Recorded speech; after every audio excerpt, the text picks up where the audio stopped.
And hello, welcome to the stream. So, the second stream for Zero Game game, the version that was named before.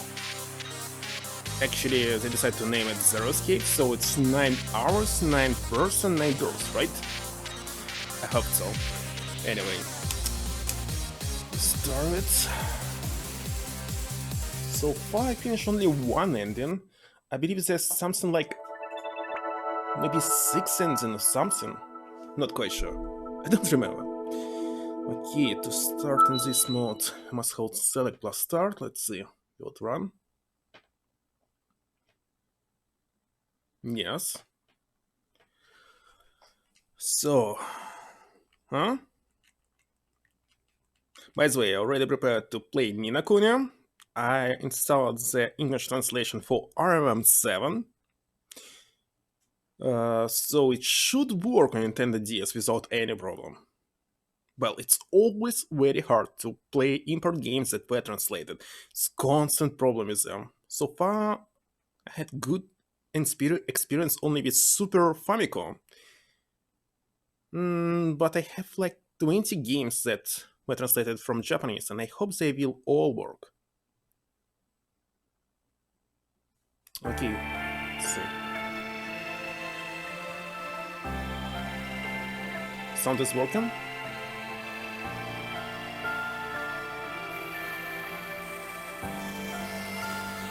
Well, of course I don't know, I need to check it myself.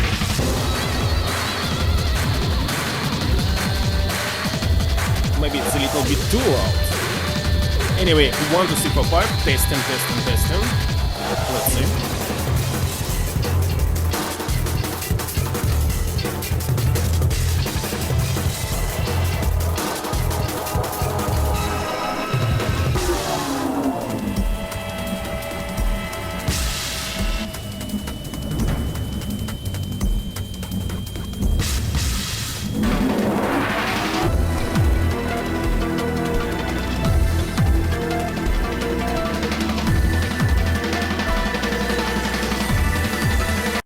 Okay, skipping. Maybe loud, maybe not. Yeah, I remember that I finished the first, actually, puzzle. Anyway, we must finish it several times, so I actually wrote down the password, so I didn't need to solve it one more time. Resume, yes.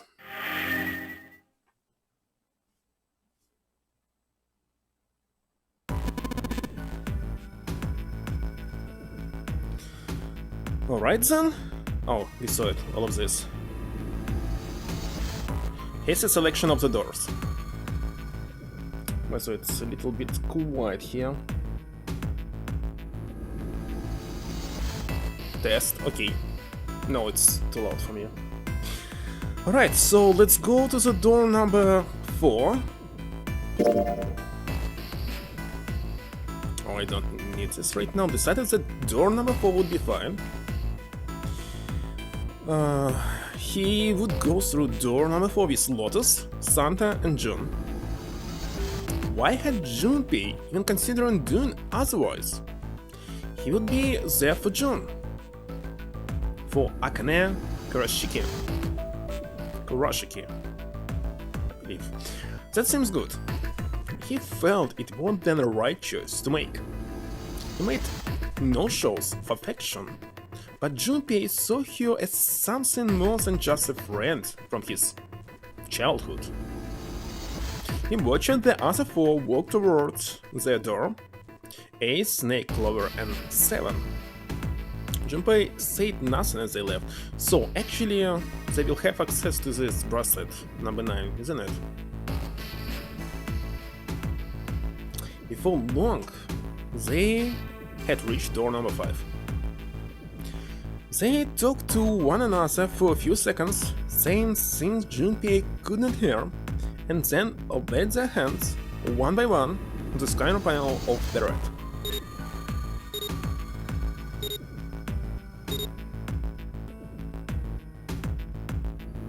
Ace grabbed the lever. His face tight with determination, he turned over his shoulder to look at Junpei and his companions. Goodbye. careful.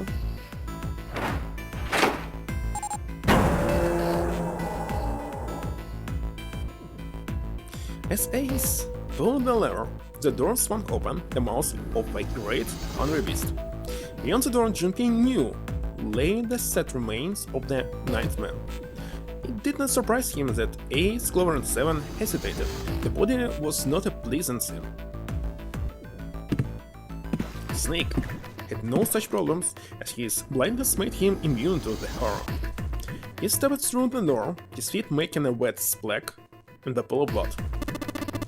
Do you intend to kill me? I assume you haven't forgotten the door only remains open for 9 seconds, have you? Snake had not even bothered to turn around, but the other three stilled themselves and stepped through the door.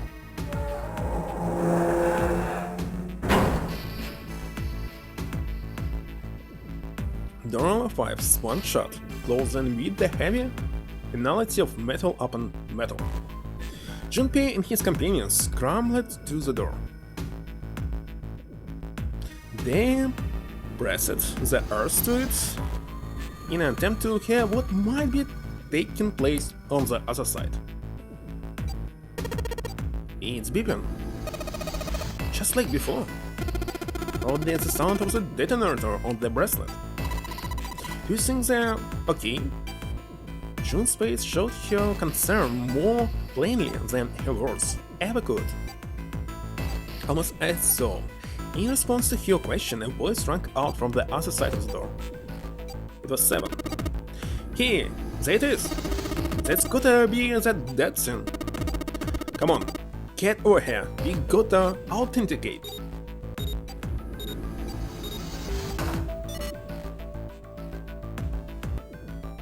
The beeping stopped.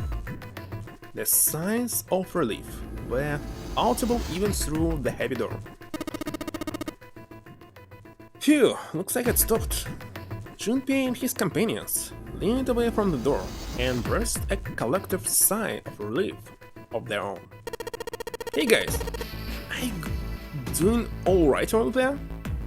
They heard Seven's voice, but it wouldn't hurt to be sure. Yep, we're fine. Despite the recent danger, Clover's voice was as bubbly as ever.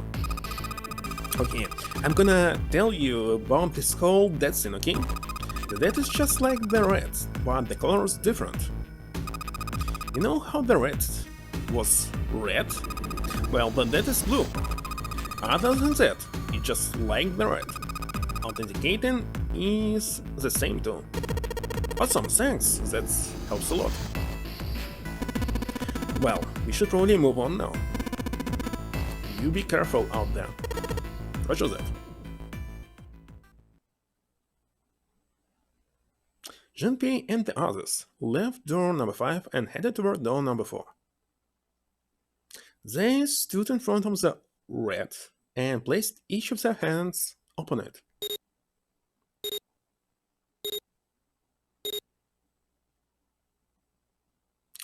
Four asterisks appeared on the screen. Junpei grabbed the lever and turned around. You guys ready? Yeah, sure. Let's go. None of them looked particularly optimistic, but their faces were set. Junpei nodded to them and turned back toward the right. Alright, let's go. With strength and determination, he pulled the lever.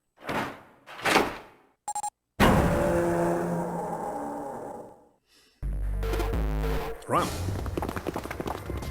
The four of them leapt through the door together. The moment they had passed through it, each heard a cold, electronic sound coming from their left wrist. In the center of each bracelet, a red skull appeared and began to flash. The detonator's countdown had begun. In the long moment that each of them spent staring at their wrists,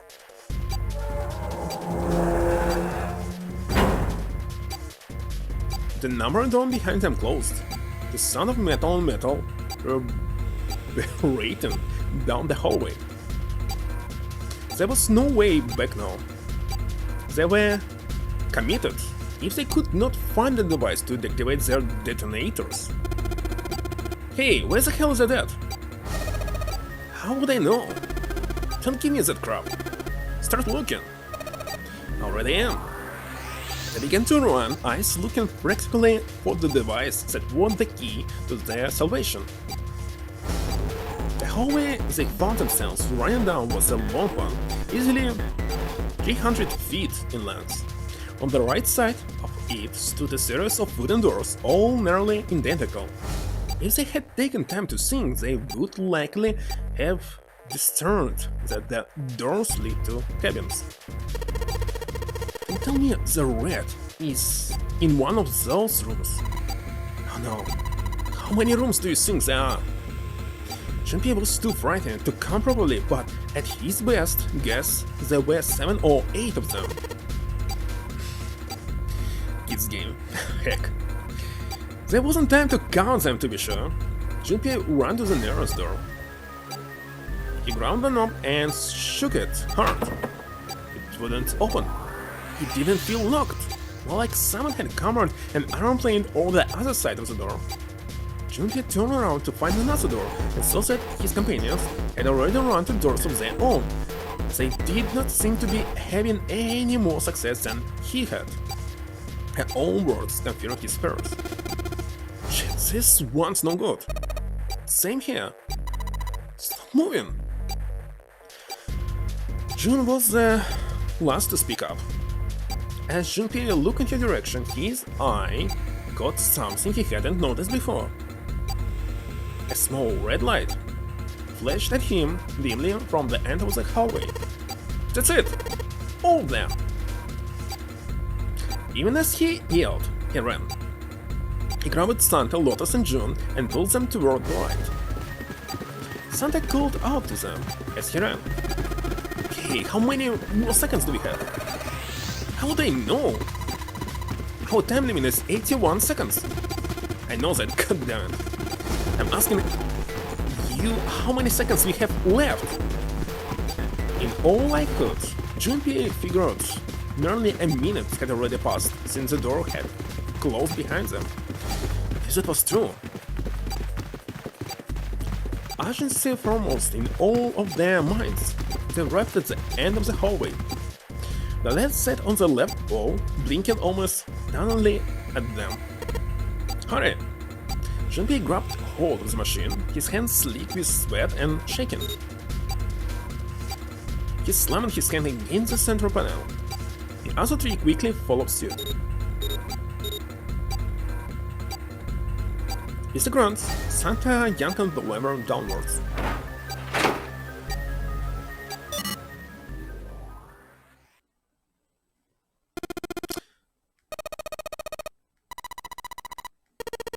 Phew, looks like it stopped. His hands beginning to steady, Junpei wiped away some of the sweat that had bedded on his forehead. As they caught their breath, the 4 companions began to look around. At the end of the hallway lay a heavy-looking set of double doors.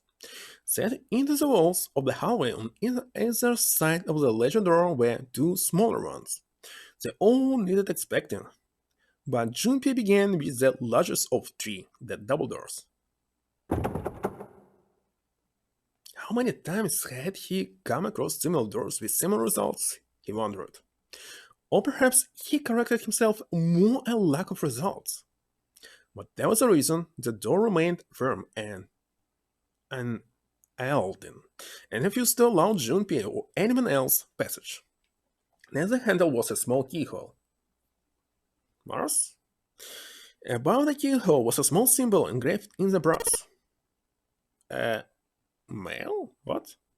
He wasn't quite sure what to make of it and stared at it for a moment in confusion. It was June that corrected him. No, that's not the symbol for mail. How's the symbol for mail? It's probably the symbol of Mars, obviously. Well, technically they're the same symbol. Seriously. But I saw a number of similar symbols near the main stairway. The symbols of the solar system. The Sun. Saturn. The Earth. At least, that's what I'm assuming. So, this isn't the man symbol, it's a symbol of Mars. I think so, yes. While Junpei and June talked, Santa had disappeared. He turned to find him some distance down the hallway. He had gone to check the other doors. Eventually, he reached the last of them and jogged back. Took him only a moment to catch his breath again. Here's the deal. None of the other doors open. Then that must mean we only have 2 more doors. Let's examine the doors on either side of the larger double door. Each one had a metal plate attached to it. Junpei figured they were probably room numbers. The doors on the left reads B92, and the other door on the right proclaimed that it lead to B93. It lead to, not leads, but lead. Okay. Alright, let's open them. Yeah? Junpei put his hand on the doorknob for the door that said room 92. Santa moved to the door to room 93. They had made it through the numbered door alive. There was nothing more to be afraid of. Junpei and Santa looked at each other and nodded. 1, 2, 3. In unison, they pushed against their respective doors and promptly found themselves in a new room. June followed Junpei as he threw open his door. They turned around and saw that the door on the other side was open as well. Through the door was another person, his mouth agape. It was Santa. It opened? Yeah, it did.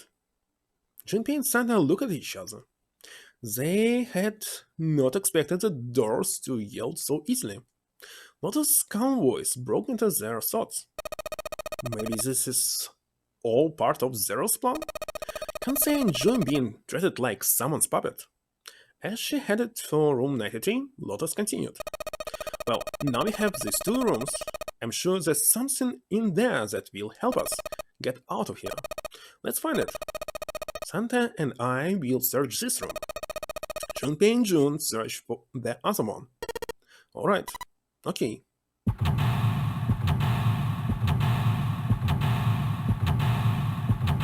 Toilets again. Yeah, and 9 toilets. That was mentioned by anybody, I believe, in previous stream. Okay, room 92.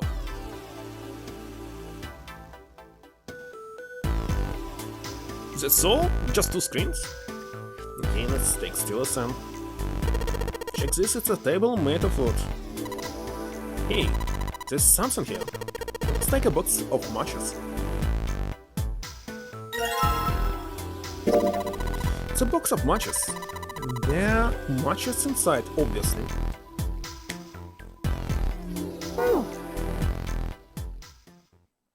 Junpei looked down blankly at what he was holding, then up at June.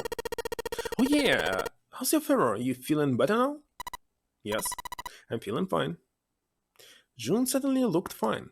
Junpei held his hand on her forehead for a few seconds. Since her fever really had gone down. Are you worried about me? Important choice. Yeah, I guess I am. Hey, come on, it's not like that. No, it's not like that. Junpei did his best to act as though he didn't care. His best wasn't very good. I guess you haven't changed at all, Junpei. She giggled. By the way, Junpei, how did you end up here? What do you mean? I told you earlier, didn't I? There was a man with a gas mask when you got home at night. You inhaled some white smoke and passed out. When you woke up, you were on D-deck. Yeah, that's it. But is that really the truth? Oh, what? Junpei, are you hiding something from me? No? Why would I? Well, if you think about it, it's awfully suspicious. I mean, why would 2 childhood friends bump into each other in a place like this? They could ask you the same thing. Are you hiding something? What would I hide? Well, I don't know anything. I mean, you're hiding it. How would I know? I mean, like, the number of men I've dated? His heart stomached all itself. Do you want to know? He had to admit he was a little curious. Don't worry. She smiled at him. Only 18. Times 0. Yeah, I guess I just haven't met Mr. Right yet. June looked a little embarrassed and scratched the back of her head in a desperate attempt to seem nonchalant. Junpei called quietly, in much the same way. Anyway, I'm not hiding anything, just like you, Junpei. When I woke up, I was indeed dead. Well, you do have a point. I mean, why did Zero pick us? We haven't seen each other since elementary school. June nodded, and for a few moments, she had the faraway look of someone in deep thought.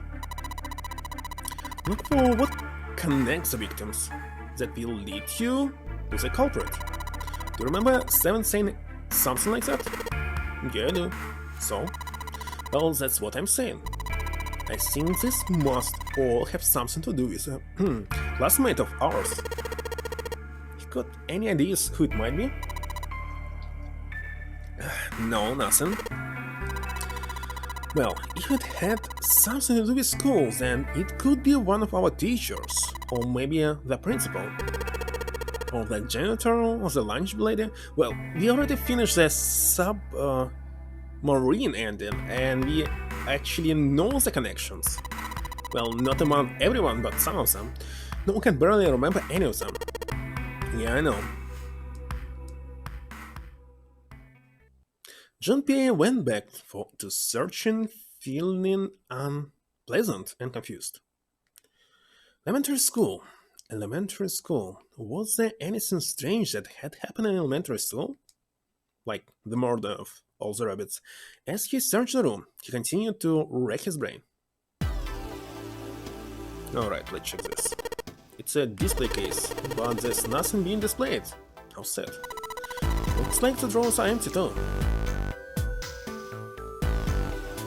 Okay, let's check this. Place looks expensive. I wonder how much we could get for it. Are you gonna steal it? It's a dog. This kind of a weird-looking picture. Do you think it's an abstract painting? Something? It's a photo. Looks kind of like a demon? It's an elephant-like nose?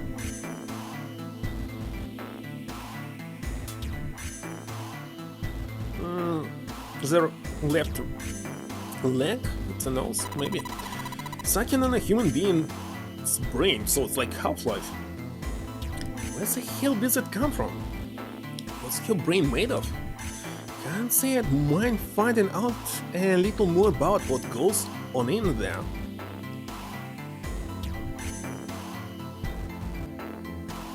Okay, looks like we must check the door.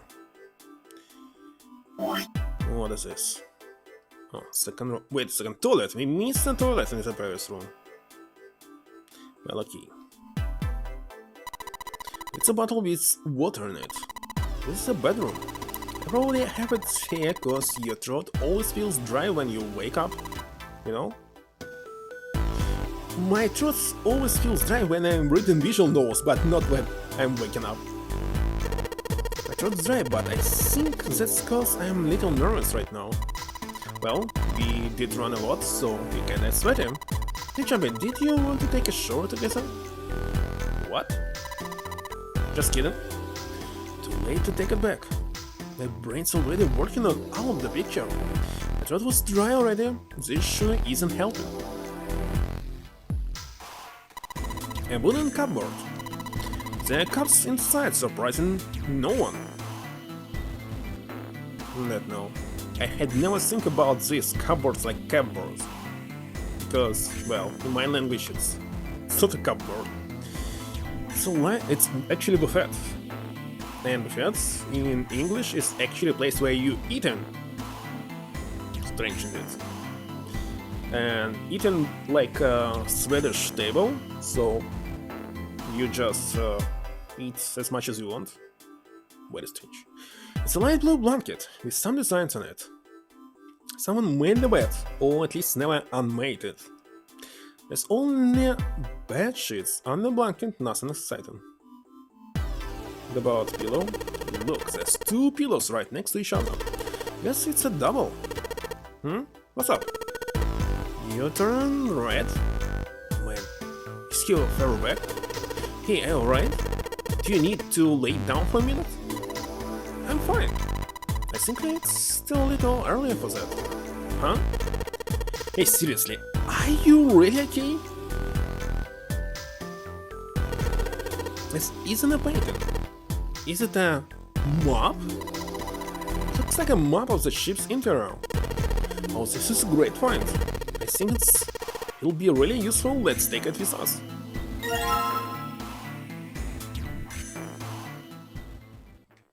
Junpei took one last look at the map, then folded it up and slid it back into his pocket. Jun looked up as he closed it. This ship is bigger than I thought. It's probably about 900 feet long. Must be one of those fancy cruise ships. Because it doesn't really look like a cruise ship. It's outside. Everything here is really retro. Even if it's some sort of style choice, there's just too much. Do you remember what Zero said? On April 14th, 1912, the famous ocean liner Titanic crashed into an iceberg. After remaining afloat for 2 hours and 40 minutes, it sank beneath the waters of the North Atlantic. You think maybe this boat and the Titanic have something to do with each other? That's a good point. I doubt he would have mentioned it if there wasn't a reason. Junpei took a moment to look around the room. Do you think this boat is a replica of the Titanic? The actual Titanic? The actual Titanic? The actual Titanic? You mean it, like, slipped through time and ended up here? Before the ship sunk on April 14th, 1912? Maybe, who knows.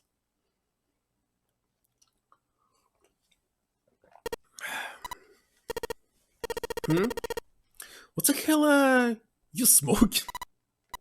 And did I get it wrong?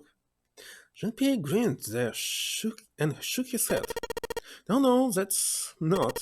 I mean, come on, slipping through time, seriously? I was talking about the controversy surrounding the Titanic. Controversy? What do you mean?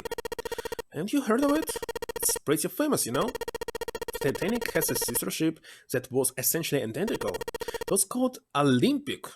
What about Gigantic? Oh yeah, I have heard of it. If I remember correctly, the Olympic was a ship that had a lot of problems, and the company that owned it didn't know how to get rid of it, right? They made the Olympic up to look just like the brand new Titanic, and then they sunk it on purpose. That's right. They also took out a huge insurance policy on it before it set sail. That would mean that the Royal Titanic never sank. Yeah, the ships got swept. The Royal Titanic was named Olympic in secret and was used as a passenger ship for more than 20 years. Hey, wait a minute. Wouldn't that mean it retired in 1935? Huh? Well, yeah, I guess some time around then, yeah. Well, what happened to it after that? Heard it was dismantled? Dismantled. Then it doesn't matter, does it? Whichever boat the Royal Titanic was, it doesn't exist anymore.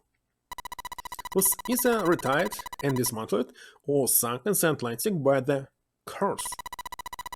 But then, it would mean that this ship is... Wait, what did you just say? Huh? Sunk in the Atlantic because of what? The curse? What do you mean? A curse? A curse is a curse. This one is the curse of the Egyptian mummy. Junpei could not understand how Jun had maintained a straight face to say with that. Supposedly the Titanic carried the mummy of the Princess Amon-Ra. which was stolen from a pyramid. And they say that the mummy had a history. Everyone involved with it died mysterious deaths. Come on, I'm sure you've heard of it before. Those who open the coffin will be forever cursed. Haven't you ever heard that one? So you're saying that the Titanic sank because of that curse? That's right. June's eyes had lit up with excitement, like a child with a new toy. 1 second.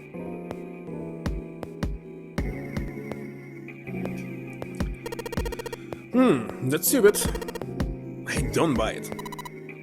It's true. How can you be so sure that mummy wasn't just a normal mummy? It was really mysterious, totally unbelievable. What's so unbelievable about it? Well, supposedly, she was really pretty. Pretty? Yes, but she was a mummy. That's right. She wasn't all shriveled up or rotten or anything. She looked just like she was alive. Oh, I get it. It's that thing, I don't remember the name, where your body turns into some kind of wax. But that body is put in the right sort of environment. The fat in it turns into something kinda like candle wax, right? And yes, it's a panification, but that's not what it was. Huh? That's not it. She wasn't wax. Then, what is it? They say that she was frozen. What? Frozen? That's right.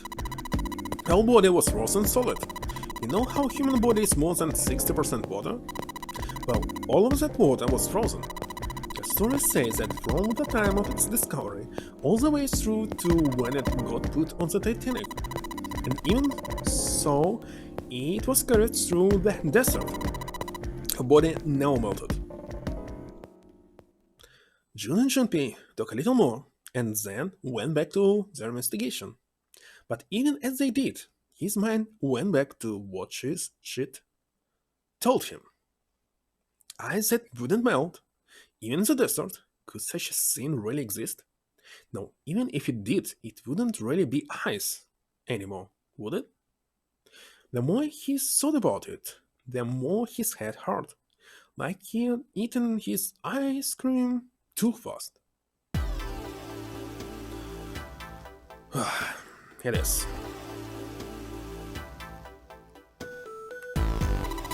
It's a dresser. There's nothing up. A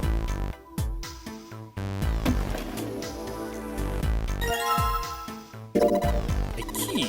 Do you think it's the key to the dresser? But we just opened the dresser.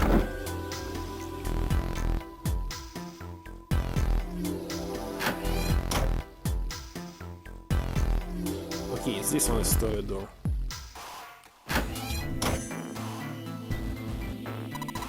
That's the bathroom wall. There's square tiles all over it. Shower curtains, huh? Let's try closing it. So we're inside the bathroom. Together. It's a shower head. Feels dry too. That probably means no one has used it in a long time.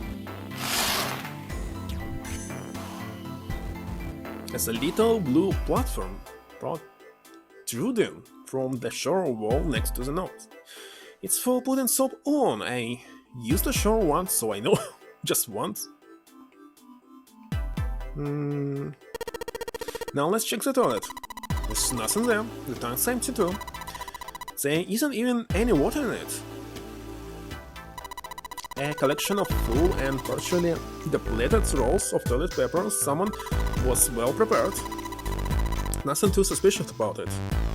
Wait a second, when toilet paper was actually invented? I know that in USSR, when actually Titanic existed, at the beginning of the 20th century, there was no toilet paper at all. It actually appeared only after the Second World War. Yeah, why don't we go back to the living room? Okay, let's go back. But we check everything, so can we leave? Jean-Pierre, where are you going? I was thinking of going over to Lotus Room. Why? What do you mean why? I'm just gonna go check up on them. Is there something wrong with that? Well, no. Come back soon. Sure thing. I'll leave the rest to you. Sure. Leave it to me. Alright, off to the other room. Okay, it's identical.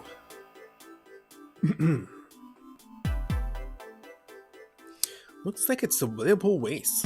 Empty though. There seems to be a room on the left side of the vase. Huh? It's a tile with a black and white pattern on it. There's a square tile in this frame. It's glued in there quite well. I don't think you can take it out, so we need to find 3 more.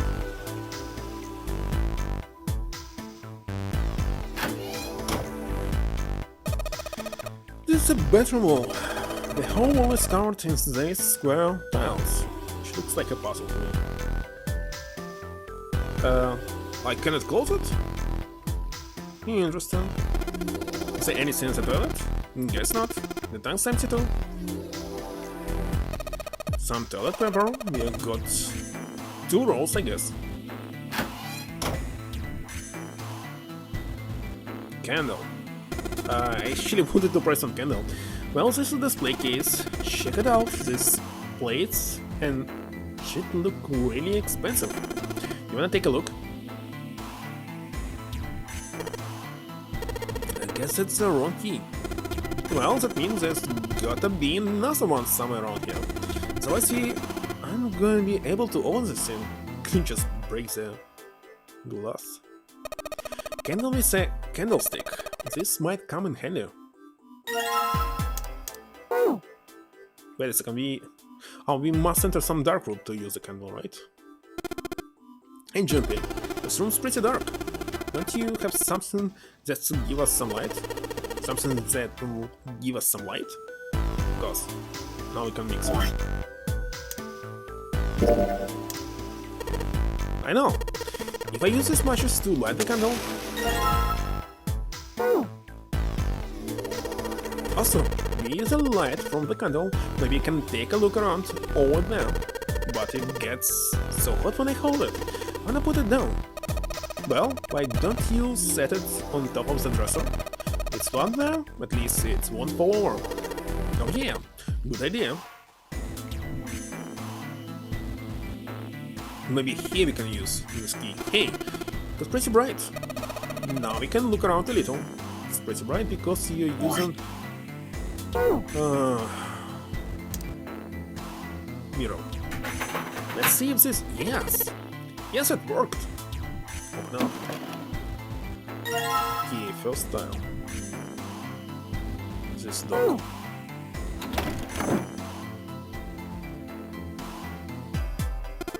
Hey Junpei, it's a cupboard. There's a freaking cupboard here. Are you alright? Oh, don't give me that. Come on, a cupboard in a bedroom can only mean there's a safe in here. Really? There's nothing here. Got me all worked up for nothing. She wanted to press this, a bottle full of water. I don't think we are gonna need this for anything. There's a picture of an old cruise ship. Is it the Titanic?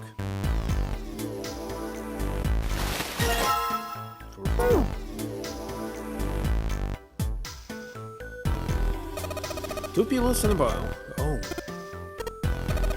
A pile of pillows.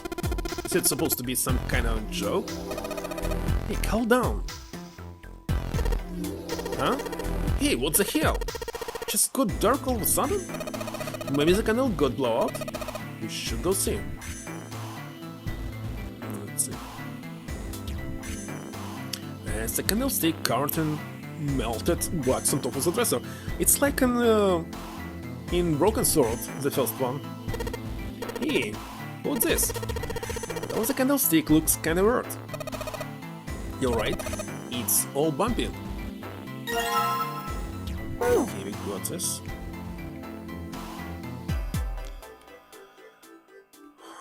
Let's see if the candlestick key will do anything. Yes, it opened. Alright, pull that shit over. There's a number of expensive looking plates in here. Good. Hey Junpei, you got a minute? Santa had shown up out of nowhere and gave Junpei no small start. Here, take this. Santa pulled something out of his pocket. It looked like a bookmark. It had a four-leaf clover in it. What is this? I found it in between some of the cushions on the sofa. Pretty sure it aren't gonna be any help to us, but I figured we might as well encounter it anyway. Then why don't you hold onto it? Santa gave him a wry smile. You know what I hate most in the world? I got four things. Hope, faith, love, and luck. Hope, faith, love, and luck. Damn straight. And you hate these things? Yeah. You got a problem with that? Not really, but Junpei tried to figure out how best to phrase what he wanted to say.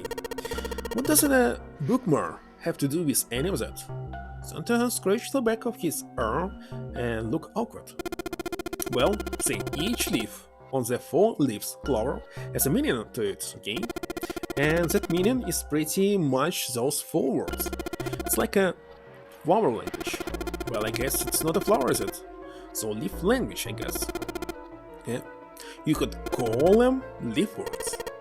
Leaf words. Junpei looked at the bookmark. And 4 means death in Japanese. Chni, san, shi. Yeah. Hope, faith, love, and luck. So yeah, I want you to take it, okay? Just touching it gives me the creeps. Take the damn thing, alright? Santa pretended to show with disgust and showed the bookmark into Junpei's confused hands. Junpei, what do you want to do? Don't take us. Thanks, but no thanks. It's kinda weird to be getting presents from another dude, you know? Santa's eyebrow went up. Apparently he hadn't thought of that. I guess you do have a point. I won't force it, yeah. Sure you don't want it? I don't want it. Yeah, I don't want it. Why don't you give it to Lotus? Good idea, will do. Santa turned and headed off to the other room. Hey, you all back. I just found the perfect scenes for a woman in her 40s. He walked into the next room, waving the bookmark. Junpei turned back to his work. The heck? And heard a faint sound from the other room, the sound of bones breaking. I'm just gonna pretend I didn't hear that. Junpei returned to his search with renewed vigor. Yeah. Curtain. Maybe it sits here. How should I attach it? That's the question. Oh, it's a curtain rod running along the ceiling. Let's put the shower curtain on those hooks. Is that something? Let's try splitting the curtains. Well, that's a pretty obvious peephole. Somebody really dedicated. Well, with a hole this big, you gotta one day. Maybe they wanted to be caught? So you're saying maybe the one getting spied on was into that shit? Maybe they were into like those home invention fantasies. Home invention? Interesting, I see. You two are really idiots. You know that. Maybe you should close it from inside. Wait a second. I don't know, let's see. But how can I do this? Let's try spreading the curtains. There's a hole in the curtain. If I look at it from a ways back and see a single towel. Alright, from here I can see the towel. It is.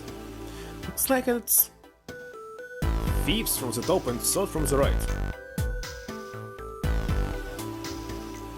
Might as well put it back. Alright, looking through this hole I can see a white owl peeps from the top and third from the right. Let's have a closer look, shall we? Nothing strange here. No, the things don't budge.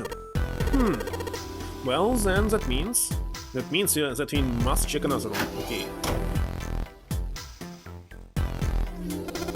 What's up? You going back already? Well, I can't just leave June there by herself.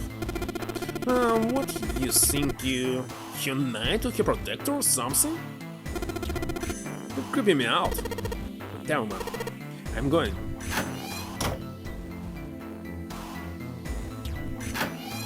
Oh no, it wasn't here.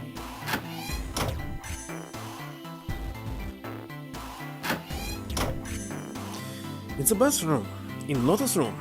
I saw particular tile when I looked through the hole in the shower curtain. Maybe if I look in the same place over here. Alright, now where was it? I saw the one from the top, third one from the right. What's you mumbling about, Jumpy? Oh, sorry.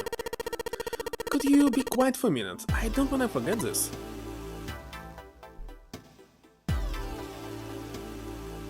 This one? It is? Yes, this one's loose. I think I can get under with this with my nails, and yes! Okay, we did everything.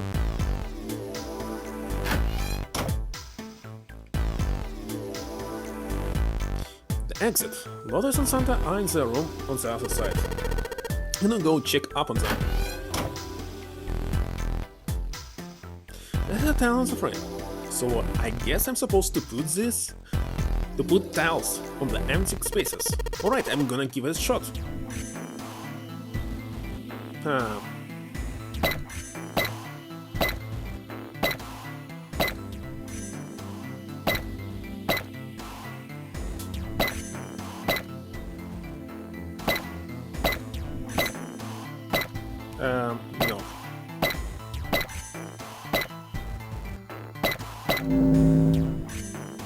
That's it? Very easy. Yes, I did it! There. Picture complete. And the go of the frame. Oh, what's this? What do you mean, what's this? Pretty obvious, isn't it? It's a hole in the wall. Like a hide and seek, something, you know. Anyway, let's take a look. I think there's something inside. Okay, let's click on it. More skin. Jumpy messed around a bit with the key he had and looked blankly at the picture that slid down. What's the deal with this picture anyway?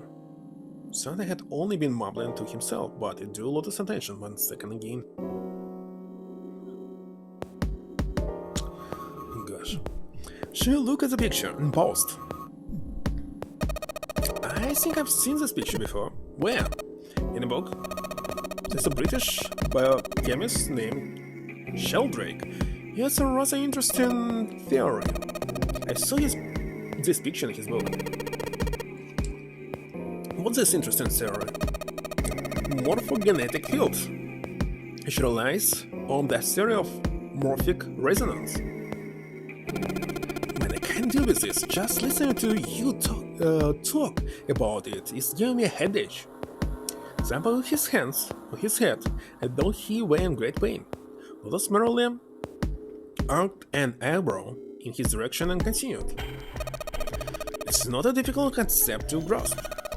In a sense, he states that the shapes of living organisms and their behavioral patterns are transmitted through a field not visible to the eye. What part of that isn't difficult exactly? Lotus did not look pleased. Alright, how about this?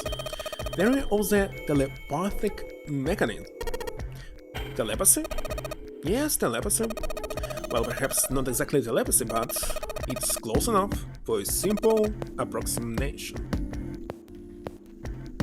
Something suddenly burst into laughter. Are you serious? Telepathy? Who do you think we are? Kids from the 70s? I can't believe someone would actually do serious research on something like that. Yes, I agree. Lola's response was surprisingly curt. Junpei had expected at least some conflict. I read the book, but I can hardly say I understood it. I am in no position to defend or condemn anything it said. It was probably just someone alleging on to statistical outlier from some study and turning it into a ridiculous theory. There's no scientific merit to any of it, I'm sure. But even though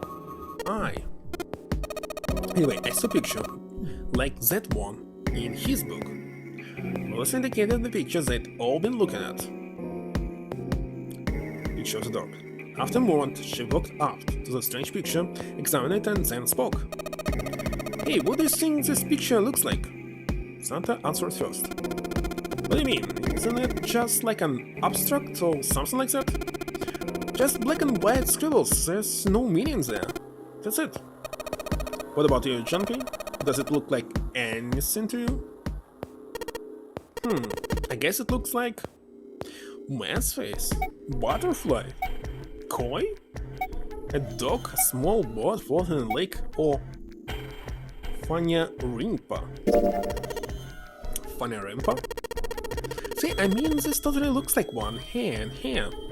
Junpei indicated parts of the picture that looked exactly like the other parts. After 3 seconds of silence, Lotus looked up at Junpei. What the hell is a Fanya Rimpa? What do you mean, what the hell is a Fanya Rimpa? You mean, you don't know? How the hell would I know? What do you not know? That's a practically blasphemous. So, say you're sorry. Apologize to the Fanya Rimpa. Goodness. You're such a rude woman.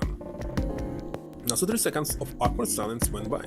Lotus opened her mouth as she shook. Junpei, are you just screwing around? Forget it. I'm just gonna tell you that this is a dog. Kind of obvious. See, like this. Lotus pointed out parts of the picture and eventually a dog took shape in them. It looked as though she had a point.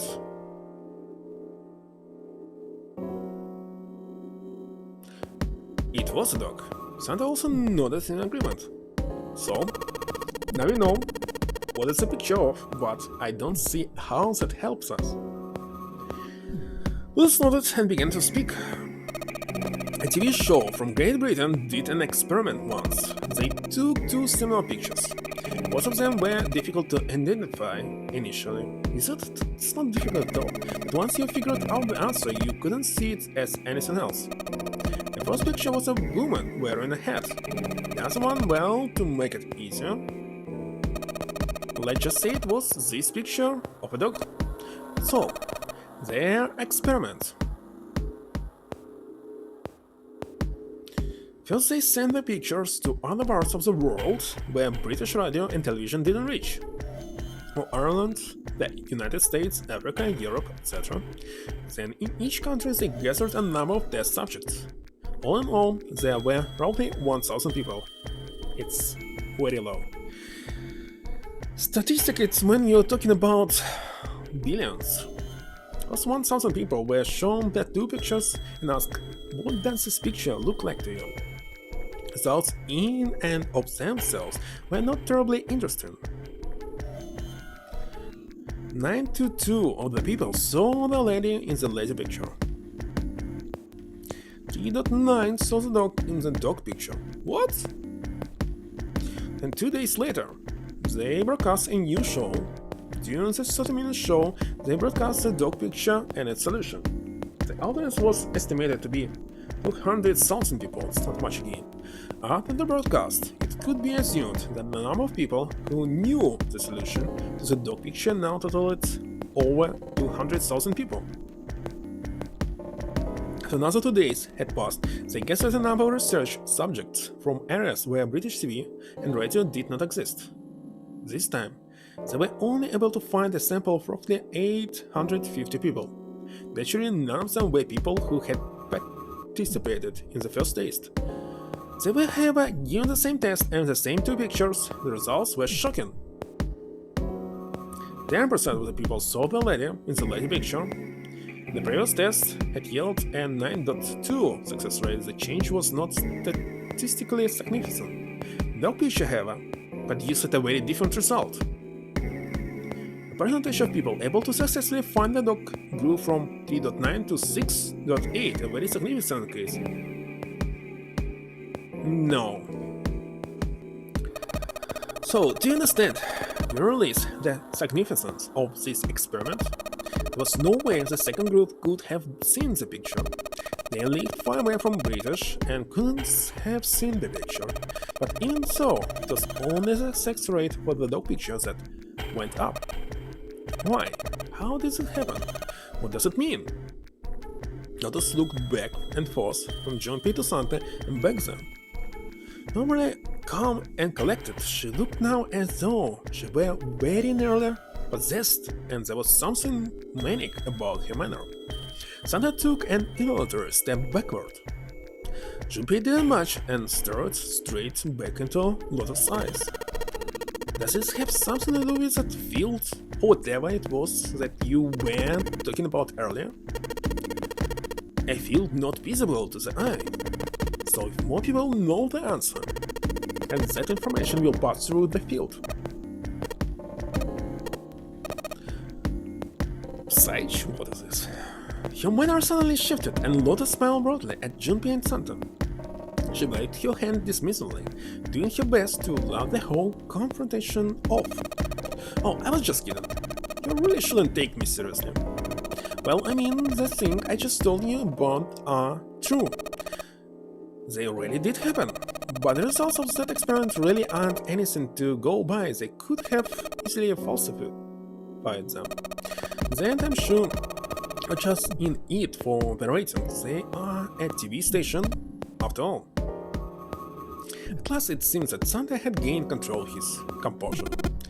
Alright? Man, I gotta admit, you had me there for a minute. Really though, you were serious? Of course not. Like I told you before, I'm sure it's all just pseudo-science. Here, right. Santa and Lotus laughed and gave one another jovial claps on the shoulder. Junpei, however, didn't feel so much like laughing. Something felt wrong, unclear. Alright, enough nonsense. You've got the key. Let's get out of here. Lotus Santa walked away from the picture. But Junpei stayed, staring at the picture of the dog. A field not visible to the naked eye. Morphogenetic field. The more he thought about it, the more his heart hurt. Just leave it. Alright, let's go to the hallway. I'll go get June. You guys head to the door. Okay, roger that. What, should we click on the door? What if I click on the right one? You don't have any reason to go back there, Junpei. Come on. Hey, Junpei. Where are you going? I was gonna go get you. I know, Santa told me. Come on, let's go. Yes. It unlocked. Good job, Junpei. Good. Now we can get going. Come on. What are you guys standing around for? Let's get out of here. Should I click on it again? Oh, come on. Come on, Chubby, let's go. Alright, let's go. That's it. That's very easy though.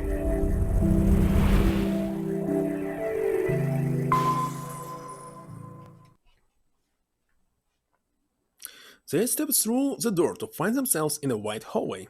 Junpei, Jun, Lotus, and Sander stopped for a moment and looked at their surroundings. A short distance away, a metal grate extended across the width of the hallway. It took hold and shook, but it refused to move. Nearby was a pair of elevators. It took only a few button presses to determine that the elevators would not respond to their efforts. They could only assume the elevators were not parked. There was only one door left. Well, looks like we don't have any choice. Yeah, sure does. Well then, let's open it. Junpei grabbed hold of the knob and quietly pushed the door open. He entered slowly, trying to take in as much of his surroundings as he could. The others followed shortly. Also, it's a kitchen. Santa did not look pleased. What? What are you expecting? Isn't it obvious? The exit. I was hoping this would be the way out of here. You really think it's being that easy? Yeah, no, still. As they talked, Lotus headed deeper into the room. Until, at last, she stood in front of a door. If we can just get through this door, we should come out on the other side of that grate we saw earlier. But don't we need a key for that? Sorry, I guess that wasn't very constructive. Neither Junpei nor Lotus looked terribly happy. Junpei dug the ship map from his pocket and spread it out in front of him. And he did, as he did. Hey, what's that? Huh? Oh yeah, I guess I forgot to tell you. I found this a little while ago. It's a map of the B deck. Before Junpei could finish, Lotus snatched the map away from him. She ran her finger across it, muttering to herself. I knew it. See, look. Junpei did as he was told. Santa and June moved over to look at the map as well. See, we came in here. If we go out there, then we'll be on the other side of the grate. With her fingers, Lotus traced a path on the map. She was right. Satisfied that she had been correct, Lotus folded the map and handed it back to Junpei. He took it and slid the valuable piece of paper back into his pocket. There's a card reader on the right side of the door. Then that means the key card is somewhere in here, right? That seems the most likely. Alright, we know what we need to do then. Let's get moving. First off, I say we split up and look for clues. Okay?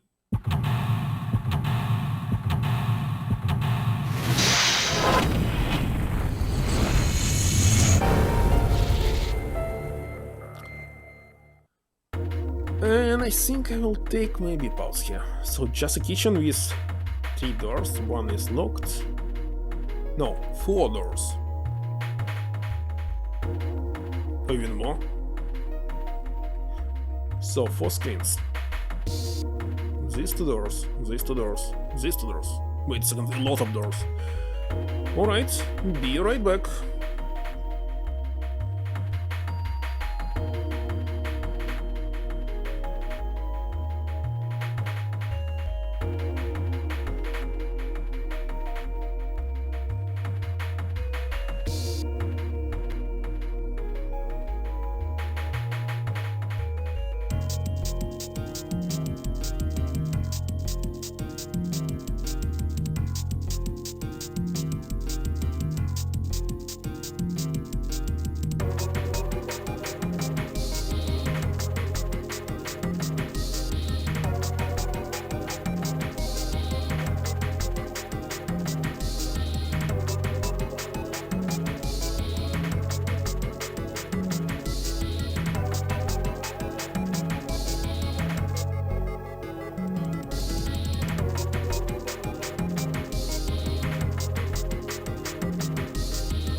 Alright, I'm back.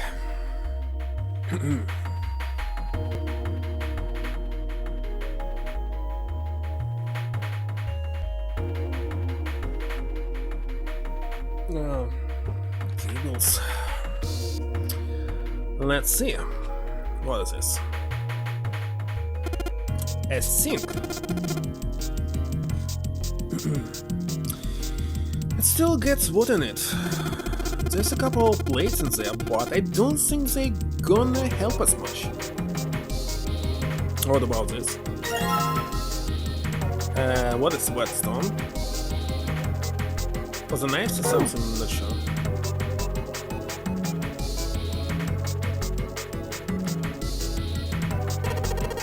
It looks like you can enter a number into the thing. Is it an Owen door? It's probably for entering a passcode. After all, my Owen door is locked.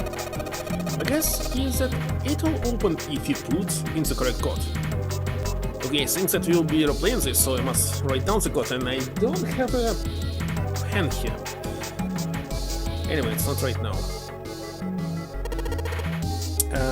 Countertop. There's a rolling pin and calendar here. What is calendar? Nothing useful. Wow, this spot looks like it's made out of silver. I bet drinking tea from this spot would be really yummy. Spend a day off with John drinking tea. Could such a day ever happen to me? For me? Jumpy? Oh, nothing. Yeah, don't really need hot water, so we should be moving on. It's a note. It's got a bunch of stuff written on it, but it doesn't look like a code or anything like that. Cheese? Hey, there's something behind the cheese. You're right. Why don't we move some of the cheese? Alright, guys, time to move it. June and I need to look behind you. There's a little green bottle back there. Bottle of oil.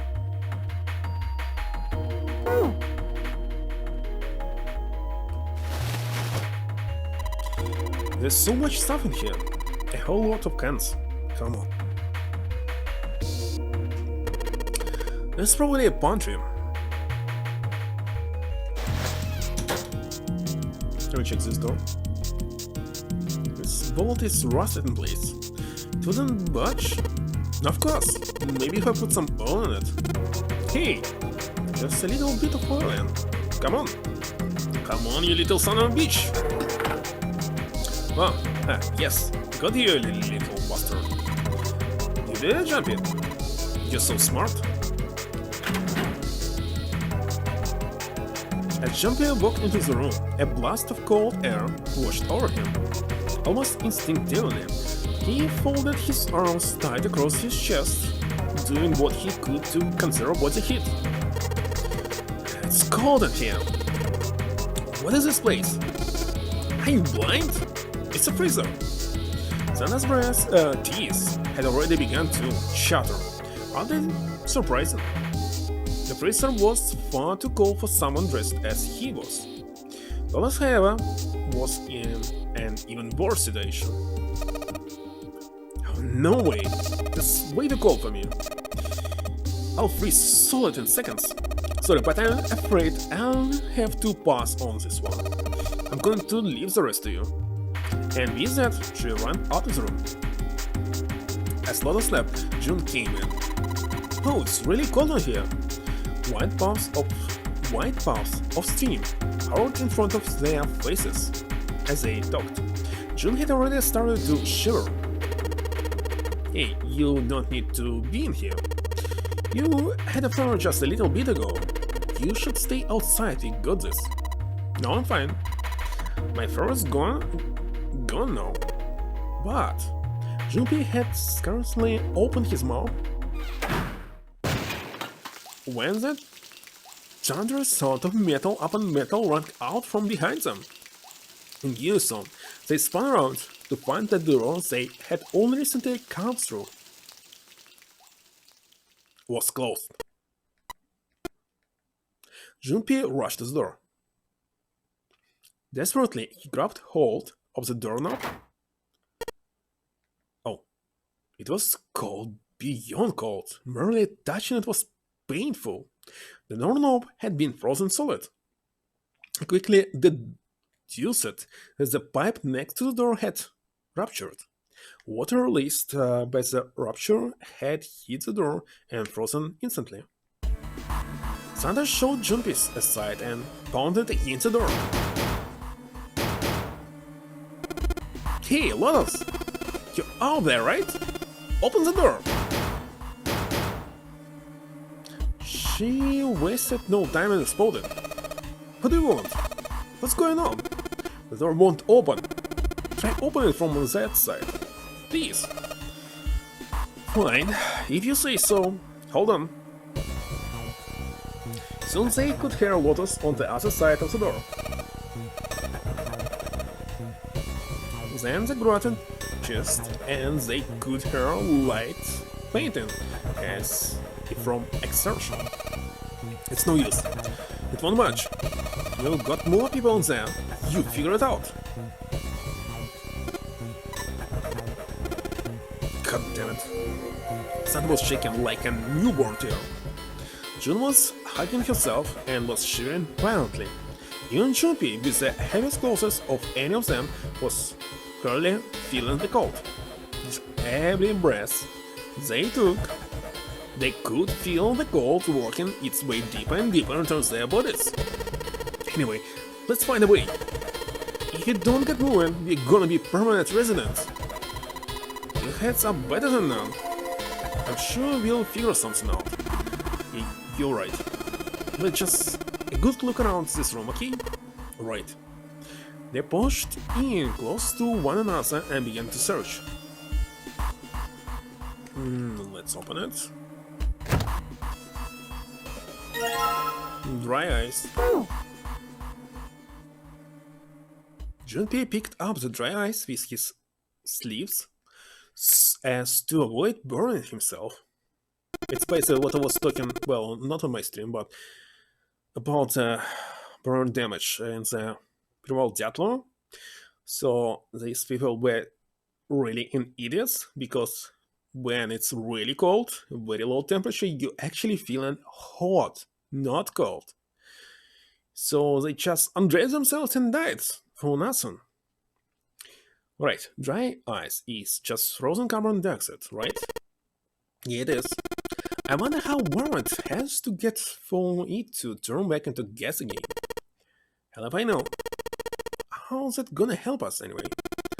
Oh well, I figured we might be able to use it to get out of here. So we're about to move on when June spoke up. Carbon dioxide's sublimation point is minus 109 degrees. Any warmer than that, and it'll turn to gas. Any lower, and it becomes a solid. Junpei looked at her, dumbfounded. How do I know that? Despite my looks, I'm the... What? Queen of random knowledge. Looks bad to mess up when you're showing off. What's going on with you? Oh, you're so cold, your mouth going numb. Yep, that's right. I'm just doing that on purpose, aren't you? June giggled and did her best to hide her guilt. At least she was still feeling good enough to joke around, Junpei told himself. Come on, guys, don't you think that's kinda weird? I wonder why it doesn't turn into liquid first. Santa was now shivering at an astounding rate, but his curiosity seemed unaffected. Junpei, however, was not in the mood to discuss science. Okay, he wanted out of the freezer now. Oh, it did strike Junpei as a thought. No way going out. His patience was wearing thin. How the hell would I know? And how the hell is that gonna help us get out of here? We don't have time for this crap. Actually, Junpei stopped mid-sentence, surprised by June's interjection. At enough pressure, carbon dioxide will turn into liquid. This isn't really a good time for a chat about science. But I was wondering the same thing. Wondering what?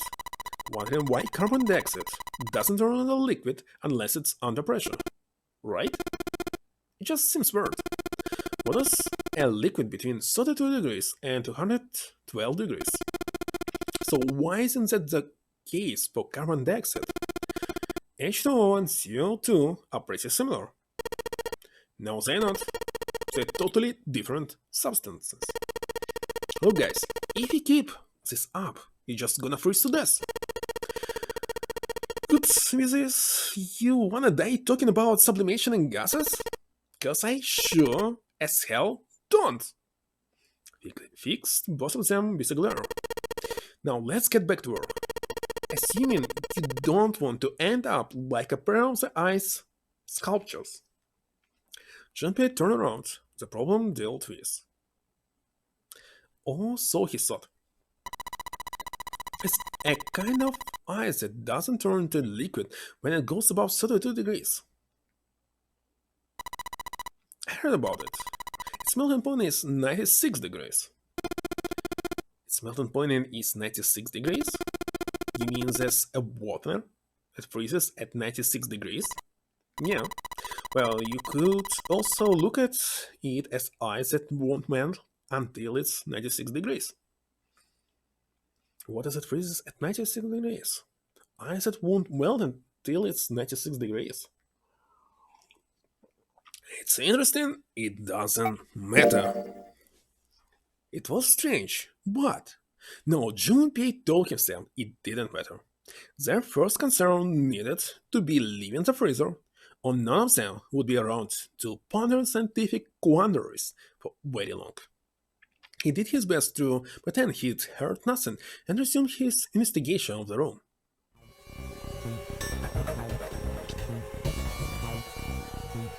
What is this? Is it a, I don't know, rope?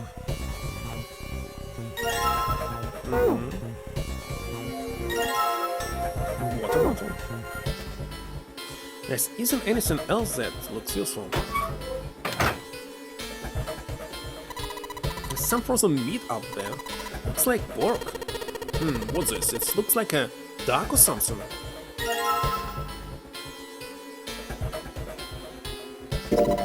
Chappy, is there a slip of paper in that meat? I think there's something right on here, but I can't read it like this. You try and pull it out, it'll probably read. You need to defrost that. Don't think we're gonna be doing that in this room. I don't know, let's combine something. No?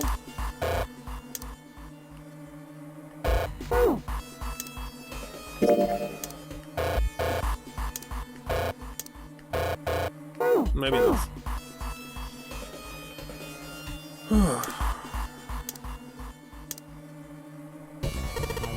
No good.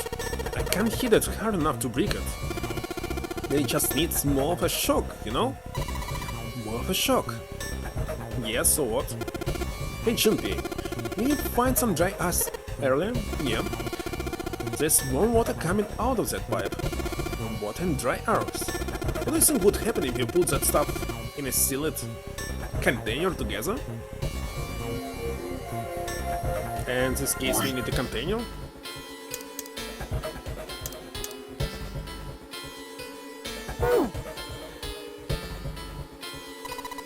It's water dripping from this pipe.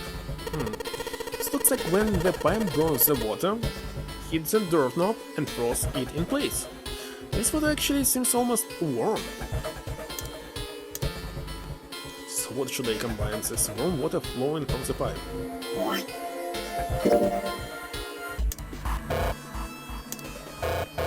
Seriously? I don't know. Not enough information, maybe.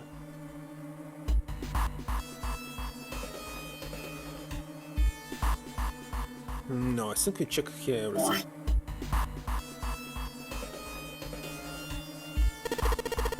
There's frozen here. Doesn't look like there's anything else interesting.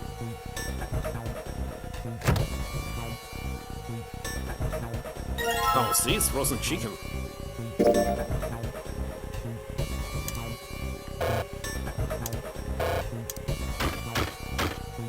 Uh-huh. Alright, the dry ice is all in pieces now. By the way, why you couldn't do this with pork, I don't know. I'm gonna put these pieces of dry ice into the water bottle.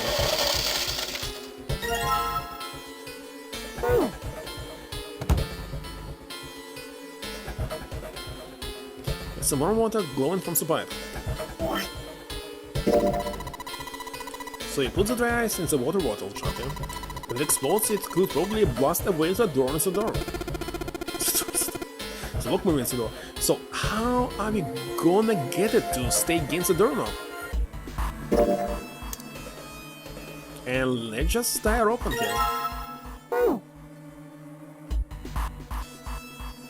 Oh gosh, here we go.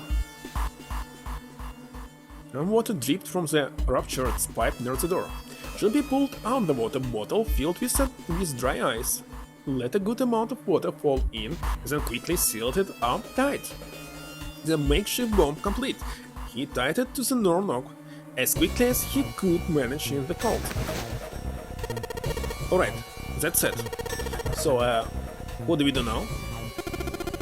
Just need to give it a little tap. The bottle's already about to pop. If it gets thrown a rock or something to it, it'll go off, all on its own. A small rock, a small rock. Junpei looked down on the floor. Scattered across it were pieces of dry ice, left over from the larger chunk it crushed earlier. Alright, this ought to do the trick.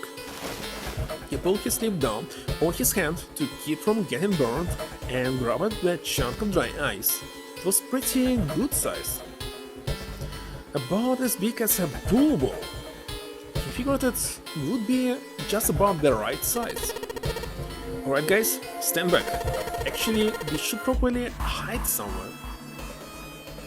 Santa and June look at him with new concern. Where exactly do you expect us to hide it, genius? There isn't really anywhere big enough. Yeah, there is. Look, right here. We can hide in there. Junpei pulled open the door to the small cellar. Yeah, and what if this explosion actually locked you here? Come on, get inside quick! Sun and June nodded and jumped down into the hole. Junpei quickly followed. In his hand, he could feel the chill of the frozen carbon dioxide even though his sleeve even through. He tightened his grip, took aim, and prepared to throw. Alright, here it goes. 3, 4, 5. You can't turn the wrong way. Oops. That is really sad excuse for a joke, man. Sorry, dude. Alright, for real this time. You guys ready? Yes, whenever you're ready. Just throw the damn thing. Alright, here I go. 3, 2, 1. Junpei threw the chunk of dry ice as hard as he could. In the same motion, he dug down into the cellar with Santa and June just as...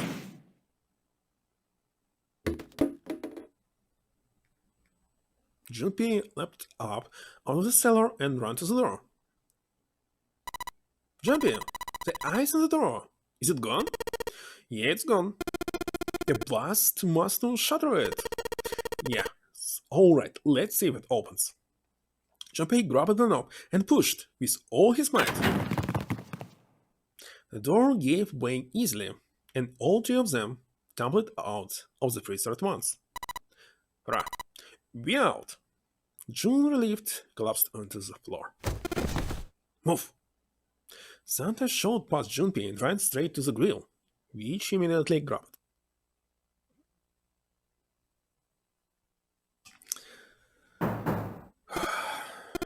God damn it, hot!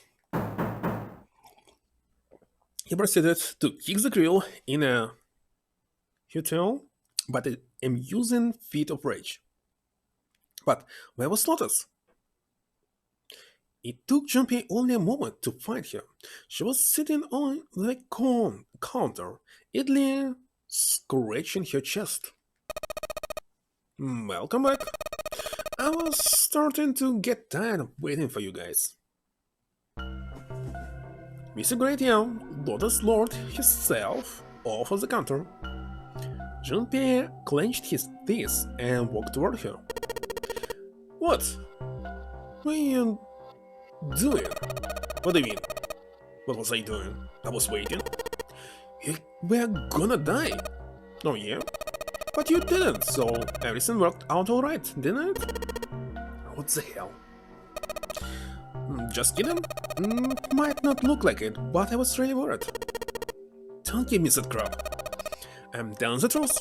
I mean, if you died, then I'll be in trouble too. If you died, then I'll be stuck here, and I'll die too. See? I did all I could. I looked around to see if there was anything I could use to pry open the door, but I couldn't find anything. So all I could do was wait. I mean, what else did he want me to do? Call the cops? It was true that there wasn't much she could have done, but something about her tone. Junpei gritted his teeth. Fine. There's one thing I have to ask you. What's that? You didn't close the door, did you? What? You think I closed the door? On you? Why would I do something like that? Closed on its own. Told me before, if you die then I die too. She was right, and Junpei knew it. Without them, she'd be in very serious trouble. It seemed that an accident was the only explanation for the door's closure. If Lotus had really wanted to kill them, all she would have had to do was bar the door from the outside. And she hadn't. Well, she hadn't done anything. The most she was guilty of was laziness or negligence, not attempting murder. Junpei swallowed his anger and did his best to apologize. Well, I'm sorry I doubted you. Oh yeah, well, that's alright, as long as you understand. Let's look away and drilled her hair between her fingertips. His vengeance against the grill complete. Santa swaggered back toward Junpei and Lotus. Hey, no more screwing around, you two. Break time's over. Especially for you, lady. You've just been sitting on that fat ass of yours while we were freezing to death. How rude. I was plenty busy. Yeah, how about you put all that energy into something besides bitching? Let's go.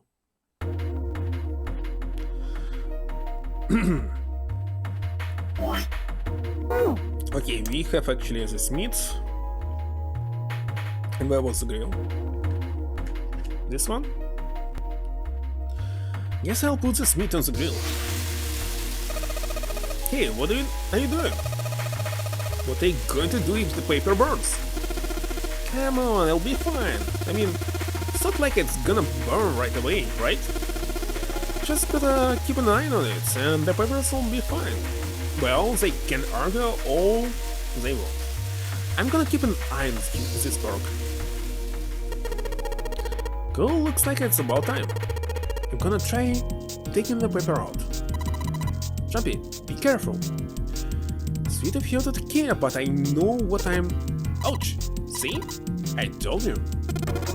Hey, what the hell are you doing? Hurry up and take the paper out. It's still coming out. This thing's frozen stiff. I can't get it out. So, are you going to have to cut the meat? Yeah, looks that way.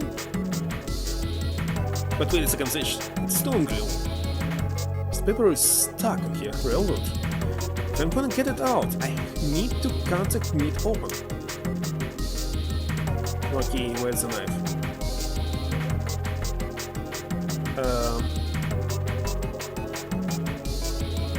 Well, I don't know. I think there are 15 of these plates. I'm assuming they're for seafood. So how can you tell that? They look just like any other plates from the 99-cent store. If you ever take a lady out to dinner, you're going to embarrass yourself. I feel sorry for John. Why the hell are you bringing up June? The lady don't protest too much. Mess lips. you're not terribly subtle. What was this? I cannot see any knight here. Strange. Should I click? I don't know. That's useful.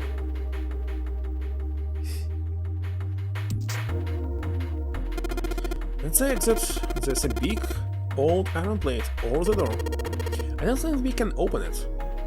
But where's the knife? When we go there is a pot and a frying pan, or in a pressure cooker. Well, I guess we could use some of those as weapons. What kind of an idiot are you? You're gonna run around holding that thing while you're looking for the dead? Hey man, it was just a joke. Why so serious? Why so serious? I cannot see any knife here. A trash can. There's nothing inside of it. Well, better than being full of rotten food, I suppose.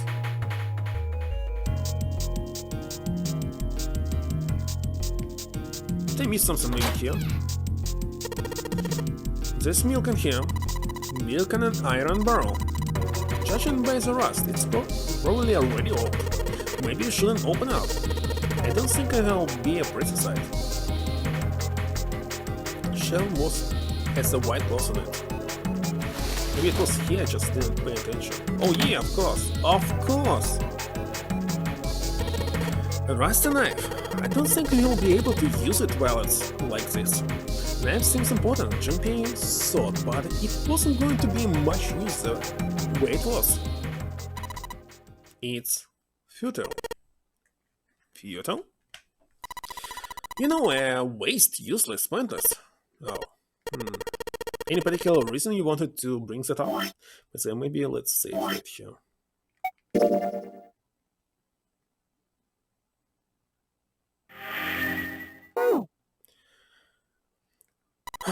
Oh, no reason really. I was just thinking about futility. She wasn't making much sense. Jean-Pierre tried rephrasing his question. Why were you thinking about futility? At last she answered. Well, it has something to do with the Titanic. The Titanic? Yep. Have you ever heard the story that the sinking of the Titanic was predicted? Yes, but it's fake. So let's answer no. No, I haven't. What is it?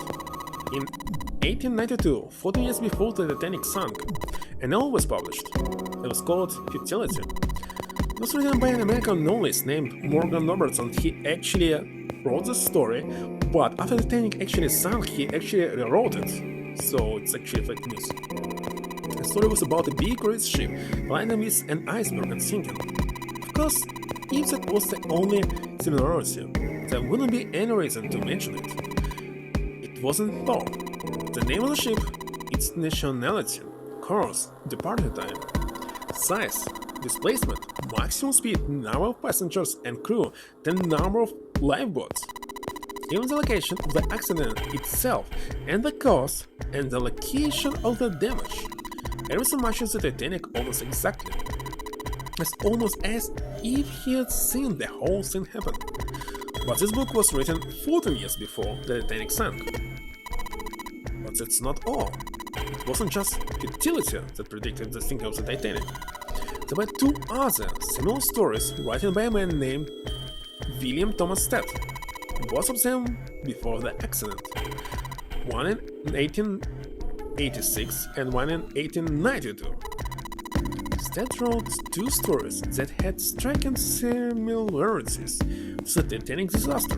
In one, two ships collided, and many of the passengers died because there weren't enough lifeboats. In the other, a ship collided with an iceberg and sank. I don't know, I mean, I'll give you that it seems a little weird, but I'm pretty sure it wasn't too uncommon for ships to hit icebergs back in the day, or even other ships. Alright, I knew you'd say that. But what if Stead had some sort of special powers? To be more specific, what if he had the ability to do automatic writing? What? Automatic writing? Wait, are you Are you talking about that things where someone says they're possessed by a spirit, and then they write a bunch of stuff without knowing what they're writing? Yes? What do you mean yes? That stuff's a lot of wow. Okay, so let's say, hypothetically, that automatic writing isn't a total load. These guys still couldn't have predicted the sinking of the Titanic. When this dead dude wrote his scene, nobody had died in the Titanic yet. So if automatic writing is about being possessed by spirit of dead people, who the hell possessed him so he could write that stuff? That's not it. Oh, that's not it. Sted wasn't possessed by spirit. He was doing the possession. What are smoking? William Thomas Sted was a passenger of the Titanic. He just wrote down what he saw with his own eyes 20 years before it happened. He decided it was probably best to say nothing. What June was saying was insane and utterly absurd. If he tried to take what she was saying seriously, he'd go mad. Junpei smiled uncomfortably. Well, why don't we talk about this some other time, okay? But her voice trailed off, and she glanced at the floor, troubled.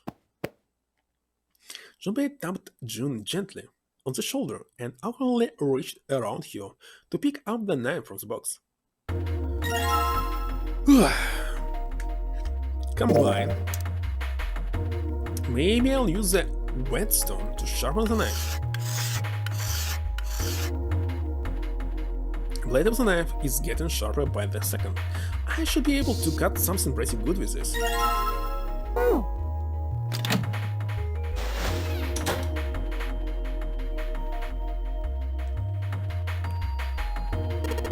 Alright, now that I've sharpened the knife, yes, I cut the bark.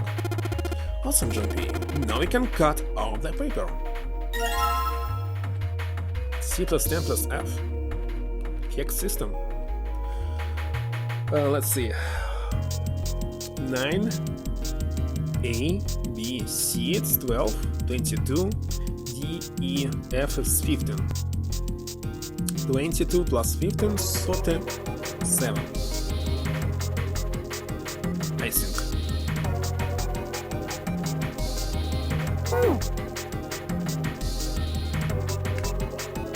Can we use it now? It's probably what you're supposed to use to enter the password. Maybe if you put in the right number, you'll open the own door. Okay, maybe the note you found earlier. Yeah, I know. Do you know how to enter these numbers? I think it's for enter and C is for query. So basically, when I'm ready to submit my answer, I press Q. So if I scroll up, I just press C, right? Oh, that's not it. Alright, let's give it a shot.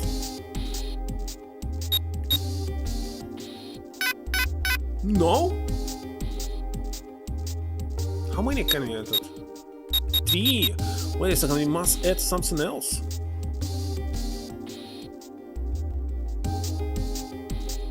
What was the number?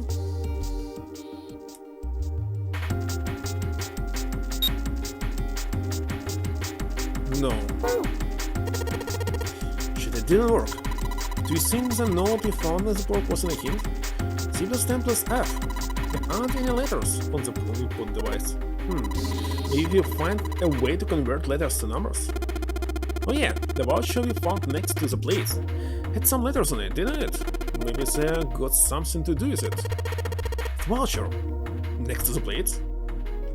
Of course, it's something else. Check voucher. Wait a second, it's because I cannot see it, it's on the left. This looks like a serving table. I would imagine food is put here after it's prepared so that the waiter and waitress can take it out to the customers. But something doesn't seem right here.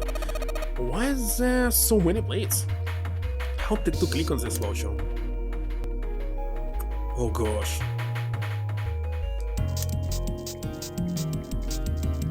How to unselect item? Nice, I don't know. A voucher says appetizer 9, meat dish 10, soup A, seafood dish F. Well, so how does it help? Not helping at all.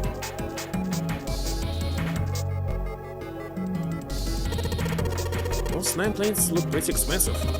And plates for appetizers. Remember, appetizers usually come on square plates. aka, well, exclusive prices. I didn't want to click on this, come on. There's 10 of them. We read this over, so they look like hats. The middle super deep for a plate. A soup plate. The main set way so that the soup doesn't spill. If you ever get out of here, you should treat yourself to a nice dinner out. What makes you think a poor college student has the money to do something like that? Mentions maybe wages on this plate. Most plates are for serving meat. Really are ignorant, aren't you?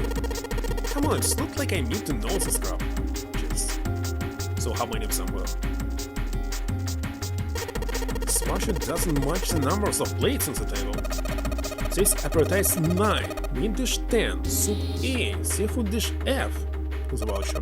And the plates on the table are 9 appetizers, 16 meat, 10 soup, 15 seafood, so it's different. They are using hexadecimal here. A hexadecimal is? It's a number system that goes 8, 9, yeah, I know this. You're familiar with this base 10, right? It's a normal system of numbers. The base 10 equivalents for hexadecimal numbers would go like this. A 10, B, it's kind of obvious. So I did some miscalculation, I don't remember why. It was 10 plus 15 and 12. 25, 35, 37, it didn't work. And 10 is 16. Ah! Of course, I'm idiot. So you must add 6 to the 37. It actually will be 43. And then becomes 16 base 10. I know it's some stage, but you can think of it as just 6 letters added on to the normal number system after 9. 43 and so on. I think I get it.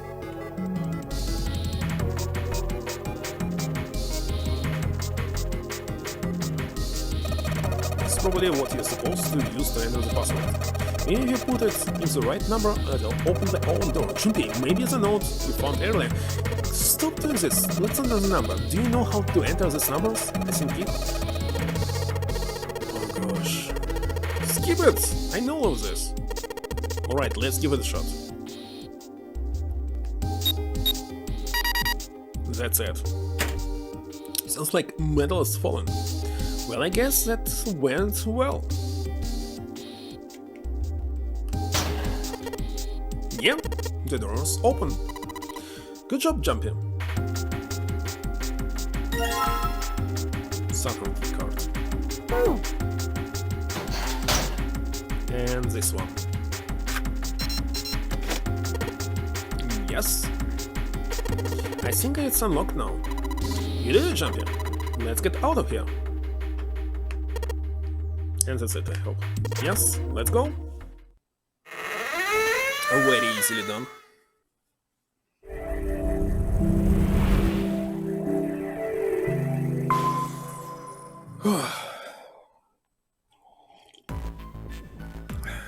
They stepped out of the kitchen and into a hallway that looked rather familiar.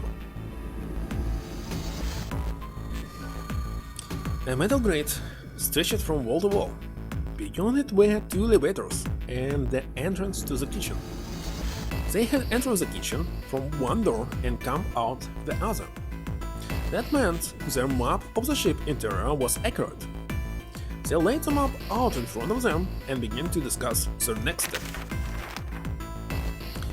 There were 4 possible roads: A, B, C, and D.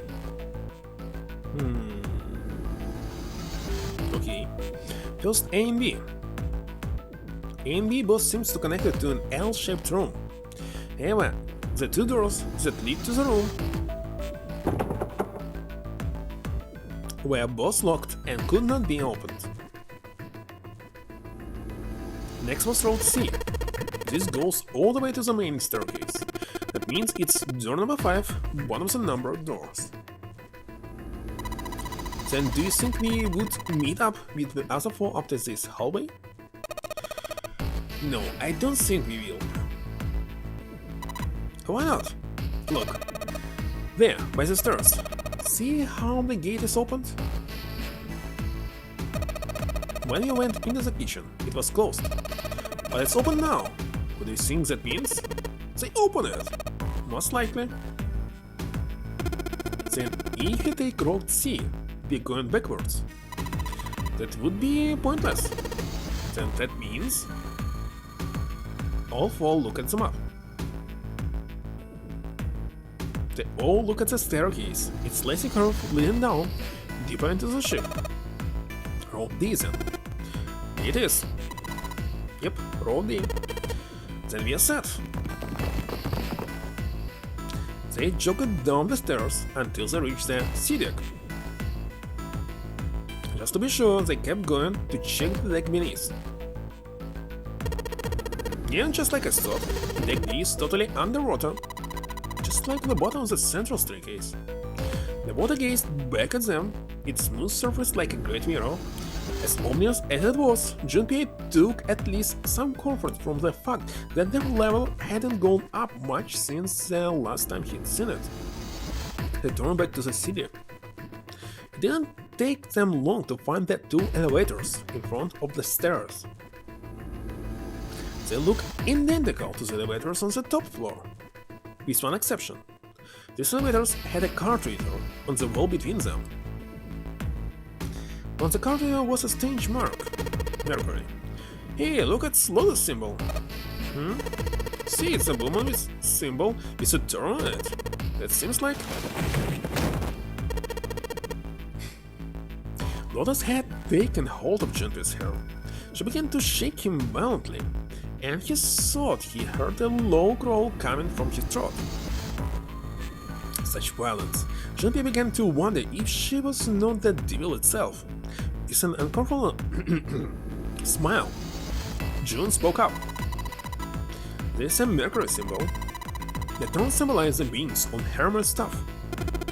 Hermes, Harpers, whatever. If you can get this thing to work, these elevators aren't going anywhere.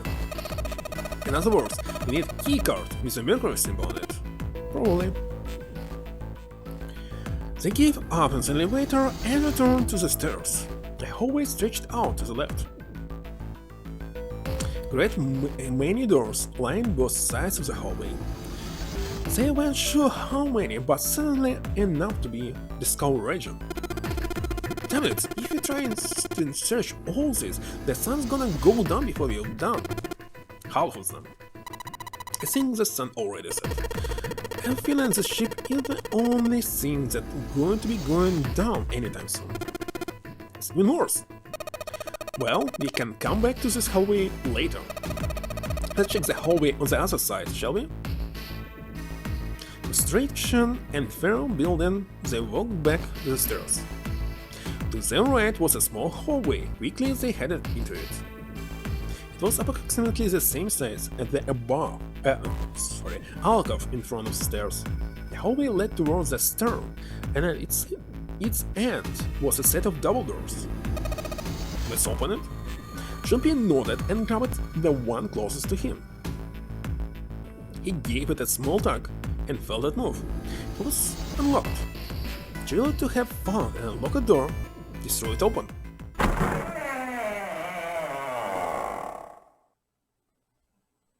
Junpei didn't know what to make of what he saw. Of course we cannot skip this, but we saw this. He simply stood, unable to speak. The other simply stared, open-mouthed. At a few long moments, Santa managed to speak. What the hell is this? A massive room stretched out in front of them like curtains in a room. Its vastness was oppressive, and it bore down on the four companions. It was not empty, however. The entire room was filled with open lines of beds. They were simple things, little more than pipe and thin mattresses. Is this a hospital? He had at last been able to put a name to the harsh sense that pervaded the room. The room swarmed with the harsh, biting smell of antiseptic. In the center of the room were shelves stocked with medicine and a number of medical devices, the function of which Junpei did not know. More importantly, however, on the back wall of the room were four doors. Three of them were emblazoned with large single-digit numbers made with thick red paint. The door on the left was labeled 3. The second door was from the left had no number, but the third had been given a 7. And the rightmost door had an 8. There could be no doubt they were numbered doors. It did strike Junpei as strange, however, that the door between 3 and 7 should be blank. What, he wondered, could it mean? Let's take a look at the doors. Yeah, that sounds like a good plan. Junpei headed towards the doors, waving his way between the beds. He started with door number 3 on the left and moved to the right until he reached door number 8.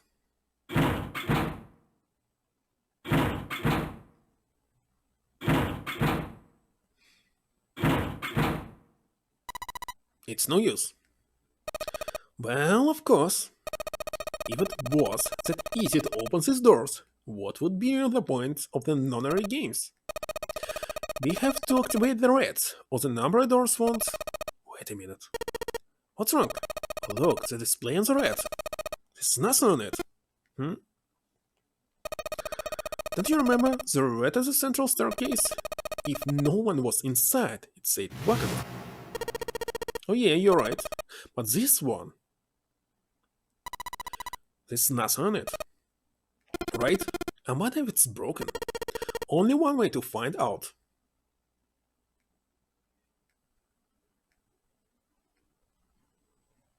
He didn't respond. All four took turns placing their hands over the red, but it refused to respond. They pulled at the lever, and still it did nothing. As they soon discovered, it wasn't only the red for door number 8 that was behaving strangely. The red on door 7 also refused to respond. And door number 3 was similarly silent. None of them would respond. What did it mean? I knew it. They're broken. Their shoe sucks at maintenance. No, that's impossible. Erasing Zero, who repaired all of this, would make such a stupid, simple mistake. Maybe it's, but that doesn't explain why this thing ain't working. It was at that moment that they heard a voice from behind them. I believe the bottom of the device has been removed. They spun around to see Snake. But it was more than just Snake. Ace, Clover, and Sam quickly filled into the room as well. Although they were glad to see one another, it wasn't terribly surprising that they had.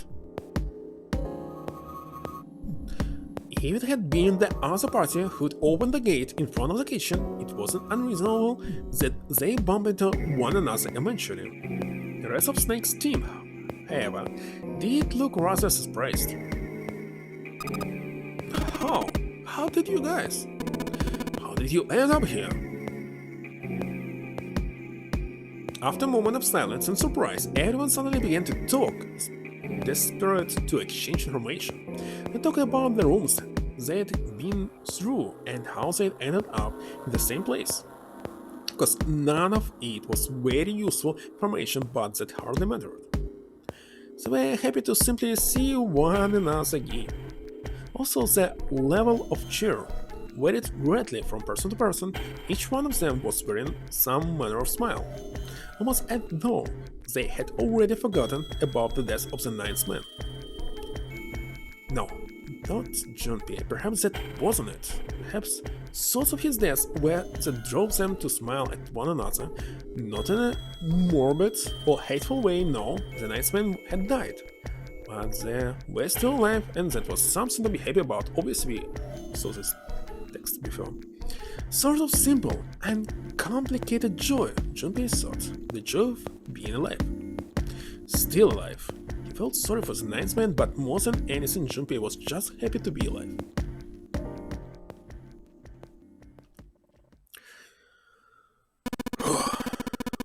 There you have it. Our house story. His part finished, Ace fell silent. For a moment, Junpei was silent in thoughts, then he spoke. Okay, let me see if I've got all this straight. When you guys go up there, here, the bases of the rats were already gone. And you look all over this room, but you couldn't find anything. So, you figured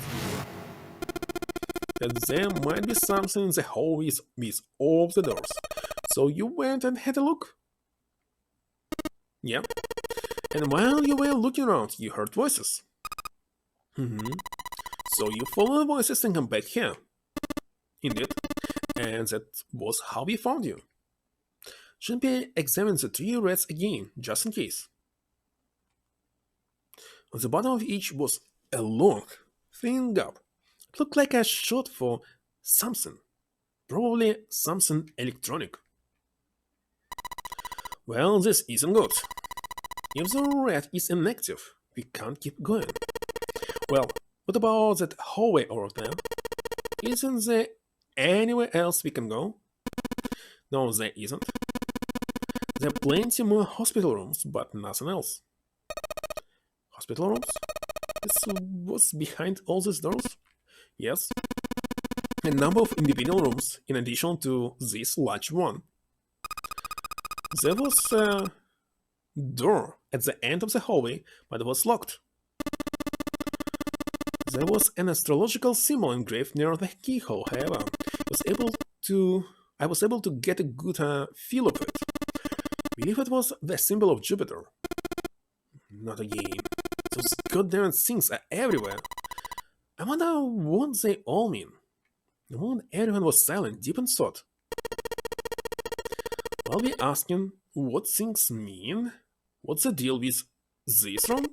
I mean, I saw this was a cruise ship, but I can't imagine a cruise ship would have a hospital like this. Of all people, it was 7 who answered, and with calm confidence. Well, I figure it's probably a hospital ship. Chances are it's gigantic. The gigantic? Junpei looked confused, so did everyone else. Oh, what is this gigantic? 7 knit his brows for a moment, then began to explain. The gigantic. He explains that she had been a sister ship to the Titanic built in the early 20th century. The Titanic had 2 sister ships, who were identical to one another in nearly every aspect. The gigantic was said to be one of them. She was initially intended to be a passenger liner, like the Titanic, but soon after the ship was launched, the First World War began, and she was pressed into duty by the British Navy as a hospital ship.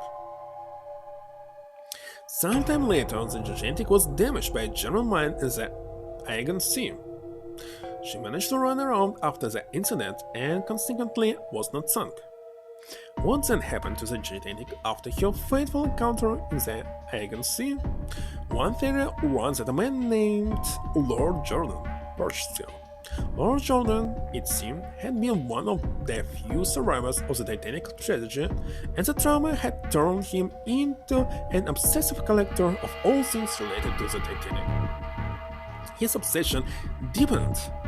He began to desire the Titanic itself. That, of course, was impossible. The Titanic lay at the bottom of the Atlantic Ocean. Gigantic, however, had not suffered such a dire fate, and as she was identical to her sister ship, she caught Lord Gordon's eye. So you're saying this Lord Jordan bought the ship? Yeah, at least I think I am. It's impossible. No way we're in some boat that's almost 100 years old. Pipe down, Just pay attention. Oh, what? That's it.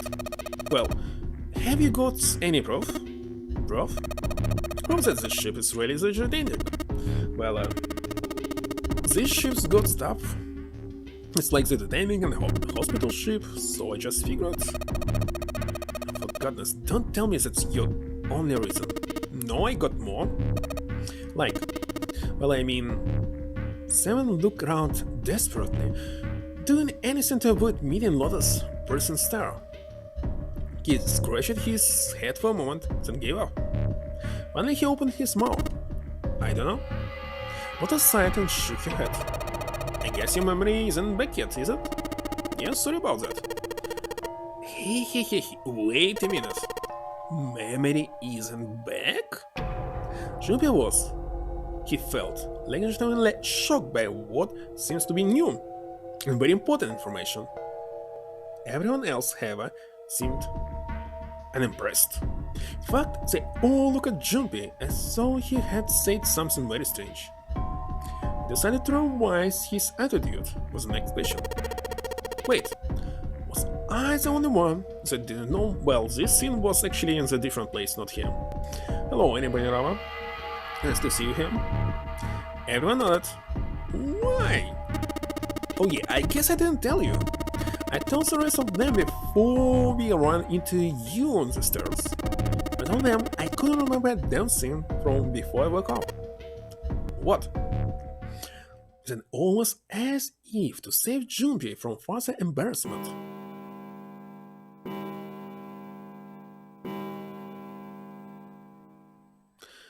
A bell began to ring from far away. It sounded as though it was a clock at the main stairway. Junpei counted each tune carefully. 10, 11, 12. It's midnight. Then we still got 6 hours left, right? We don't have any time to screw around. Let's get going. We gotta find the missing parts for the rest. Okay, 6 hours, let's see. Right now it's like 9, so 10, 11, 12, 1, 2, 3. So 3 a.m. when I actually get another ending. And this game is very precise. Wait, I don't know. Anyway, 9 hours is actually 9 hours of gameplay to get the ending if you actually read it. What do you mean fine? How nice do you propose we do that? We look everywhere in this room. It only leaves one place to look. One? Well, actually, I skipped several texts at the very beginning, because it started not from the very beginning, because we already did it last stream. Anyway, well, I guess that's not really right. Wait, don't tell me you mean we need to search all of the other rooms? Don't freak out. We already searched 4 of them. 4 rooms. We just have to split the rest between the 8 of us. Each person, that's 6 rooms, that's 48 rooms, right? So there are 48 rooms left? Your early experiences had apparently not encouraged Lotus to trust Seven. Seven scratched his head awkwardly. I don't know.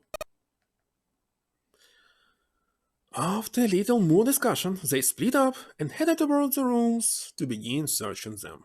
Junpei was chosen to search the rooms on the starboard side, moving from fore to aft. He also determined when they would return to report their findings. The next time the clock sounded the time. When it did, they would meet back in the large central room full of beds. If during their search any one of them were to locate the missing components, they were to yell for the others. If the strategy failed, they returned to discuss their options later. Until decided, they left to begin searching. Out into the hallways they went, each to the rooms they'd been assigned. However,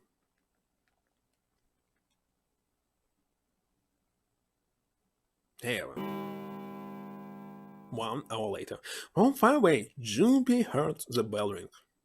It did so only once. It was 1 a.m.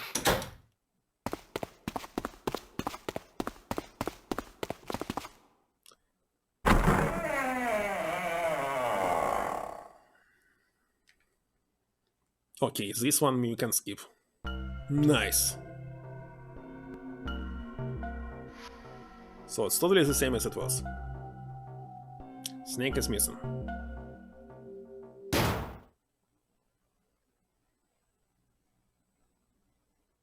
Totally the same. Okay, but we have different options. We can go to the hallway with all the rooms. We should go check out the hallway with all the rooms. Okay, let's go, champion. They turned and ran down the hallway to their left. Ahead of them, farther down the hallway, they spotted Ace. Hey, Snake, where are you? Answer me if you're there. Junpei paused. What did he want to do? Run to Ace? Or left Ace handle it? Let Ace handle it. Why don't we just leave this errand to Ace? We can go somewhere else. I don't mind. But where? Well, let's see. The first class cabin. Let's go check out the first class cabin. Okay, I'm coming with you. They turned and headed toward B deck. Outside of the first class cabin, they found Clover. She was standing in front of the wall. She was staring at a meaningless point on the wall. Her eyes bug. What should Junpei do? Leave her alone. Something told Junpei that Clover probably wasn't much of mood to talk. He leaned over and whispered quietly to Jun. Maybe you should leave her alone. Yes, I think you're right. They turned and walked quietly down the stairs. Clover had dreamed on the misery of their situation, but Junpei told himself that getting depressed would get him nowhere but depressed. For Clover's sake, they had to find Snake and fast. He did his best to push away the misery and depression, and forced a smile. So, where do you think we should go next? The hall with all the rooms? The casino. How about the casino? Let's go take a look. They turned and headed off down the hallway to their right at the jug. Before they knew it, they were there. So was Lotus. She was leaning against the wall examining her nails. Hey, what do you think you're doing? She glanced up at him, unimpressed. Isn't it obvious? I'm looking for Snake. I'm just not seeing it. Really? Maybe you need to look harder. Junpei didn't think that was the problem. Oh, by the way, I've got a proposal for you two. Care to hear it? Refuse and leave. No, that's alright. Let's go, Jun. Junpei tugged Jun's arm and led her quickly back towards the stairs. Was it okay? You don't think we should have listened to her? Now I got a pretty good idea what her proposal would have been. We should be looking for Snake. Well, where should we go next? The first class cabin? Let's go take a look at the first class cabin. It's really close. They turned around and took off down the hallway to their left. No one was there. Junpei figured they might have more like somewhere else, but where? Let's go back to casino. Let's go take a look. They turned and headed off down the hallway to their right at a jog. There was no one there. They had no choice. Junpei and Jun turned around and headed to a different location. The hallways also rooms. Let's go back downstairs and check out the hallways also rooms. Gambling again.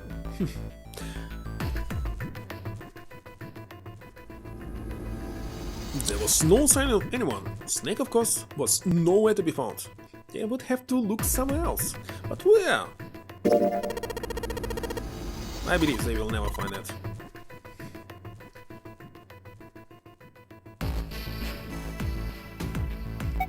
Okay, let's go back. Yeah, why don't we go back to the big hospital room? Sure, let's go. They took off at a run down the stairs.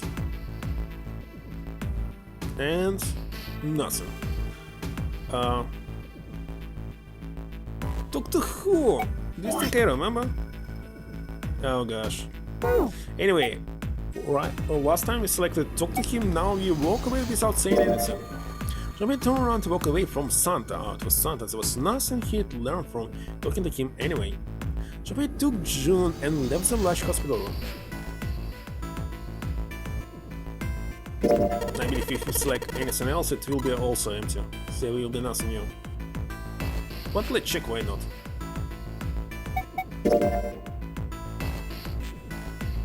There was no one to be seen. What next?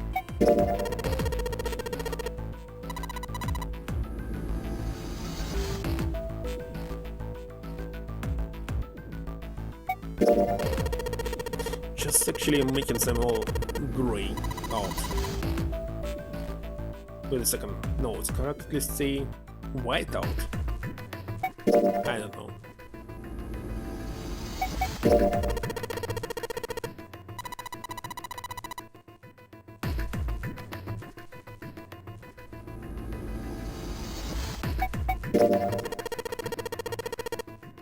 Seriously, they just wasting time.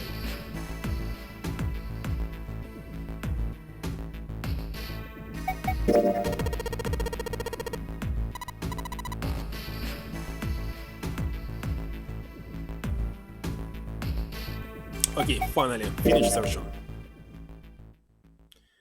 And which door to go? Well, wait a second, leaving behind 3 people with 2 teams of 4 and 3? Not sure. She wasn't quite sure that was true. Wait a minute.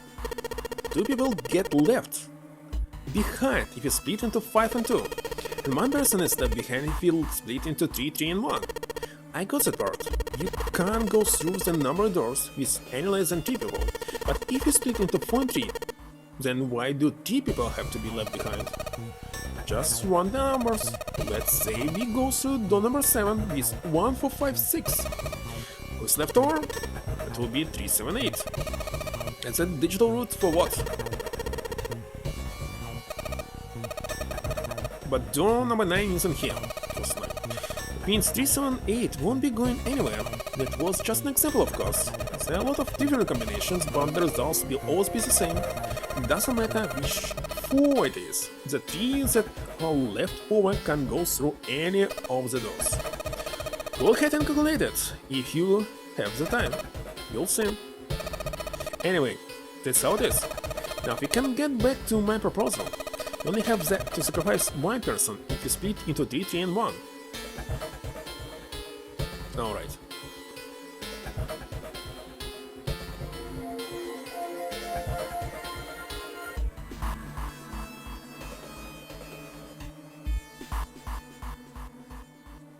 He decided to sacrifice himself, knowing that's actually coming back. It's kinda obvious.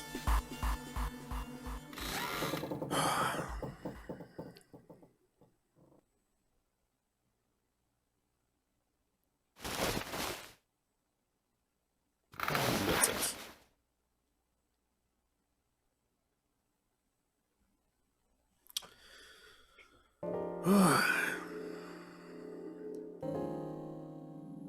He decided it will be 7. Let's go and select it. Door number 7.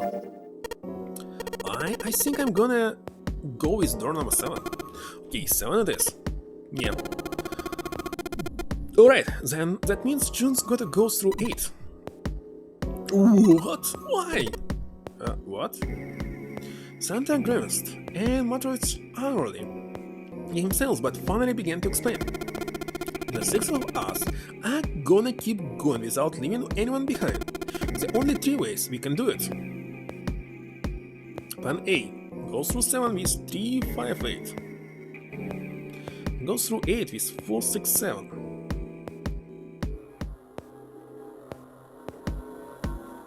My number is 5, right? If you say go 4, 6, 7, it will be 2 and 6, okay. Go through 7 with 4, 5, 7, and go through 8 with 3, 6, 7. Okay, don't care about the plan. And that's it. Those are our only options. In other words, 3, 4, and 6, 8 can never go through the same doors. You get it now? As Santa finished, June looked over at Junpei, tears welling up at the corners of her eyes. I know, you say we aren't going to see each other again for a long time?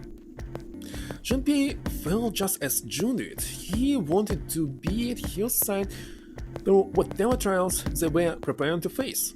Hello, Sasoro. But he knew if they were to survive, he had to swallow his feelings. And for the six of them to move forward, he and June had to be separated. He looked at June. He was scared to lose her, but he swallowed, stilled his resolve, and did his best to smile. Hey, come on. You're making it sound like we're never gonna see each other again. We gotta split up, but only for a while.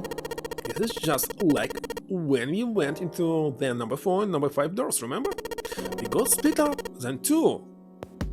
But we all went back up. I'll bet 7 and 8 are just like that.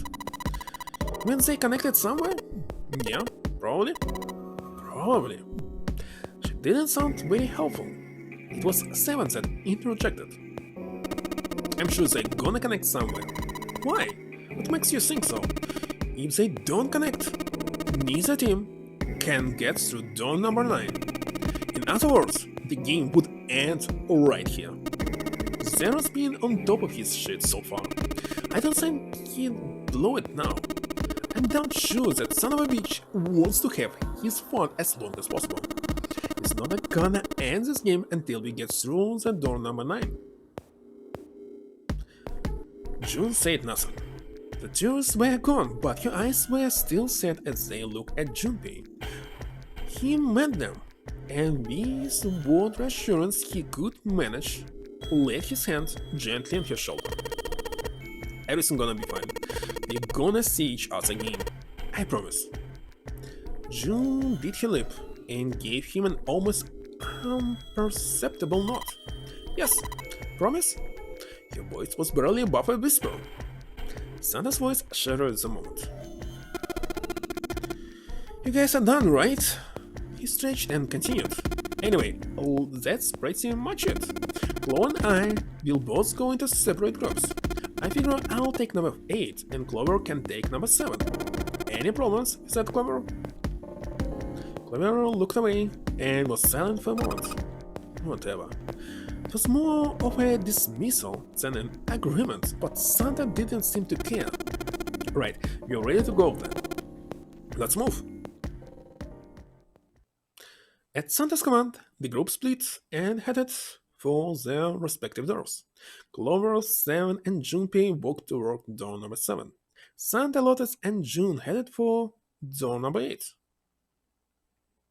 For a long moment, they stood in front of the door.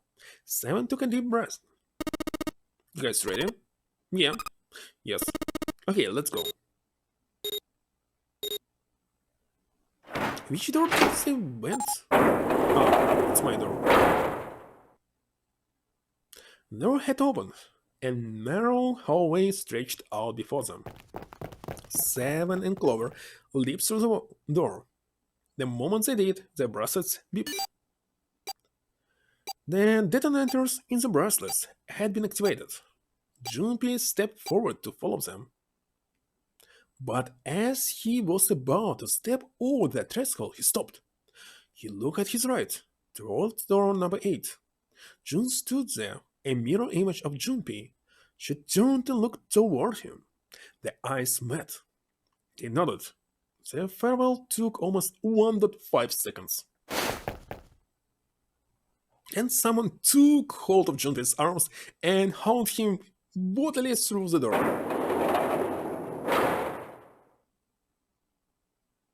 He heard the sound of the number door slam shut behind him. His bracelet gave a cold, electronic beep. Only 81 seconds left. No time to waste, guys. Let's get moving. 7 leads the way down the hallway. Junpei and Clover followed him as fast as they could. After what seems like far more than 81 seconds, they reached the end of the hall. To the left of a wooden door, they found that dead. There was no time to rest or catch their breath. All three slammed their hands in quick succession over the scanner panel on the dead.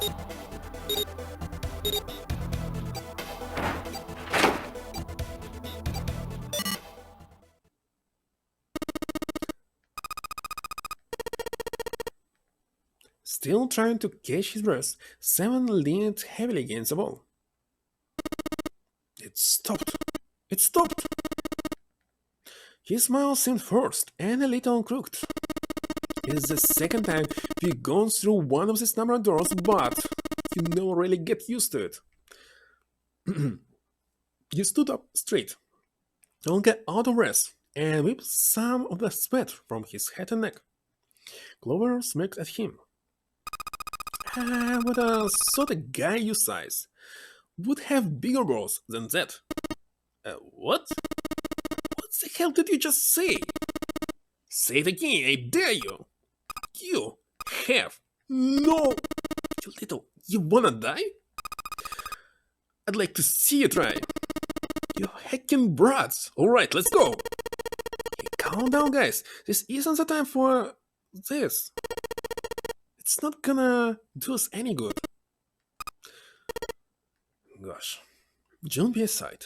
Sometimes he wondered if the doors and the puzzles were really the greatest challenge they faced. Wait, yeah, for a minute, alright? I'm gonna go see if there's any other doors. I didn't respond, but Junpei wasn't in the mood for a conversation anyway. First, he examined the inner part of the numbered door. It was, of course, shut tight. On the left was a single short hallway that terminated almost immediately at a thick iron wall. Junpei doubted the wall could be moved. At last, he gave up and returned to Seven, who was stepping lightly on the wooden door. This door the only option you got, right? Yeah, looks like it. There was a metal plug bolted above the door. It read Operating Room. If it was to be believed, the room on the other side of the door was an operating room. Something about it made Junpei feel nervous. Well, there's no point to standing around. Might as well go in and see what's waiting for us. Seven grabbed the brass knob and slowly opened the door. The creak of the hinge sounded like the groan of an old woman. A chill snaked its way down Junpei's spine. Quickly, he gathered what courage he could and took the first step in the room. Seven followed, with Clover right behind him. Part of the room just past the door was obscured by a screen. Clover's curiosity got the better of her, and she darted past Junpei to peer out the screen. Her scream nearly blew out Junpei's eardrums. He and Seven ran toward Clover to see what had frightened her. They rounded the screen, and the cause of her outburst was immediately clear. What the hell is this? Is this a corpse? Was it something that looked kind of like a human lying across some sort of bed? No, not a bed. An operating table. The table sat on a rusty steel lift, and a cluster of bright operating lights shone down on it from the ceiling.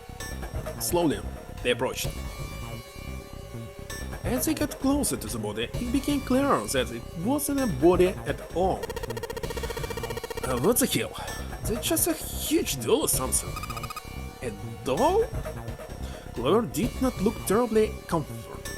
Slowly, she approached the operation table and looked as intently as possible, from as far away as possible, at the scene. Junpei could see her relax. You're right, it's only a doll. Man, it really scared me. She heard a great sigh of relief and wiped a few drops of sweat from her forehead. Seven smirked. Well, I guess it would have been worth if you actually had any balls. Shut up! Don't you start with me, fatty. Oh, what's this? You want a piece of me, short stuff?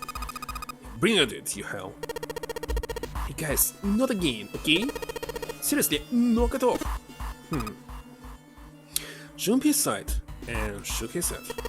Anyway, it looks like he's got something the two of you could stand to have a little more of. I'm talking about the heart. Oh, this? You mean on his chest? Yeah. There was a little. It was set a little higher than normal for a human body.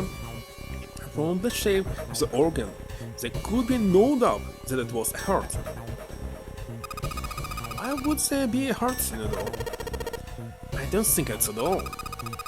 I think maybe it's like a medical mannequin or something. Or maybe it's got more personal uses. Seven's skin was more than a little perverted. Clover glared at him. Anyway, how about we take a look around this place? Let's go. Okay. Shoots him.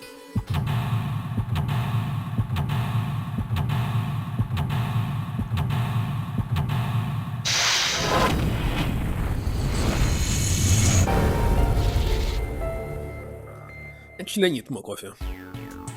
This one is very cold.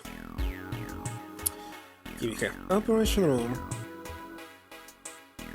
5 screens actually. You see this actually transition. Let me see this body closer. Interesting. Alright, and like 3 doors.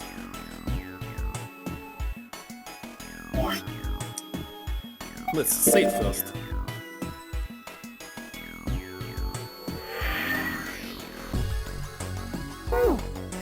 And I'll be right back and create some hot coffee. Yeah, it's kinda cold here. I have a thermometer in front of me. Okay, be right back.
What?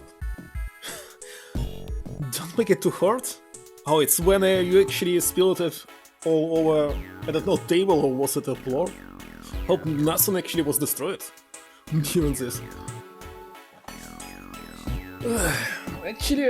Actually made it hot, so I need to wait a little bit before I use it. Alright, so room number 7, right? Let me check the file. Nothing new in here. Check this in. Hey, I wonder what this scene is. It says kg on the display, kilograms. I think maybe it's a scale. These dolls are really kinda creepy, you know? Hey, it says something here. John? John Doe? Maybe. You think that's this doll's name? Maybe.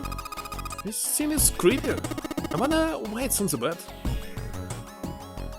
Let's check the bed. An operation table. Do you think all operating tables look like this? I have no idea. Check this. Kosher forceps. Kosher. Oh, yeah. Anything else? Bunch of surgical tools. I don't know, maybe this one? No.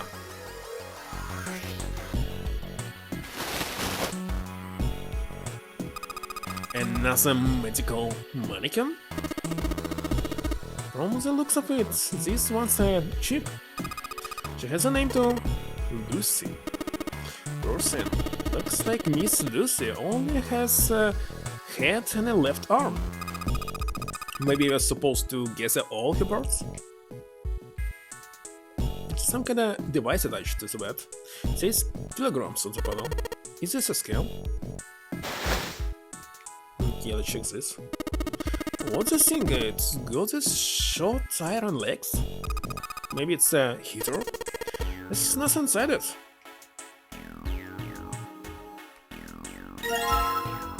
Chest.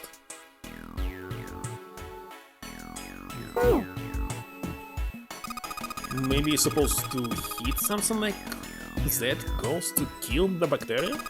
There's a bullying thing over there. Surgeon, anyone alive? No, totally not in Zero Ski. It's not on the lid or in the drawers. Maybe if we play some Saw game. The drawer is empty. Nothing there. But usually games based on movies they're terrible. A medical mannequin with its guts showing. Gross. Hey Junpei, there's a slit in this thing's chest. Yeah, sure is. There's something in there. Maybe we can get it out. Damn it. Stinking sin one batch. It's stuck. Well, I guess you can't use force on this one then. We need something small that can fit into that little hole. So we have this. Fake organ?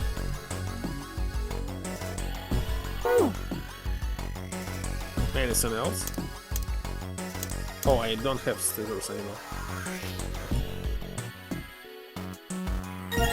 Scalpel. So we got scalpel, so maybe we'll do something. A creepy medical mannequin is lying on the bed. Apparently his name is John.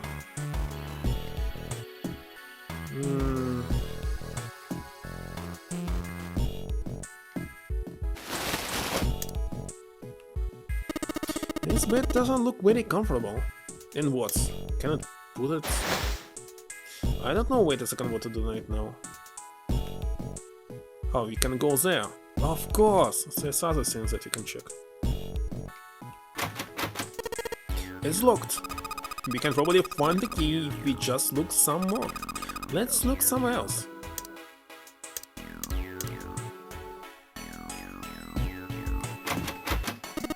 Looks like it's locked. Guess we're gonna need a key for this one. Jumpy, where are you going? That's what we came through. I'm missing our base and number door. I'm pretty sure I don't need to tell you that the number door is a one-way deal. So, you're saying there's no point to going back there, huh? And they nodded. Awesome. Wait a second.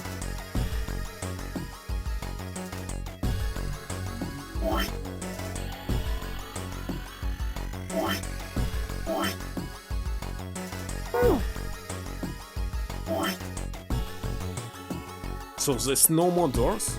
Just 3 doors, 2 of them locked.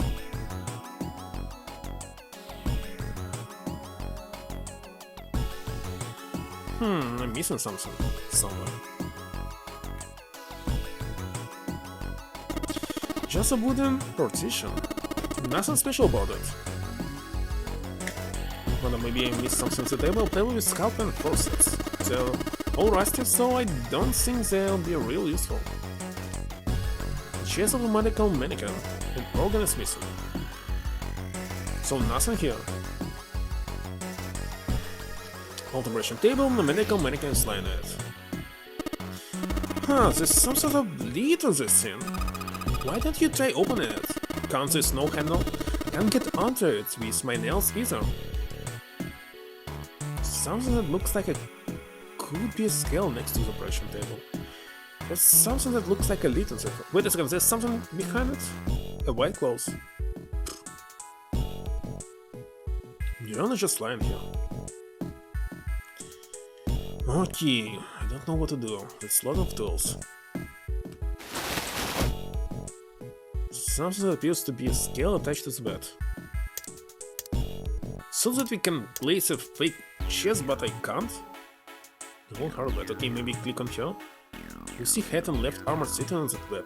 Maybe something will happen if we gather all her body parts. So we must collect all the bodies. But where to get them? Gosh, I don't know. It's only a heater. There's nothing in it. There's a pipe going outside. Strange, I don't know what to do. A sinful bullet tools to sterilize them. There's nothing in the drawer.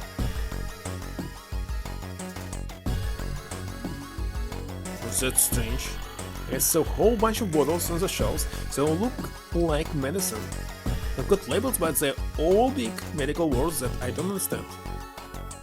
There's nothing on the lower shelf. Are you kidding me? The door's locked tight. Then in without a key. I'm not sure what to do in this case. Not this button. What about this thing? Nothing. Oh, wait a second. Maybe I can use this on maybe this? No? Let's try cutting this organ with a scalpel. That's it. Organ key.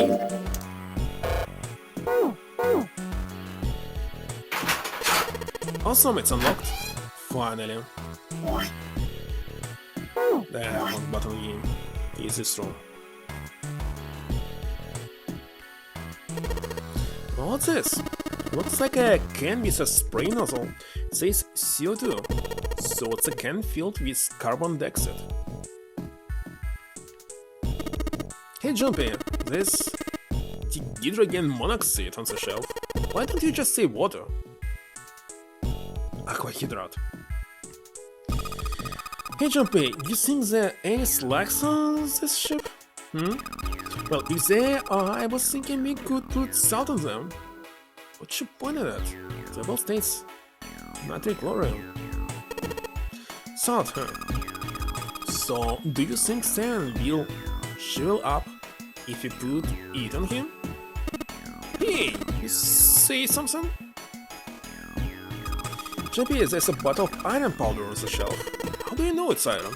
Yellow stands ferrum. Ferrum stands for the iron, right? And I just recall these exit corners with ferrum. So it was so easy, all the puzzles in the corners were easy. Salt. Huh? Something stinks. Is it coming from this bottle? It says NH3. Well, that is, of course, stinks. It's ammonia. Oh, good stuff. Let's go for a drink. What are you talking about? C2H5OH? Talking about that bottle. It says obviously, right? It's ethanol. That's right. It's also known as ethyl alcohol. Why not spirit by alcohol? Anyway, it's pretty much what booze is made of. So, you gonna drink it? Nah, I won't. Might say that's what it is on the label, but there could be anything in there. It's known on the top of the table. Iron 1, Salt 2, Water 3.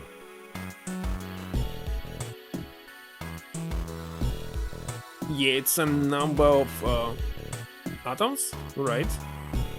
Carbon dioxide, ammonia, ethanol. What I think this is hint for, obviously. Maybe it's got something to do with this box. Blue liquid. How do you know that it's blue? So it's like there's something inside that bottle. Why don't you try pouring some out into the cup? I don't see any reason why not. What's that? It's bright blue. Do you think that's an alien blood? Where the hell did this come from? Then what do you think it is, 7? I don't know, some sort of special bath soap? It's a boring guess. Red liquid. Looks like there's something inside that bottle. Why don't you try pouring some into the cup? Can't see any reason why not. What's that? It's bright red. Do you think it's blood? No, blood's thicker than that. And what is it? Medicine.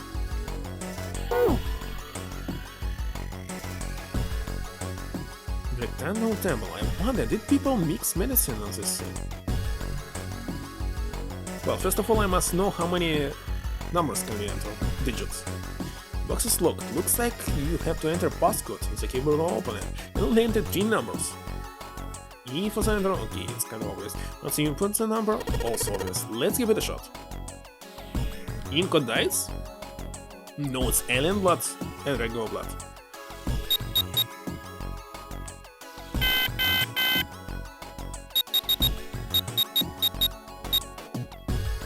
Okay, 3 numbers.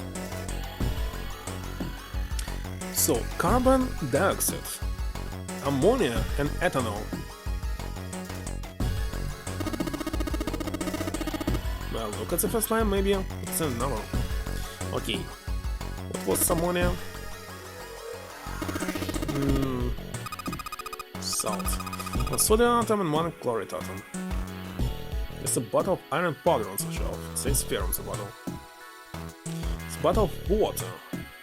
H2O. Canister of carbon dioxide. The level says CO2, so it's like 3. Carbon dioxide 3.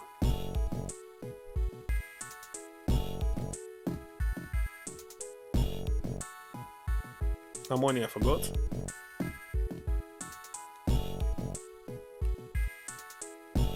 Ammonia is 4, 3, 4. And C2H5OH is actually 9. 3, I forgot. 3, 4, 9. So another one, ammonia is made of 1 nitrogen atom and 3 hydrogen atoms. It's kind of obvious, let's go. 3, 4, 9, 3, 4, 9.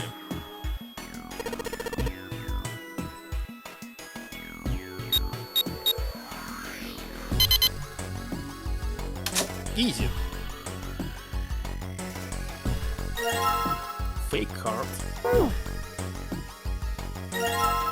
And fake right arm, but it's not the whole body. We need another key. Where to get it? I have no idea. 2 liquids, fake chest, fake heart. Wait a second, maybe you can use this key in some other place. We still have it. You think we should go back? Guessing that's probably best. Clover nodded and left. Junpei was about to follow her when he realized that Seven wasn't following suit. Hey Seven, what's up? Oh well. He looked up at Junpei distractedly and then back down at the brown bottle he held cupped in his large hands. What's that? In response, Seven tossed the bottle gently to Junpei. He caught it and twisted it around to reach the level. Ethylenedium tartrate? EDT. It's tartaric ethylenediamine. Oh gosh, what kind of medicine is that? It's not medicine. I think it's industrial stench detergent. Why would they have something like that here? Well, probably to clean stuff up. Clean what up? Heck if I know. Still, it looks like it's cleaned my brain up. Junpei looked up from the bottle. You remember something? Seven nodded slowly and spoke. Tartar sauce. Oh, tartar rates actually raw meat. Very tasty, but very dangerous to eat. Well, less dangerous than maybe Japanese fish fugu? Or maybe more? I don't know. Also you can die if you eat it. Well, I remember a story about EDT. It happened about 50 years ago. There was this factory somewhere in America making big old EDT crystals. They were making it to sell as industrial stench cleaner, like I told you before. But another creepy story. Creepypasta from 4chan. Or watch. A year after the factory started up, something strange started happening with the crystals they were building. Water molecules started attaching themselves to the EDT crystals. This made them into a sort of mutations of the original crystals called hydrate. Once the crystals turned into hydrate, though it's useless as a cleaner. The factory had to just dump the crystals as a hydrate. They were useless. But it didn't end there. After that day, the same thing started happening in EDT factories everywhere, even once nowhere near that first American factory. They've been making crystals the same way, with the same materials and the same equipment and environment, but now, all of a sudden, every single crystal they found turned into hydrate. In fact, ever since that day, no factory anywhere has been able to make a pure EDT crystal. Even in EDT research done years before, they'd never gotten a hydrate. But after it happened at the first factory, it just spread. It was like, man, how do you say it? I mean, like it was infected with a virus or something? Seven shook his head. No, not like that. It spread like wildfire. Showed up in labs that were completely isolated from the rest of the world. Even started happening to crystals that were completely sealed up. It doesn't seem like it could have been a result of this stuff coming in contact with other samples. Then, well, I guess it was some sort of information. Like the crystals were transmitting this information all across the world somehow. What information? How to make a new crystal? Something had to tell the stuff how to do it, right? Like it just whispered to the EDT in the trunk. Hey, if you do this, you could take in water molecules. Come on, man, that's just... I mean, who is this someone anyway? Someone you can see? Someone who exists all over the world? You mean like a god? Or maybe the devil? Seven grinned. As Junpei was trying to figure out what on earth he was going to say next, Clover's shrill voice burst the room. Hey! What are you two doing over there? Stop wasting time and get over here! Okay, we are coming. Jeez. 7 look at Junpei. Yeah, so anyway, that's the story. It might be useful someday. Don't forget it. With that cryptic remark, he turned and left the room. Junpei was left behind to ponder what he just heard. Information being transmitted invisibly. Could such a scene really happen? Well, thinking about that cup isn't going to help me right now. We need to figure out how to get the hell out of here first. He took a deep breath, tried to clear his mind, and followed after 7. Okay, let's check the second door. I seriously like all this clear text here. And in every Zero-Escape game, it's very awesome. All these urban legends, which is actually not urban, but the whole world legend. Cool, it's unlocked. Let's go inside.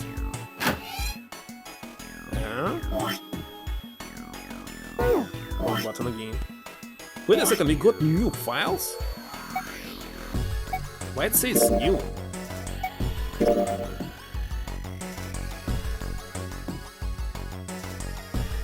Not very sure.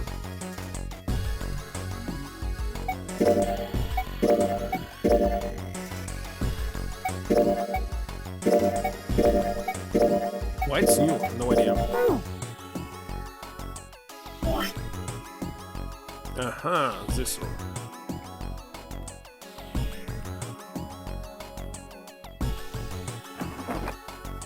Let's see if a piece of paper. What's this? Is this some kind of medical record? New material has been added to the file screen.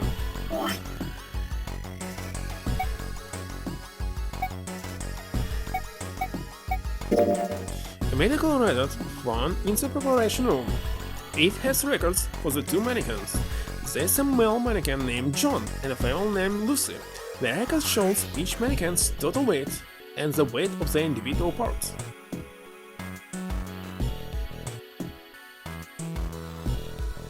Do you need to remove hand to actually solve the puzzle? They're pretty light.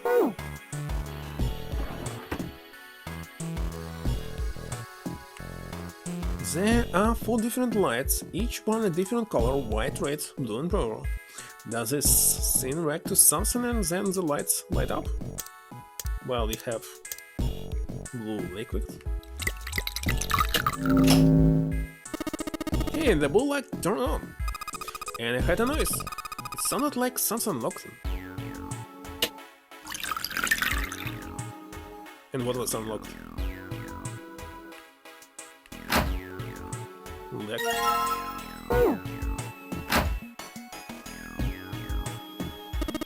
A sink. Doctors and nurses probably washed their hands here before an operation. Nothing suspicious here.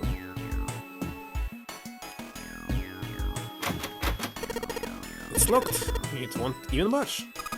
You think this is the exit? What about this? What's this? A light switch? Doesn't seem to be working.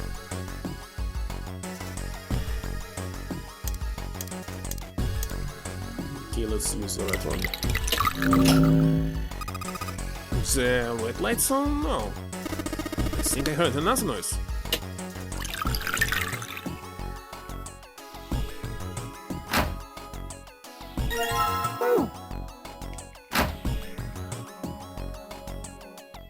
Okay, now I believe you must mix them or something.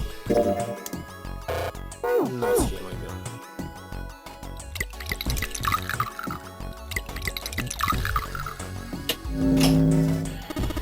I get it! You combine the red liquid and the blue liquid to make a purple one. Good job, Junpei.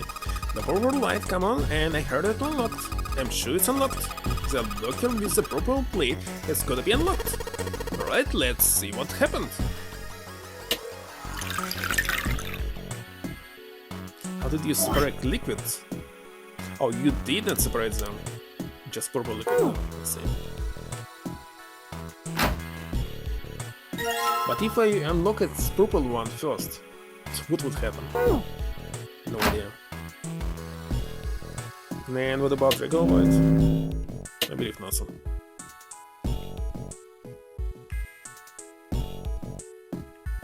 Oh yeah, I'll be back here.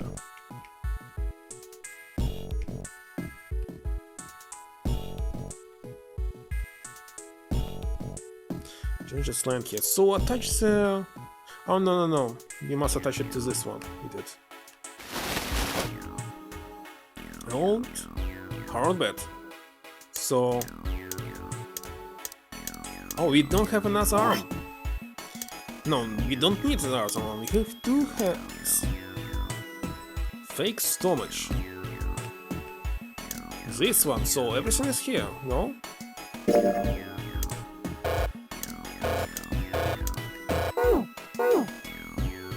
Ah, I must click on this, okay. So we collected 6 parts of the medical mannequin. So the ones you got must be policy, right? Yeah. Seems like it. Well, I said we give the C her parts back. Any objections? No. Agreed. Alright, let's get started. Combine!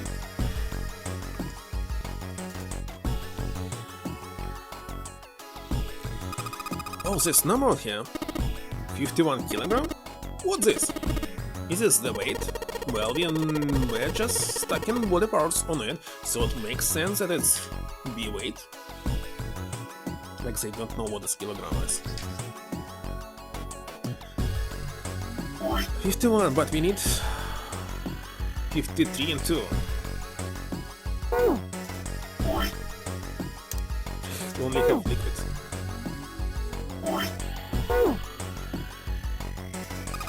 Hey, nothing happened. That's odd. Maybe it's the wrong weight? Wait? Yeah, well, you know how there's a scale on this side of the bed. Maybe we need to get the scale to a specific number. How are we gonna do that? So you're supposed to swap your body parts with John's. Oh, let's give it a shot. Operation instructions. The screening below displays 2 medical mannequins. You can switch the body parts by touching the parts you want to switch out, and then the parts you want to switch in. Okay. Yeah, I forgot what was this.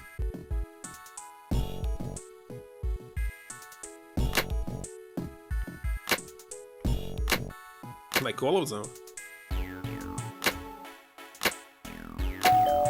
That's it. Very easy.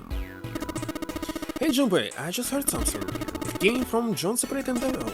You better check it out.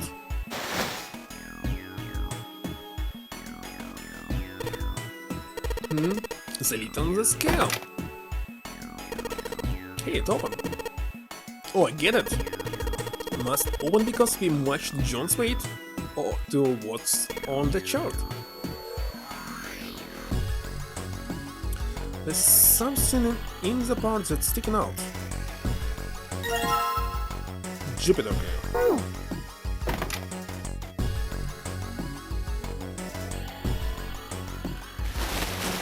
What about you? Just a scale, the display now shows 3 kilograms to 100 grams. Let's get out from here.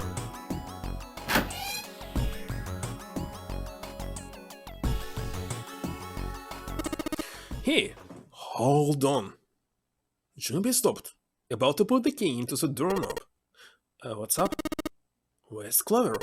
Huh? Junpei turned around. Clover was nowhere to be seen. God damn it, where the hell did she go? Okay, just hold on a minute, I'll go get her. Sure thing. Junpei left Sam at the door and headed back to the operating room. He found you, standing next to the operating table. She was staring at the mannequin. Hey Clover, what's wrong? Come on, let's get out of here. She didn't respond. If she hadn't been standing up and breathing, Junpei might have thought she was dead. What are you doing? Did you want to come back here and say goodbye to John? It wasn't the best joke, but it was something, an attempt to lighten the mood. Clover did not laugh. She stood stock still and said nothing. Hey Clover, can you hear me? Perhaps it was something he'd said, or perhaps it was... Something else?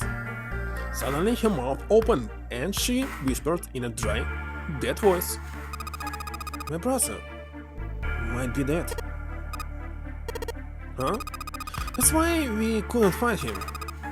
If he's dead, I'm going to be next. Suddenly the operating's room felt very, very cold. What are you talking about? What's wrong with you? He gave her a small shake, but she still didn't respond. The silence grew heavier. Let's just get out of here. We got the key, let's use it. That's cool with you. Clover nodded, almost imperceptibly. Still, Junpei was glad to see she was at least somewhat responsive. He put his hand on her shoulder and guided her to the preparation room. And they arrived at the door, she suddenly stopped. I'm sorry. What was this? Why was she apologizing? Junpei wasn't sure what to make of her. Was she emotionally unstable because her brother had gone missing? I'm really sorry. Just forget everything I told you, okay? Don't worry about it. Really, I mean it. How could anyone pretend to not to hear something like that? But something told him this wasn't the time to press the issue. Junpei gave her the warmest, kindest smile he could manage. Alright? Thank you. Her smile was weak, it was almost painful to watch.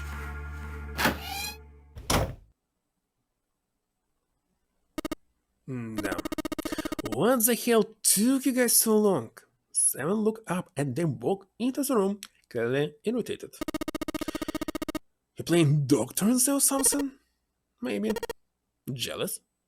Seven avoided answering the question. They stood in front of the door. Junpei took out the Jupiter cane.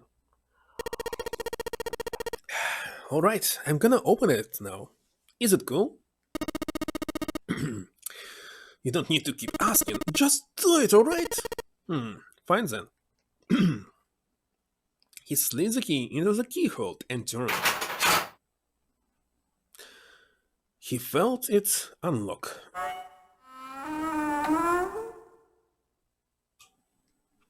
The door opened with a soft, melancholy creak. Beyond it lay a simple, white hallway. There was no fanfare or confetti. Obviously, there was no one there to applaud them. They simply walked through the door. That was it. Alright, let's get going. Hey man, what's up with you? You're so serious, you know? Can't you sound more happy? You know, get a little excited? Not really. Junpei turned away from Seven and took his first step down the simple, white hallway. My brother might be dead. I'm going to be next. Clover had told him only a few minutes before that her brother was probably dead and she was likely to follow him. How could he pretend to be happy after hearing something like that?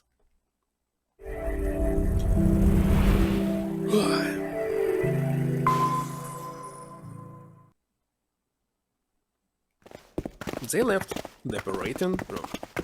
The hallway took them around several corners and past several doors, but they were all locked until, at last, the final door was hidden in a corner of the hall. Junpei grabbed the handle. As he made to push it open, a voice stopped him. The voice came from behind him and belonged to neither Seven nor Clover. Junpei! He spun around. He saw someone running toward him from the other end of the hallway. There was three people coming towards Junpei and his companions. Santo, Lotus, and June. They pulled up short in front of Junpei, breathing hard. What? What the hell is this? What are you doing here? What? But we didn't.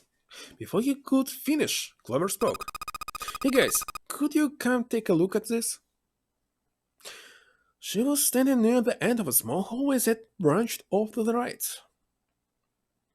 The rest of them ran over to her, curious as to what she had found. There was something on the wall at the end of the hallway. a map of the ship's interior. It said C-Deck in the upper left corner. It was, they assumed, a map to the floor they were on. Door number 7 and door number 8. The map confirms that they already knew. Both doors eventually led to the hallway where they had found themselves. In fact, yeah, isn't that what I said? I'm gonna be split up permanently till we find door number 9. We might get separated for a little while, but we'll see each other again. Otherwise, we won't be able to open door number 9. That's how the nonary game works. Junpei looked at the map of the ship's interior again. As he looked more closely, his surprise and excitement gave way to weariness. One by one, the others saw what he'd seen. He moved as one was the door. He pulled the map of the ship's interior off of the wall, put it in his pocket, and followed the others. The 6 of them stood in front of the door, arrayed in a semicircle. Santa stepped forward. He took hold of the door and spoke, without looking back at the other 5. Ready? I'm gonna open it. Slowly, all 5 nodded their silent assent. With a deep breath, Santa threw open the door.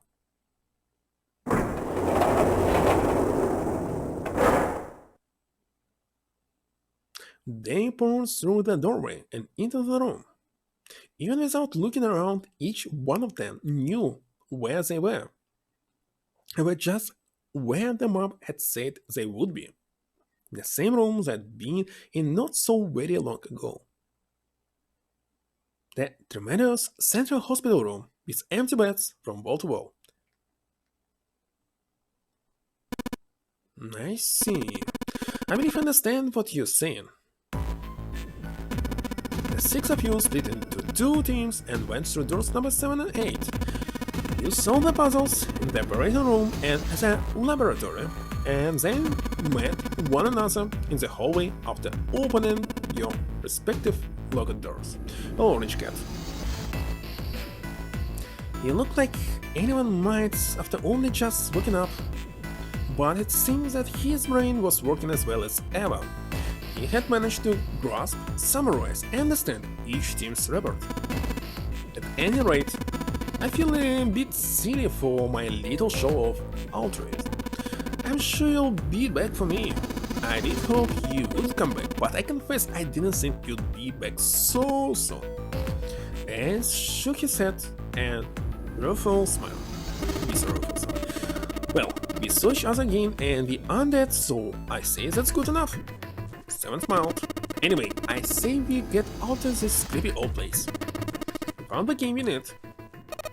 The key? And that what I just said? I'm talking about the Jupiter key. We found it in the operating room. Right, Junpei? Junpei nodded. Ah, the solar system keys. Actually found one in the laboratory too. Here, the Earth key. Lotus dug out still warm key with an Earth symbol on it. Still warm key? I might lose it. It's probably better if you hold on to it. This way it won't be my fault if it gets lost. And with that, she pressed it into Junpei's skin. He felt slightly less honored. As a group, they now had 3 keys that had not been used. The Jupiter key, which had been found in the operating room. The Saturn key card, which had been found in the kitchen. The Earth, which Lotus had just handed to Junpei. Junpei dug the new keys into his pocket. Jun spoke up. The Jupiter key is supposed to be for the door at the end of the long straight hallway, right? Yeah. If the map's right, then it's connected to the central staircase. Then next to the stairs... Wait! They were the first words anyone had heard out of Clover in quite some time. He Your face suggested they weren't going to be very happy words. What about door number 3? Look, you saw them up, right? It's the same as 7 and 8. They'll just lead us back to the big hospital room. There's no point to seeing what's on the other side of the door. There is a point. At least says for me. There were tears in her eyes, but she glared at 7 as hard as she could, just the same. She looked very much like a frightened puppy. There wasn't a man alive who could have resisted those lies. 7 looked everywhere in the room except at Clover, and muttered and called apologize under his breath. Yeah, you're right, I'm sorry. Snake might be on the other side of the door number 3. Clover nodded once. The next person to speak was Ace. So you can scroll the text, I didn't know. Very well. I'll be coming with you then. I've had a nice long rest. I think it's time I was up and about again. So 7, you'll help me, won't you? Me? John P. did the calculations quickly in his head. 4 plus 1 plus 7 is 12, which is digital root is 3. It looked like 7 was doing them too. At last, he gave up. Now, well, I guess that's how it's gotta be. So I'm going with you, huh? Yes, you are. Alright, let's get moving. And so it was decided that Clover, Ace, and 7 would discover what lay beyond door number 3. Okay, we are heading out. Be careful. Didn't think I'll be hearing that from you, Lotus. Don't let it go to your head. I'll be in trouble. I'll be in trouble if the 3 of you bought it. The rest of us can't open that 9 door. The truth comes out. 7 nodded, as if this answer made much more sense, and pulled the lever on the right.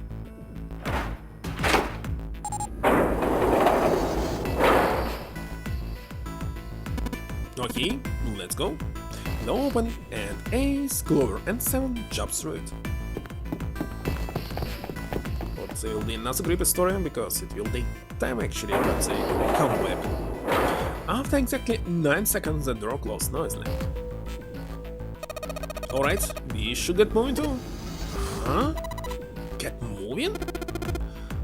Where are we going? Everyone except Lotus seems rather confused. Well, it would be a waste of time to just sit around, wouldn't it? Let me explain. I get it. We're gonna see if we can get anywhere interesting with Jupiter key. Yes. If we are lucky, we might find Snake. We're at the end of the hallway, lined by individual hospital rooms. The Jupiter symbol was engraved on the keyhole. Alright, Jumpy, open it, if you please. Yeah, on it. Jumpy pulled the Jupiter key out of his pocket and slid it into the keyhole. He twisted. With a nice, sharp click, he found the door unlock. Alright, ready, guys? Jumpy's companions nodded. He nodded back, then slowly and quietly opened the door.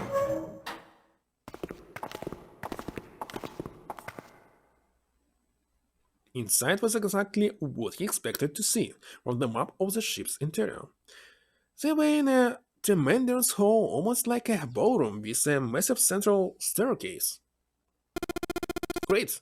Back to the beginning. You sure this is a good idea? What do you mean? Well, we already searched every inch of this room, didn't we? I'm asking you if there's any reason we came back here. Of course there's a reason or no idea. And I will answer, no idea. You know, that's a good question. Junpei looked off in the distance, thoughtfully. Lotus sighed and shook her head. I can't believe this.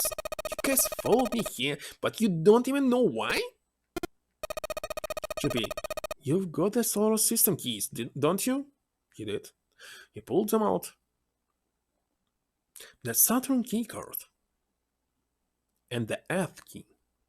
Junpei didn't see what they had to do with anything, though. Both he and Santa were completely lost. Fortunately, June took pity on them. Don't you remember the elevator? On C-Deck, where we are now, there was a big elevator behind the stairs, remember? And next to the elevator, there was a card reader with a Saturn symbol on it. And on A-Deck, on the door to the left, there was a keyhole with the S symbol on it, I think. So, the two keys that Jumpy has should let us use the elevator and the door on the A-Deck. Yes, that's right. John smiled, pleased with herself. So did Santa. Alright, I got it. Let's get started then. What do you say we split into two teams? Lotus and I will search the Earth one, so you two can search Saturn, alright? Sounds good. Junpei handed the Earth key to Santa. They decided that the initial search should be brief, only 10 minutes. They'd meet back near the staircase once they were done. Junpei and June headed for the elevators. Sure enough, there was a card reader bolted to the wall next to the left elevator. He lined up the Saturn key card and swiped it through the reader. A light on the upper left corner blinked to life. Great, looks like it's working now. Alright, now how do I call the elevator? There was a single button to the right of the elevator door. On the button was the upside down triangle, the universal symbol for down. There didn't appear to be up button. Junpei pushed it. He didn't have much of a choice.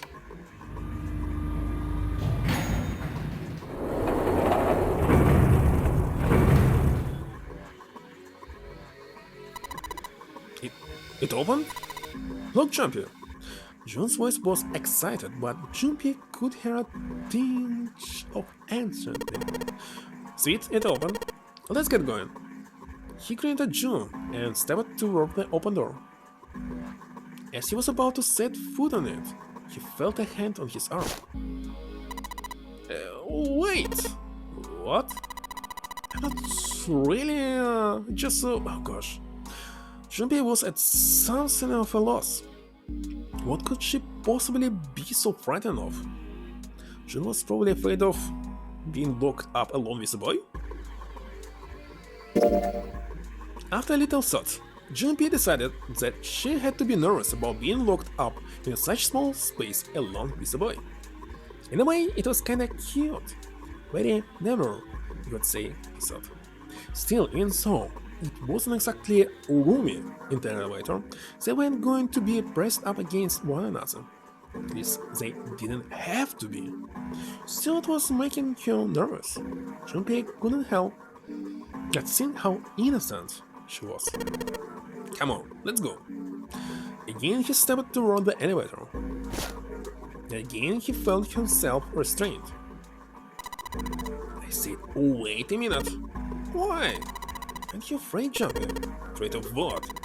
Well, I've never, she'd never been in an elevator with a man alone before. Even so, she still seems awfully alarmed. I might get wet. What? Doubt that being gets soaking wet. Well, I mean, of course you would, that's the way it works. I mean, I've never heard of anyone getting soaking wet somewhere else. That's true. You don't mind? Mind what? Getting wet? Well, I don't know, I think I'd probably, like it. Gosh, Javier, you're so brave. Really? I mean, I kinda think any guy would do the same thing, What happens, right? If you get the chance, you just gotta go for it. That's what a man's supposed to do, I guess. So cool, Jumpy. I really admire you. Oh, that doesn't really seem like the sort of thing you ought to admire someone for. I'm really scared. Yeah, I mean, like you say, you've never done it before? Yes. So I don't think I will be able to last very long, and then it'll be over. Over?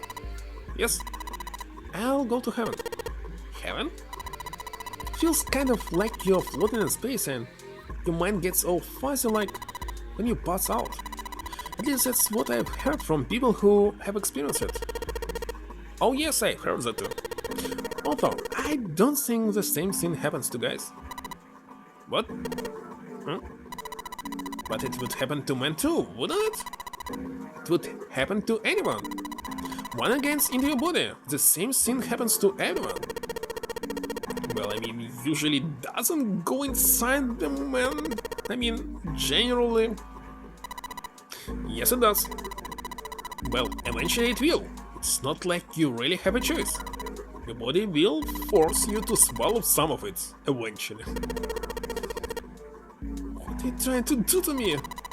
Nothing, I'm not going to do anything to you. Just saying that that's what happens. It's a psychological reaction to what you're experiencing. Was that really how it happened? It occurred to Junpei that perhaps that was how it worked. Perhaps he'd been mistaken all these years. Had he misunderstood life so gravely? Yes, so terrified him. Jun seems to be entirely obvious to Junpei's mounting confusion and terror. I know most men probably have larger lungs, but even then, I don't think you could hold your breath for 20 or even 10 minutes. Eventually you'd have to breathe and then the water would get into your lungs. Well, some people actually can hold their breath for like... Oh, I actually don't know. Anyway, it's... You must train a lot and so on. What's the world record?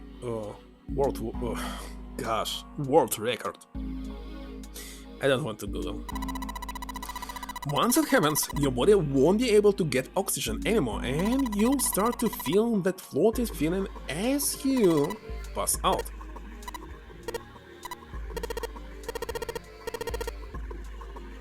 Finally, Junpei understood. He understood what Jun was trying to say and why she was so scared. Yeah, you're right, you wouldn't last very long. See? She was afraid that the elevator button pointed down. That meant, of course, that the elevator couldn't go any higher than the floor they were on. As he thought about it, Junpei realized he hadn't seen elevators on the A or B decks near the central staircase, all of which meant that the elevator could only convey them to the lower decks, and the floor below the one they were on D deck should be completely submerged. That meant... Hey, wait a minute. This elevator came up from somewhere under us, right? Well, I guess I did. Didn't open right away after you pressed the button. Wait a second. This speaking here more than 10 minutes. They should return already, no? There was a motor noise, like it was moving, and then it opened. Yeah, exactly. Yes. So, take a look inside. Junpei jerked his head towards the interior of the elevator. It's not wet at all, is it? The walls and even the floor are totally dry. Oh, you're right, they are. She looked around the elevator, slightly embarrassed. Well, let's test it. Test it? Yeah, watch this. Junpei put one foot in the elevator and went around the corner of the door until he could see the floor buttons. There were only two, E and C. Found the bottomless abyss?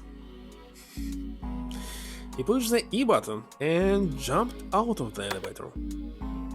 By the way, why do you need two buttons in the elevator if there's only two floors?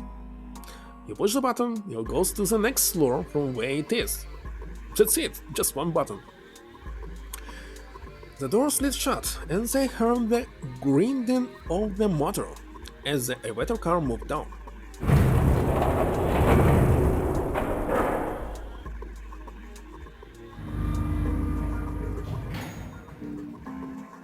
A few moments later, they heard the sound of the elevator door grinding open several floors below. Junpei nodded to Jun and pressed the elevator button again. A few moments later, the elevator returned.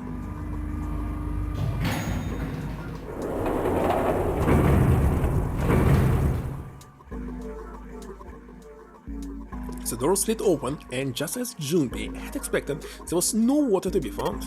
See? Junpei couldn't resist puffing out his chest just a little bit. Jun, however, still looked confused. What does it mean?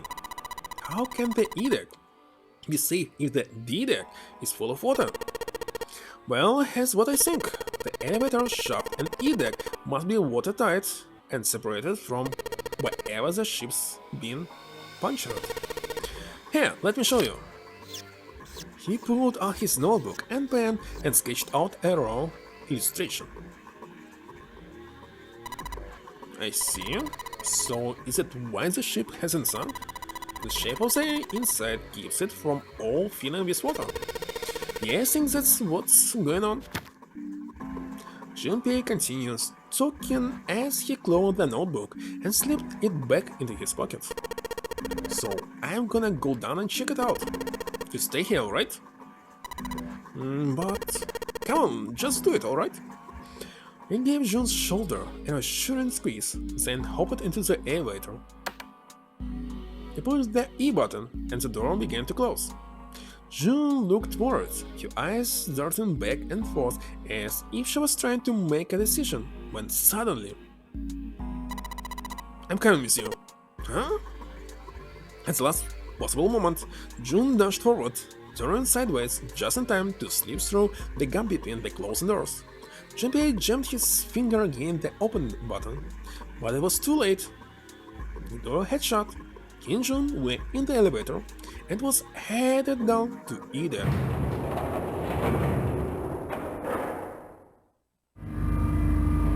He was so surprised by Jun that he didn't even have time to think about what awaited him on the E-deck. The elevator stopped, and the door slid open. He stepped off in the floor outside the elevator. Nothing seemed especially unusual.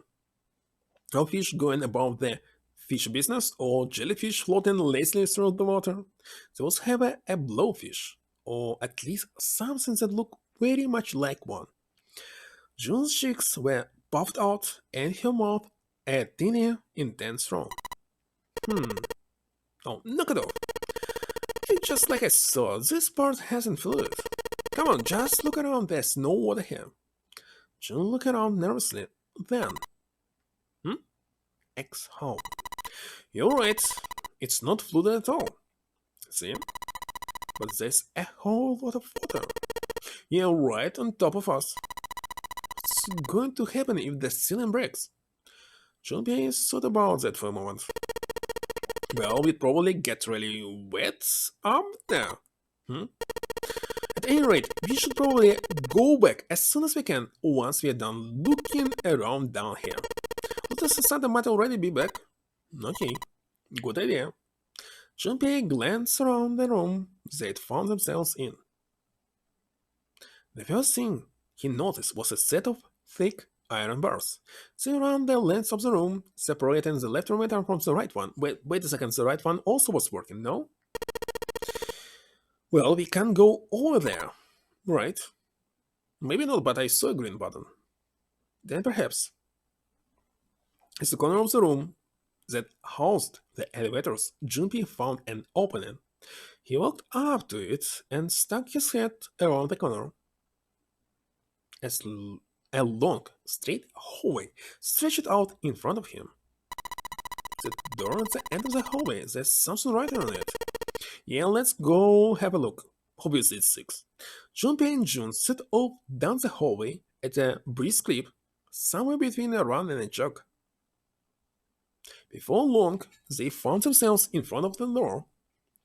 On it was a number written in bright red paint, 6. I knew it. It's a number door. And indeed, there was a rat bolted to the wall right next to the door. Of course, with only 2 people. There wasn't much they could do with it. Alright, let's head back. Yes, Junpei and Jun turned and headed back to Sidek. On their way back, Junpei noticed a map on the wall. As it turned out, it was a burnt map of the ship interior for Edek. Can we check it right now? We see... Ah, I see. It's actually no middle of it. Like Coffin. Okay.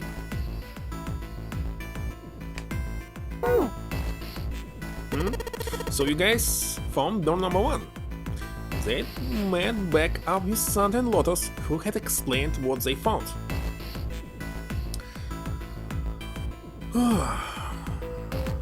Apparently there was another number door on A-deck, just like the one on E-deck beyond the door that the SK opened. According to Santa and Lotus, there was a number 1 on the door. All told, they had discovered 2 new doors, the number 6 door and the number 1 door. It's interesting that E-deck wasn't flooded. Lotus was quite for a moment lost in thought. Well, we don't really know if all of E-deck is safe. Only check the area around the elevator. Even so, it's still very interesting. You said the 6th door was there, right? Yes. Then that means Zero planned all this out. Wait a second, all this...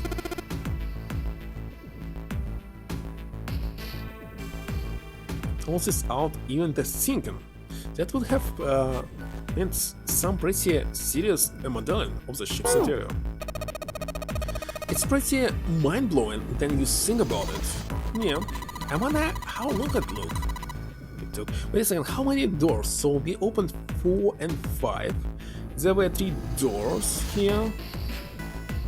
Next is 1 and 6. 1 door is missing. Well, 9 and... Wait a second, number 1. Number 2. Oh yeah, number 2. With submarine. That's all, 9 doors. Yeah, I wonder how long it took. I can't even imagine how much it must cost. It would have been a ton, that's for sure. Well, that does go along with that what Ace was saying. The most reasonable explanation would be that this was done by some organization with access to a whole lot of cash. Yes, it does make sense. That thought made them all go quiet for a moment. June bit her lip, while Lotus sighed softly to herself, and Santa cracked a stiff neck and stared off into the distance at nothing. I don't think it's a really good idea to stay here. June looked up at Junpei with large, bleeding eyes. Yeah, you're right. Ace and his team might be back already. Well, June, Junpei, and I should be able to open door number 1. Huh? Guys, leaving me behind? Yes, 8 to 6 with 5 is 19, it's actually number 1. Just kidding. Alright, let's go. Lotus words were all the impetus they needed. Back to the large hospital room they went.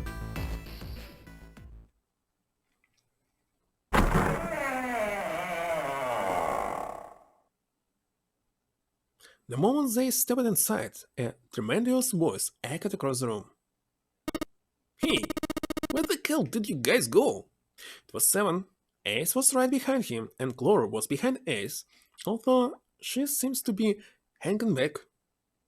Look as though there was something strange about them. 7 had the look of a man who'd seen a ghost. Ace was just a spell, and Clover looked as though she was only moments from passing out entirely.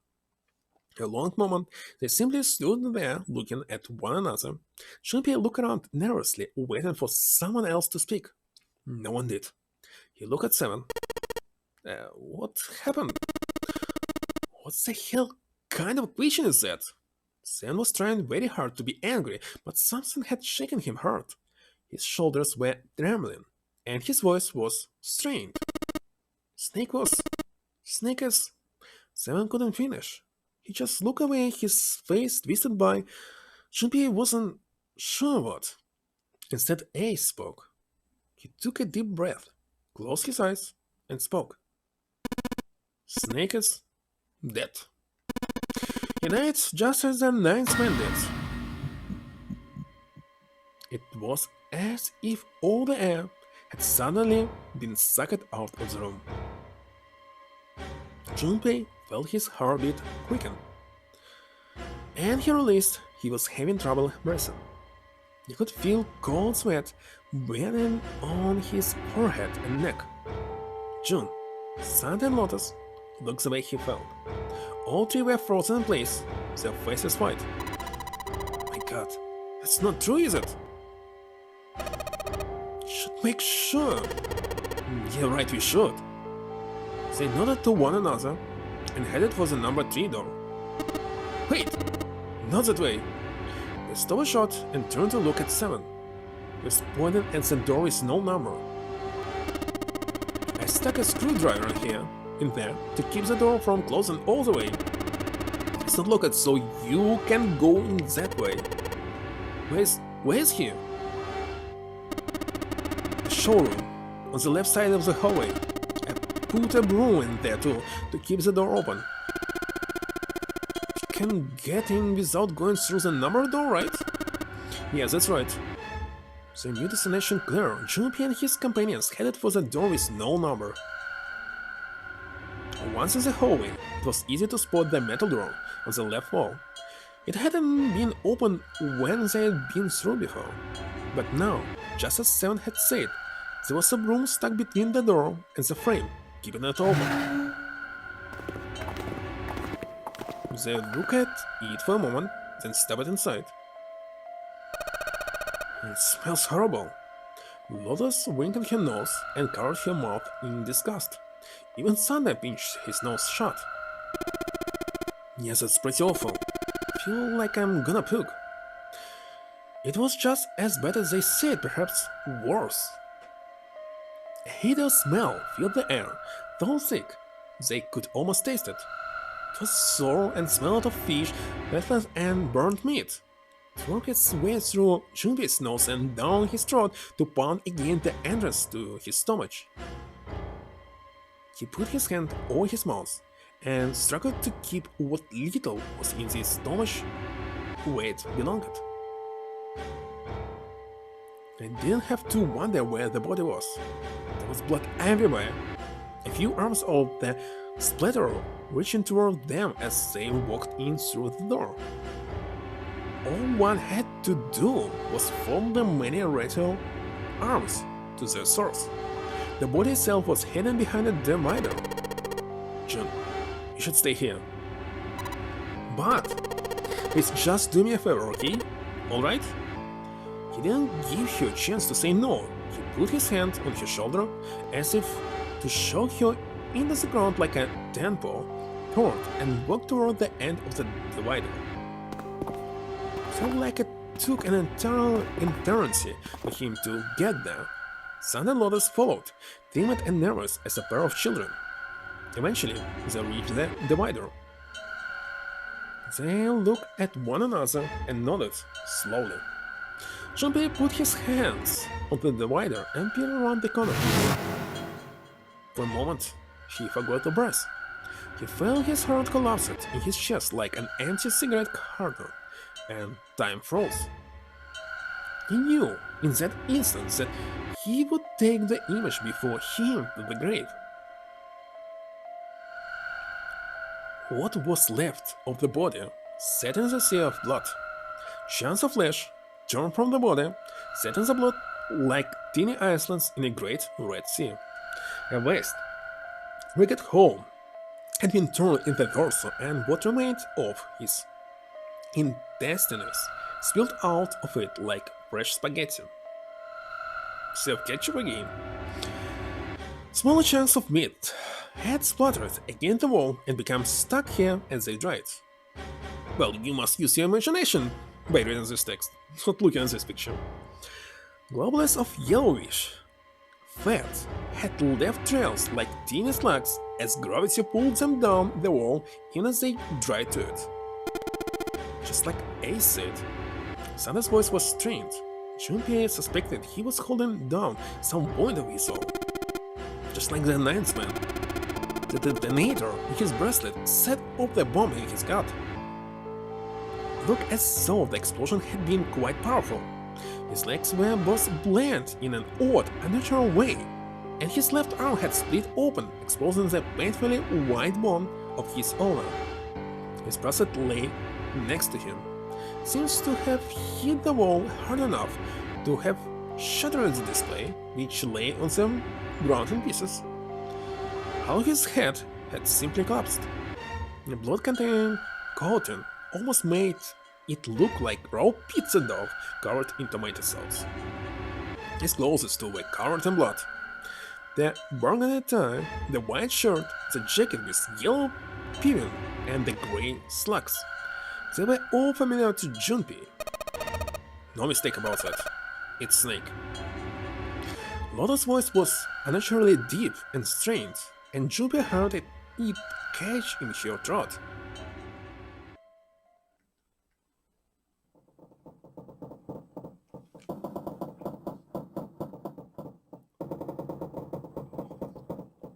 The squeal of charged metal made Junpei's face curl. Okay, this one we saw. I can skip it.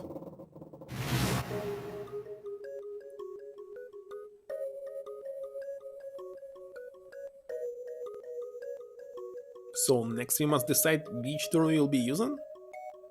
What about 6?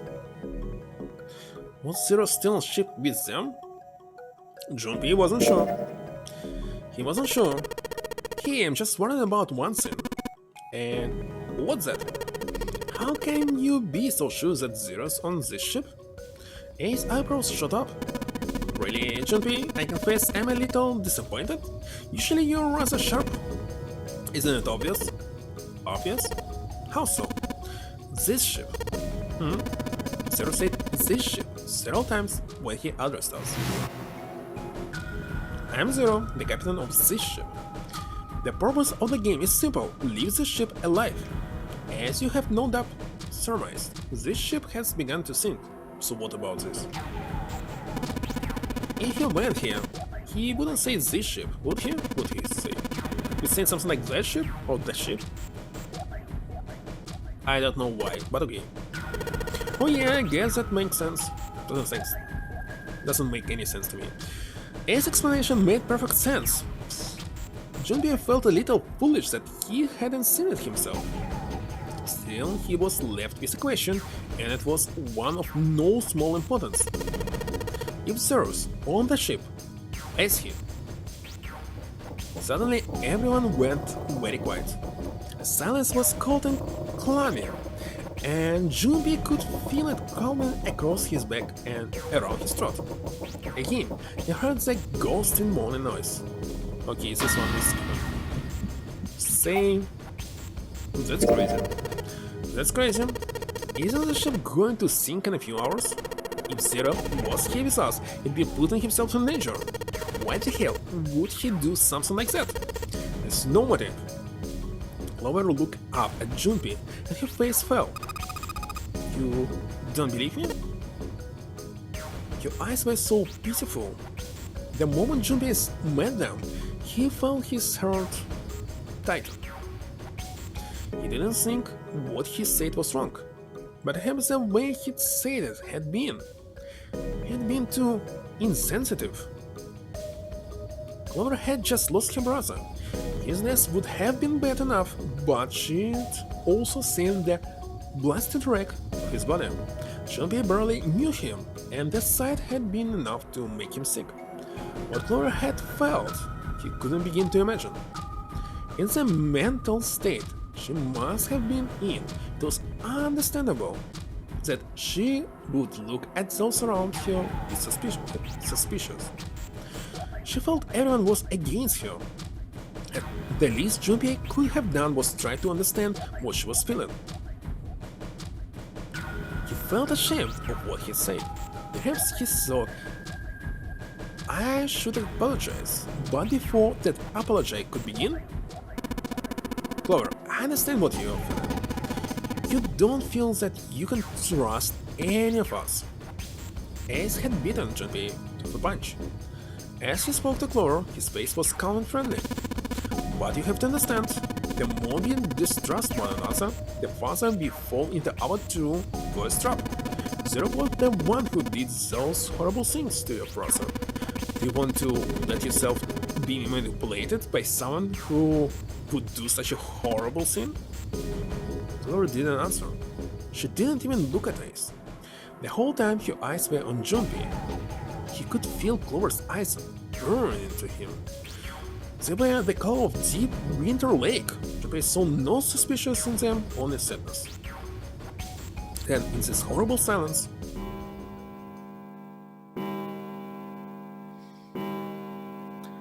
they heard a bell begin to ring, and we're skipping this. Then we need to move now.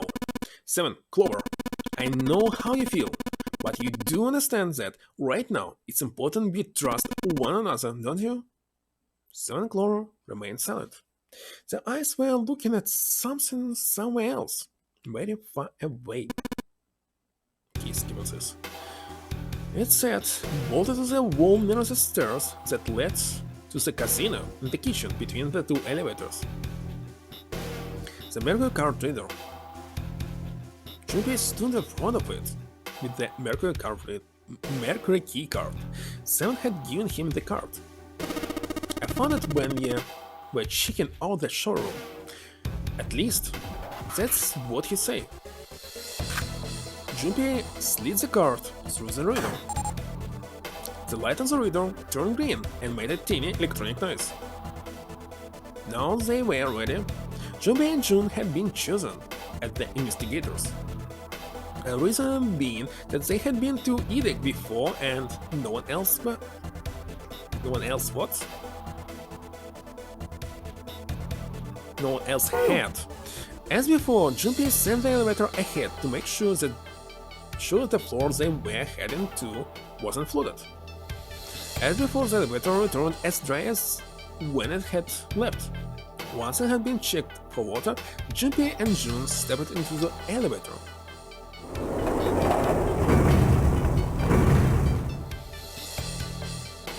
There were only 2 floor buttons they could push, the C and bottom buttons. The rest were destroyed or did nothing when pushed. Junpei hit the bottom button. The door closed. Slowly, they began to move downward. Sometime later, Junpei and Jun stepped off the elevator and onto the bottom deck. They stepped off and saw that the hallway to the right ended somewhere between 20 and 25 feet from them.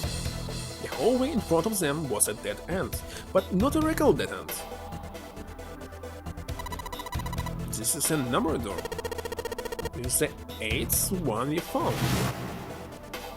There were 2 number doors on B deck, near the central staircase. There were doors number 4 and 5. There were 3 more number doors in the large hospital room, those 3, 7 and 8. Junpei and Jun had found another door on E deck, and Lotus and Sante had found 7th on the A deck. Well, door number 2 leads to submarine, and that's all. There was a number 6 on the door on E deck, and a number 1 on the door on A deck. 4, 5, 3, 7, 8, 6, 1. And now door number 2 stood in front of Junpei. There was only one thing it meant. Do you think the next door we find? Yeah, I think so. The next one gonna be door number 9. Despite himself, Junpei felt excited. There was something about that excitement that frightened him as well. He did his best to put it from his mind and headed back to see deck with Jun.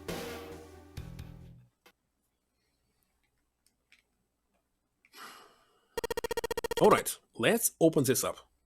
The pieces of paper they'd folded up lay on the ground next to Junpei's legs. There were 7 of them, all told. They were written on paper, pulled from Junpei's notebook, and each one bore a code name and a door. Why had they decided to vote that way? They decided it wasn't fair to simply ask everyone at once. That would allow people to force others to go through certain doors. Well, that wasn't the only reason. Junpei had proposed the voting system, and he had a plan. It wasn't a plan he wanted anyone catching wind of, however, so he did his best to act calm as he began to open and read the pieces of paper. The first one read, "Ace requested door number 1. Yes, I do. Would you like me to explain why? Yes? No, we don't have the time for that, sorry. Let's keep going. He opens the second one. Next is Santa. He wants door number 6. Yes, that's what I wrote. Junpei continued with the third, fourth, and fifth piece of paper. Laura wants 1, Lotus wants 2, and 7 also wants 2. Wait a minute. There's no way I'm going anywhere with the Elephant Man. No, then means no point to the voting. If we let people change their choices because of this. Check it.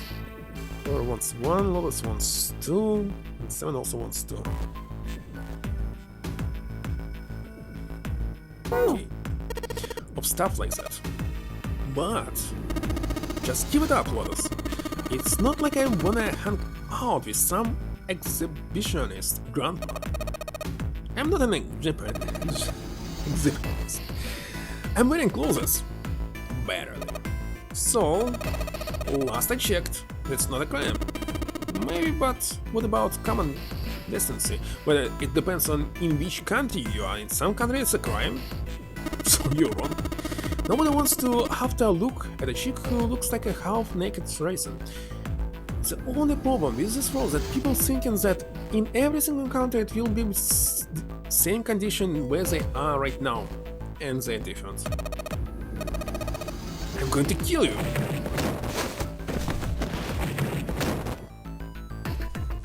The Epicenius. Don't believe me. Let's hear flirt out like the mane of an angry lion.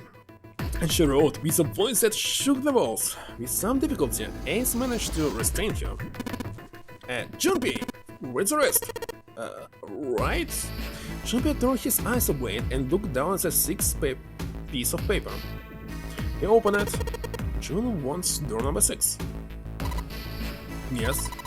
I don't really have a reason, I just felt like it. All the papers save Junpei's had been read. He did some quick calculation in his head. Oh, now we can see every single deck here, so there's 5 decks.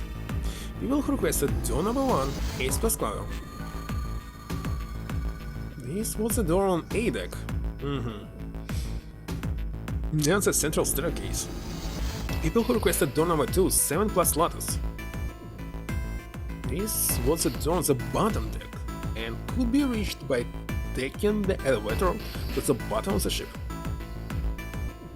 People who requested door number 6, Sunday plus June.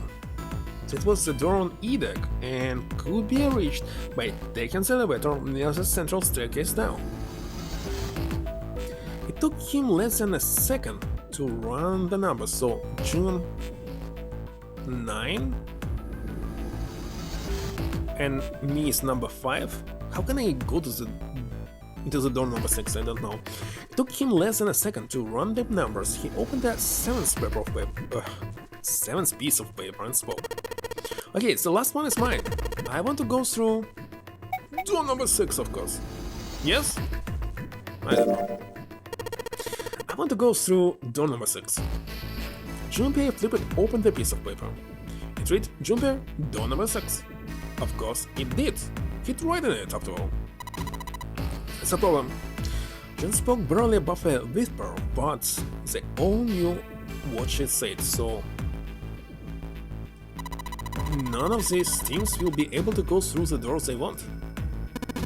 Laura and I choose door number 1. Lotus and I choose door number 2. There's not enough people to open a numbered door, however. The visual routes don't match up either. we got a similar problem. Junpei and I want to go to door number 6, so Ace should actually join us, right? But that our digital route is 5. We are gonna open the door, we need number 1. Now, what are we going to do now? What are we going to do? Junpei crossed his arms and did his best to put his thoughts in order. The others followed suit, but with little result. Hello, well, yes, it's a horror. It is? You didn't play this one? You must! It's very good novel and quest at the same time. Well, the first game is very easy, you cannot stuck in it, but in the other two, you might. Eventually Clover broke the silence. Why don't Seven and Lotus go through door number 1? With me. There are already like 2 people dead. Her face was cold and flat, as was her voice, but her logic was sound. Well, actually mostly every single visual novel is horror that I played. Like Leisure Club, Everlasting Summer, eventually somebody died in it, etc. You didn't play? There's a huge amount of visual novels which you should play, they're very interesting. Well, not every single one. Dating sims, you should avoid them. For example, I played on PlayStation 1, what was this? Imadoka no Vampire, and it was kinda... well, it had some RPG and levels, but it was very boring. Seven and Lotus look at each other. 7, 8, 4, it's 19. Digital route is 1. The first problem resolved. 8 spoke up. What about me? Isn't it obvious? Wasn't one of the teams just complained that they didn't have a 1? You mean I should join Santa's team? Laura nodded, her face still cold and emotionless. Her attitudes and posture could not have been more different than the energetic girl of only a few hours before. No one seems ready to contradict her. Her response was understandable, given the horrible situation in which she had found herself, but even so. The most interesting thing is that there are many endings, but usually in every single visual novel there's only one true ending that is locked until you unlock all the other endings. So you must get every single ending, well, at least half of them, before you get the true one. The true one that explains everything what's going on, and actually it will be a happy ending for sure. Okay, where did I stop?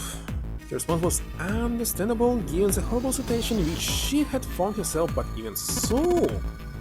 I understand. I will go through door number 6 then. If we do as Clover has suggested, we can all pass through a number door. No one will be left behind. This seems to be the most reasonable solution. 7, Lotus, what do you think? I don't have a problem with it. Me either. Alright then, we are good to go. At last, Junpei and the other 6 had managed to separate themselves into 2 teams. Clover, 7 and Lotus headed to A deck, where door number 1 was near the main staircase. Junpei, June, Ace and Santa, however, took the elevator to E deck.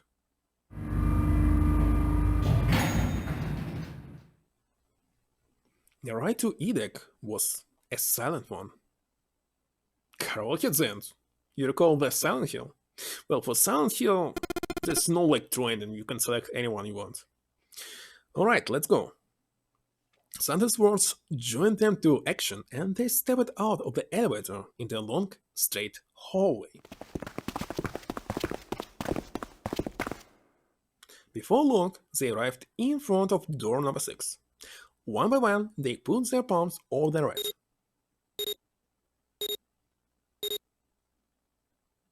With a soft electronic noise, it authenticated each of them.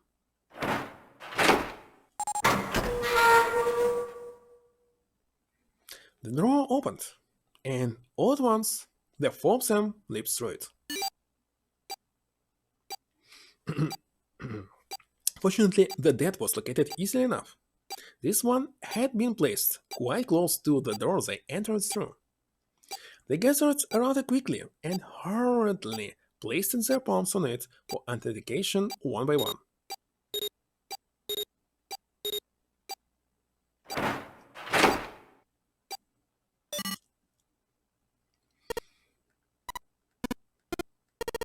It stopped? Yes, it stopped. The countdown had ceased, but Junpei's heart was still pounding in his chest like a frantic terrorist drum. It felt as though it might shake itself up and out of his throat. He'd been through the door 3 times before, but repetition had not dulled the experience. He was not anxious to find it dulled, however. He hoped to be free of the ridiculous game long before that happened. Alright, let's go. With that attempt at good humor, Junpei took a deep breath and began to walk. He jogged down the stairs at the end of the hallway and found himself staring at a large door. It was a heavy thing, made of iron and more than a little threatening. He took hold of the bar that served as its doorknob and shot it down.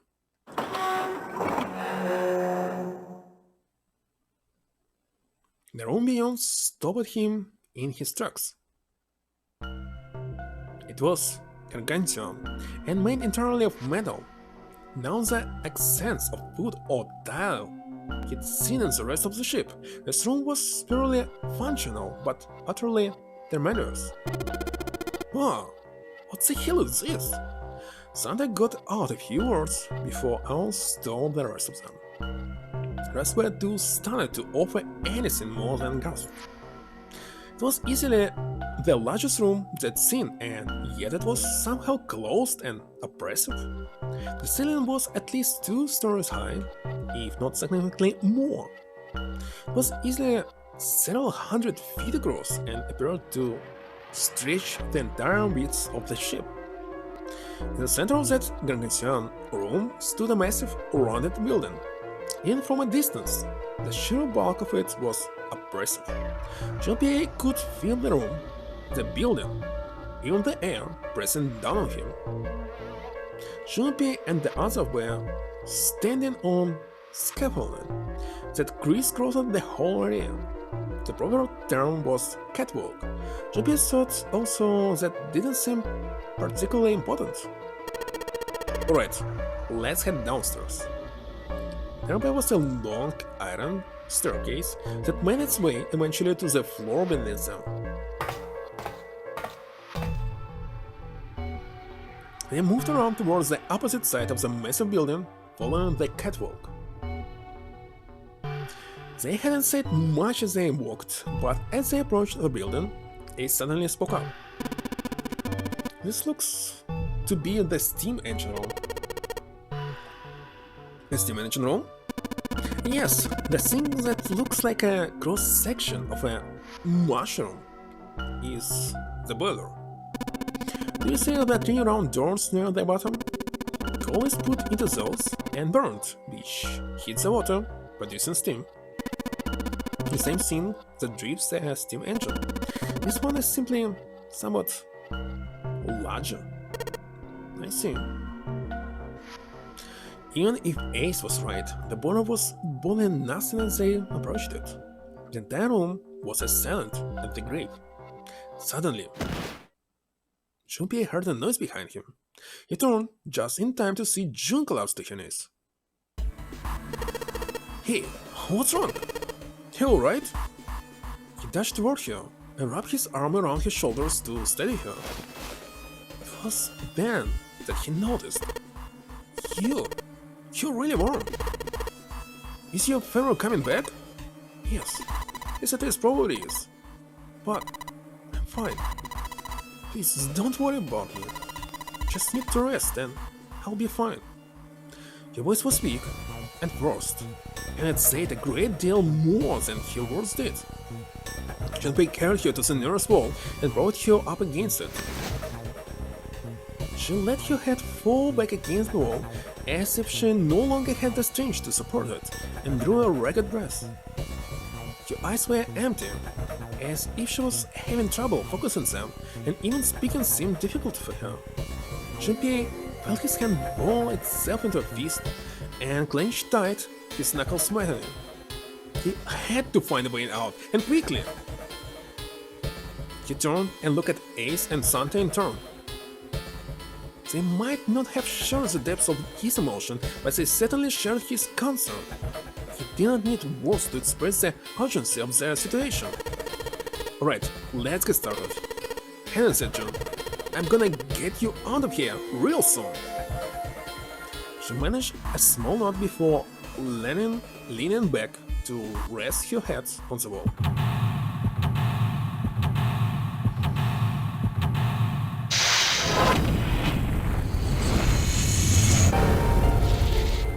Okay, escaping this boiler room. Well, the room is large, but actually see no doors here. Let's check this. It's a square hole. Nothing here. Like, by the way, this shape like it was a boxes in what, prison or something? Oh, look at the back wall there. I can see 3 small slots, terminals for some sort of connection, perhaps? I mean, you think we're supposed to plug something in here? Perhaps? Okay, what about this? I'd say this is probably here to move coal from place to place. Probably comes from over here, and then the bell carries it down the tunnel and out here. So if the conveyor belt was moving, as the coal would almost certainly come out here. What about this pipe? The spiral goes up towards the ceiling, and that's all. Wait a second. 4 screens. Let's check this. And so what? I believe this opening is for filling the furnace. If you were to put some coal in here and ignite it, then the steam engine might start working. Certainly possible.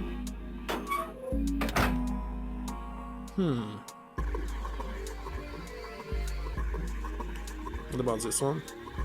It's when the coal goes. Or would go if 3 of those things hadn't rusted out. Okay, rusted out. What is this?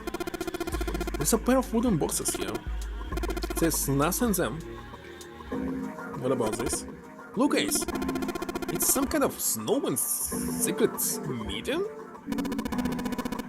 Those are just boxes full of sand. You use them as a counterweight when you're lifting something with a pulley system. Man, you're too serious. There was a pillar like this on the other side. Yeah, you're right. Okay, let's go to the stairs. What is this? Given its placement, this must unlock the door to the left. It's a weird indentation on the top of the scene. Think that means you have to insert something here? Yes, I would imagine so. But you have nothing. And this door is locked. A thick iron door blocking our way. You think this is... Yes, this looks like a way exit. Looks like this door slides up into the ceiling.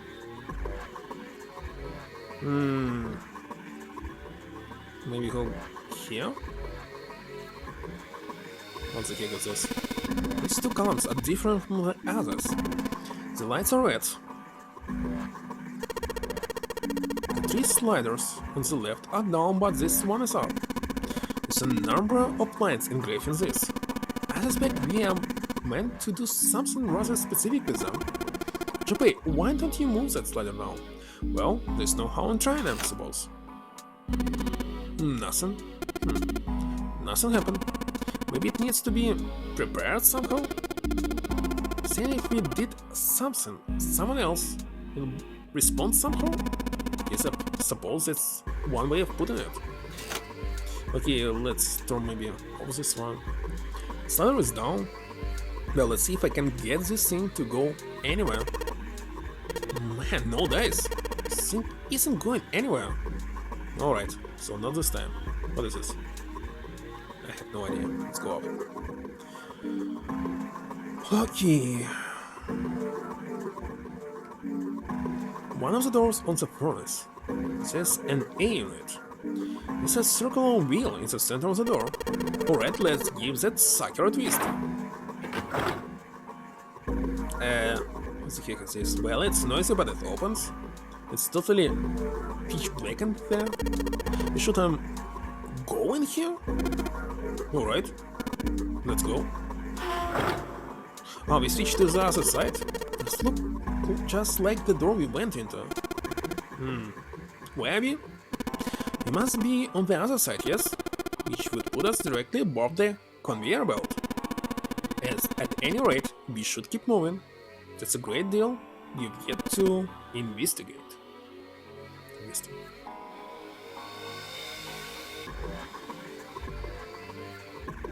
It's like several doors. It's a whole bunch of boxes in my way. I can't get through. Wait a second, it's C? A? Okay, B. Can we go here? The catwalk. What's called catwalk? The number of boxes on the catwalk. I don't think we can go all of them. Well, anyway, looks like that's the pipe. Looks like the bottom connects to the conveyor belt. The coal must come out of this pipe until the conveyor belt. In other words, there must be a great deal of coal in that pipe. But where should we go? There's nothing to do. Let's go through the door number C.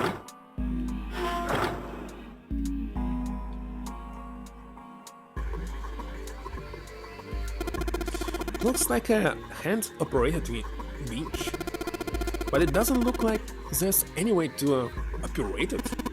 That means the wheel isn't attached. Now we must find the wheel. Okay, let's check another door.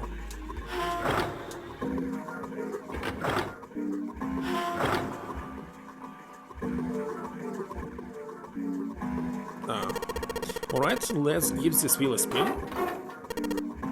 What? That's weird. I don't feel any resistance. Shit. And we got the wheel. Good job, genius. You broke it. I didn't break it. It broke all by itself. Okay, let's use the other door again.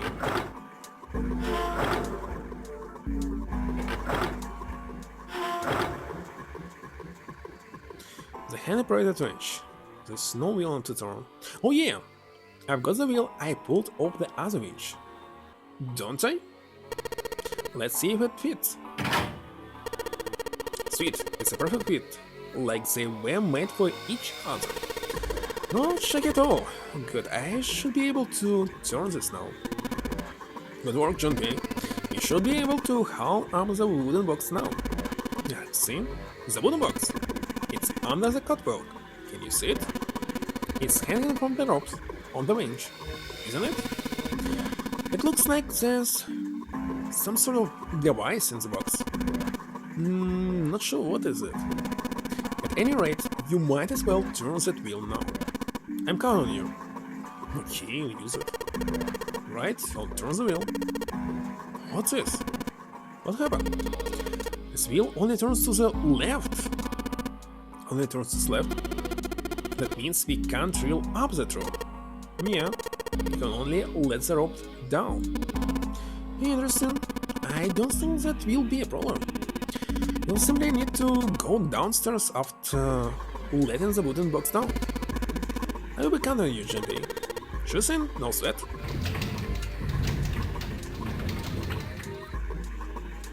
Okay. I believe the box has reached the floor. Yeah. He stuck his head out on the side of the catwalk and looked down. The box that had only recently hung just below the catwalk now sat on the floor. Suddenly the rusty wheel fellow had come to rest near the end of the tunnel that covered the conveyor belt, near where June had collapsed. Junpei could see her, still leaning against the wall as if she barely had the strength to sit up. Even from so far away, it was not difficult to see that she had not improved. He almost thought he could see heat rising from her body. She doesn't seem to be improving. His expression was inscrutable, but he said what they had all been thinking. Well, of course not. She's not gonna just get better right away, you know. He'll take time. He tried desperately to convince himself that what he said was true. It could be causing this, I wonder. Illness, perhaps? Nah, it's gotta be exhaustion. Sandra's response was confident and sudden. She gets dropped into some bird's ass ship, forced to play some messed up game. If you think about it, it's not weirder that we are freaking out just like you, you know? So you saying we are abnormal? Yep. We're just running around this room, solving all these puzzles like it's just business as usual. How the hell could you call that normal? It's just guinea pigs. Sandra snorted in disgust. A guinea pig? You mean like a lab rat?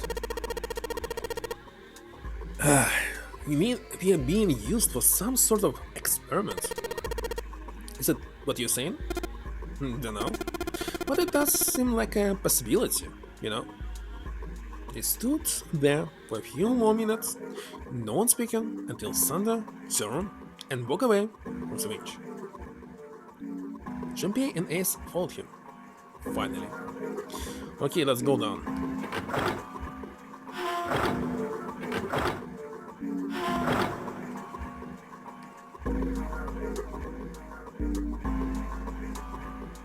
There's a pair of boxes here. And so what? Are you going to check it? Wait a second, you want to say that it's not this one?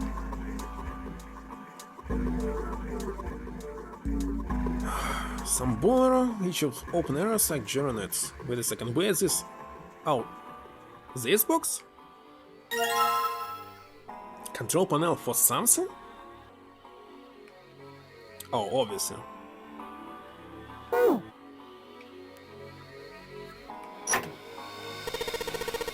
Maybe this hole is where the control panel goes. Well, there's only one way to find out. In you go. Good, you did it. Everything looks alright. Okay, but what do we do now? Why don't you press the button next to it? The orange one? Yes. Alright, I'll do that. Pushing. Sweet, all sorts of lights are lighting up on this here. And, yeah, I think I just had something turn on. What's that? What happened? Chippy, look! The conveyor belt's moving! The conveyor belt? Well, I guess it's done moving now. There's still a bunch of coals on the belt, though it looks like a bunch of it got dumped off the end of the belt into that wooden box. Where we found the control panel. Coal. Coal, huh? Okay, grab it. Seeing that belt started moving, it's transported quite a bit of coal. It all drops off the left end of the belt right in the wooden box. Okay, grab the wooden box. Let's check it out. Nothing special. Now, put it here maybe? There's a hole that's let us put coal into the furnace. Maybe if we can get some coal there and set it on fire. Okay, let's do it. Alright, that's the last of it. No coal left in the wooden box. And nothing. Great.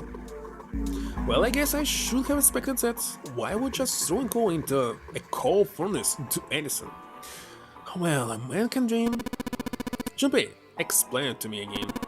You're planning to stroke the furnace with coal, which will heat the water stored up there and make steam. which will then drive something else. Am I correct? In other words, you wanna generate enough pressure with the steam to power the turbine and ride the steam engine, right? Yeah, I guess that's this of it? Well, in that case, this isn't enough coal. This furnace is enormous, so we're gonna need a whole hell of a lot more coal than this. Very well then, if the three of us work together, then we should manage to fill it much faster. I want to help too, but I totally didn't even see you woke up. Are you feeling up to that? Yes. Yeah, right. You look like you one still breeze away from falling over, John. I think you'll better rest some more, alright? But no arguing. You need your rest, so you just stay there. We'll handle this. Okay, I understand. Alright, time for some manly work. Let's get this coal into those furnaces.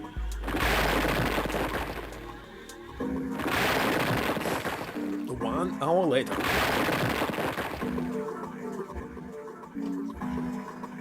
Man, this is a lot of work. Alright, I think this should be sufficient. Alright, now we just gotta light it. Junpei, hand me your matches. It makes me think I have matches. I see. Then how are we gonna light it?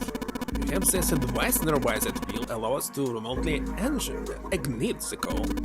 Let's take a look, shall we? Some sort of ignition device, huh? Must be, I don't know, an item, or can we do this? Don't remember, it was here maybe? No, not here. It's a bunch of wooden boxes over here by the wall. Alright, look through those, there's nothing there. Okay, what about this? The slider is locked in place. Can't move. Okay, this one should work now. Is this? I think it might be. It probably is. I think this is how we might ignite the furnace. That means that if we move that thing down... Alright, let's do it. Here we go. Hey Junpei, Ace, look at this. There's a big churn turning under the boiler here.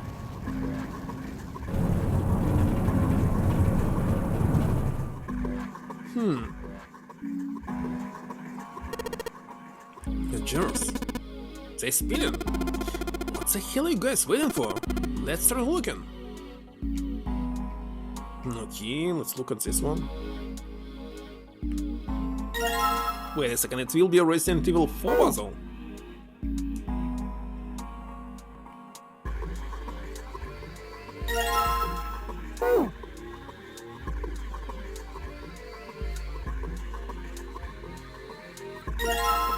And I believe with all three we can use it here. Looks like this thing unlocks the door. There's a depression here that looks like it's the outline of 3 cycles laid on top of each other in a triangle. Metal girls? Wait a second, metal girl? Yeah, it's girls. Why did I say girls?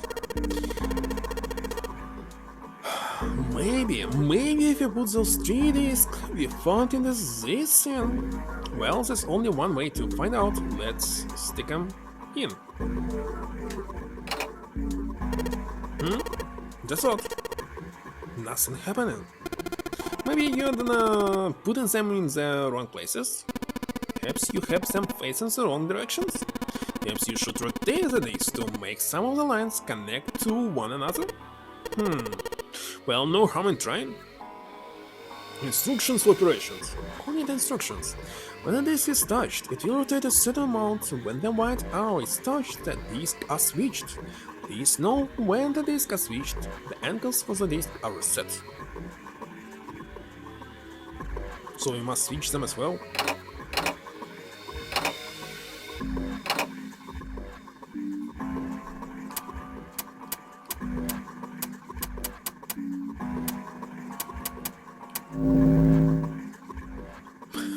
was super fast.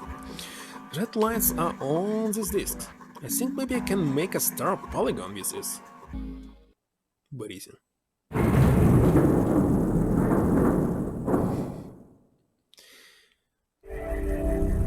Damn, so fast!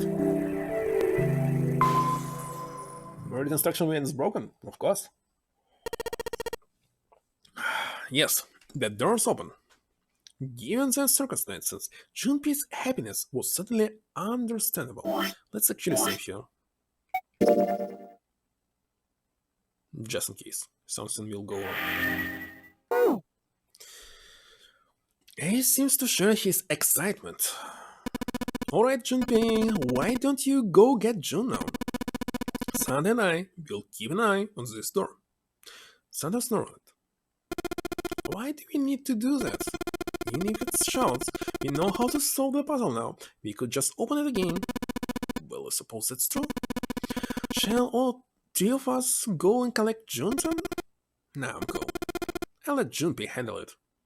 He still seems irritated by something, however, and sat down on the stairs, petulantly. So you are only interested in being contrary. He sighed with the air of a long-suffering parent. Alright, I'll go get John. I'll be right back. He gave a quick nod to Ace and Santa and dashed off down the stairs. Before long, he was back on the first floor, next to the conveyor belt and John. As he drew closer, she stood up slowly. Are you okay?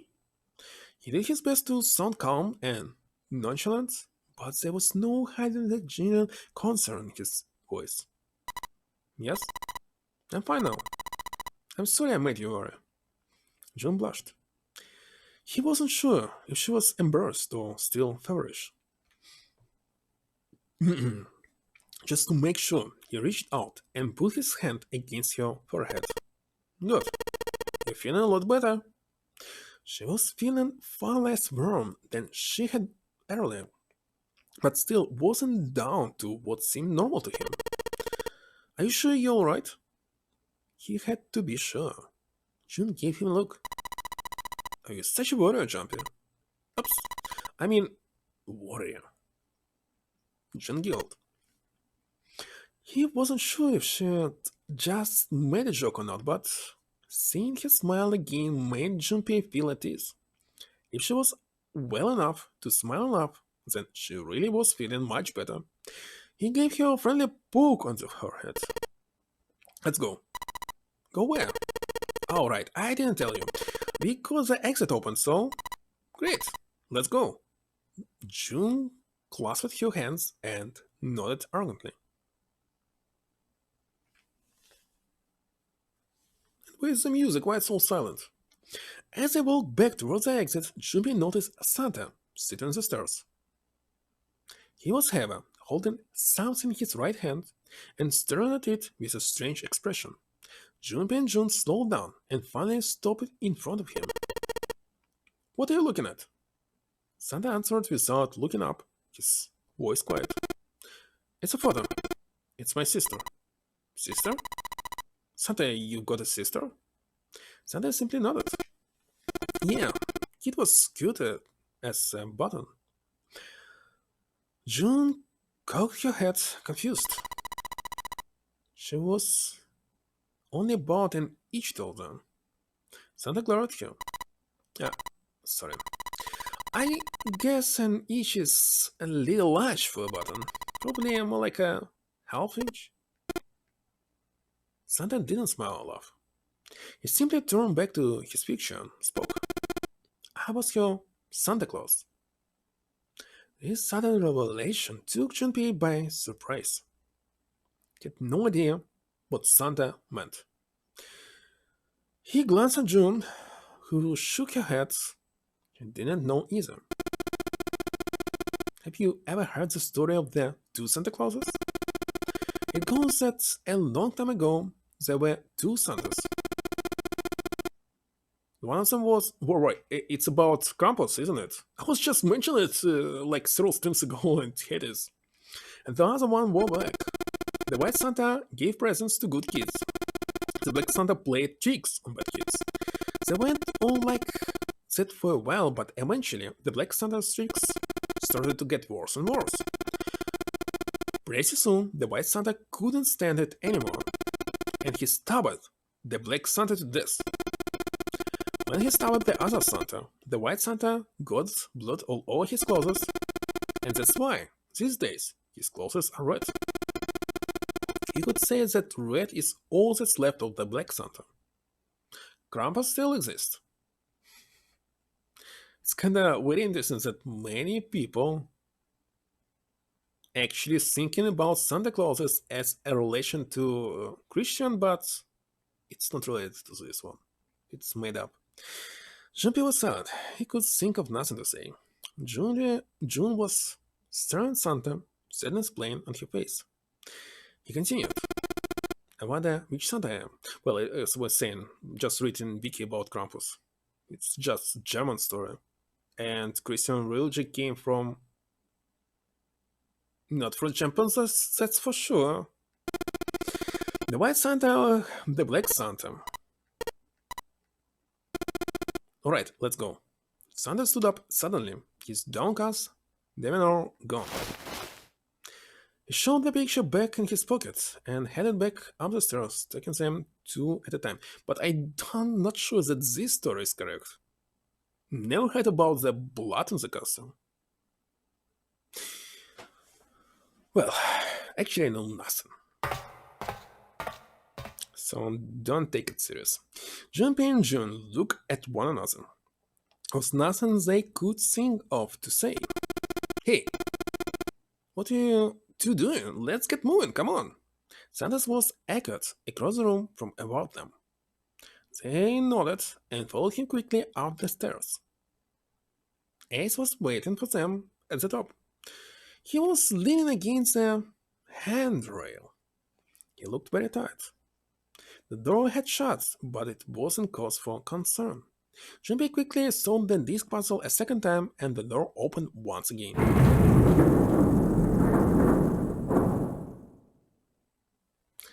In single file, they walked through.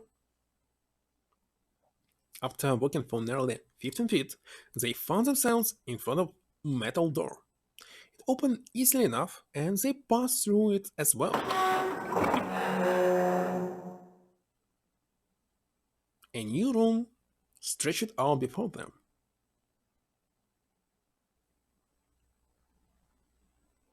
Another puzzle. Is this a warehouse? No one believes this is the cargo room. This must be where they store all of these vessels, right? There are wooden crates everywhere. I wonder how old they are. Jumpy, Ace, and June had stopped unconsciously, pausing to take in their new surroundings. Santa's voice broke through their momentary trance. Well, you probably ought to start with finding the exit, right? Let's get going.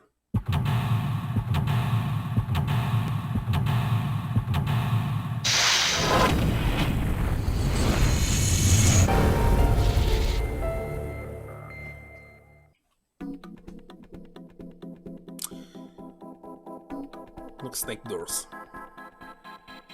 But wait a second, why I saw like two doors? No idea. Came through this one. There's a bunch of bugs here. I wonder what's in them. Card with headshot. A card with 7 space printed on it. Interesting. What's it? It's a card. It has a headshot on it. A headshot? Yeah. Well, actually, when you actually film something, you usually saying that you're shooting a video, so it's headshot. Yeah, I'm not really sure what purpose this could possibly serve. And when I actually read the book about this, and it was translated into Russian, of course, it sounded very weird. Well, it was bad translation, maybe, not adapted. I searched all the boxes, then nothing in them.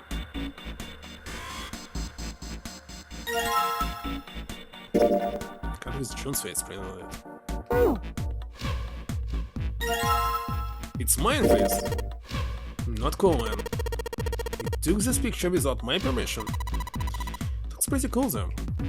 Well, actually, you don't need to ask the permission to take a picture of someone if it's public place. If you happen to be in public place, it's your problem.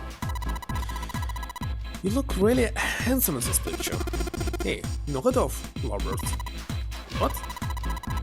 You're not a couple, not at all, not in any way. Hey, you are actually a couple. Some sort of liquid in these barrels. Not sure what it is, however. It's locked. We need the key. All the boxes have numbers on them. Do they like, we need 9 cards. You can hear this bit? Nice. Ace went down, picked up something that had been sitting next to the box. Champagne, take a look at this. Cards. Oh, we actually need to check it. Picture of Lotus on this card. Man, your hair is ridiculous. It's like clay or something. Say the pot to the kettle.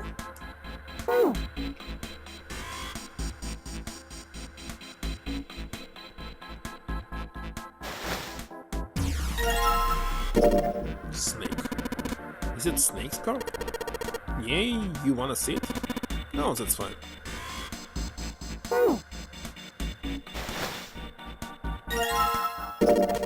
Just Clover's card. You know, looking at this photo, she's kinda cute, isn't she?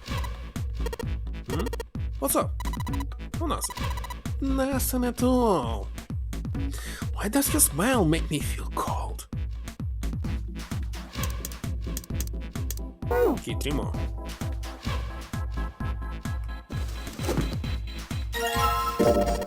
It's Ace card.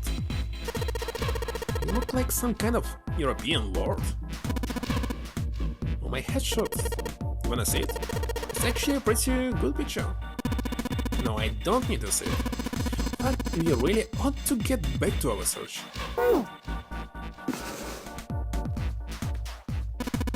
Don't know what's in these barrels. Judging by their weight, perhaps a liquid of some sort.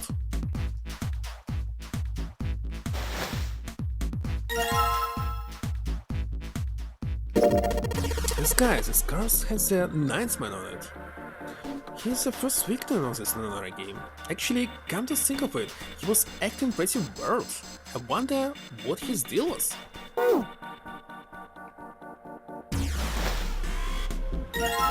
The last card. Man, the guy on this card is one good-looking son of a bitch. Way more class than that other job.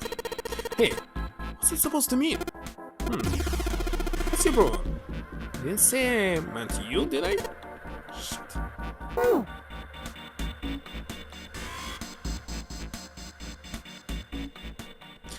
They had finally collected all 9 picture cards. All that remained was to insert the cards into the slots at the front of each box. Jean-Pierre stared at the cards in his hands and peered over his shoulder at them.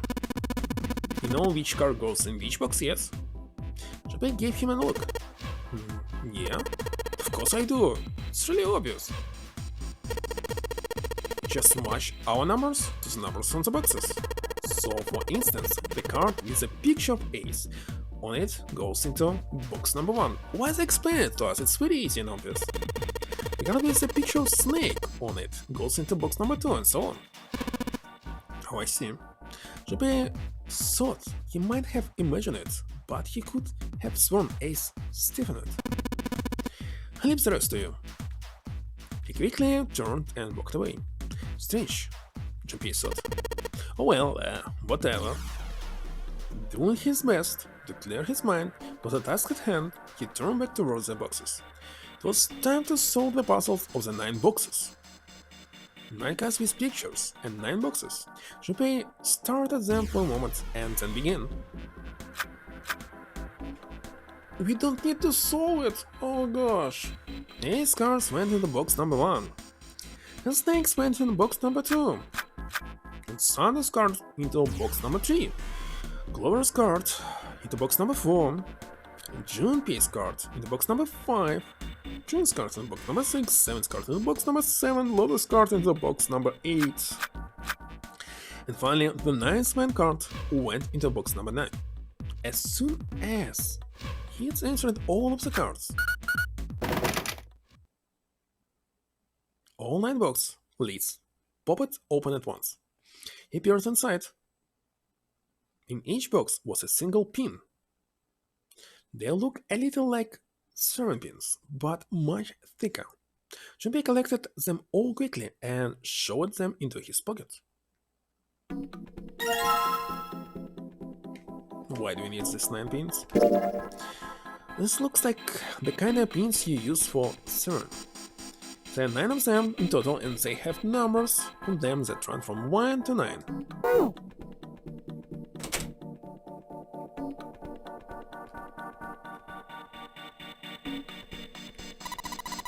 This is the only area with pins around it. Junpei, think you could go take a look at that? Sorry, but no thanks. Why? I've got a bad feeling about it. Pussy. Okay, fine. I'll go. Please be careful, Santa. Yeah, but just in case. Wait, what's he going to do with that screw? I don't see what's throwing a screw at the fences. Holy shit!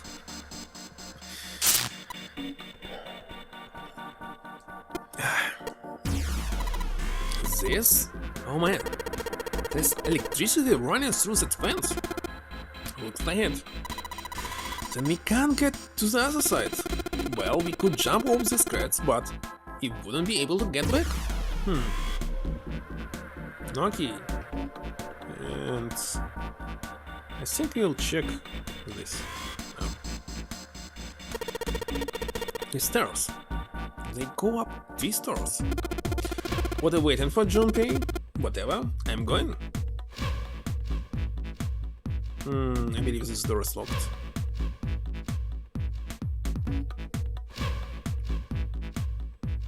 Oh, puzzle. There's 6 holes here, and it looks like the pins I just found would be a perfect fit for them. Once you found in 9 boxes, right? Well, why don't you try it? Alright, let's see what happens. I think 2, 4, and 6 should go here on the top part, and 3, 5, 7 on the bottom part. Well, some of them lit up. Yeah, 3 and 6, and one of there's some kind of rules that determines which lights go on.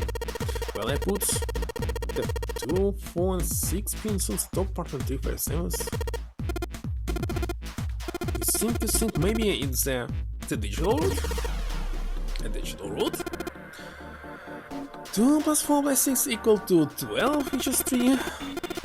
Therefore, light 3 turns on. Okay, stop explaining this, it's easy. Makes sense, right? I see. Lights that match the digital route of the pins inserts on the top and lower parts will light up. So that's how it works. Well, there's one other thing I'd like to check. Well, if he wants to try, he's certainly welcome to. So, we put the 1, 2, 3 pins on the top and 6, 7, 8 pins on the bottom. They turn off. So let's 3 turn off. I get it now. Why is he actually explaining this? It's so obvious. The digital route for the pins you insert is the same as the number of the lights that are lit. Those lights turn off.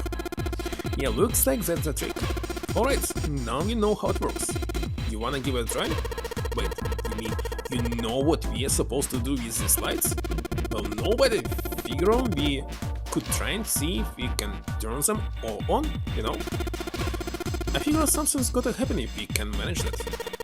Turn on the lights. Okay, Jumpy, let's make sure you know how this works, alright? Pick one of the 6 holes, then pick one of the pins in your hand and insert it into the hole. Keep it up until all 6 of the holes are filled. Once all the holes are filled, the lights with the numbers that corresponds to the digital roots of the pins in the upper and lower parts will turn on.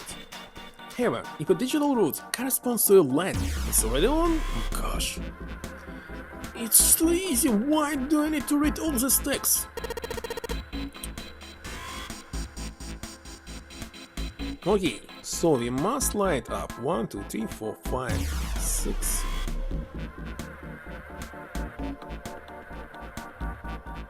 Alright. Digital root for 1 is actually 4, 6, 9. For 2,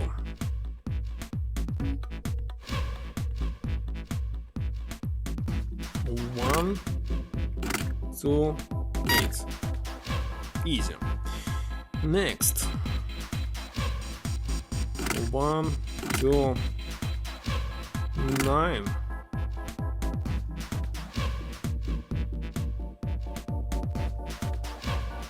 Okay, for example, for 4, 3, 6. 1, 4, 9.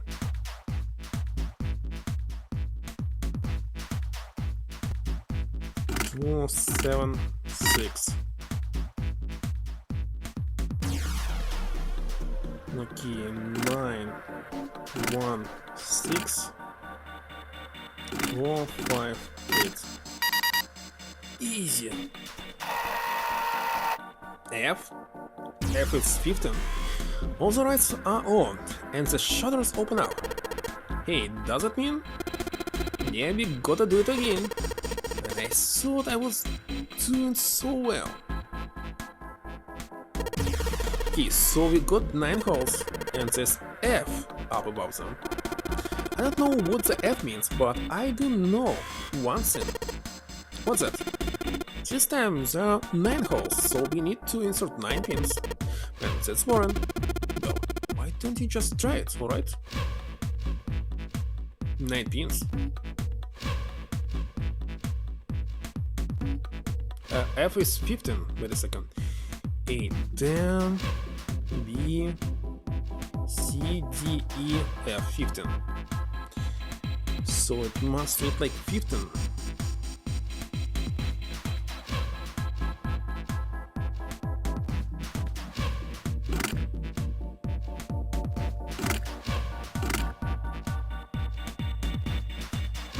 Maybe. No. No, it's will not work like this.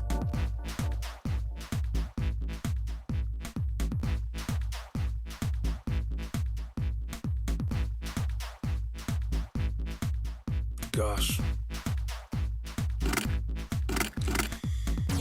Maybe one in the middle.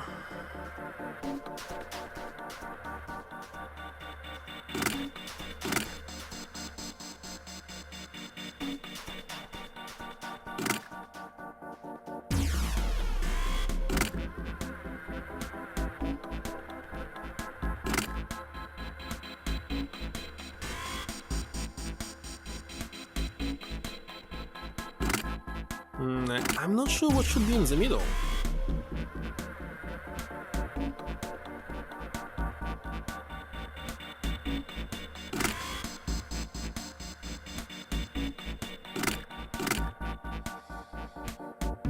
Sudoku? Sudoku will be at the very end, I know it for sure. When Foxy was playing this, Foxy Shadow, played the PC version, and Sudoku was only in DS.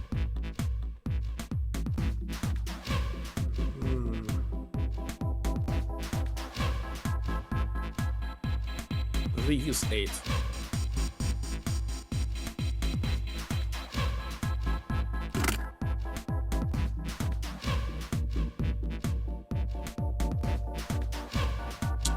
Oh gosh, it's not working.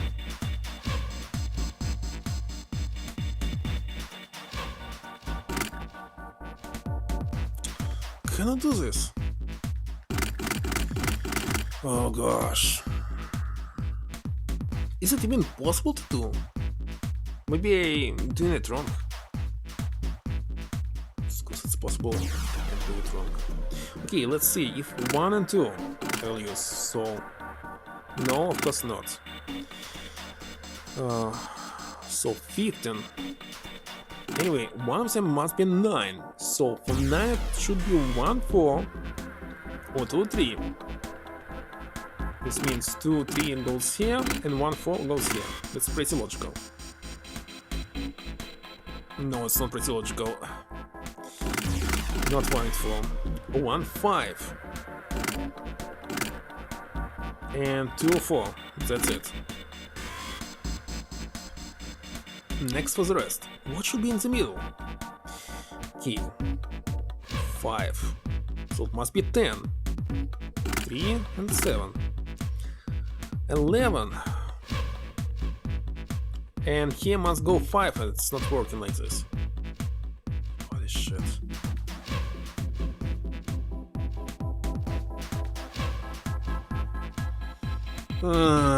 This is the hardest puzzle so far.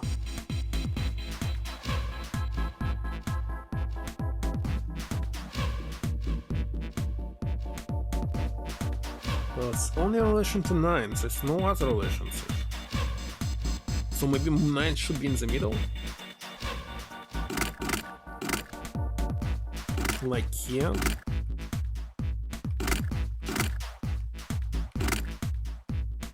Okay, what about this?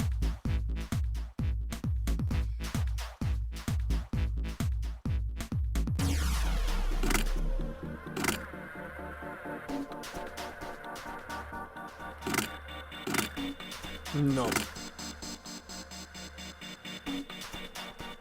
Why not? It's working, right? I did something wrong.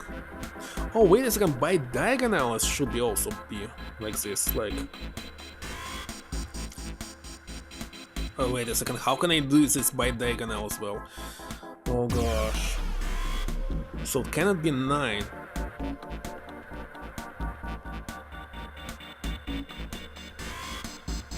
Because 3 and 3, so 9 cannot be in the middle. It's impossible.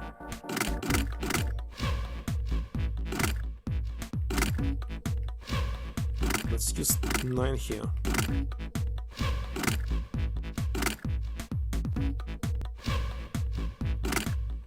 For example, this. Wait a second, 1 and 4 cannot be. No. No, why it's so complicated?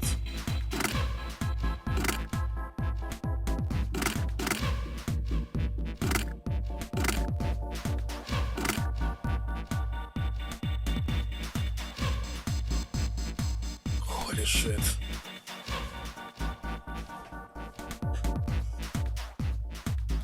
What is F?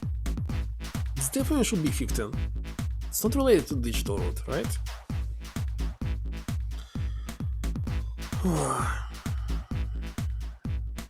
Stupid 9.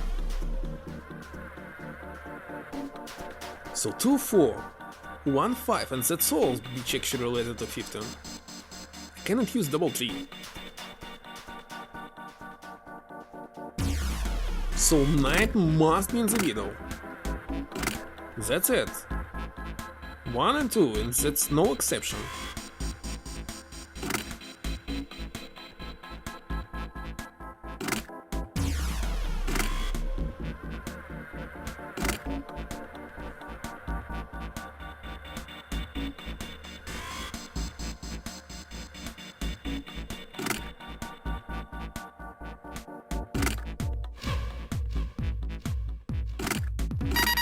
Finally, oh gosh. There we go, all the pins inserted, all lights set. We did it. Wait a second, I don't remember combination. Okay, 9 at the top. Good. Because I think we will need to solve it one again. Looks like there's electricity going to the monitor on the top now. Alright, let's see if we can activate the device on the top. A green button, a red button and a lever. Wonder what this do? I think this might help. What the hell is this? Where did he find this? What is it? Where did you find it? Found it when you were messing around with the pinholes. It looks like instruction for the thing. According to what it says here, this thing's a remote control for that. That? Yeah, that. What's he pointing at? Ah, that machine over there. Apparently it's called the Pushmaster 5000. Are you serious? Whatever. So, what are we supposed to do with the Pushmaster 5000? Is this a coffin over on top of that crate? Yeah. Don't you wanna know what's the deal with it? I know. You wanna check it out? Yeah. Alright, how do you think you're gonna get there? Well,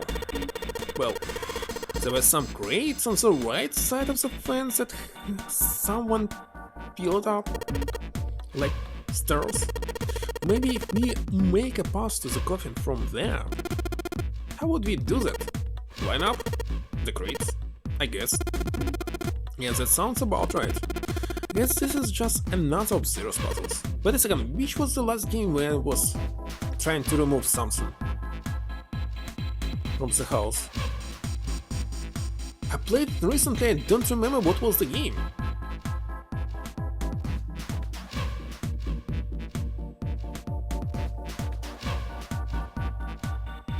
It was in Exit Corners, I doubt. I don't remember. Anyway, let's give it a shot. Looks like the Pushmaster 5000 runs off a battery, so to keep it from using up its energy too fast, it's been programmed so that it'll only start moving once its path has been completely programmed again. Alright, I'll keep that in mind. The zero has been added to the file screen. Let me check it. You can move in 4 directions. You cannot move diagonally. If the Pushmaster 5000's move count exceeds the battery life, it will be reset.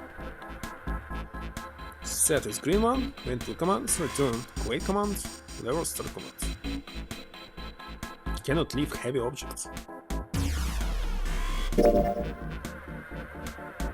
In order to prolong the battery life, it's advised that you first simulate your actions before carrying them out. Pull the lever to begin the simulation. Okay. The tutorial shows a top-down view of the area where we can move the machine. Once I want to send my orders to the Pushmaster 5000, I just pull the lever. Alright, let's give this a try. Sure thing. Just keep in mind that there's a limit on the battery, alright? Auto dies after 50 moves. This is what it says in the manual. 50 moves, huh? Also keep in mind that the Pushmasters can't move the heavy metal crates. Okay? Got it? 50 moves. Instructions again, oh gosh. Instructions non-stop. When a square adjacent to the Pushmaster 5000 is touched, the Pushmaster 5000 will move to that square. If there's a crate in the way, the Pushmaster 5000 will push up to a single crate, move the crates appropriately and efficiently, and fill the yellow areas.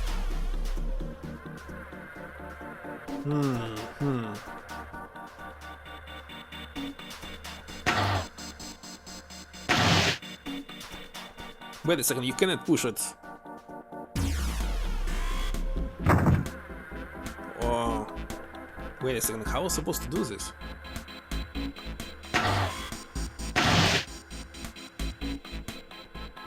It's Sukaban. Sukaban, please.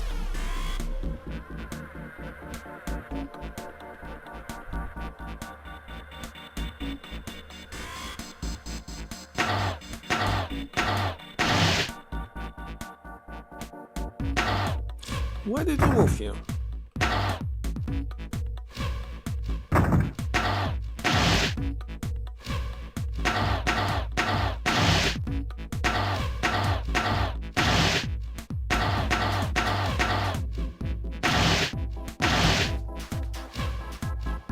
Uh,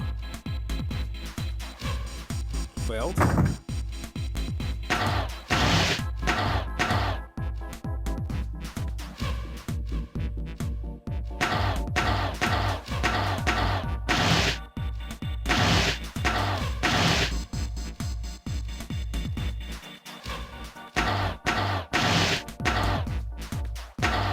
Yeah, failed again. Maybe not.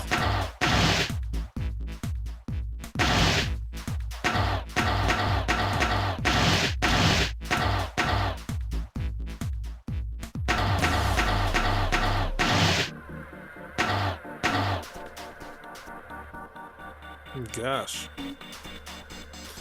Seems that in that game we moved furniture, chairs with a sofa and piano.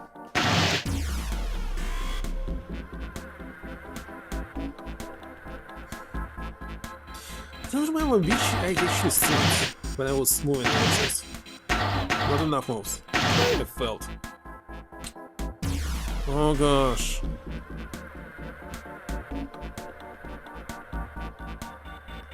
One more time. 50 moves.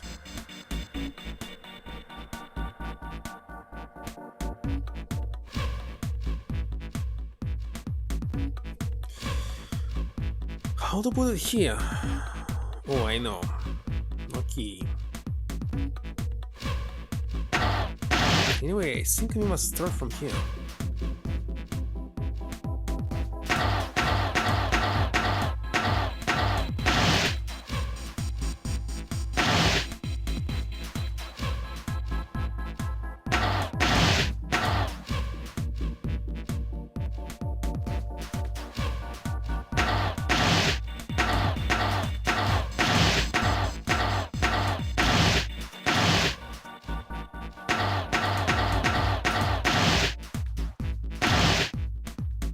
Wait a second, no, it's not it cannot be like this.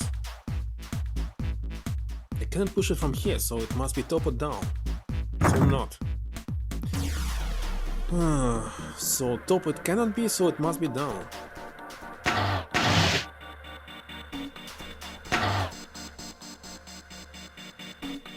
How can I do this in this case?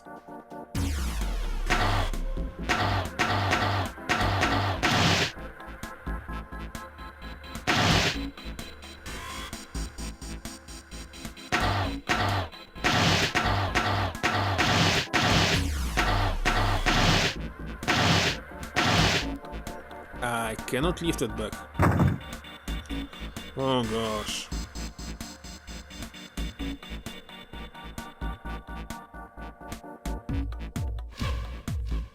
Complicated.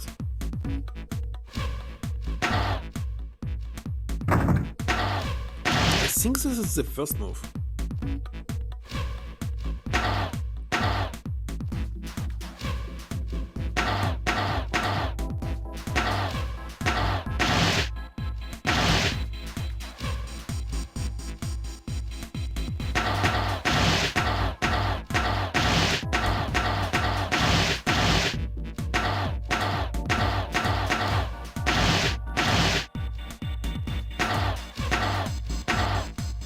Oh gosh, too many moves.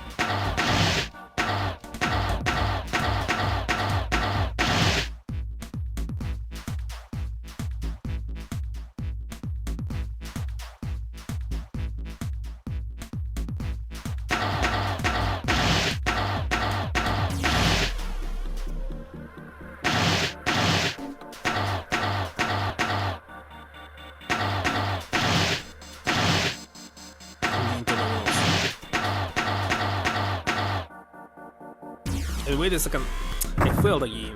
Why did I fail?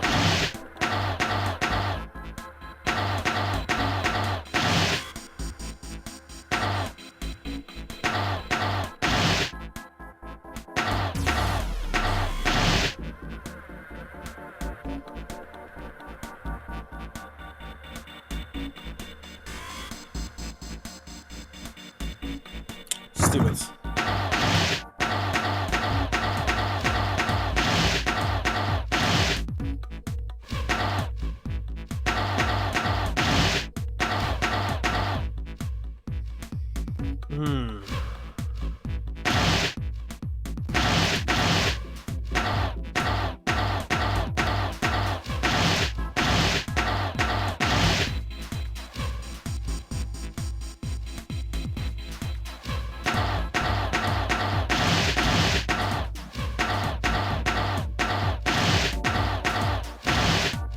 Gosh, not enough moves.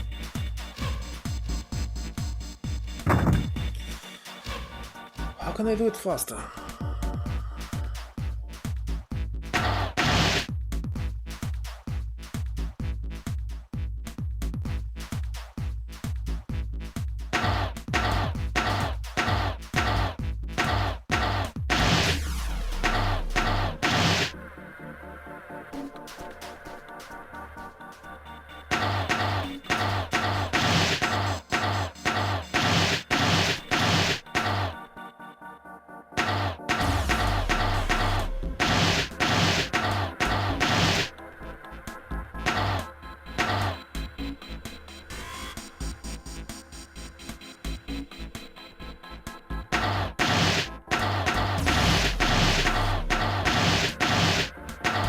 It's even a longer way.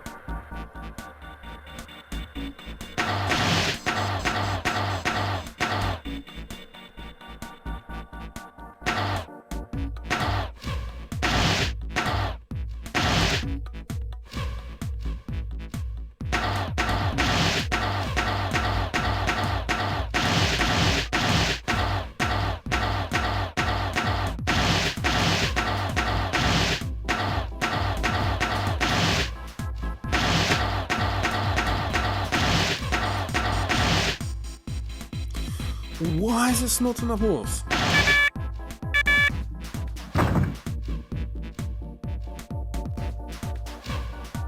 Hmm.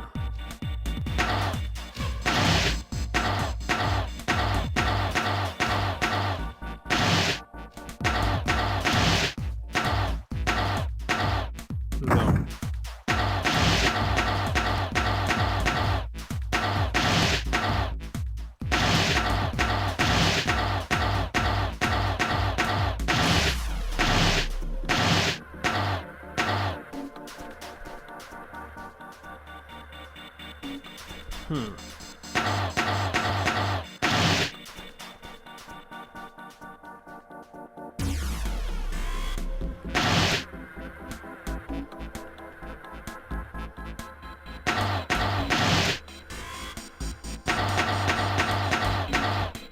Wait a second.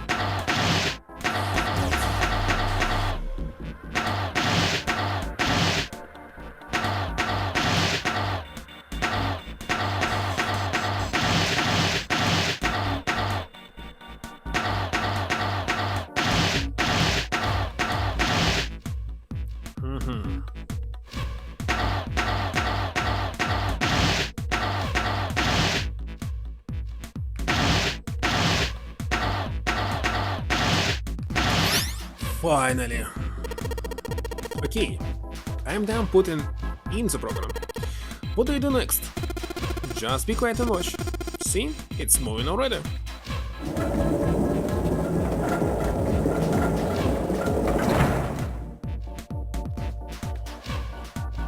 Awesome, the Pushmaster 5000 did just what I told it to and lined up all the crates.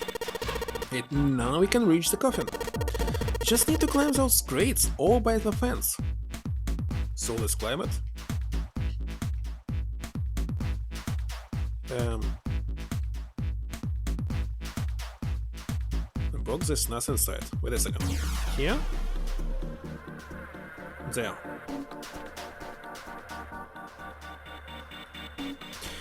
They walked slowly past the row of crates until they came to the coffin. They stopped and nodded to one another, and Jumpy put his hand on the lid of the coffin. What? Mommy? Just kidding. He smiled hurriedly and at his own joke. Jumpy grumbled and shook his head. Whatever, just open it. Jumpy resisted the urge to remind Santa that he would have had it open a long time ago if Santa hadn't interrupted and quickly threw off the lid of the coffin. They appeared inside. Contrary to what they expected, the inside of the coffin was quite large. It was mostly empty, but not completely so. Lying at the bottom was a rusty key, And next to the key, it's a gun! Yeah, a revolver. It looks pretty old. Yeah, my name is this is a replica? Junpei reached down slowly and cautiously picked up the revolver. In his hand, it felt heavy. He checked the cylinder. There were 6 bullets to kill 6 people. He'd never seen a real gun or even a real bullet before. He couldn't tell if this were real or not. The barrel was rifled, and nothing seems to be blocking it. As Ace had said, the gun was a very old one. However, it appeared to have been well maintained. If it was a real gun, Junpei thought it would most likely function perfectly. If it was real, holding the gun made Junpei feel unpleasant. Carefully he placed it back in the coffin. You're gonna take it? Of course not. All something like this is gonna do is cause more trouble. It's a powerful weapon that gives one person a hedge advantage. Something like that would be a way too dangerous to have around. Being in enough danger already. I suppose you're right. Maybe Zero puts his gun here, hoping that something like that might happen. In other words, maybe he put it here to make us fight each other. In that case, we should most certainly leave it here. I, for one, have no desire to let Zero control me. The other noted they had no desire to be under Zero's control either. Okay, we've got that figured out, but you aren't gonna leave that key in there, are you? Yeah, cause I'm not. Junpei picked up the rusty key and slid the top of the coffin back into place, the gun back where they had found it.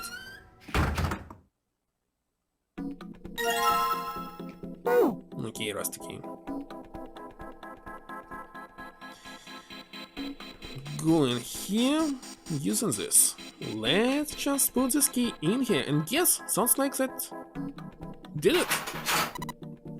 Yeah, looks like it's open, Junpei. I assume this key should open this door. Hey, what are you waiting for? Let's go! Must press on some door. Yes! It's opening! Finally.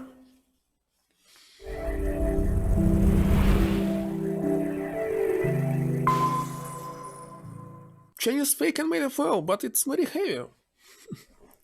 The hallway that left the cargo room headed straight towards the stern. And don't spill any hot tea right now. Junpei and the other three proceeded down it, silently. Some distance along it, a lunch room opened up on the left-hand side. It looked familiar. The iron grate covered each of the elevators. Junpei and his companions drew to a stop and began to discuss what their next move should be. I've seen this elevator before. We got off the one on the left just a little while ago. Then we went through the number 6 door, and that took us to the engine room. Yes, and after that we passed through the cargo room. And now you're back here. In other words, you made a loop. You're back where we started. Junpei approached the elevator. Stand inside. Gently he pushed the triangular button on the wall next to it. A moment passed. Listen, they found totally nothing here. What was the point in this room? To find a gun? The elevator door opened.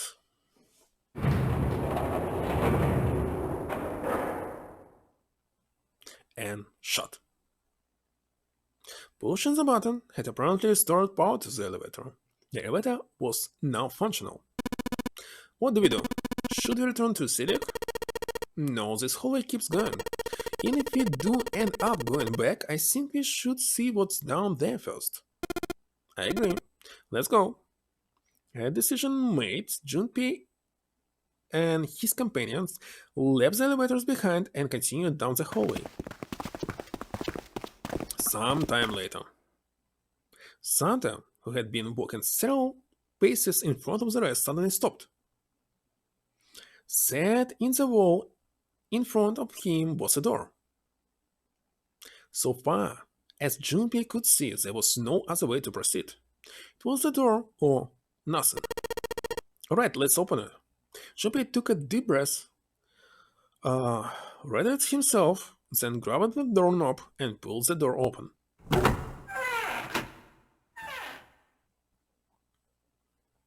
He paused for a moment, then stepped through into the room. And there he saw the number that had hung over their heads since they woken up. 9. Like the numbers on every other door, this one too was a rough shape made of red paint. Its door was set into the back wall of the room. Junpei leapt toward it with a sudden burst of hopeful energy. It was a large double door, heavy and full of solemn importance. He grabbed hold of the door handle and shook. Nothing, but he hadn't expected it to open. The rat sat on the wall next to the door. Its screen read vacant red. Finally, they found it. Junpei felt himself overwhelmed by a torrent of emotion. At last they found the exit, but God gripped his heart, and he knew all too well why. As he stood, frozen, unsure of what to think or feel. "Champion, look! Behind you!" He spun out and couldn't believe what he saw. It was a door with the number 9 written across it. Was there a second door? Why? Junpei's voice was barely audible even to himself. He stumbled towards the second door as if somehow compelled. It was a small single door. Don't ketchup is everywhere? It sat in the starboard corner of the room, on the same wall as the door they'd entered from, but in the opposite corner. 9. There was no mistake in it. A rat sat on the wall next to this door as well. Junpei shook the door handle pointlessly and muttered to himself. Why? Why the hell are there 2 doors? It was Santa who answered. There were always 2 doors. Just think about it. Zero never said there's only 1 door with 9 on it. It's hidden, but an exit can be found. Seek a way out. Seek a door that carries a 9. Of course, we just assumed that there was only 1. After all, why would there be more than 1? No, man. Jeez, Junpei was stunned. Zero streak had taken him completely by surprise. There were 2 doors. That meant that all 9 people who had met at the central staircase could escape and leave no one behind. Now the reason for the bracelet numbers being 1, 2, 3, 4, and so on was clear. Divided into the digital root for both teams would be 9. For instance, 1, 2, 7, 8 and 3, 4, 5, 6, 9, the digital root for both teams would be 9. Or 2, 3, 4, 9 and 1, 5, 6, 7, 8, the digital root would be also 9.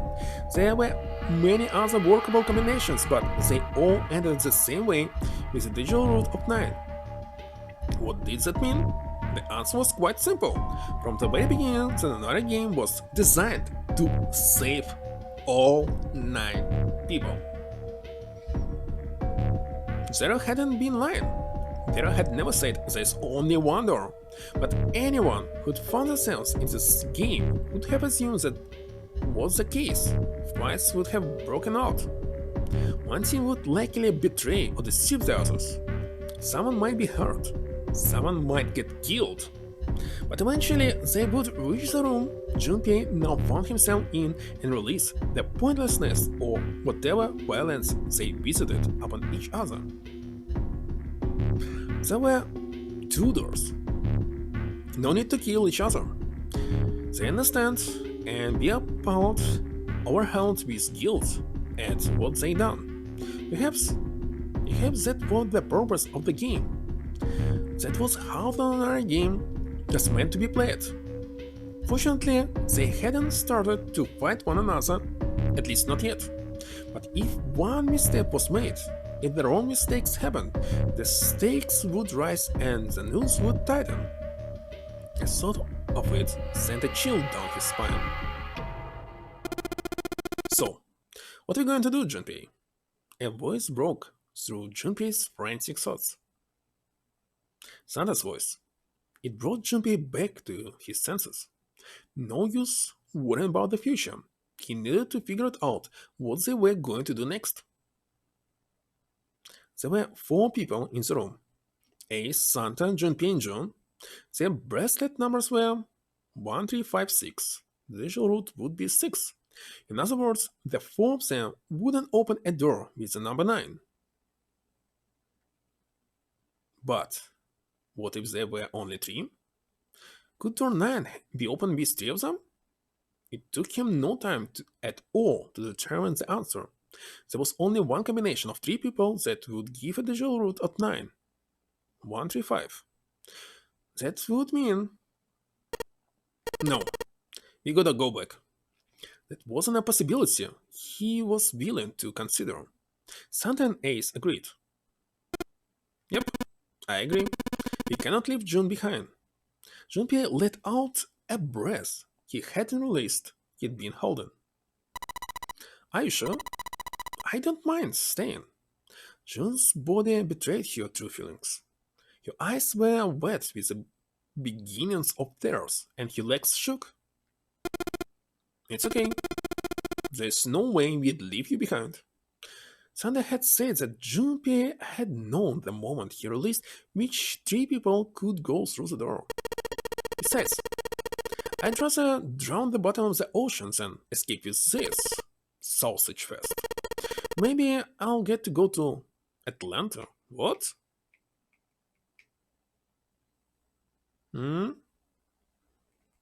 What does it mean?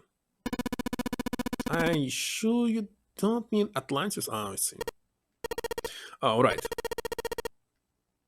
Perhaps it was the sudden reassurance that no one wanted to leave June behind, but Junpei loved harder than he had in some time. Santa and Ace smiled. You guys. June blinked tears from her eyes and bit her lip. She didn't seem to know what else to say. Very well. As we head back to see the exam, we should be able to take the elevator we passed earlier. Perhaps Clover 7 Lotus will have returned from door 1. Even as Ace spoke, they knew finding the others wouldn't improve the situation. There was no way they could be split into teams that could both go through the doors. Ace knew it. They all knew it. But there was nothing else they could do. They would find the other 3 and search for another solution. Alright, let's go. Ace looked at all 3 of them, then turned and headed through the door. Santa and June followed. Junpei started towards the door, then stopped. He'd been too busy with other concerns to notice the room itself. It didn't seem terribly important now, but what exactly was it? Junpei looked around the room, for the first time noticing the things that went doors with 9 of them. A red carpet ran between 2 columns of wooden benches that ran the length of the room. The carpet began at the large set of double doors and ran towards the ball. Toward? Junpei wasn't sure. Was it an altar, perhaps? There was a small rectangular alcove at the end of the carpet, and inside the alcove was a raised platform. Resting on top of the platform was a coffin. A coffin. A coffin. What on earth was a coffin doing in a place like that? But before Junpei had time to answer that question... Hey, Junpei! What the hell are you doing? Let's move! Santa's voice echoed in from the hall outside. Right? Okay, I'll be right there. Junpei turned his heel and left the quiet, somber room.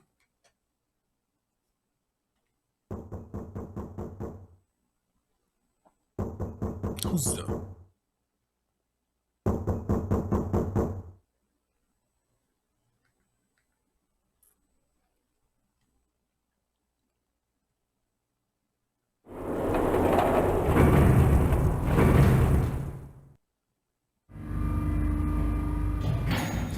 That was creepy. It took the elevator up to C deck. Once there, they headed back towards the main hall and the central staircase. It didn't take them long. Junpei found Simon and Lotus waiting for them. They didn't look happy. You've got a problem. Clover is gone. Junpei and his three companions will look at one another. He turned back to Simon and Lotus. What do you mean, gone? Sanda, Ace, and June had their own questions to ask. When? Why? You two went into door number 1 with Clover, didn't you? Simon and Lotus responded as best as they could. Yeah, we went through the door together, but Clover barely spoke to us. She just did her own thing the whole time. There were 4 rooms on the other side of door number 1. She wouldn't let us into the 4th room. Just said, I'll take care of this one, and shut the door. She must have blocked it with something on the other side. We waited for a while, but Clover didn't come out. I called for her, but she didn't answer. So I kicked down that door, and we went into the room. But it was empty. Clover wasn't there.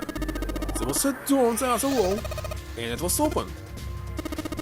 Figured she opened the door and left by herself. We ran after her, of course, but well, obviously we didn't find her. And you figured that much out. Clover's gone. Junpei thought for a moment. When did this happen? We got here just before you. Suddenly have excellent timing. So you haven't searched anywhere other than near the staircase? No, we haven't. Finally, Ace spoke. Who is that? Who is what? Which one? His voice had an edge of resolve and concern. Very well then. We'd best separate and look for Clover. She decided to lie down in the coffin. And stuck inside? Okay. And much time left. Let's begin. There were quick nods all around, and the 6 remaining players spread out.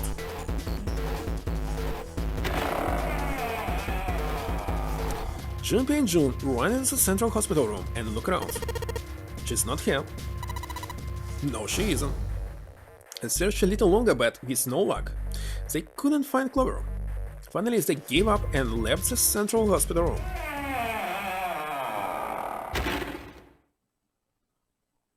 Slowly, they made their way back to the hallway. At last, they reached the stairs and Junpei spoke. Alright, I was thinking we should probably speed up. I'll head back to the stairs and take the elevator down to E deck. Jun, you can take the stairs up to B deck. Alright, that sounds good. But, what? Could you stop calling me by that code name when we are alone? Oh, sure, right. I'll do that. There was a reason Junpei persisted in calling her June even when they were alone. Also, perhaps not the best reason. He was embarrassed to call her by the nickname he'd used when they were children. Kenny. 9 years ago, it came naturally. After all, they were children. But now that they were adults, it felt strange. Regardless of what he might hope for, to call a woman he wasn't dating by such a childish nickname felt odd to him. Of course, to call her Kurashiki somehow would be even more awkward, and simply Kurashiki would seem a little brusque. And although he couldn't put his finger on why it felt somewhat forward to call her Akane when they hadn't seen one another for so long. Short, it was simply easier for him to call her June and leave it at that. Kurashiki? That's it. Alright, I'm going then. Mia, be careful. Is it related to something? Yeah, be careful, can you? June, or perhaps more appropriately, can you? Blushed and smiled. You be careful too, Jumpy. Yeah, got it. Take care.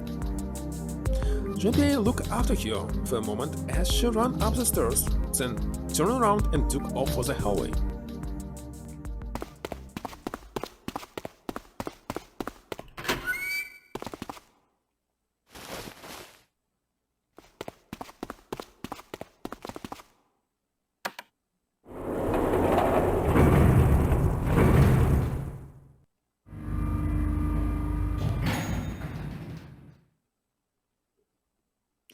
Tragedy always strikes when one least expects it.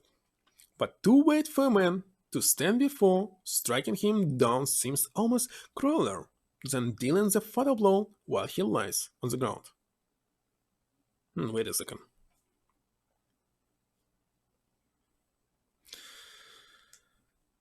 A light in a dark place, June's smile had given him hope both for escape and possibly for something else. It was that hope that raised his spirits just enough that they might soon be fully dashed. He opened the elevator's door, and there she was. A woman sat, slouched against the wall, Lotus. Jumpy felt his blood turn to ice. Her body was limp, and her skin, smooth and pale as always, was covered in bright red blood. This time they actually showed us a body. Jumpy felt his chest constrict. He couldn't breathe, and his legs began to shake. A slow, cold drop of sweat trickled down his back. He felt his stomach somersault. Junpei's mind went blank, all his thoughts replaced with endless hissing void. Driven by a little more than instinct, he began to walk towards Lotus slowly. Each slow movement of his stiff limbs brought him closer to her corpse. Finally, he stood next to her. Robotically, he bent down and put his hand against her neck. There was no pulse, no rise and fall of person. She was slightly warm. Something, somewhere in Junpei's shaken mind, told him that meant she had been killed recently. Yes, Junpei thought, his mind slowly returned, she had been killed. Someone had killed her. There was a deep cut on the left side of her chest.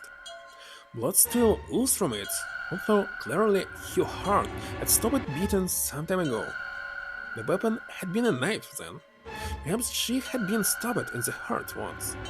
She would have died immediately. He took little comfort from knowing she must have suffered very little. Only then did Jumpy notice. Lotus' bracelet was gone. Lastly, let us discuss how to remove the bracelet. There are only two ways to do so. One, you escape from this ship till your heart rate reaches zero. In other words, once the bracelet is taken outside the confines of the ship or detects that its wearer's heartbeat has fallen to zero, it will shut down automatically. Was that why the killer had ended Lotus' life? So that they might have the number 8 bracelet? If that was true, then the killer was whoever wanted the number 8 bracelet. Perhaps more accurately, the person who would gain the most by obtaining bracelet number 8. It's kinda obviously 8. Who is that? Who would benefit the most from the 8 bracelet? A thought had only just entered Junpei's mind when he died. He heard a noise. It sounded like a sharp knife cutting through wet meat. It struck him as strange that the noise came from inside his own body. A moment later, the pain hit him. It wasn't merely pain, there was heat, extreme heat as well. He felt as though molten iron had been splashed against the side of his body. Finally, his brain made the connection. He had been stabbed. But where? His body was quickly going up. He couldn't tell where the knife had met his flesh. Given the circumstances, however, he had mostly likely been stabbed in the back. Whoever had killed Lotus had now done the same to Junpei as well. His voice was little more than a weak groan. With what little stench he had left, Junpei drew his body, trying to catch a glimpse of his attacker.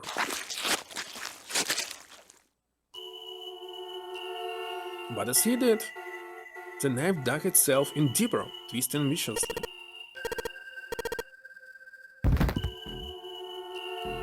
He collapsed onto the floor, a puppet with its strings cut. His arms and legs lay where they fell, oddly twisted and awkwardly positioned. Junpei's body was entirely numb. He could feel the blood leaking out of him, but nothing would move. Nothing save his eyes. As he lay on the floor, his life ebbing away, Junpei finally saw his attacker. Tiny images of the killer reflected in his eyes. With that recognition came nothing. He felt no emotions, not anger, not sadness, no regret. You don't understand what's going on? The paralysis that had claimed his body had reached his mind. His killer glanced down at his body.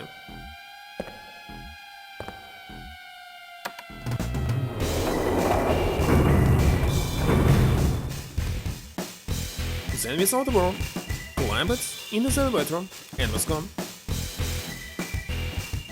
His eyesight began to fade. The world grew blurry and began to dissolve into an empty white fog. The world crept into the edges of his mind and rockets unsorrowingly inward. So, it swallowed up the last that remained of Junpei's mind, and his consciousness left him. There was nothing more. Into utter emptiness. He fell into zero. Whatever Junpei had been was gone.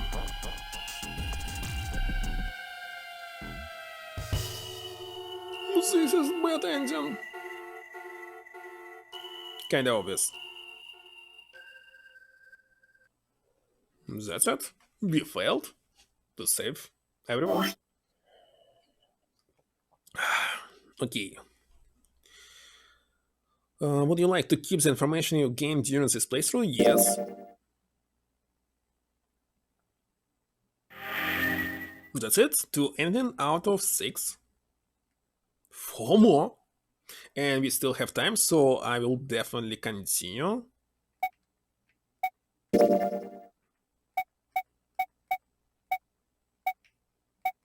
There's a lot of things. So, 1, 2, 3, 4, 5. 5 rooms to clear. Okay.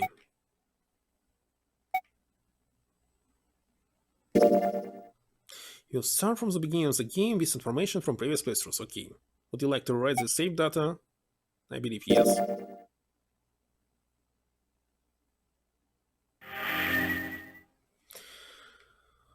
Okay, the next ending.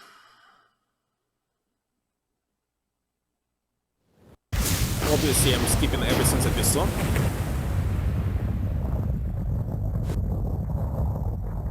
Said that I cannot skip puzzles. That's what he said.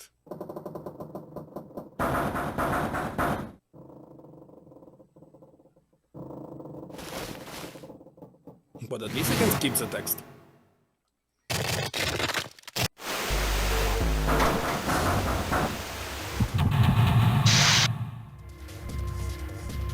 Okay, so what I need to do is just find the piece.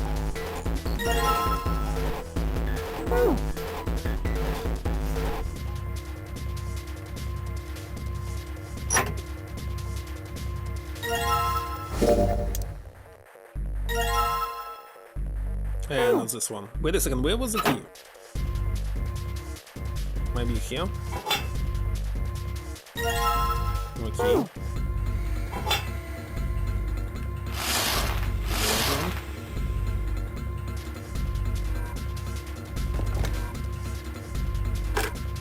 Okay, the blue one, 0, 2, 6,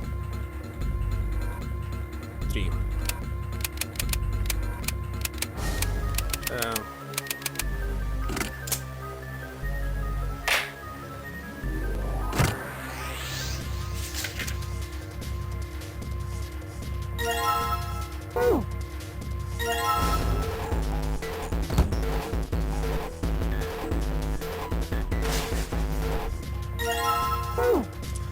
Okay, red one 7485.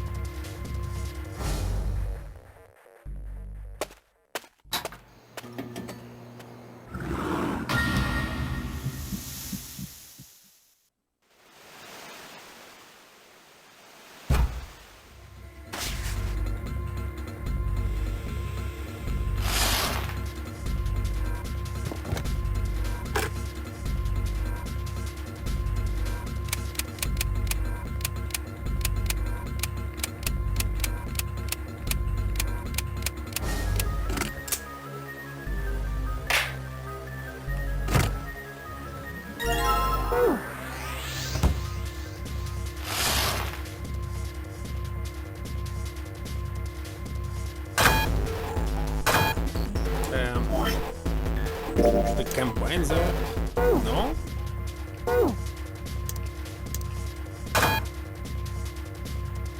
Oh yeah. 671.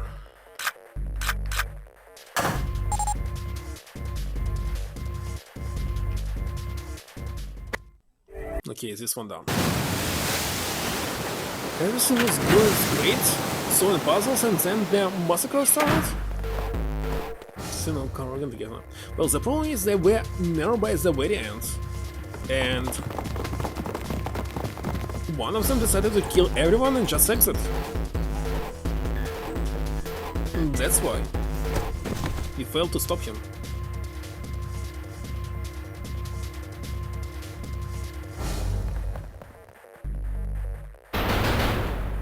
Okay, maybe let's go to the door number 4, which we solve right now, today, I mean, this stream, so I'll be able to solve it fast.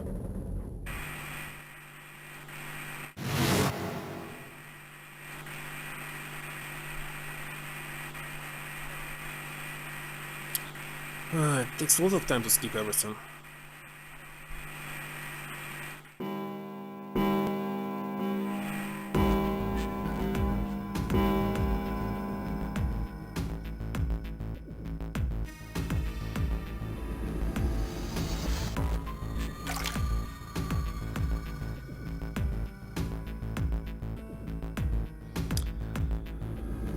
Okay, for next will be, yeah, door number 8, because we didn't use it, and the last one, number 1, I believe.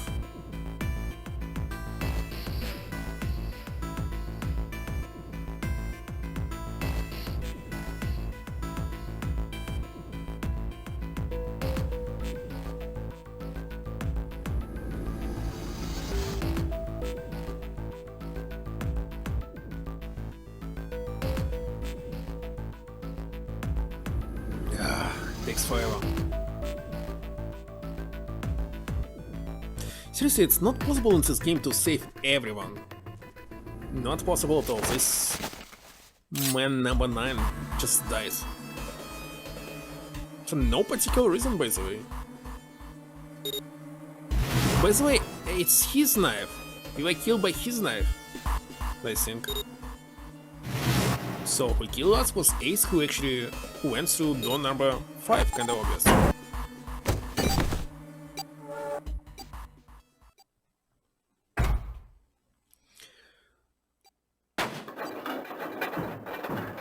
He took his bracelet number 9, number 8, and he has number 1, so he can easily exit. Oh yeah, we can select new answer.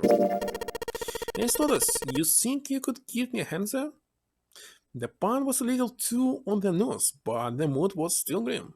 Both Ace and Lotus lifted their left hands silently.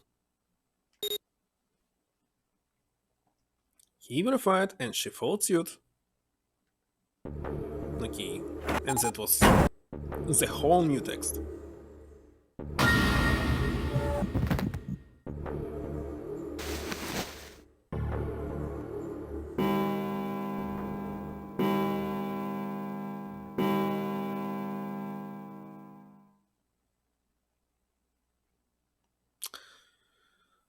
No music at all.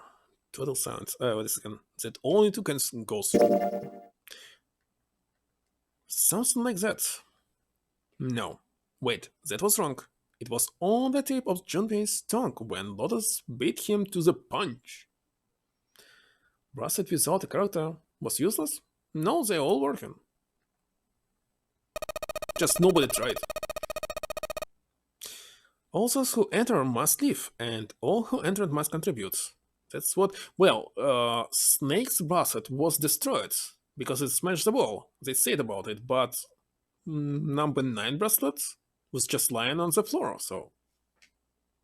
And as they said at the very end, somebody took the bracelet number 8 so it was some benefit.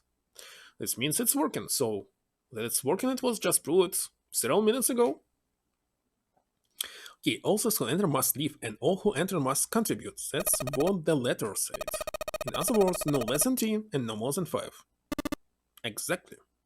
Snake inclined his head towards Lotus, and that was all. The all difference.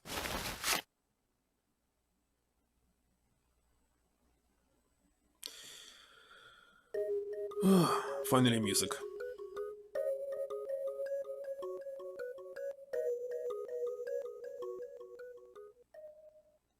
No more.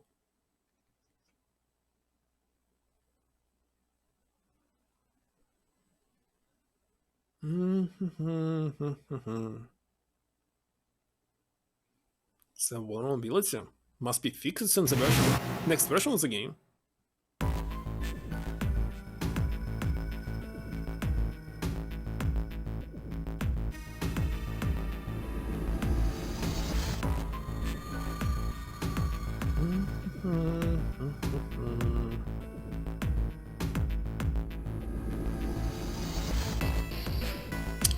What would be the digital roots? 2 and 5 would give us like 5. It would be 5. And of course it's not.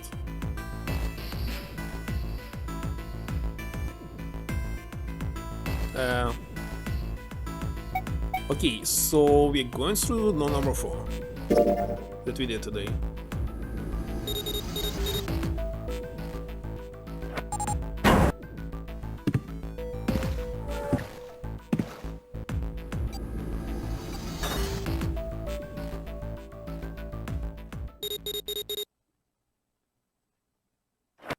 The problem is that we must solve the puzzle one more time.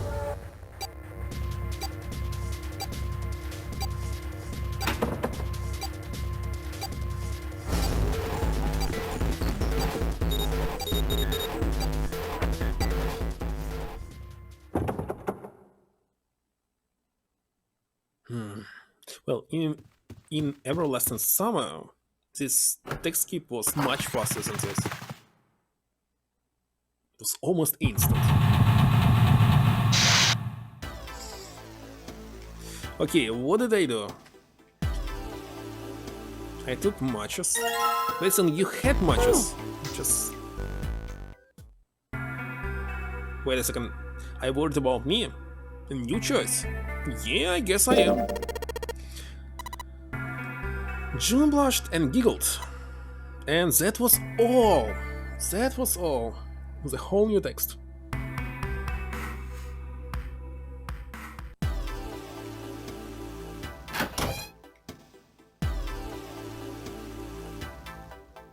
But there was nothing else. Oh, map.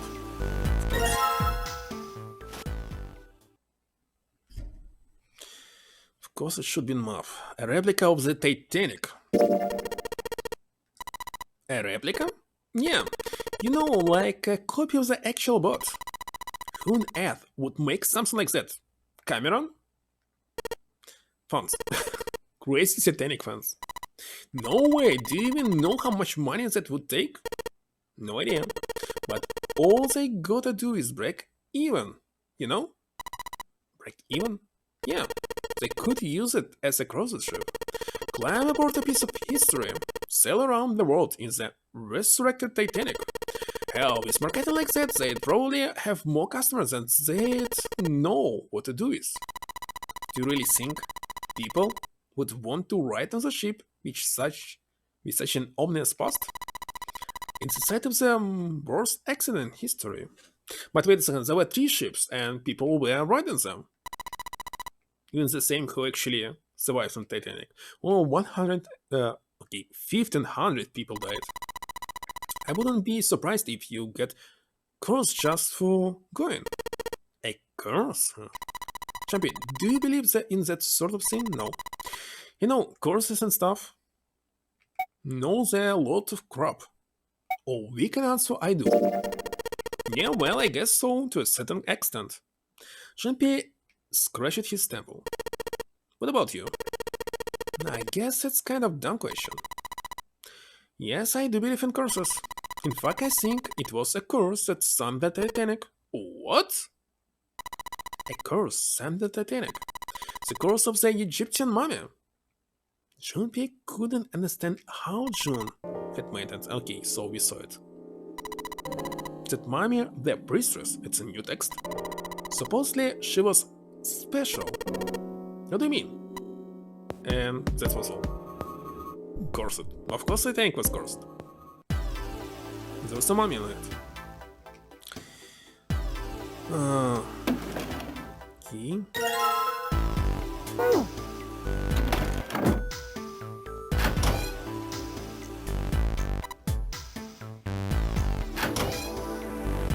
Next. Candle.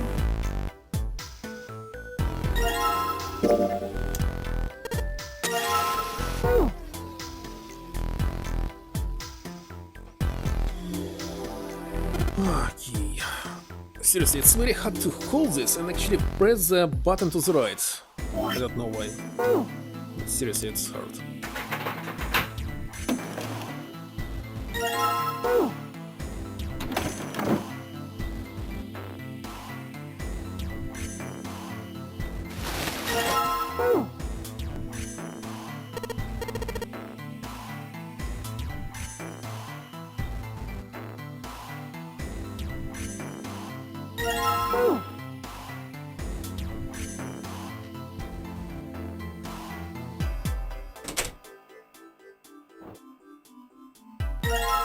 Okay, 2 tiles.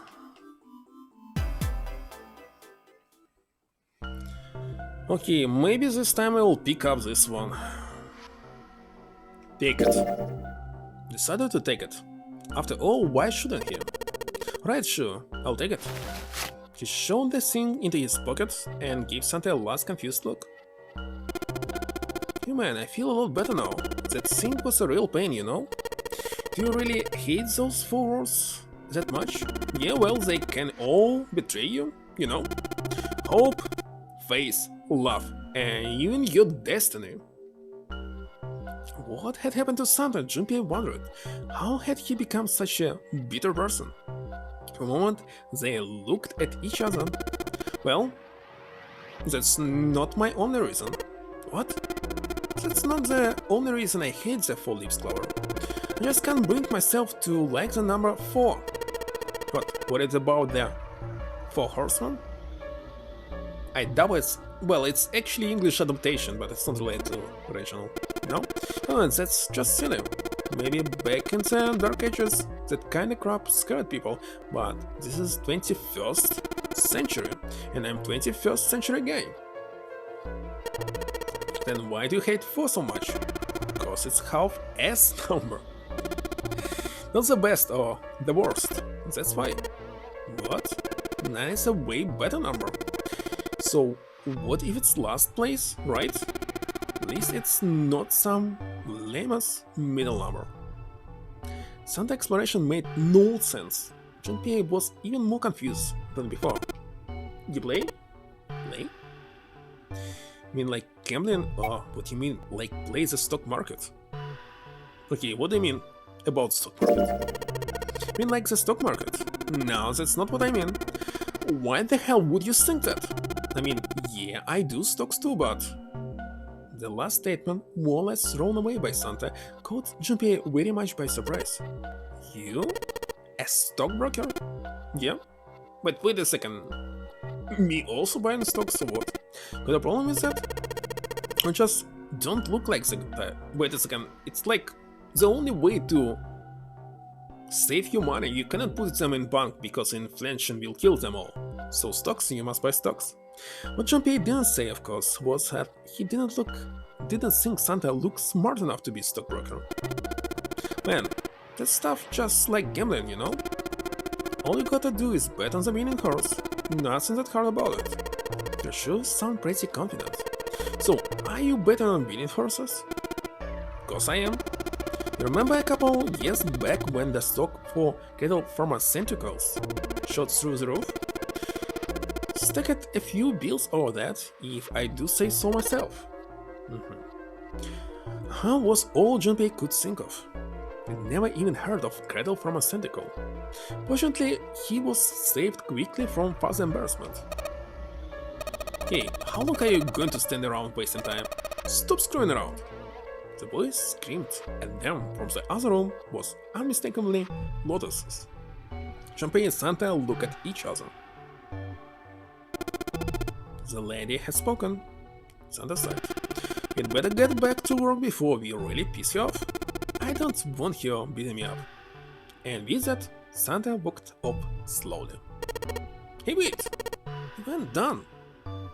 He started after Santa, intended to catch him, but Lotus appeared from the next room, blocking his path. Your posture suggested she was not about to let him pass. There was nothing for it. He had lost. Okay. I'll get back to work, damn it.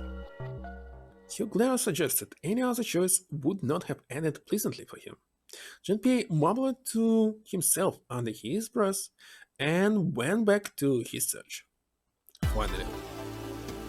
Well, we learned something new, of course.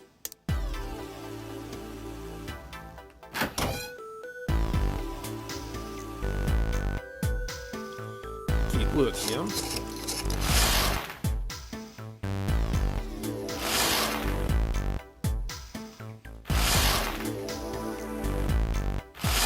Okay, we did it. Not this.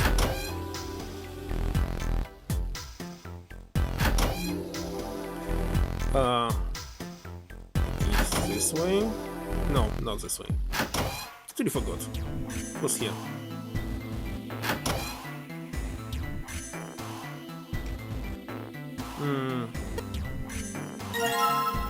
Done, we got all three.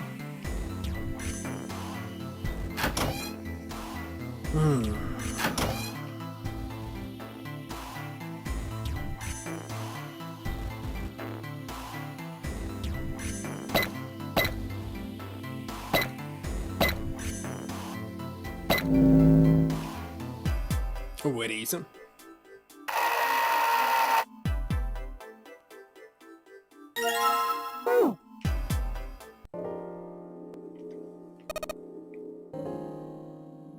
Okay, this time I'll answer something else.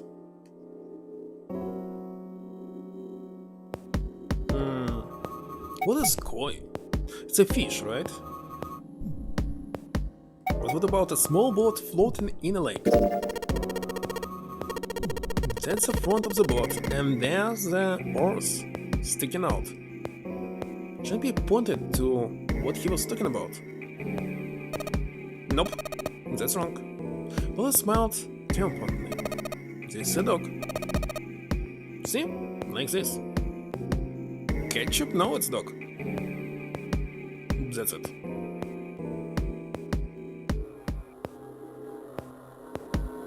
But we're skipping everything.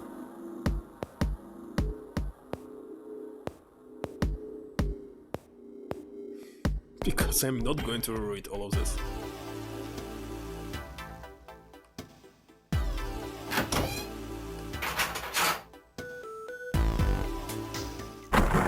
Okay, this part is done. Another one. Stupid kitchen.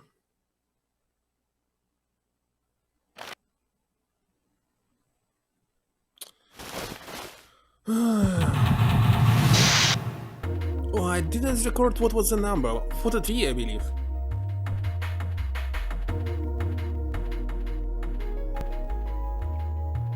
Can I enter it right now?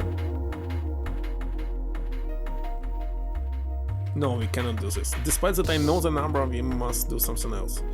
Okay.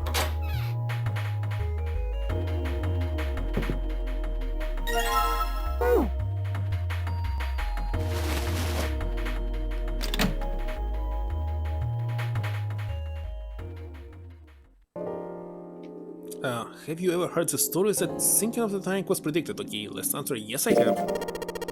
Oh yeah, I know that you're talking about. There was a novel that had a bunch of stuff in it that described the sinking of the Titanic before it actually sank. Yes, that's the one. The title of the novel is Futility. It was written 14 years before the Titanic sank. But, I know. I mean, I didn't know the name of the book, but the story was the same, right? It was just like what happened on the Titanic. Yeah, well, I heard it was all a hoax. A hoax? I heard that the stuff that matched up to the Titanic so well was actually added after it sank. That's it. That's definitely, he's right. Apparently, the only thing that was the same originally was that a boat ran into an iceberg and sank. And the novel was published in 1898, 14 years before the accident. Like I said, that was the first print of the book. 14 years later, the author heard about what happened to the Titanic, figuring that was his chance, you know? He just went back and changed some stuff in his novel, so that it matched the Titanic exactly. Surprised by Junpei's response, Jun seemed rather taken aback. Really? Really? There's no such thing as premonitions or any of that stuff. In a moment, Jun looked very unhappy, more so than Junpei thought was normal for such a discussion. But it lasted only a moment. With no apparent reason, she suddenly looked up at him, alarmed. But, that wasn't the only book that predicted the Titanic sinking. It wasn't? Yep. There were two others, and we can skip it, finally. But Jumpy, you said you believe in curses. Oh, they still remember what I answered before? Come on, that's totally different. And that's all.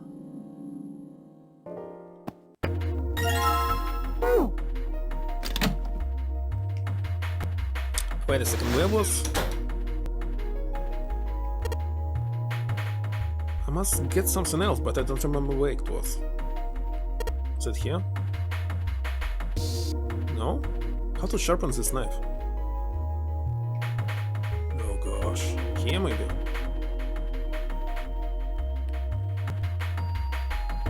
Oh, this one.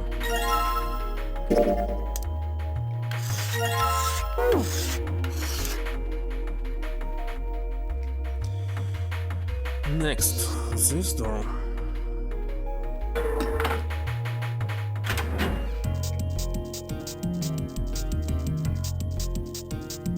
It sounds like StarCraft, isn't it? This music. Well, not anymore.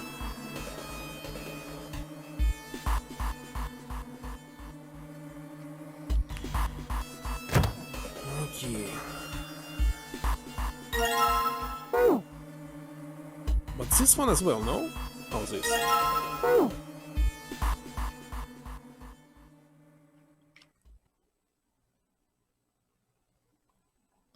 Did strike Jumpy as rather odd. It seemed rather odd to Jumpy, and he couldn't help but think about it. June answered. But it can turn into liquid. Carbon dioxide turns to liquid if you put it under high enough pressure. But at 1 atmosphere on normal air pressure, it won't turn into liquid, right? That's right. Instead of melting, it'll do what's called sublimating and change immediately from a solid state to gaseous 1. See, that is weird. What is a liquid between 32 degrees and 212 degrees? So why isn't that the case for carbon dioxide? John replied with an answer that stunned both of them. That's a kind of ice that doesn't turn into liquids when it goes above 32 degrees. I heard about it. Its melting point is 96 degrees. Ice with a melting point of 96 degrees? You mean there's water that freezes at 96 degrees? Yeah.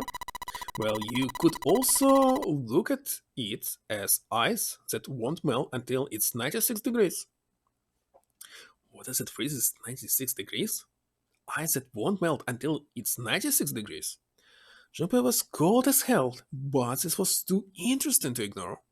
He did his best to warm up by rubbing his arms and stamping his feet, then put the question to Jun. So, what's this ice with a melting point of 96 degrees cold? And it's called Ice 9. Ice 9? By the way, it's a different novel about the actually what if actually something touches the Ice 9, any water, it will turn in Ice 9 as well. So at the end of the novel, everyone died on the planet because of this. Original Ice 9 was a made-up substance invented by a science fiction author. But recently, scientists have discovered that such a substance actually exists. Wait, hold up. So is this thing called Ice 9? Or is it water? And actually Ice 9 is real, but not this one. Like I said, if the ice is over 96 degrees, it'll be liquid. If it's under that, it'll solidify. So you could think of it as polymorph of H2O. Here, think of it like diamonds and graphite. They're both made of carbon, right? But depending on the structure of the crystallization, the hardness and structure are completely different. So we're saying normal water and this Ice 9 are like that. Yep. She wasn't finished. Have you heard the story about the crystallization of glycerin? For 150 years after the discovery of glycerin, people cooled it, warmed it, and did all sorts of things to it. But whatever they did, it never crystallized. However, one day in 1920, some glycerin that was en route to England by ship was discovered to have crystallized during the trip. Naturally, scientists worldwide wanted to research this new crystallized form of glycerin and began asking for samples of the seed.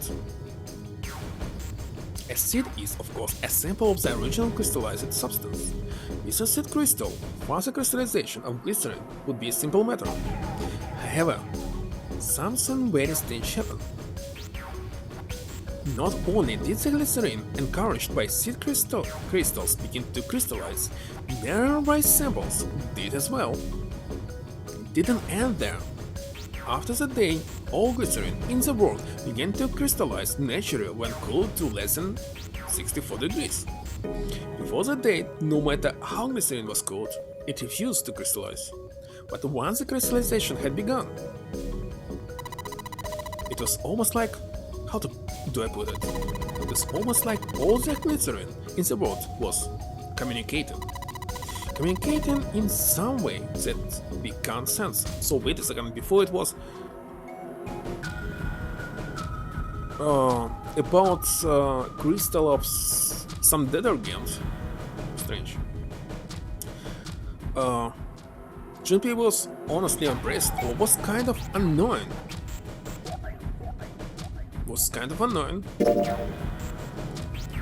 Jun was nice, but he'd had enough of your ridiculous stories.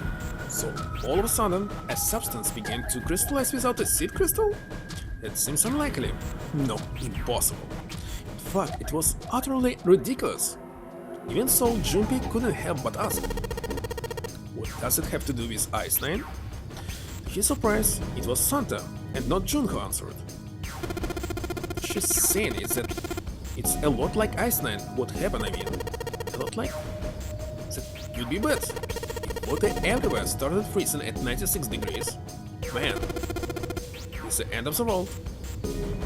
Junpei felt that Santa might not be treating the idea of the end of the world with the proper concern. At any rate, we are not gonna have to worry about the end of the world unless we can get out of here pretty damn quick. He was right. Junpei shivered. Alright guys, I think that's enough of that. I didn't think we get quite this far off topic. I mean, I know I'm kinda at fault here, but we can't be screwing around anymore. Seriously. Might go by the name Santa right now, but I didn't grow up in Iceland. I freaking hate the cold. So let's get cracking, alright. We gotta find a way out of here. Santa stopped off, clearly doing his best to pretend the cold wasn't affecting him. Selfish, isn't he? Thought Junpei to himself. Still, Santa was right, and it was high time they got back to their research. The story of Ice Nine had him interested, but there'd be time to think about that once they gotten out of the freezer.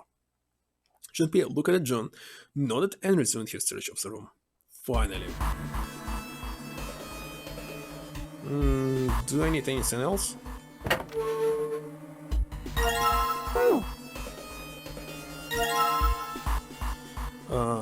Bottle.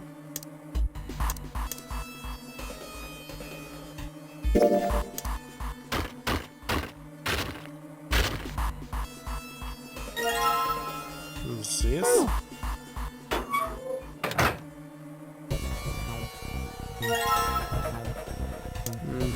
Combine this with that.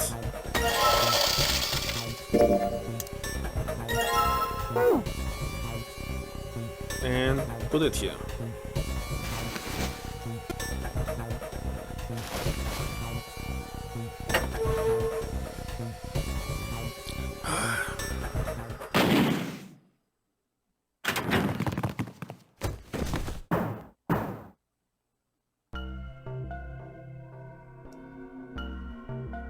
Now just cook this meat and that's all.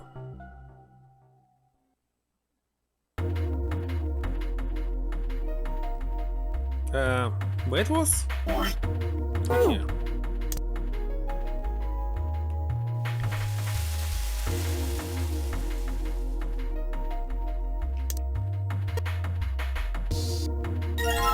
Okay, I believe it will be for the tree.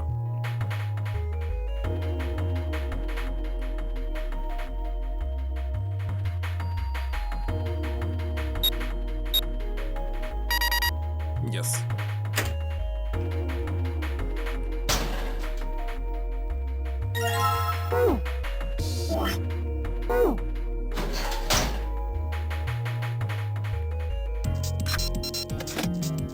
And that's all.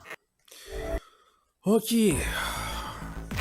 Okay, it will be another choice and the new doorknob, isn't it?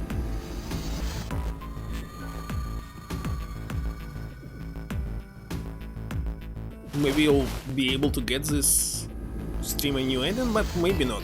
Like 2 hours left. Well, I will try, of course.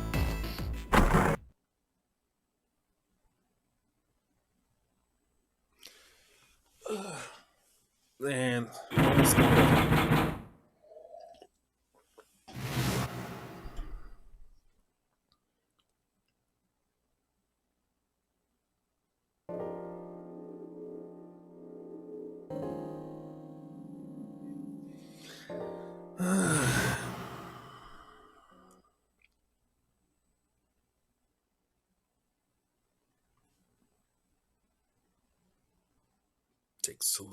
takes a lot of time. Titanic again. Gigantic. Zeus Olympic.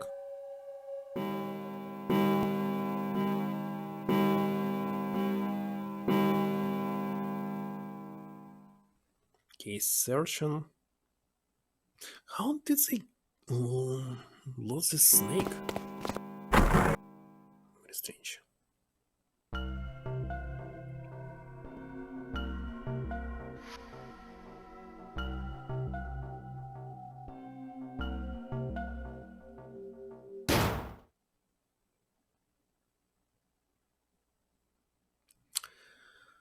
Come on. So let's go here to the first class cabin. They took off up the stairs and around. So this time let's talk to him. Hey, alright?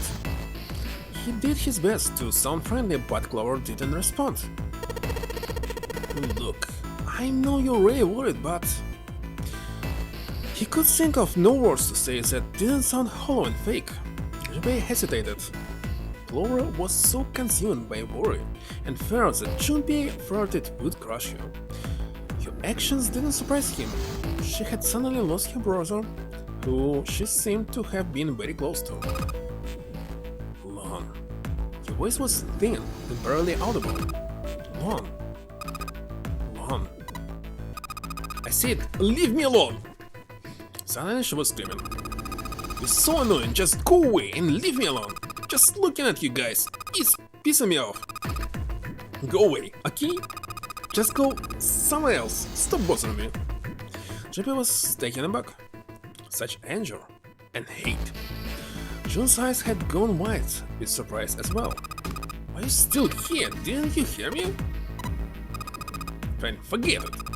If you aren't gonna leave, then I'll just... Alright, let's go, Jun. Yeah. They turned and left Clover. As they did, Junpei glanced back over his shoulder to see Clover wiping tears from her face. Okay, next, the hall with all the rooms. One to Ace. With Jun in tow, Junpei jogged up to Ace. Hearing their footsteps, he turned to greet him. Oh, hello there. Snake is, well, that's obvious, isn't it? I think you haven't found him yet, either. Junpei nodded. I really wonder where he could have gone. Well, wherever he's disappeared to, we must find him as quickly as we can, for Clover's sake. Right. Jun's face looked kinda enraptured. By the way, do you think Clover and Snake are really siblings? Why would you ask that? Why would you say that? The question seems somehow odd to Junpei. Why? Well, it's obvious, isn't it? They don't look alike at all. Ace looked at him for a moment and then spoke. Yes, you know, now that you mention it, they don't. So the second time when actually Ace cannot recognize their faces. Now that you mention it, still there's a great many siblings who do not look like one another. It certainly isn't rare. Junpei wasn't sure why, or even if he was seeing what he thought he was. But he could have sworn that Ace's face tightened it as he spoke. At any rate, we really must find Snake as soon as possible. The clock is ticking. We really can't afford to waste any time. Very well, let's get back to search, shall we? You can leave this area to me. Alright, let's go, Junpei. At Jun's origin, they left. They found themselves back at the stairs, but Junpei's mind was in turmoil. There was so much to think about it. But no, it would have to be put aside for now. As Ace had said, finding Snake was their top priority. Junpei did his best to clear his mind. Alright, where should we go next? The casino.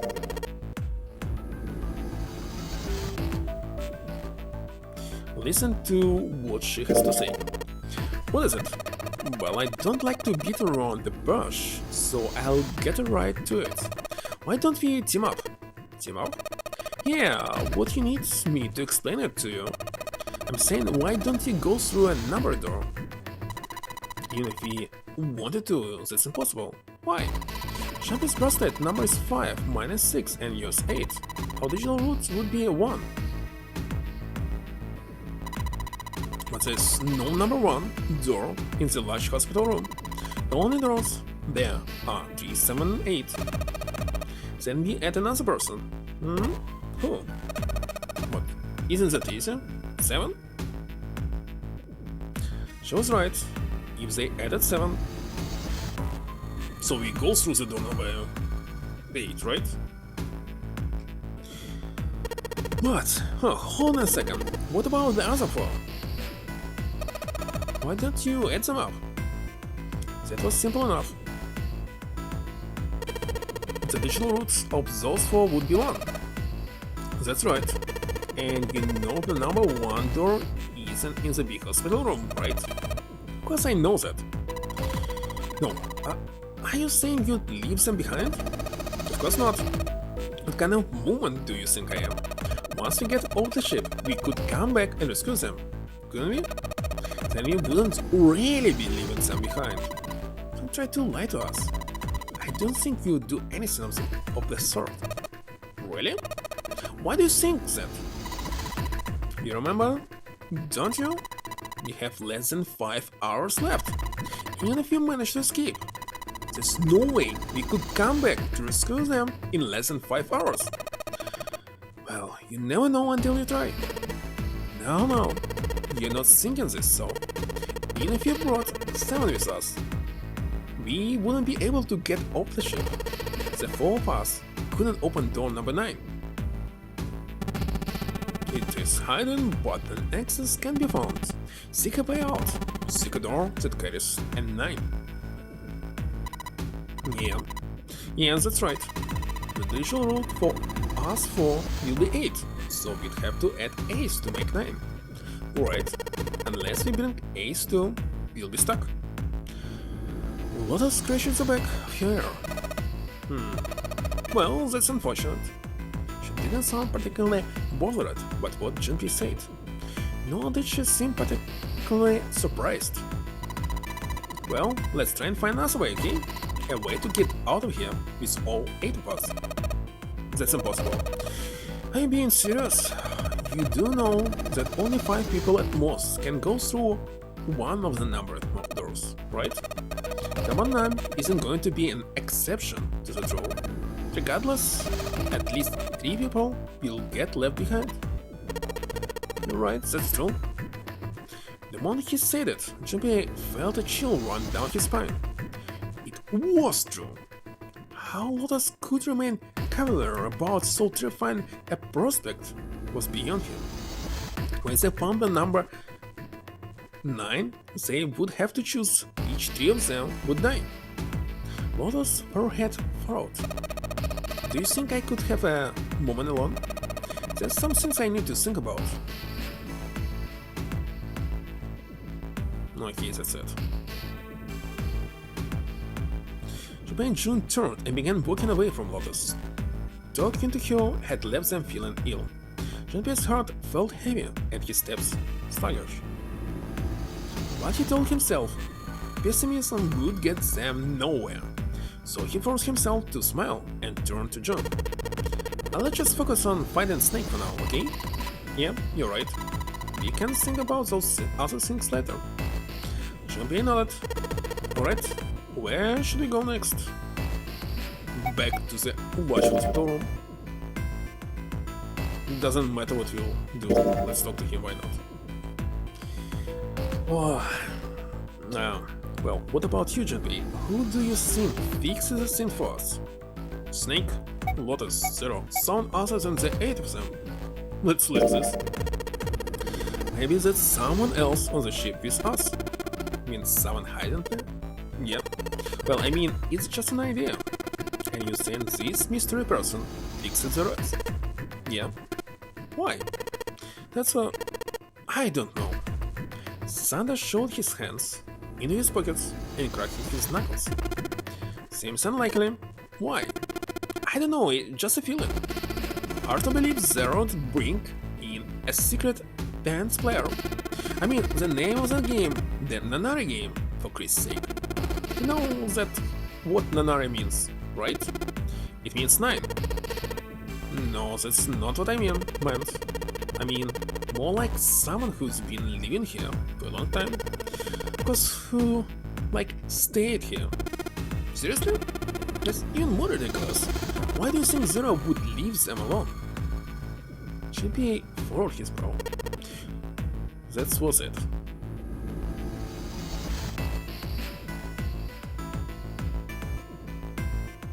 Finish searching. That's it. And we're going through the door number 8. That's kinda obvious. Leaving behind 3 people with 3. Doesn't matter. They'll select.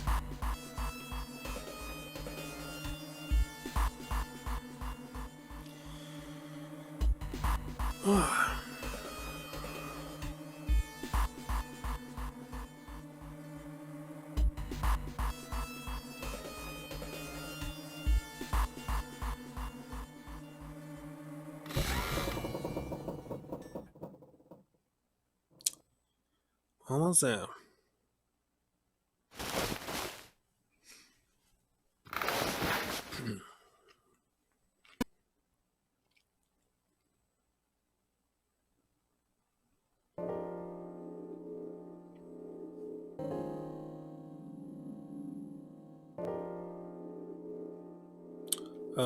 So we're selecting door number 8. I think I'm gonna go with door number 8. Okay, 8 it is. Yeah. Right then, that means June's gotta go through number 7. What? Why? What? Santa grimaced and muttered angrily to himself, but finally began to explain. If the 6 of us are gonna keep going without leaving anyone behind, there's only 3 ways we can do it. 1A goes through 7, okay, it doesn't matter. I'm saying this.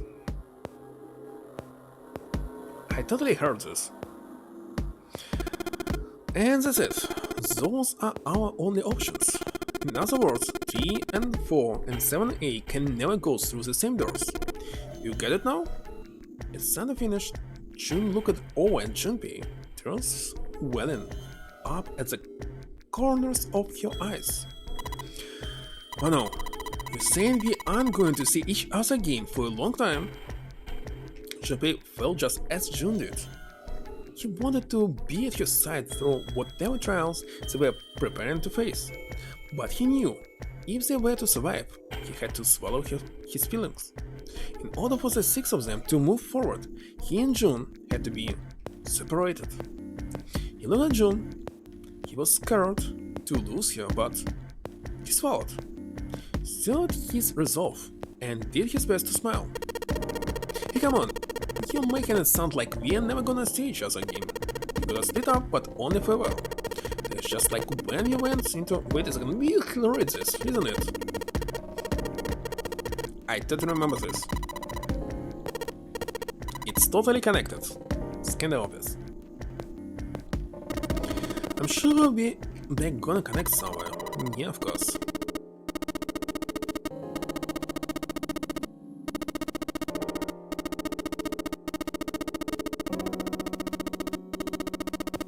Come on, just open this door already. June said nothing. The tears were gone, but her eyes were still set as they looked at Junpei. He meant them, and with what reassurance he could manage, laid his hand gently on her shoulder. Everything's gonna be fine. We are gonna see each other again. I promise. June bit her lip and gave him an almost imperceptible nod. Yes?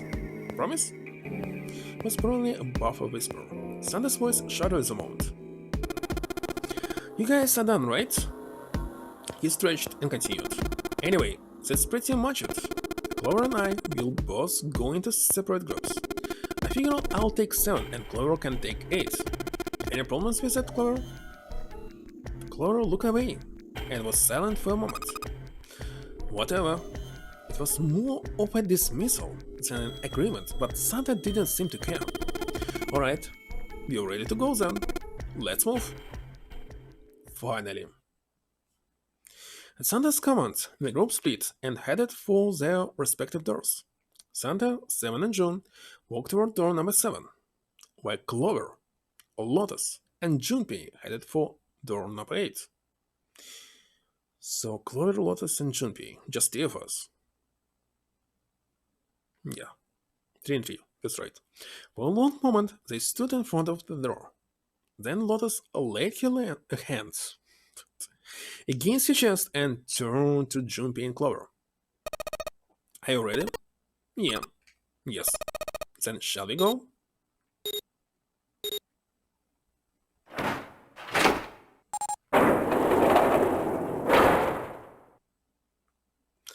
The door had opened, and a narrow hallway stretched out before them. Lotus and Clover leapt through the door. The moment they did, their bracelets beeped. The detonators in the bracelets had been activated. Junpei stepped forward to follow them. But as he was about to step over the threshold, he stopped. He looked to his left, towards the door number 7. June stood there, a mirror image of Junpei. She turned and looked toward him. Their eyes met. They nodded. Their farewell took almost 1.5 seconds to begin. Then someone took hold of Junpei's arms and hauled him bodily through the door. Outside the door was open space. What? No, just darkness. He heard the sound of the number of doors slam shut behind him. His bracelet gave a cold electronic beep. 81 seconds left. Hurry! Lotus snapped at him and ran to the dead. Junpei and Clover followed her as fast as they could.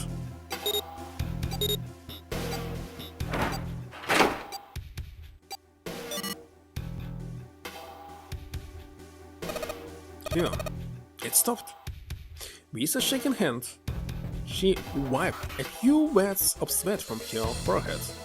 Clover, however, was calm, aloof perhaps. Pointless. She muttered to herself without emotion and began to walk down the hallway, leaving behind a confused Junpei and Lotus. Lotus watched the girls receding back with a mix of frustration and curiosity. What an unpleasant girl! I bet she is not very popular with the boys. Her sarcasm seemed a little more biting than was perhaps necessary, but she sighed and started after the young girl. After taking a moment to catch his breath, Junpei followed. The hallway made a number of turns before at last coming to a dead end. Set into the wall on the left side was a large iron door. For a few minutes, they stood in front of the door, examining it. Laboratory. Above the door was a plate with the word laboratory engraved on it. A laboratory. That doesn't sound very pleasant. I don't like the look of this place.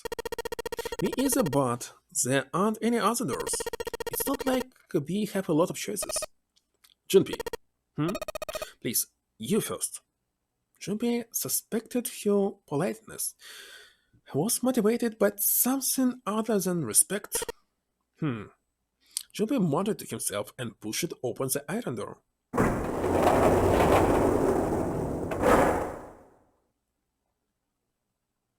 His first steps inside were tentative and careful, but as he examined the room, it became clear that there was no imminent danger. Lotus followed him in, and Clover brought up the rear. The room they found themselves in was divided into two separate areas by a curved wall. A thick glass window built into that wall made it possible to see into the other side of the division. Junpei walked to the window and looked through. What the hell? He wasn't sure what else to say. In the center of the room, shaped like a quarter circle, a mannequin lay on what looked like a medical exam table. That looked so creepy. Junpei jumped a little and noticed Lotus come up next to him. You don't think that thing is going to suddenly sit or up or something, do you? Well, I don't know. I mean, look at all these cables sticking out of it. You press the wrong button, I don't know. Stop it. Just thinking about it is terrifying. She was gripping her arms, the knuckles on her hands white. It was then that Junpei noticed Clover. She was still standing near the entrance of the room. Her face had the appearance of calm, but it was drawn and somehow sad. There was something almost pitiful about her. Junpei walked over to her and, as kindly as he could, spoke. Are you okay? Clover looked away. What are you talking about? What? I'm just worried about you. You've been real quiet. But I can't be quiet if I want to? Well, I mean, of course you can, I just... Listen, you can be quiet. If I want, just leave me alone, okay? Come on, you know I can't do that. Gotta work together. Laura bit her lip and was silent for a moment, then suddenly, Junpei, you just don't get it! Her cry took Junpei by surprise, and he stumbled backward a few steps, alarmed. They're brothers, not the kind of person who'd just leave me behind. Something happened to him. Something bad. Junpei had nothing to say. Lotus jolted from her mannequin nightmares by Clara's voice turned towards them. What happened? Clara's eyes slid to Lotus, then back to Junpei. Look, just don't bother me, okay? Leave me alone! Finished it, she turned around. Pinocchio? Before Junpei or Lotus could say anything, Clover had begun to walk quickly away. Hey, wait, Clover, hold on! He might as well have been talking to a wall. For all the notice she took of his cries, not even slowing down. She made for a doorway cut in the wall in front of her. Without even slowing down, she passes through the doorway.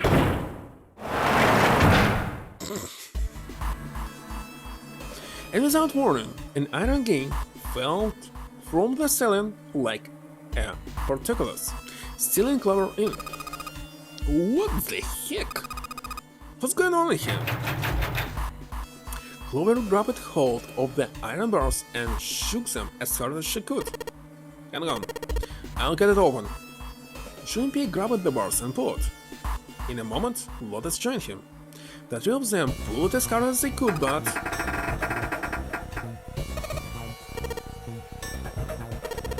Damn it. It's not moving. Wait, are you just gonna give up just like that? No, I'm not going giving up. This gotta be another one of Zero's puzzles. If it is, then there's got to be a way to open it. Junpei nodded. Just what I was thinking. Now all we gotta do is find it. Lotus and I can look around out here. Clover, you gonna have to see if you can find anything in there. Oh yeah, I'm on it. Oh yeah.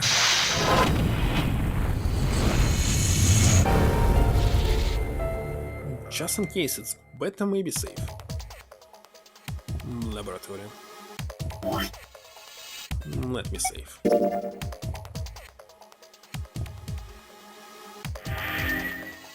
One more ending and we'll be half of this game.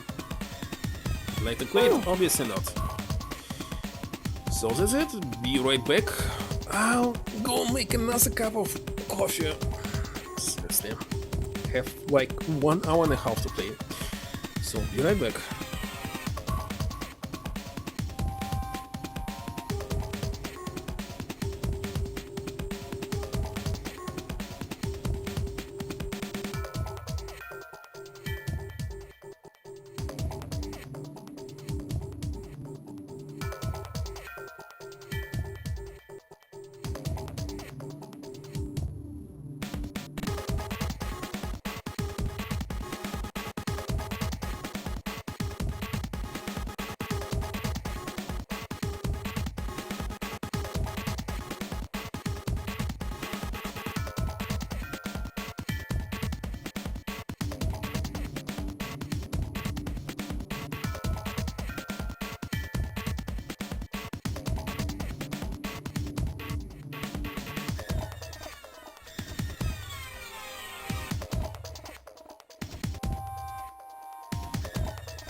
If you bring Pinocchio to life, he will become the 10th character? No, I'm not going to do anything like this.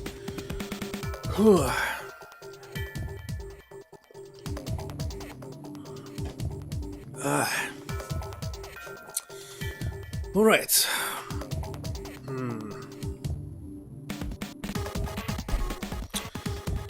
So, what do we have? Many things here. Okay, so it's kinda one room, two additional doors. What should I check first? This? It looks like this door is the exit. The door on the right just goes to the laboratory. No, this door isn't going anywhere. No dice. Don't open. I mean, it's about as much as I expected. I don't think Zero would let us out of the room quite that easy. It looks like the control for the electronic door lock. It's a red light on the display, that means it's locked. If you can get that light to turn green, then maybe you can get Clover back. Okay, what about this? It's a lot of stuff here. I don't know how we could use any of this. Well, I can say for sure that I do know how to use at least one of these things. Which one? The one on top, I think it's a power cable. It's a power cable, I'll take that. 3 brown jets, power cable. Okay.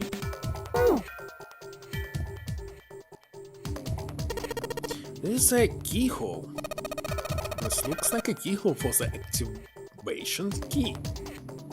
Alright. What about this clock?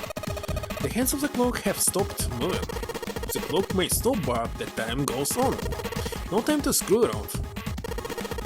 We need to figure out a way out of here. What about this? The 2 levers here. Do you think they activate something? Well, why don't you move on? Alright, I'll give it a try. Nope, doesn't look like anything happened. Alright, what about this?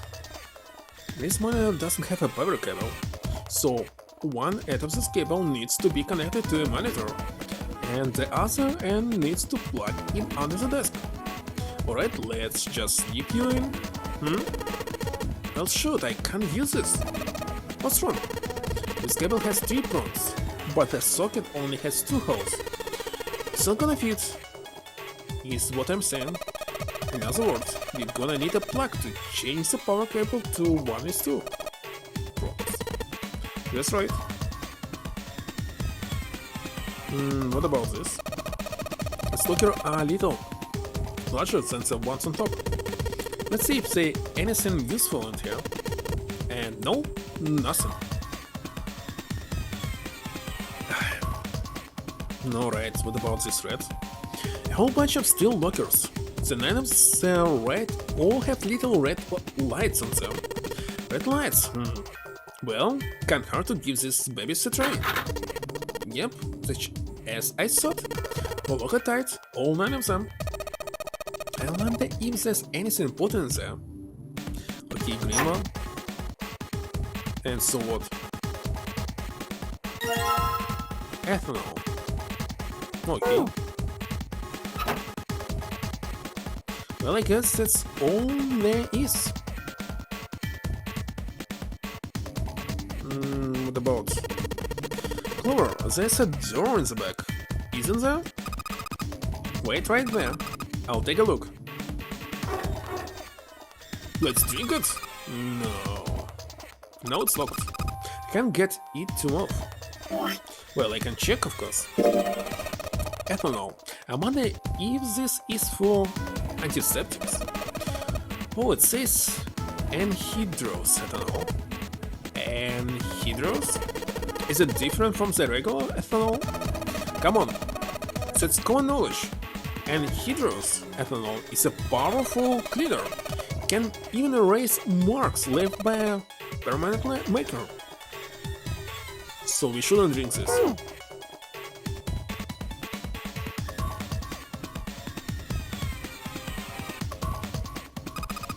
I don't know what kind of table this is, but part of it's all black. There's a pen line over here. I think someone probably used it to make that table black. Well, if they only use the pen on one part of it, there's probably something underneath all the pen. Clover, do you think you can erase it? Yeah, sure. Oh, it's a permanent marker. Shoppy, do you know how to erase ink from a permanent marker? Erase ink from a permanent marker? Give me just a minute, Clover, I'll be right back. But wait a second, we have this, so use it. One of the tables being colored over in black with a permanent marker. If I could find something that could get rid of that ink, I could hand it over to Clover. Wait a second, maybe we need, you know, some type of clothes? But I cannot see anything here. Maybe she has it.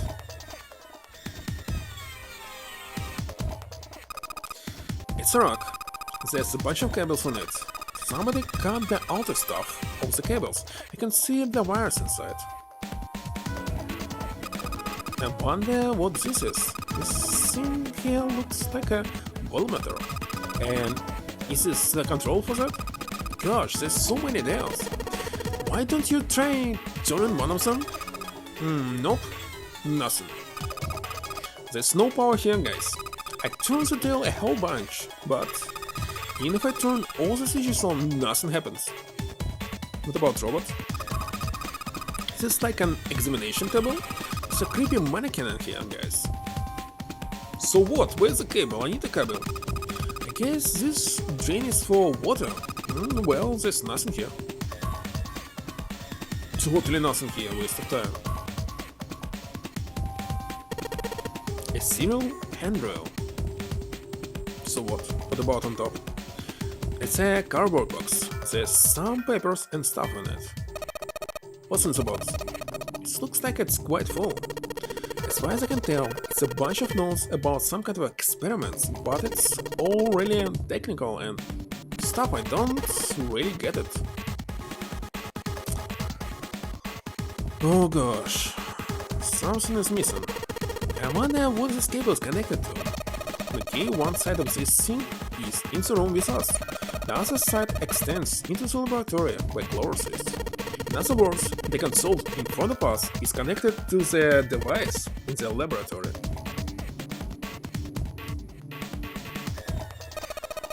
This is a really old type of keyboard.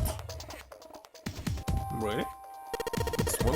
I think this thing's supposed to power that machine in the other room. Well, it doesn't appear to be doing that.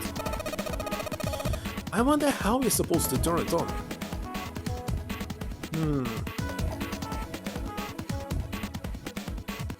What about this? Oh, seriously, what else should we do? Stand for various pieces of equipment, some of them might be useful. The only thing about the room that changes that the lever is down now. Not very impressive.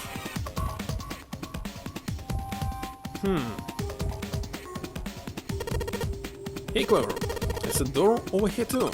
Wait, I'll be right there. I can hear you all there. Is this door gonna... Damn it, I can't open it. Clover, what about your side? It won't work. I can't even move the knob. Oh gosh, what am I missing? Something's sticking out of the mannequin head, like wires or something. What the hell were they doing there? Why is she all quiet now? So we're doing experiments on humans? Probably. Man, now she looks sad. I know how to fix it? But I need a hammer? I need some clothes or something. Let me check this. Or use this ethanol. Wait a second, all this time I could just give it to her. Should be able to wipe off that permanent ink with it. Then gonna wipe this. Closest. Well, your closest, of course. Kidding, just kidding. Please don't look at me like that. You're scaring me. Oh gosh, but where is it? Check everything. Nothing here. Nothing here. I cannot open this. Well, I have only a cable. What should I power is it?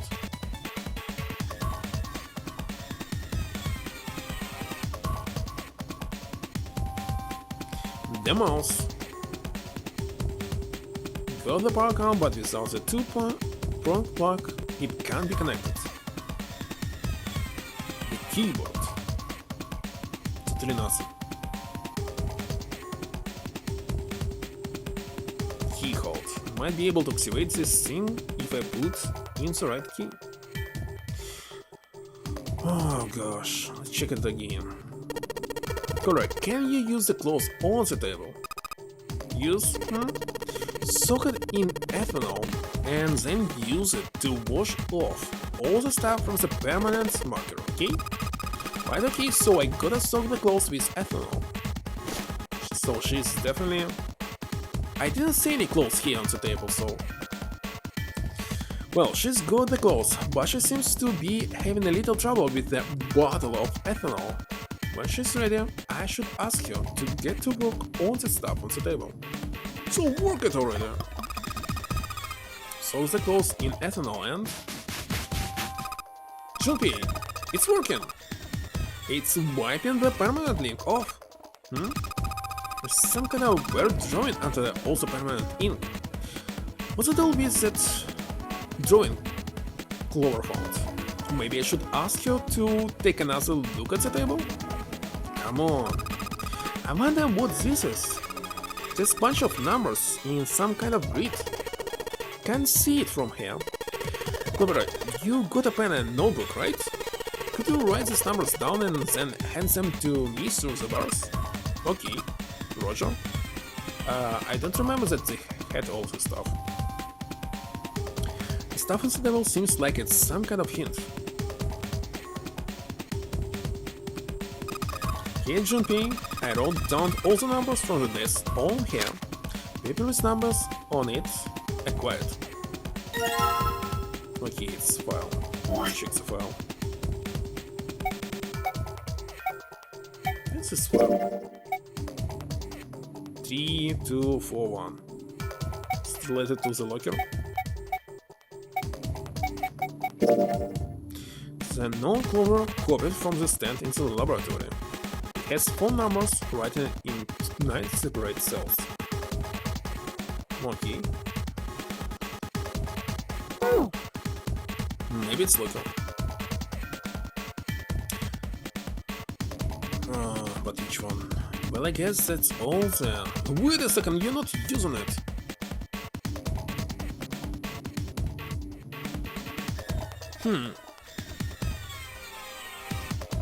Control device for the electronic door lock. The red light is on. So you... come on. It looks like we control for some kind of electric lock. The red light is on. Hello, Josh computer. That's gotta be locked.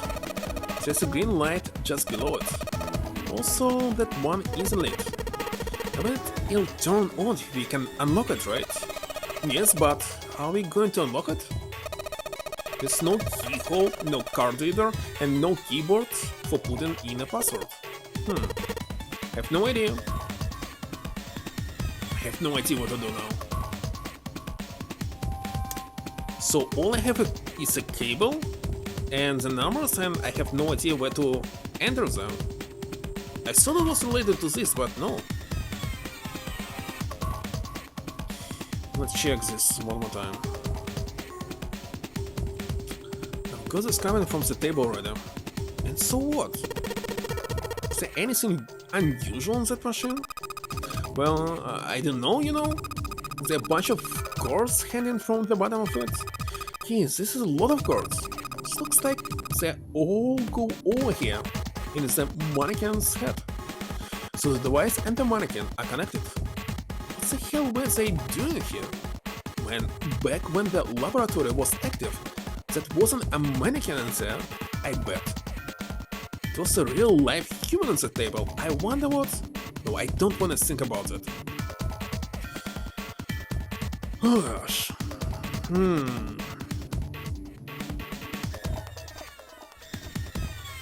There's some kind of top with copper wire exposed. What are you supposed to do? What about this thing? I wonder what they washed here. There's this weird colored stains all over the rug. What about this machine? Hey Clore, how the power cables over there? What do you mean? Does the plug have deep rounds or two? I do know what you're talking about. Let me go look. Guess she does have to kinda crouch down to get a look under here. The cable on the monitor has it's got two of those little metal things. What does this mean? That's it. Okay, can you unplug that cable and bring it over here? Okay, but... Well, I can unplug it, but it's connected to the main computer. I can't take it over to you. Damn it, it's no good then. Well, how about just the plug? What? The plug? Well, maybe more like a connector? It's a sort of thing that makes a plug with three metal fingers into a plug with two metal fingers. Still useless? Not useless, not useless at all. That's just what we were looking for. Okay, can you hold on for a little bit? And back down she goes. Alright, unplugged. I'll hand it to you over at the bars, okay? Seriously, it's very dangerous if you use something like this. There you go, the two-prong plug. Thanks. Okay, combine it. Okay, put the two-prong plug into the head of this power cable.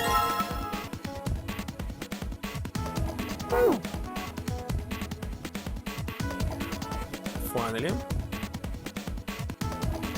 Alright, I've got the two-prong power cable in my hand. I'm pretty sure this will work. Under the desk I go. And let's just plug this in into the monitor. Alright, that's ought to do it. Alright, let's turn the power on. I don't think anything's going to happen. Why not? Well, it's not connected to the main computer.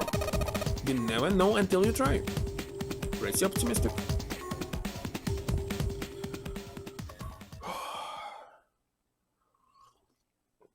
Junpei pushed the button on the front of the monitor. With a soft hum, it turned on. What the heck is this? Updating RCF file? Make dir? Make BC? Start? Streams of letter that made no sense to Junpei began to scroll across the screen. He had hoped it would turn on, but he hadn't expected this. It's actually working? So it would seem. Isn't that kinda weird? But, well, it's not connected to the main computer, right? Just this keyboard and monitor. The only cable connected to this thing is the power cable you just plug in. So, why is it working? Maybe it's wireless display? Clearly, this was a reasonable explanation to Lotus. Wait a second, wireless displays, are they exist? A wireless display? Yes, it connects to your computer wirelessly. Hence the name. Have you been living in a cave, Junpei? You most certainly had not, but... Is it normal? Yes, at least where I worked. As I spoke, the lines of letters suddenly stopped and disappeared. The only thing left on the screen was the word pass followed by a colon. Looks like we need to enter a password. 200 followers. Well, never paying attention to the number of followers, but thanks for checking this. Well, sounds good. Looks like we need to enter passwords again. There must be a hint around here somewhere. Could you go take a look? Yeah, I'm on it. What are you going to do? I'll see if I can do something about this on my own. On your own? Yep, on my own. Lotus pulled over the nearest chair and dropped herself down to it, in front of the keyboard. For a second, she stared at the screen. She knitted her hands, knuckles popping, and twisted her back left and right. Alright, let's kick some ass. Lotus smiled to herself and rubbed her hands together in anticipation. Then before Junpei had time to blink, she was typing at an incredible speed, the click-clack of the keys running together like machine gun fire. What? Junpei was, for once, at a loss for words. Didn't expect that, did you? Of course I didn't. Junpei was for once at a loss for words. Lotus grinned, pleased with herself. Well, at any rate, that was pretty amazing. Did you fall for me again? Oh, what do you mean again? I'm not into you. I know, don't be so stubborn, shy boy. I'm not being stubborn, I'm not shy, and I'm not a What? I'm a young, healthy 21-year-old man. I'm not gonna fall for an old lady like you. Suddenly, the guttural roar of a furious animal filled the room. Or so Junpei thought for just a moment. Lotus' hand suddenly stopped, and her shoulders stiffened.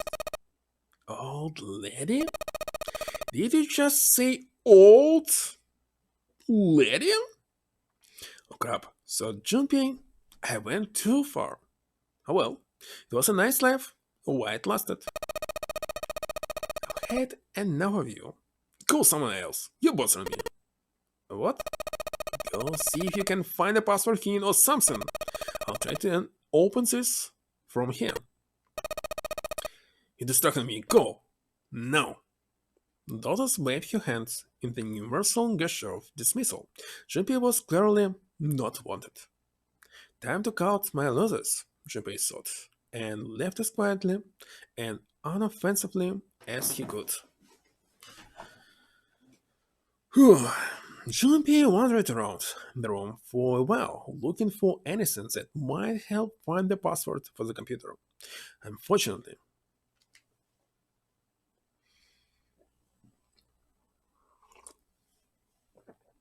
he found no clues whatsoever. Nothing. He asked Chloe if there was anything useful in the laboratory, but her answer was no. Now, he thought, looks like we've hit a dead end this time. But just as he was about to tell Lotus that his search had returned nothing. Alright, bullseye. Junpei, I did it. Excited cheering erupted from near the monitor. He hurried back to find Lotus looking rather smug. She gestured for him to look at the screen, and he did. A strange text from before was gone. In its place was something entirely different. 9 squares arranged in a 3x3 square. What is that? I don't have any idea. It just showed up after I created the password. You think it's a puzzle? It certainly looks like one. As she spoke, Lotus stood up. Aren't you gonna, I don't know, do more computer stuff? I can't do any more. Don't let me do any more programming. See, the keywords. Nothing. So there's nothing more I can do. Well, I guess I'll leave this to you then, Junpei. What? Let me take a break, alright? I did my part. He wasn't sure what to say to that. She certainly had done her part. In fact, without Lotus, they probably would have run completely aground. I shouldn't rely on other people so much, Junpei thought to himself. From here on out, he told himself he would rely on no one else. Junpei crossed his arms and stared at the puzzle shown on the screen. Um, well, we had the password or something like... Easy. Alright. I saw it. Did you hear noise just now? Yeah, it sounded like something unlocking. Where did it come from? Can I always stay here?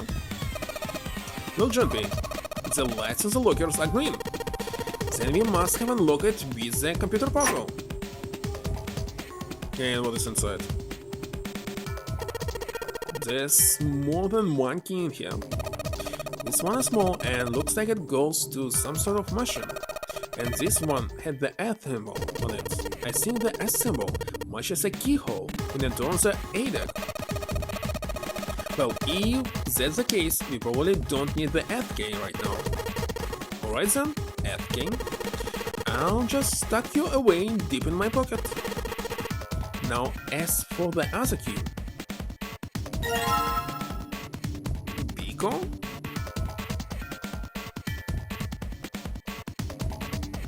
It's from the PC. It was just at that moment that he heard a voice behind him. It was clever. Hey Junpei, do you have a minute? He put the puzzle aside for the moment and walked over to Clever. What's up? Oh, well, never mind. Hey, hold on a minute. What does... Sorry, just forget about it. It's nothing. Before he could say anything else, she spun around and ran back down the stairs. What the hell was that? After waiting a few minutes to see if she would return, JP sighed, shook his head, and went back to searching. Obviously him. This key. The shape sure makes it seem like it goes to this machine. Alright, I'm turning it on. Okay, the monitor is on now, and it's full of letters. Let's check. Showing some kind of warning. Power restored to experimental device. Emergency system will activate in the event of abnormal subject behavior. Okay. Okay, so what? Typing on this keyboard isn't doing what? Okay, let's check this. There's a mannequin lying on the exam table. I can't really see it very well from here, but it looks like there are a bunch of electrodes sticking out of his head. What should I activate now?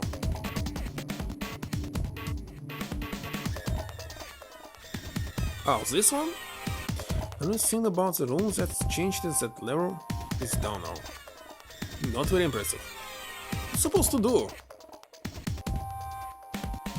Already inserted the key and activated this machine. Oh gosh.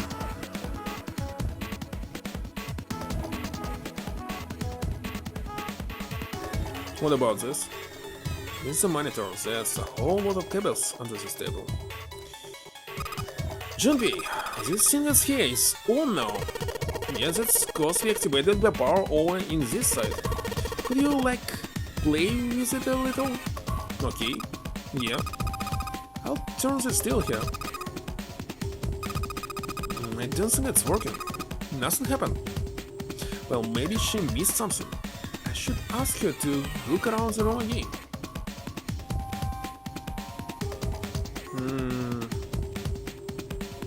Okay, let's check it one more time. Maybe if you increase the voltage? Roger, will do. Okay, I'm gonna go all the way to max voltage. Max voltage? Hey, wait, Clover. Shit.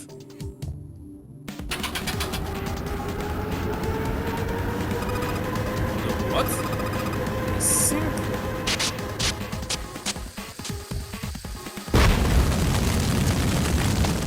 Holy shit. Oh my god. The mannequin's head. Man, that sounds like a fire alarm. What's it here? Fire detected? Fire detected. The emergency system will be activated. Evacuate the room immediately.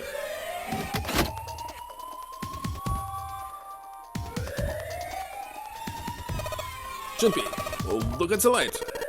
Yeah, it's green. The emergency system has activated and disabled the lock. Now we can save Clover. Junpei, come on kid, jump! She's safe. When that smoke is some serious business. Time to close the door again, I think. Clover, are you okay? Are you hurt? No, she's crying so hard she can't even talk. Of course I'm not. Alright. What the hell took you so long, you big jerk? I was almost dead. Sorry, I was going as fast as I could. You two can do this later. Right now we need to get the hell out of here. That fire's not going to stay in that room forever. So that's it. We did it.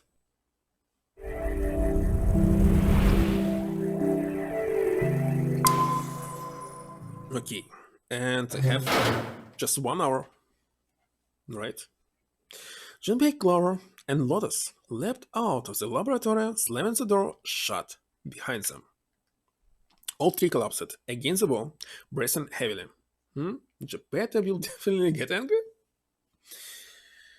I don't care. Junpei's heart was pounding in his chest, and his whole body felt weak. He inhaled gulps of clear air, and with each one, he could feel his body begin to calm down. Alright, let's go. They nodded to each other and started off down the hallway. Before long, they found a few new doors, but all of them were locked. Soon they had tried all of the doors but one. The final door sat in the corner of the hallway. Junpei grabbed the door handle and was about to pull it open when a voice cried out behind him. It was neither Clover nor Lotus, but he recognized it. There was no doubt the voice belonged to Junpei. Spun around, at the other end of the hall, Junpei saw human figures running toward him. 3 of them. Jun, Santa, and Seven. They stopped short in front of Junpei and his companions, gasping for air, and I totally remember everything, just saying by different characters, isn't it? Hey, what are you guys doing here? What? But we didn't? Before he could finish, Clover spoke. Guys, could you come over here? She was standing near the end of a small hallway that branched off to the right. The rest of them ran over to her, curious as to what she'd found. There was something on the wall at the end of the hallway. A map of the ship's interior. It said CDX in the upper left corner. Most likely, they assumed it was a map for the floor they were on. Door 7 and Door 8. The map confirmed that they already knew. Both doors of okay, everything's connected. Yeah, isn't that what I said? Of course he says this. Till I find that 9 door, 0 ain't gonna split us up. We might get separated for a little while, but we'll see each other again. Otherwise, we can't open the door number 9. That's how the another game works. Can we skip this?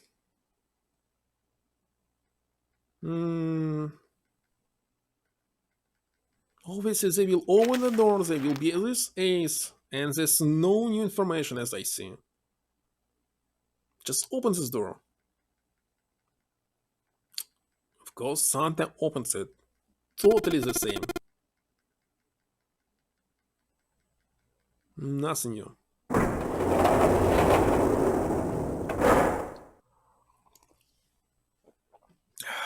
Okay, the portal through the doorway.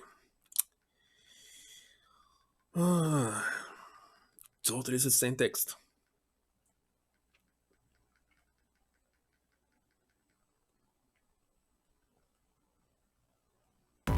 Finally, we can skip.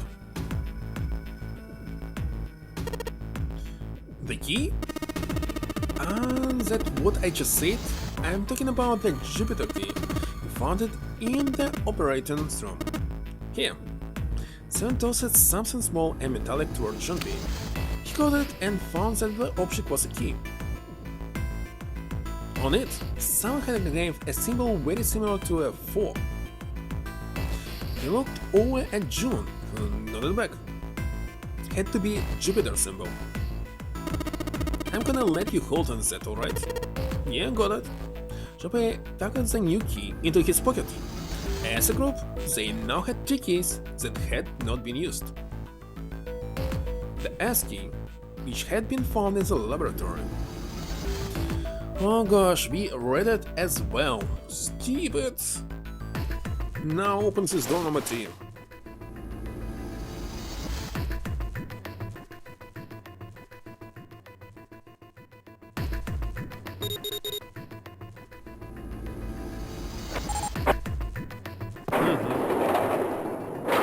Now it's just to examine this. I'm asking if there's any reason we came back here. Of course there's a reason. Man, sometimes I can't tell if you're smart or just like him. This. Junpei pulled 2 things out of his pockets. The Saturn key card. And the S key. Santa cocked his head to one side like an inquisitive bird and looked at them. After several long moments during which it became apparent that Santa had no idea what the cards meant, June took pity on him. Don't you remember Santa? Of course, I remember everything.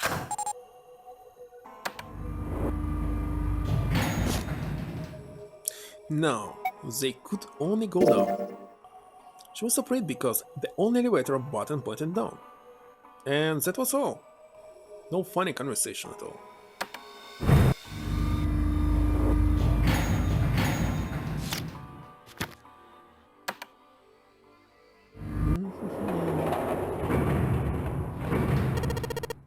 It's probably die. Oh no, don't be so casual about something like that. And that was all. Just 2 new phrases.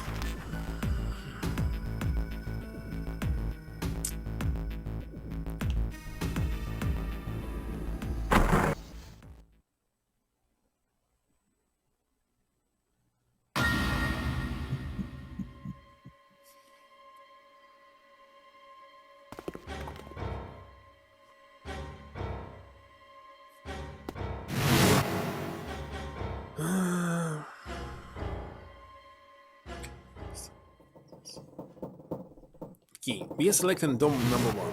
That's it. It's new puzzles.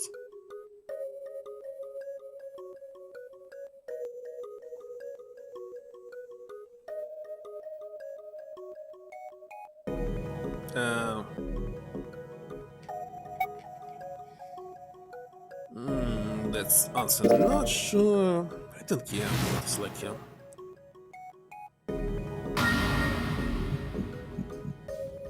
That's crazy.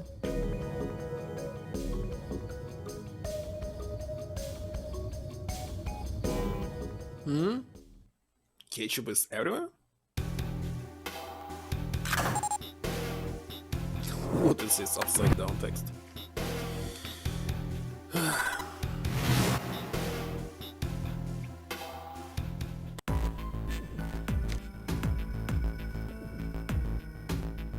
Actually, last time I used the door number 2, but if I selected it will be subway.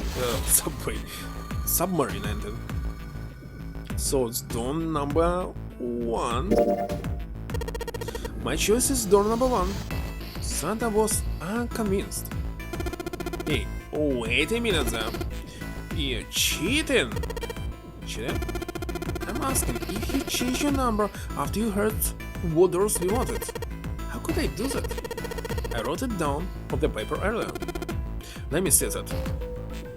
Junpei shrugged and handed it to him. Santa examined it furiously. The other stared at it as well. As he did, Junpei quickly slipped the piece of paper he'd been hiding into his pocket. Also, he'd never known it now, Santa had been justified in his suspicions. Junpei had switched papers.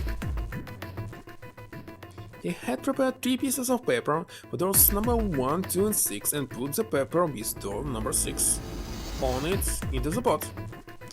He put a small mark on it so that he would know which one was his. And he put the paper that said door number 1 in his left hand, and the paper that read door number 2 in his right. When the drawing began, he saw to it that he drew last. The rest was easy. If he wanted to go into door number 1, he'd use his left hand and his right hand if he wanted door number 2. Of course, if he wanted door number 6, that would be simple. All he need do was switch nothing and say 6 had been what he wanted all along. Well, what does it say? He fought the urge to smirk. You got lucky. Santa snorted and tosses the paper aside, frustrated.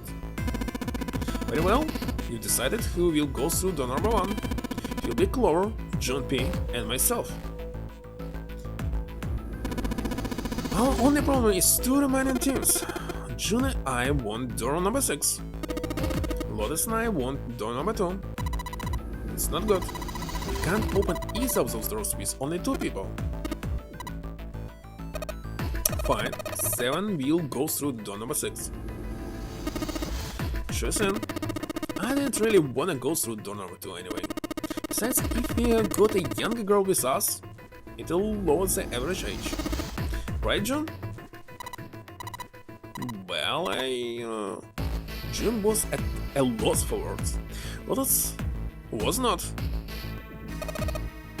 That big, you just wait and see.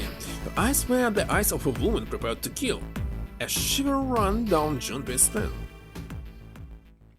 Even after they separated at the staircase, Lotus was still muttering angrily to herself. Circumstances dictated that Junpei and June would have to part ways again, but this time it didn't sting quite so much. After all, he knew he would see her again. Till you find the number 9 door, there ain't gonna split us up. You might get separated for a little while, but we'll see each other again. Otherwise, we can't open the door number 9. That's how the nonary games works.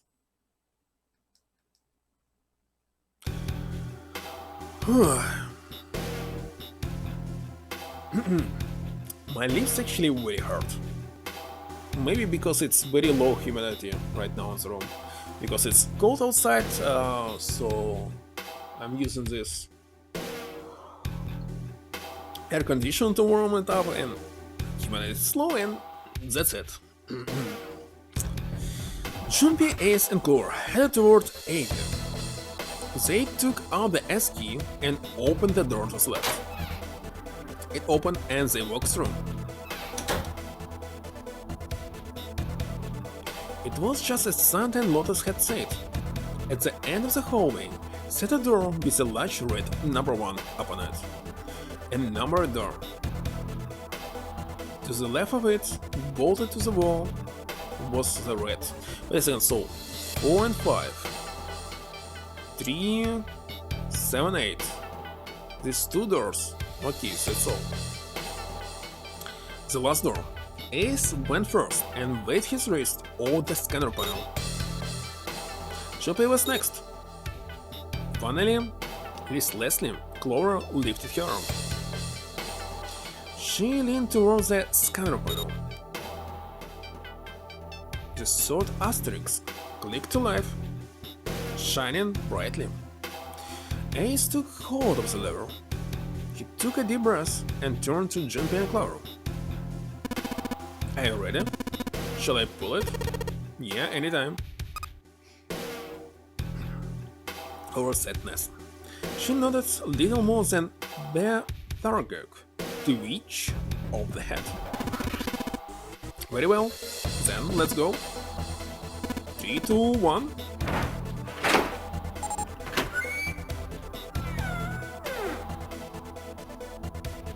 The door opened. He stumbled into the room. Frantically, Junpei scanned the room. His eyes stopped on the device that would determine whether they lived or died. There it is! Over there! Next to the door they'd come through was the dead. As one, they ran to it. They put their hands over it as if they were fighting for it.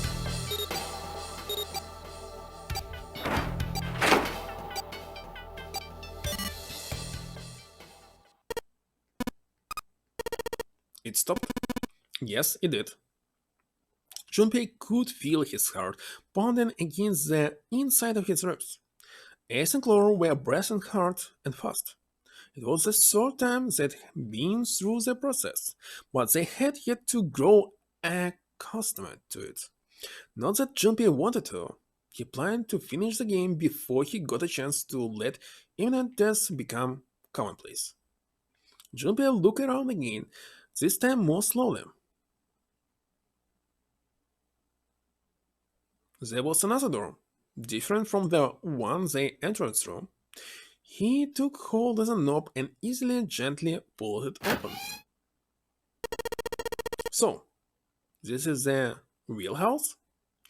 He closed the door again and turned to Ace and Clover. He fixed each in turn with a meaningful stare, then spoke.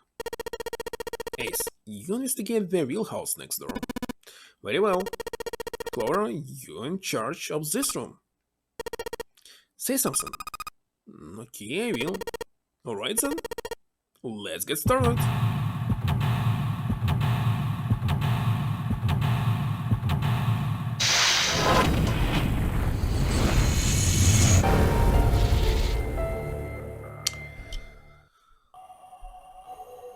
What is this music?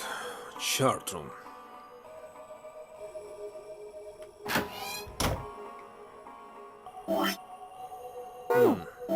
This one. It's like 2 rooms. Wait a second, why is this 2 wheels? Don't quite understand this.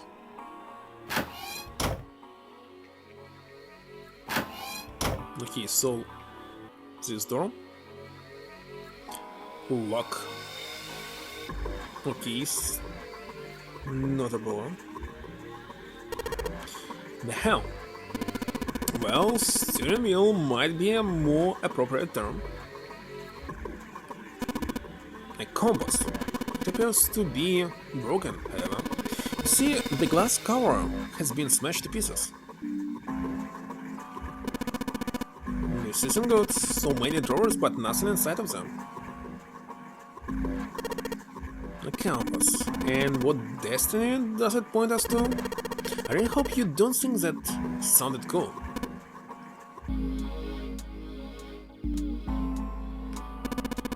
An engine or the telegraph.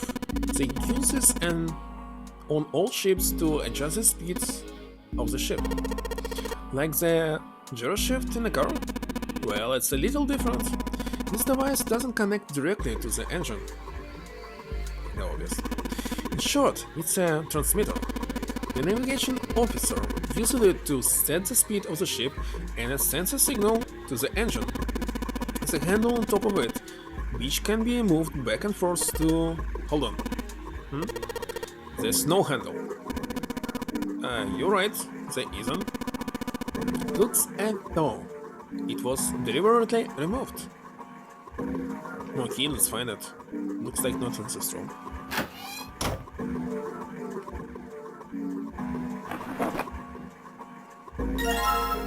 Okay, pocket watch. The voice he hadn't expected startled Junpei from his examination of the pocket watch. Oh, pocket watch. Might I take a look at it? He spun around to find Ace standing in the doorway. Junpei shrugged and handed him the pocket watch. Hey man, what are you doing over in this room? Well, just thought I come check up on the two of you. Is there a problem? Yes, there is. Ace's eyebrows went up. You checked on us. Now get out of here. He split this stuff up for a reason, alright? Junpei caught himself. Why had he said that? There had been no reason to speak to Ace that way. Junpei felt off somehow. Ace opened his mouth, then took another look at Junpei and shuddered again. A small smirk appeared on his face. I see, of course. He looked Junpei over and glanced at Clover. I apologize for the instruction. It's an instruction. No idea how to pronounce it. Well, best of luck. H gave Junpei a knowing pat on the shoulder and left. For no reason he could fathom, Junpei's head began to hurt. A sharp, piercing pain. A sharp pain in his head. What the heck? How much time passed? He wasn't sure, but he did notice that when Ace strode through the door.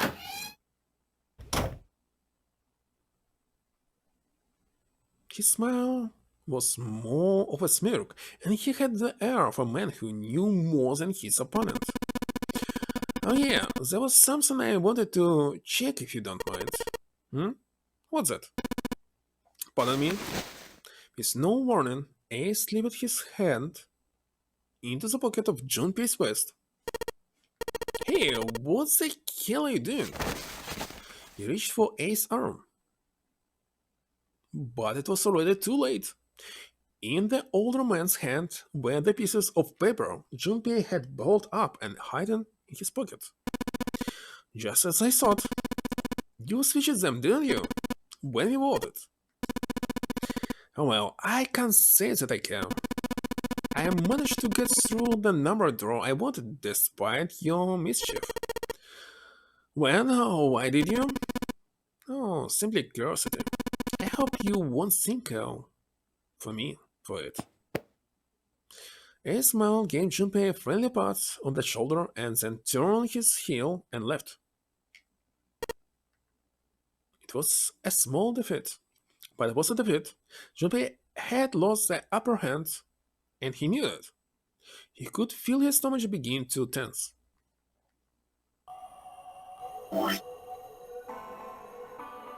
Wait a second, he took my watch, went off, returned back, and returned it. Somehow. What the heck?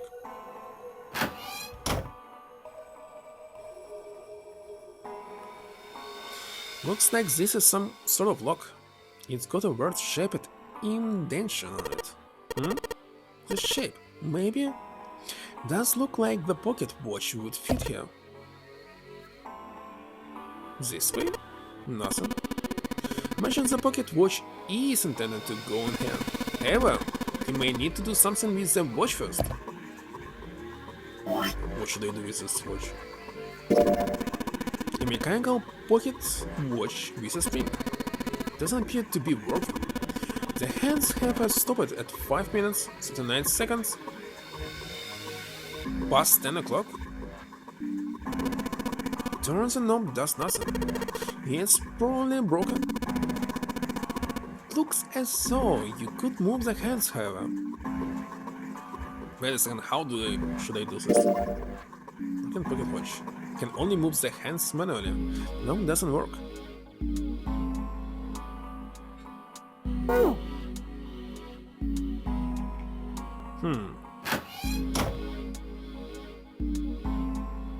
shelves are lined with books. Let's see what's in this blue one. There's something written on it. Ship's log. Ship's log?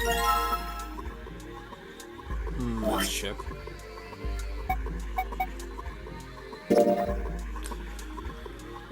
A text. Ship's log found in the chart room.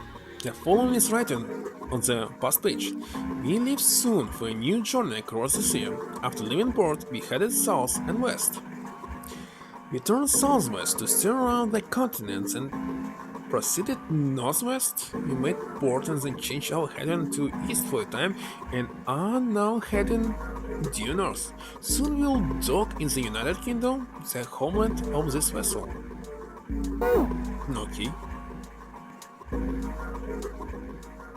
The left drawer, let's have a look. Nothing. Nothing here. A chair. Laura isn't very talkative. She looks kinda out of it. Is she thinking about Snake? Nothing left here. It's a light. But I guess she doesn't really feel like talking. She's not really paying attention to anything, is she? Her mind must be somewhere else. It's a wooden box, maybe a case for letters. Hey Clover, you ever write letters? Nothing. This map looks weird. What is it? It's a map of the world, but with the Atlantic Ocean in the middle. Probably looks weird because you're not used to seeing it that way. I didn't get it. What map is Atlantic Ocean in the center? So what? Something on it.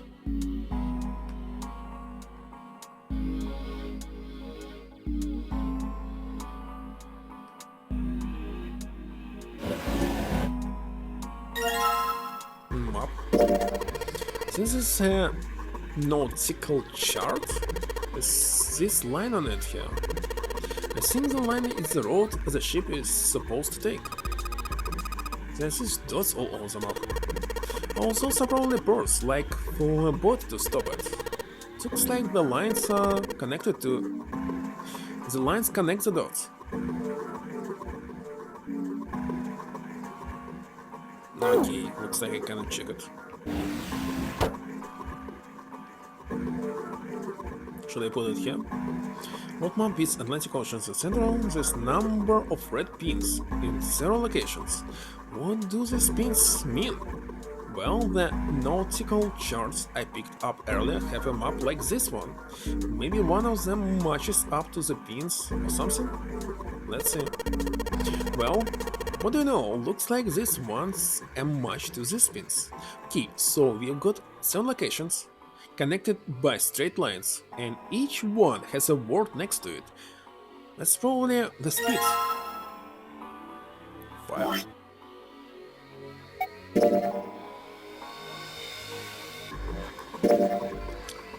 Nautical table found in the chart room. It shows directions of southwest and so on.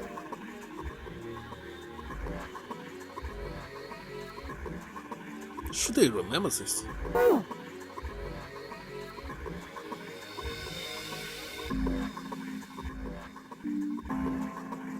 So far we need only handle. And where's the handle?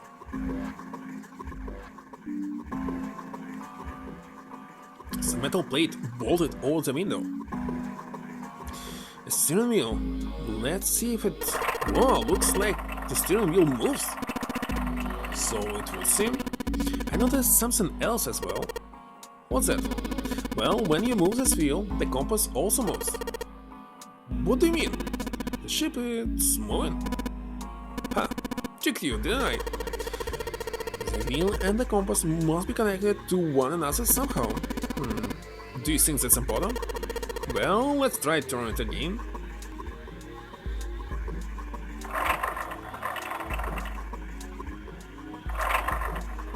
And so what? Without this hand, it's kinda useless to use it. So first it was south at full.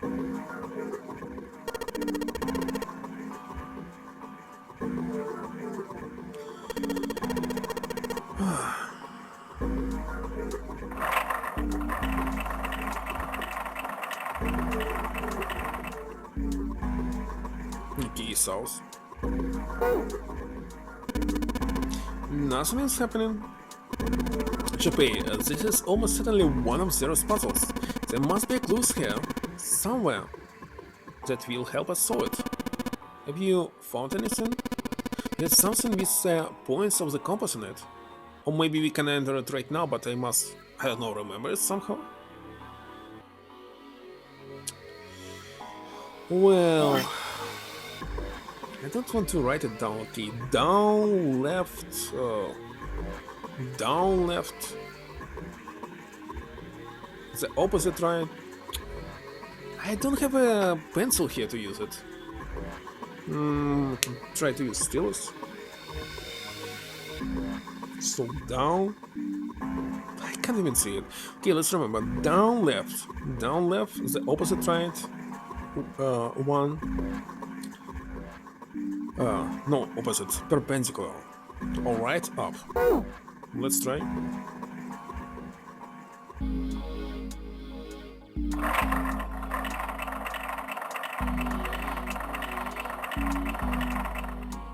Okay, next should be west.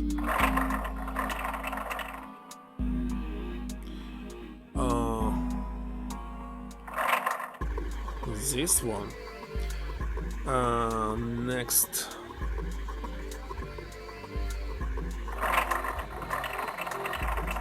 This one. Next east. And north.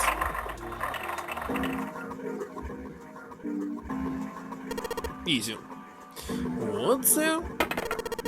The handle came off. Still so low, are you, Zero?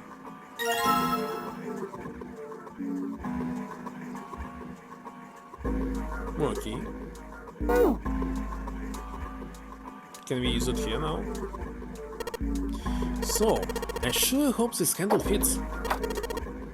Yes, it fits. Excellent. That should allow us to operate the engine or the telegraph. Let's give it a shot. Well, before we must check the files. Because I don't remember. Nothing happening. No, I don't think so. Take a look. Over there, above the door to the chart room. I don't want to. So, full, half, slow. Full, half, dead. We'll have slow, we'll have dead. Stop.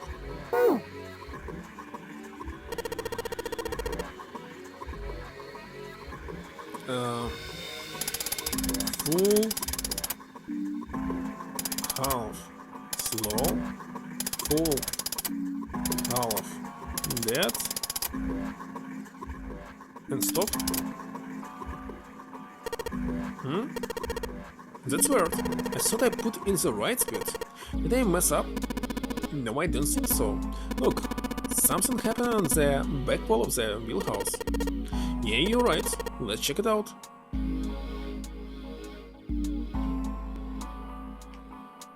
You mean this? That's something on the wall that looks kind of like an arrival board. There's a whole bunch of words on the left side of the display. What the hell is this? The names of ports across the world. I imagine it's shown as a ship's route. You know, just like the ones you might see at the airport. Departing X carrier flight something. Like that. Oh, I get it. It does look like those are the names of all the ports along the ship's route. It's like only one of those has a time on it, though. The time on the last line, right? 10 seconds past the 3 o'clock. Perhaps that's the arrival time. So we must use it on this. Can only move the hands manually. The knob doesn't work. So what? Move it! No?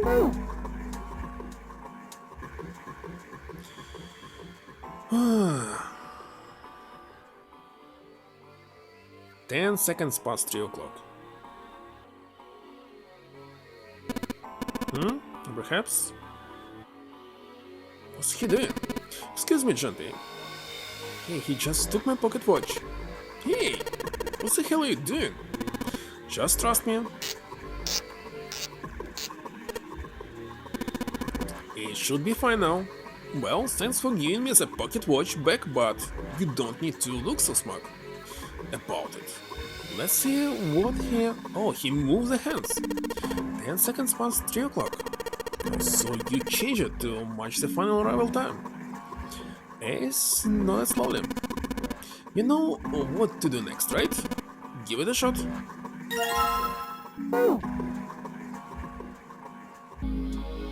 Obviously here. Looks like this is some sort of lock. It's got a bird-shaped indication on it. Actually, shaped just like this pocket watch I've got. Let's try putting this in. So, wait, you did it once.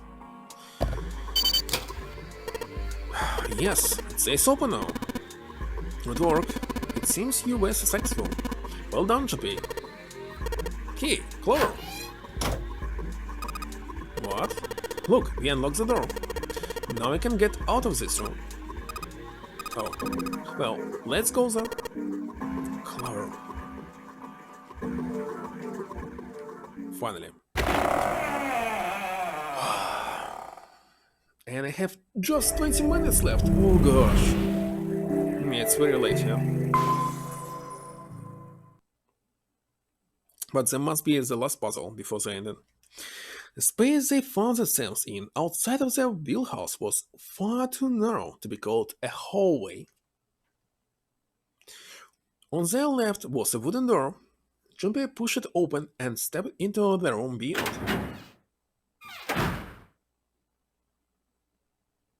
It was full of all manner of turn-of-the-century electronic equipment. Most of them were things they had never seen before. They had no idea what they might have been for, let alone how to operate them. One smaller machine had a metal bar that ended in a circular handle. He seems to recognize it. Oh yes, a telegraph key. These were used to transmit Morse codes a long time ago. He turned and slowly took in the room. It must be the communication office. Across the room, from the door they'd entered through, was another door. A metal plug was nailed to it. It read, Captain's Quarters. The Captain's Quarters. That's what it says. Then, do you think? I'm Zero, the captain of this ship. Ace swallowed. Junpei could feel his hands begin to sweat. Only Clover seems unaffected. Well, we won't know if we don't open it. She walked up to the door and put her hands on the knob. It opened easily, and without so much as a pause, she walked in. Junpei and Ace followed. The first thing they saw. Zero is dead! Was a man on the floor, covered in blood. Junpei felt his body size up, his mouth went dry, and he felt very, very cold. The blood in his veins slowed to a crawl, and his heart tightened like a fist. It was the third time he'd seen the horror of death laid out before him. He didn't think it was something he could stand to see much more of. Still, he had begun to accept that whatever it was, that he saw, whatever happened to him, was beyond his control, and whatever force controlled him was driven by a determination that he could not hope to watch. A sense of helplessness, of desperation, washed over him. It fell behind a feeling of utter emptiness that wound its way through his body, like acid. Then he realized they had yet to check the man's pulse. Perhaps he was still alive. Followed by the spark of hope, Junpei ran to the man's body, and his heart fell. His fingers on the man's neck felt no pulse, so there was a tense man, because see, there's a bracelet. His pupils had dilated, and he wasn't breathing. Junpei lifted the man's already stiff body. There was a deep, red wound on his chest. Junpei did not have to wonder long at what could have made such a wound. Lying next to the corpse was an axe. The entire blade of it was drenched in bright red blood, or maybe there was too much axe in his body. On the shape of the man's wound, there could be no doubt that it had been made by the axe. Junpei looked at the body again. A lake of blood stretched out around it. It was wearing the clothes of a ship's captain. Also, they were stained with blood. A captain. Does it mean that this man was Zero? On his left hand was a bracelet. The number of the bracelet was 0. It was only then that Junpei noticed the stench of blood that filled the room. He couldn't help but laugh. There was nothing else for him to say. It was too simple, too obvious, too straightforward. If there hadn't been a dead man on the floor, Junpei might have thought it a joke.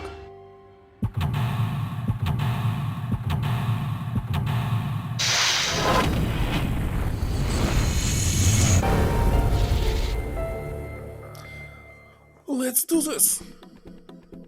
So, just one single room, with 2 doors.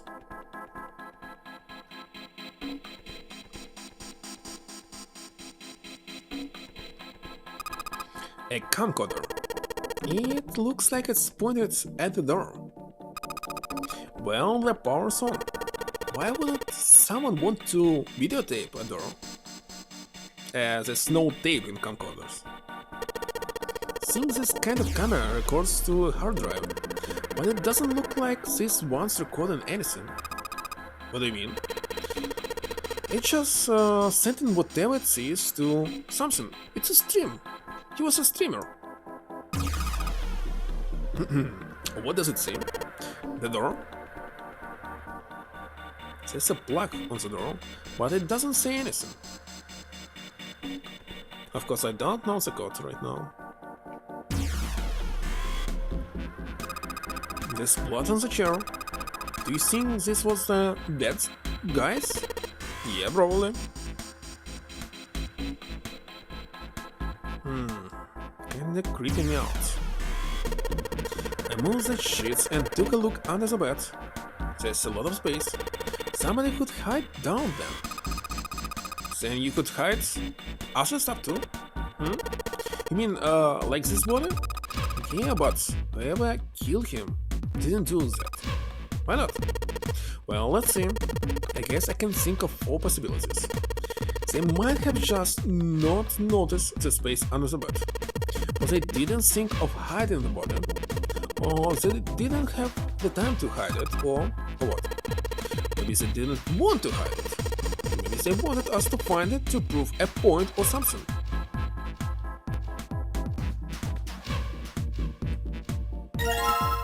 Use the box. Can we play it? Oh, it's one of those old music boxes. How about we win it up? Why it sounds like that? Is it broken? The pins on the cylinder are shaped overt. I don't think those are the pins. It looks like someone put something else on top of. I think we're gonna have to take it apart to figure out what's going on, don't you? Okay. It's a lamp, but it doesn't turn on. I don't think there's anything special about it.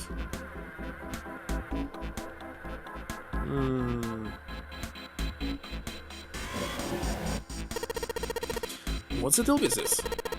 Is it some kind of code? There are 4 rows of numbers and letters. They all start with 0 and end with 8, F, N, or B, respectively. Maybe this has something to do with the number bases. Video has been added to the files.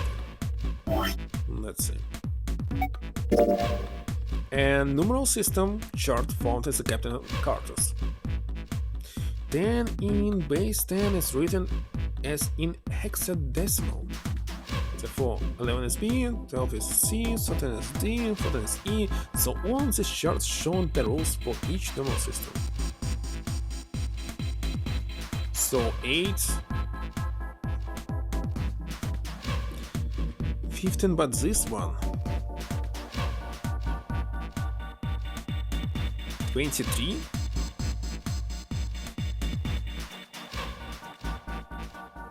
and so the one. There's a bunch of weird buttons on here. They probably switch what you see on the screens. Do you know how to work this thing?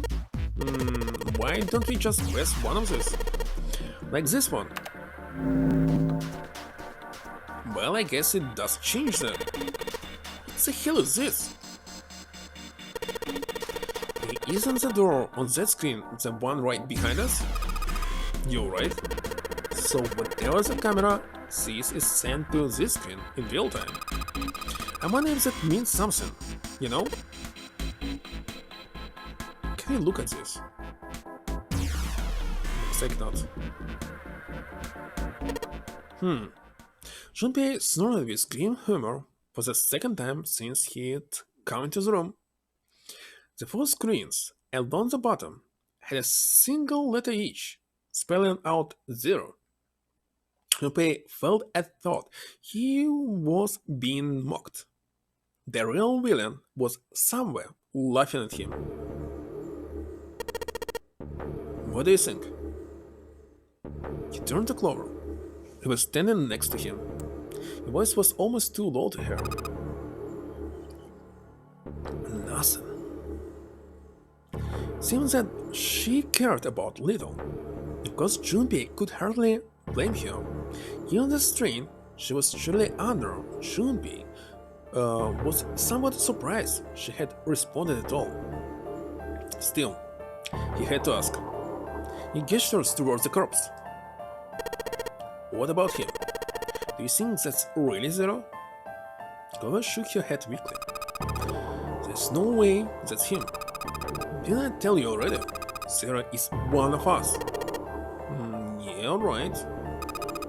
I know it's important to figure out who this guy is, but don't you think we should figure out how to get out of here first? But, please, I don't want to waste any more time. Chloe looked miserable, as if she could start crying at any moment. Junpei just didn't have the heart to tell her no. Alright, sure thing. With his mind playing tricks on him, Junpei wondered. For a moment, he could have sworn he'd seen Clover smile.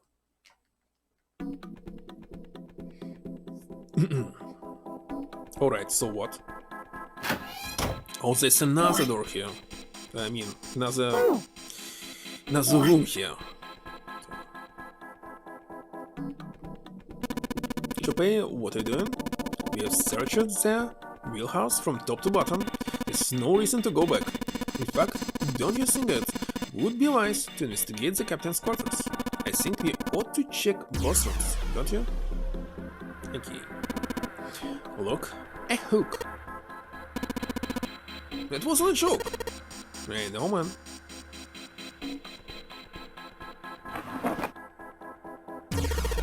Hey, what is this? It's blank. There's nothing written on it. A white piece of paper. It's blank. Okay. Oh yeah, maybe we should... we need also an ink. Okay.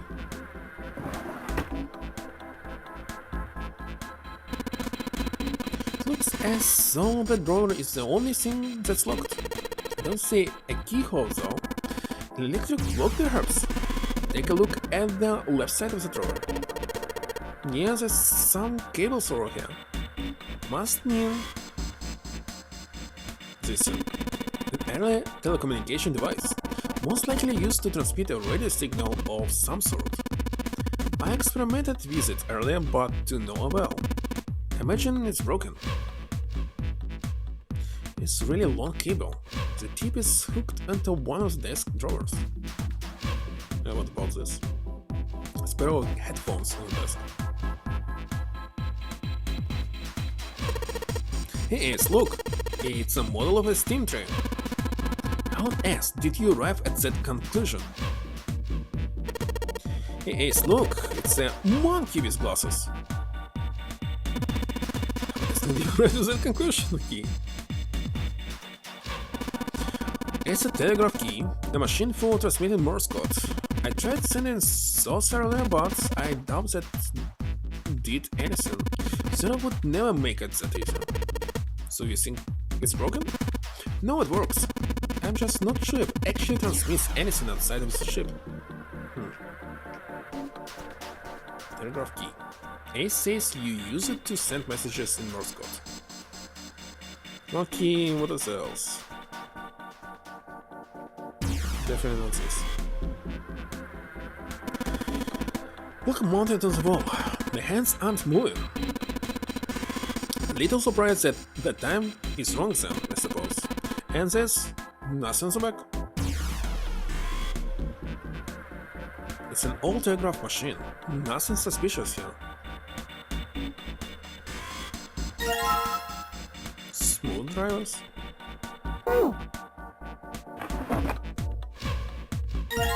Finally ink. Wait a second, we must first use a screwdriver, right? Alright, this screwdriver ought to make short work of this music box.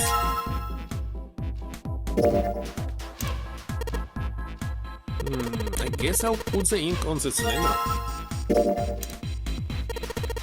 Now I just gotta roll the cylinder across a piece of paper.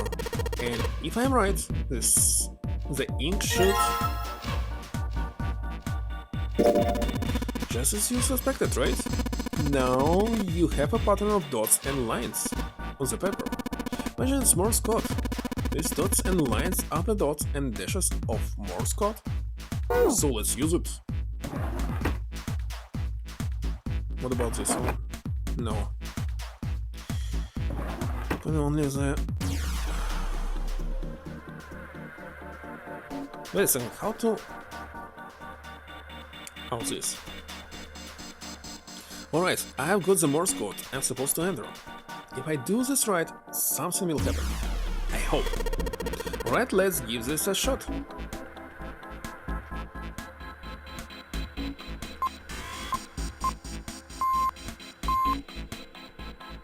What?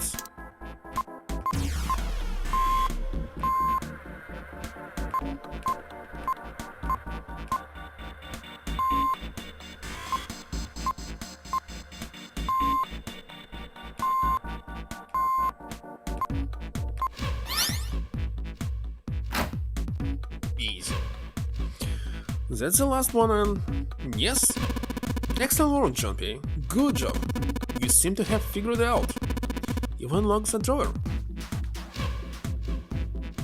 I wonder what was the message. 0 maybe.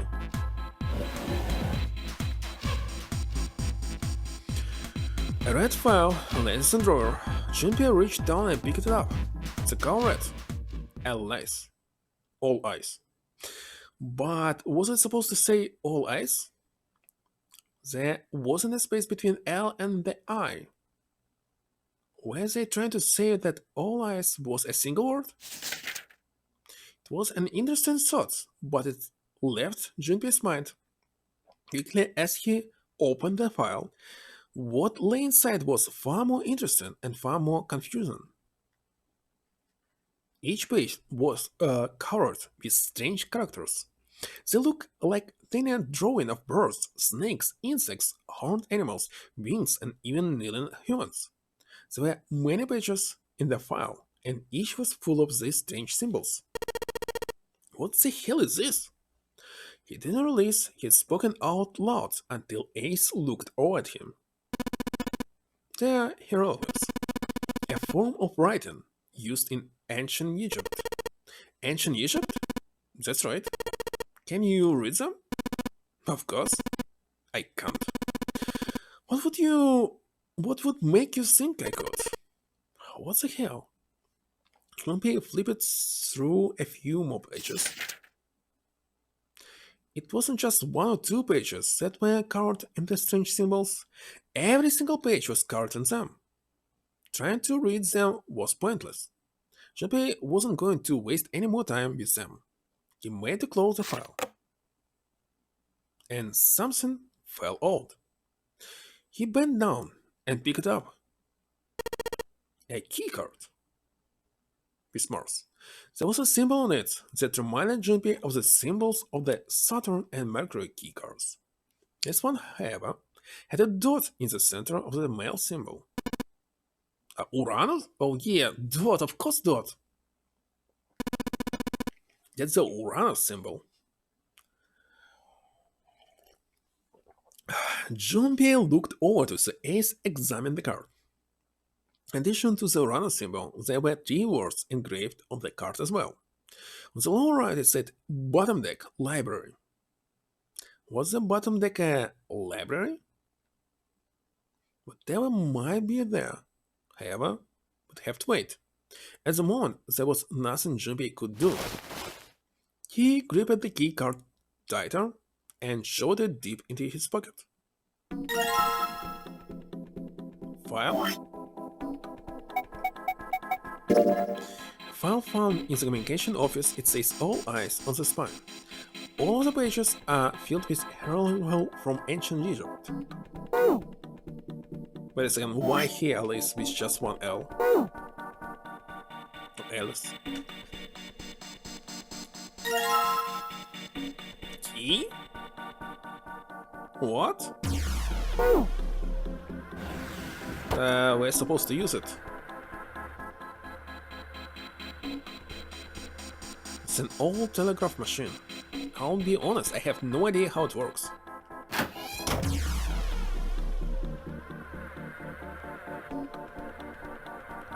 We're supposed to use this key? Wait a second, I don't know. Let's check what is this key. What is this? A key? Seems that way. The tip is square. Do you think maybe you're supposed to use it over there? What, here? See if it shaking you gets us anywhere.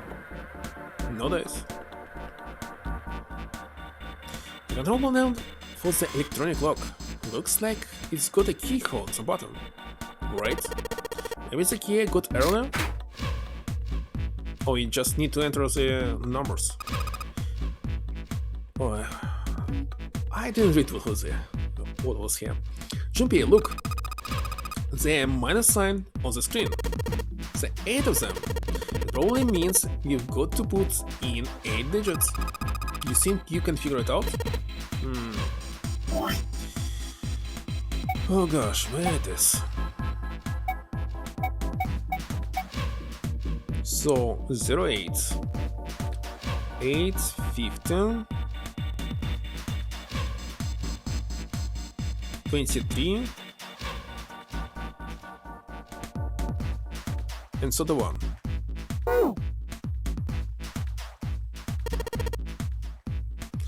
Once I put in the 8 digits, okay, press of course you. Let me enter it. Alright, let's give it a shot. 0, 8, 15, 23, 31. What? Why it's not working? Maybe it's not 0.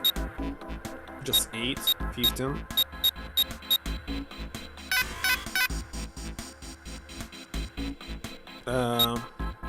And I don't really know, maybe it's not 15.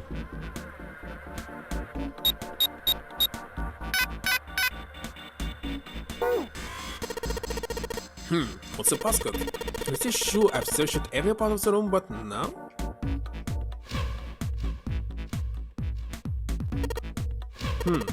Wonder why the screen just shows the exit, I mean, just a door. I know, right? The 4 on the bottom just says 0. The exit, and those 4 letters. Maybe? Maybe what? What does it mean? The screen is showing the exit. I think it might have something to do with the bottom monitors. Yes, it's 0 on this one. With the other screen it spells 0. I wonder why is there only 1 per monitor? They wanted to say 0? Oh yeah, got it. They really only needed the monitor for that, you know? But why? Maybe there's a reason why the letters are displayed. I got it! So it's not 0, it's Z-E-R-O. Of course. So I just need to count.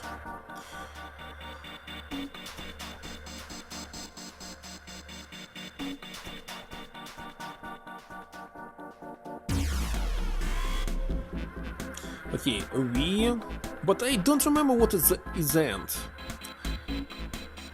W, X, Y, Z, so 32, 33, 34, 35.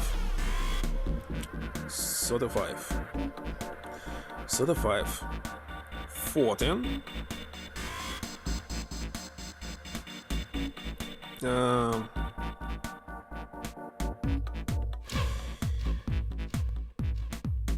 27, 14, 27, 14, 27, 24, 14, 27, 24.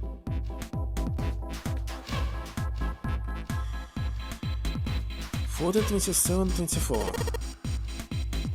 But I forgot what was this.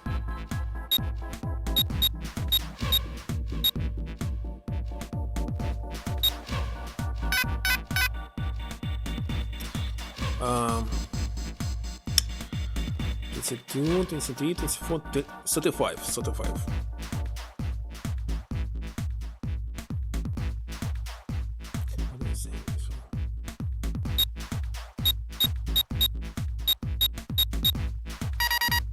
Finally. Yes, it worked. Good job, Junpei. Excellent, you seem to have unlocked it. Good work, Junpei. Alright, let's go.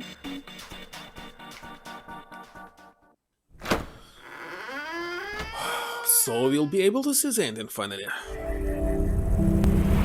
I don't know how long it is, of course. They stepped out of the captain's quarters and into another hallway. The hallway stretched out in front of Junpei for a bit before turning left like a great backward L. Junpei ran the corner and took off down the stairway. He ran and ran and ran. At the end of the hallway was a door. He made straight for it.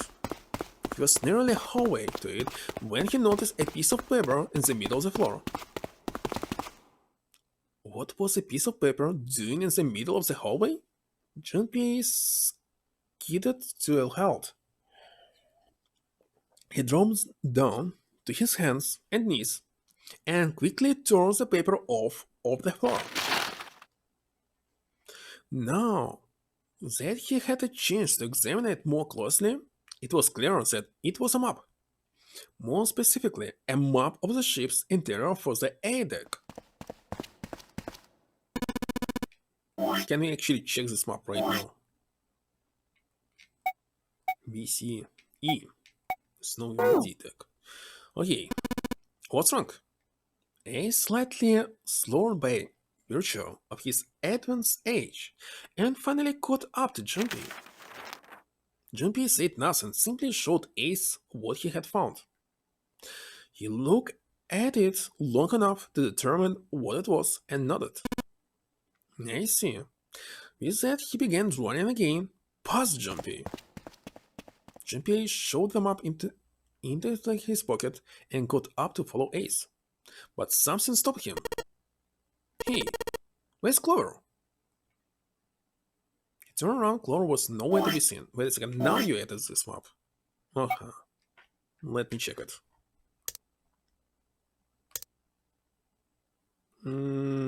So what? Now what is this? Alright. Damn it. What the hell is she up to? Junpei muttered angrily under his breath and took off back the way he'd come. As he stoned around the corner, he saw her. She was standing in front of the door to the captain's quarters, her hand on the doorknob. As Junpei watched, she closed it, gently and quietly. What the hell are you doing? Nothing. What do you mean, nothing? What's she doing? Clover had unconsciously put her hands over the pockets of her jacket as if trying to hide something. What the hell is that? What? You had something in your pockets? What is it? Oh, this? This is... I wonder. What the hell? Come on, we gotta hurry. With that, Clover ran straight past his somewhat confused Junpei. Wait a second, what is she holding? I don't know. As she did, he caught a glimpse of her back. Sticking up from her collar was something that looked like a big wooden stick. Hey Clover, what the hell is that thing on your back? She didn't respond. Instead, she quickly turned the corner and disappeared. It was Axel, obviously. Junpei did his best to convince himself that it would make sense later and ran off after Clover. Junpei pushed through the door and found himself in a large room with a large set of stairs. It was just what he expected to see after reading the map. His eyes see after reading the map himself meant that Ace had probably released the same scene.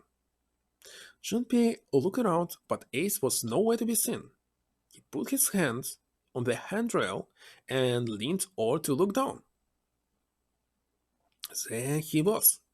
And not just Ace, Santa, June 7, and Lotus as well. Junpei and Clover glanced at each other and hurried down the stairs. They reached B-deck at the same time. Junpei! Clover! June's face was excited.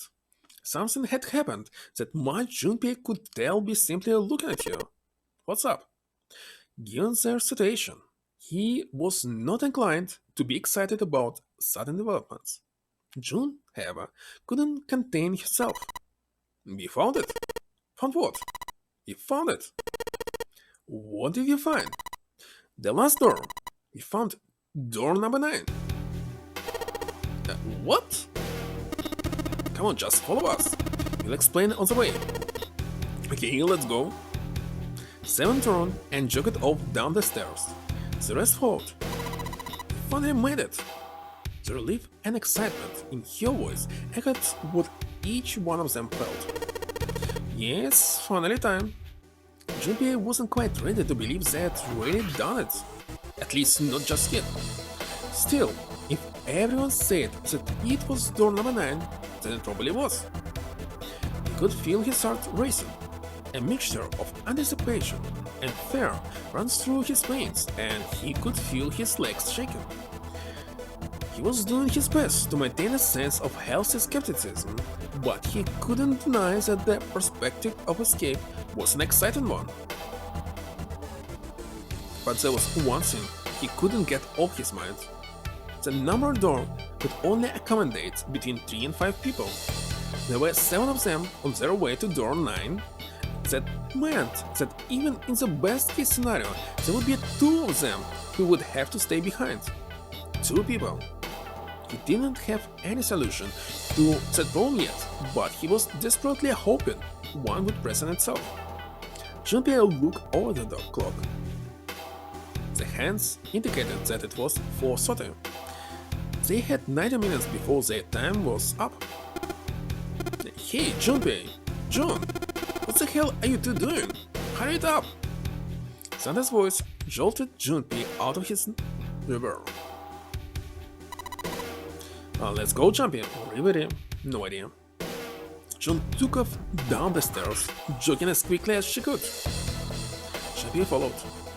They were quiet for a while until they had just reached C-deck when Clover spoke. Hey, what about door number 2? Everyone else stopped. They all turned to look at Clover. 7 spoke. What about door number 2? Door number 2 is the only one we didn't, so there was a submarine here, right? We haven't gone through it, I mean. Yes, that is true. Are you guys okay with that? Not investigating? I mean, so what? We found door number 9. We don't need any of the other doors. What's the point? What's the point in going to door number 9? We can't all go through it, can we? Then we should do what we have to do before we go any further. It's like a jigsaw puzzle. The best way to finish it quickly is to do the border pieces first. You know? Or what? You think all 7 of us should go to door number 9? And then we argued over who stays behind and who gets to go? Do you really want to do that again? Who knows? If we check out door number 2, maybe you'll find something. Maybe we can find a way to get all of us out. I don't know what might be in there. Might not find anything. But don't you think it'll be better to at least have a look? I mean, am I wrong? Does it sound wrong to you guys? Yes, it sounds wrong. Yeah, you do have a point. Because there's not much time left. The others nodded in agreement. The last time I checked the clock, it was 4:30. It's not like we got a lot of time, but if you're quick about it, you might have time to take a look. You're right. Let's go take a look at door number 2. They were back, in front of the elevator. Nearby was the large hospital room. The elevator could take them down to door number 2. After a few minutes of discussion, they decided that Clover, Santa, June, and 7 would go. Clover, Santa, June, and 7. I'll see you later. Okay? Be careful.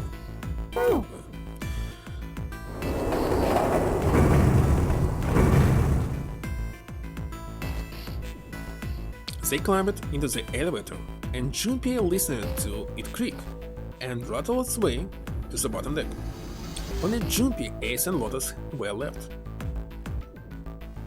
As the elevator rumbled out of sight, Ace spoke. Lotus, would you be so kind as to go with me? Go with you? I didn't think people still talked that way outside of the 1950s. Well, I'm a mother. Would that be a problem for you? That wasn't what I meant to. I was hoping you would come with me. Seriously, no, I was kidding. So, where was it you wanted to take me? There's something I wanted to show you. I mean, what the hell? I'm not important enough? Okay, he's going to kill her, it's kinda obvious. Well, it's not like that. Once I've shown Lotus, I'll show you. Kill you, boss. Really? Of course. A smile was friendly.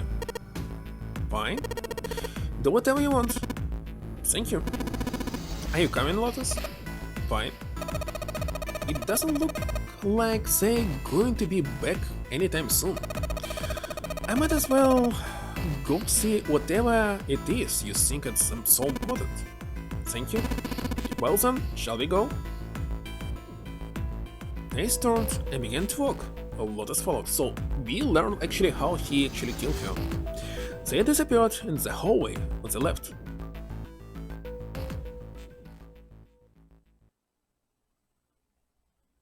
Junpei wasn't sure how long they'd been gone when the elevator suddenly opened.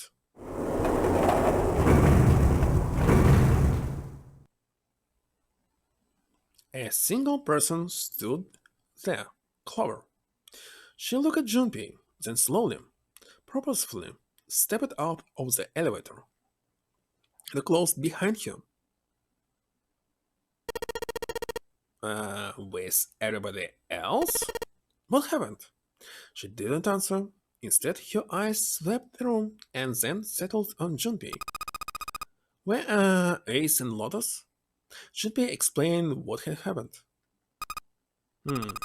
Then they went over there. Her voice was small and timid. Yeah, I think so. He repeated his early question. So where June and Santa and Seven? They aren't they with you? By the way, they actually forgot to add a comma here. You really wanna know? There was something wrong with his smile. Yeah? Okay, sure. Here, let me show you. Clover pulled something out of her pocket and tossed it onto the floor at Junpei's feet. He looked down. On the floor, in front of him, were 3 metal rings, bracelets. Oh my god. Oh, holy shit! Junpei collapsed. No way! This gotta be some kind of joke! This can't be real! Junpei's body felt like rubber. His heart felt like a cold lump in his chest, and his hands shook uncontrollably. Sweat poured down his face. The 3 bracelets sat there on the floor before him. He could see the numbers on their faces: 3, 7, and 6. Lastly, let us discuss how to remove the bracelets. There are only 2 ways to do so. 1, you escape from this ship. 2, your heart rate reaches 0. In other words, once the bracelet is taken outside the confines of the ship or detects that the wearer's heartbeat has fallen to 0, it will shut down automatically. But why? Junpei's voice was flat and broken. Clover's response was cold. Revenge for my brother. He was forced into door number 3 and murdered. You need at least 3 people to open the door. Who were the 2 that opened the door with him? Could only have been Sun and Seven. That's why I killed them. What? Why? Why did you kill John? Because she tried to protect them. She was in my way. She had to die too. No. Junpei shook his head, trying desperately to wake himself from what had to be a dream. It couldn't be real. It just couldn't. Hey, Junpei. He felt Clover's hands on his shoulder. His smile was wrong. Horribly wrong. Your face looked like a mask made from stretched human skin. The smile that parted her lips did not extend to her eyes. They were dead and empty. The girl in front of him was no longer the Clover he had known.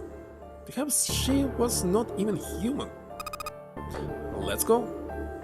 Your hand reached out toward him. Let's get out of here. Let's leave the ship.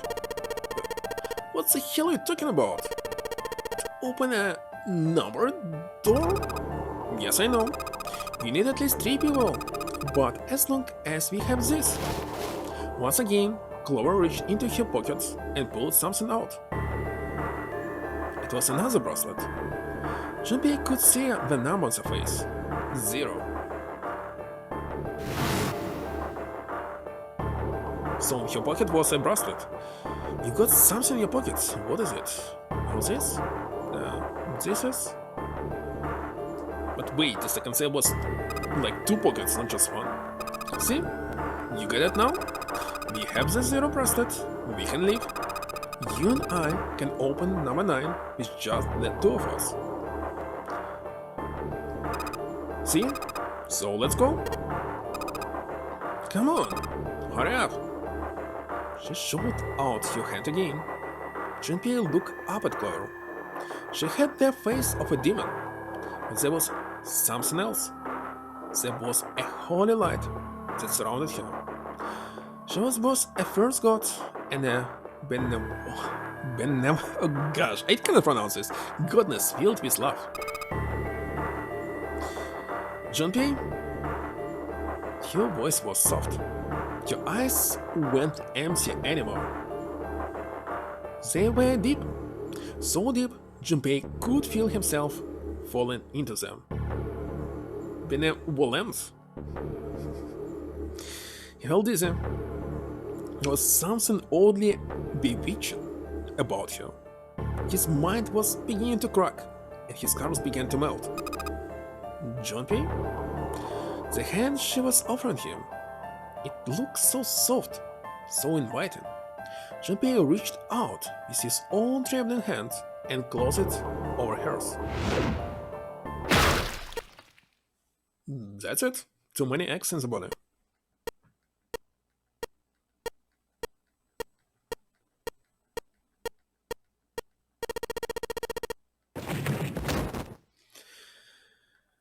Junpei writhed in agony. He shuddered and twitched, his body spasming as he went into shock. He screamed until his throat was torn and bloody, then screamed more. His cries echoed across the room. Eventually, his movements slowed, then faded. There was no more strength left in Junpei. He could feel his body begin to go numb.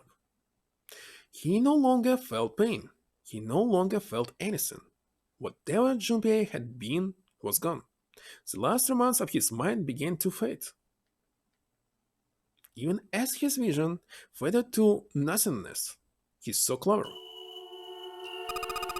Thanks, Junpei. I'm just gonna borrow this, okay? Your smile was cold. What was left of Junpei's consciousness mind drifted away. All that was left was twisted, broken corpse.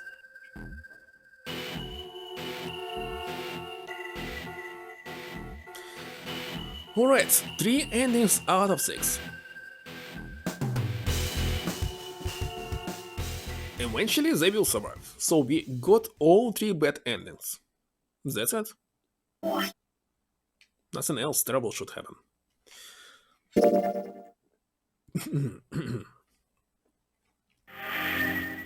Oh, wait a second. See, this X is actually ending number thoughts. What is between X and knife? You think I know? I don't know.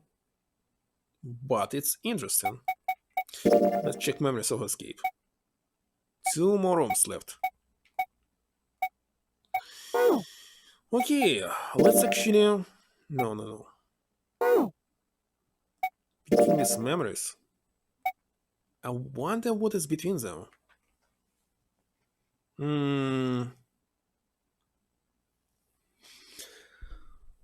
Okay, I will finish the first puzzle. It should be very easy. I don't know which door should I select. Maybe again the door number 4, but it's no time, so let's just finish the first puzzle one more time. I need to finish it 3 times in a row. The best ending is when all the characters are singing karaoke together with Zero. I don't know.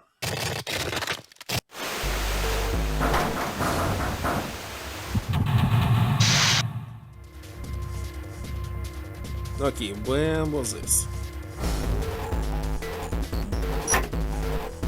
Not here.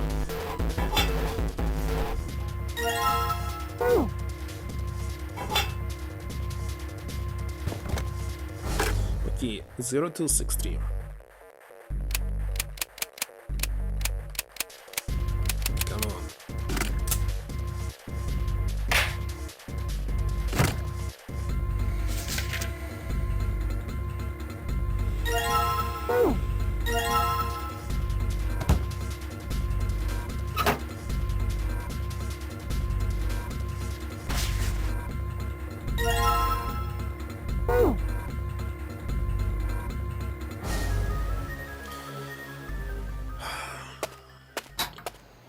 Seriously, it was a mistake that actually they forcing us to finish all these puzzles again and again.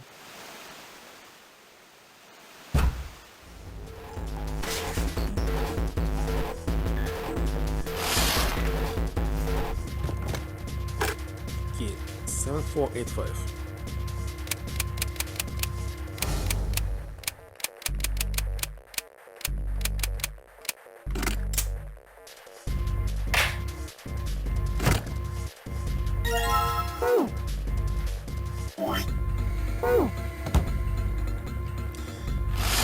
Six, seven, one.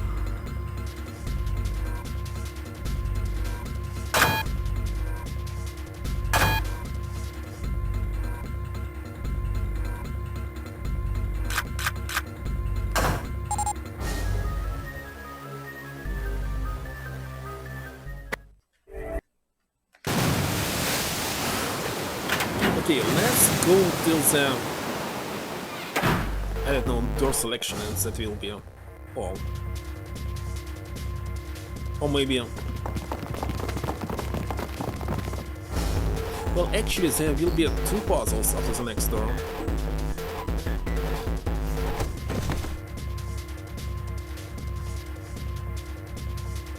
No, it's 4 puzzles in total. It's a lot of.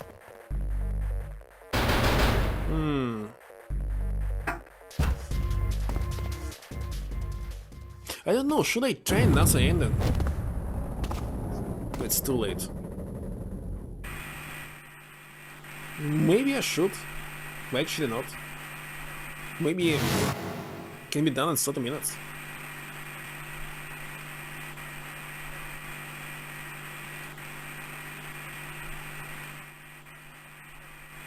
I do remember how to solve them, right?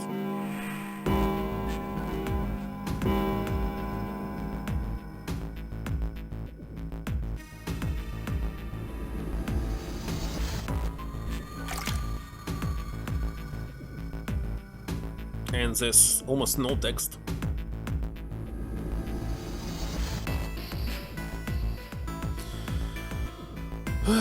Let's try to do this. Why not? Seriously, don't want to sleep right now.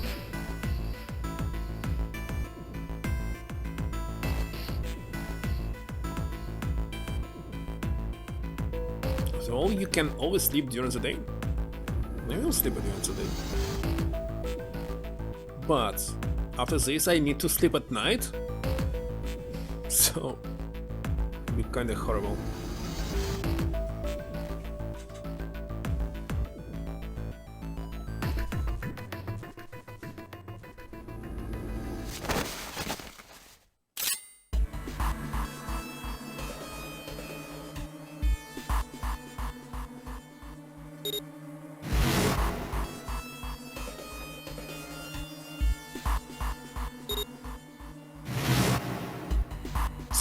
What should I do?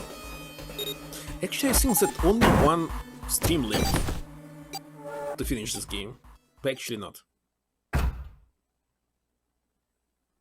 How many puzzles did I finish right now? 1, 2, 3, 4, 5, 6, 7, 8.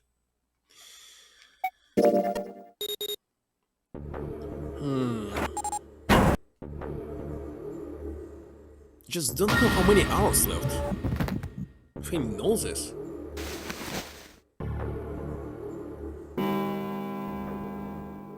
But I don't.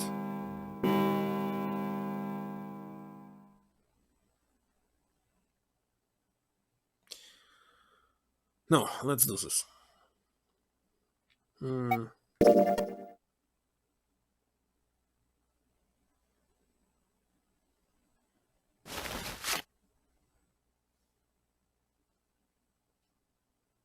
So today we selected the door number 4, let's select it one more time.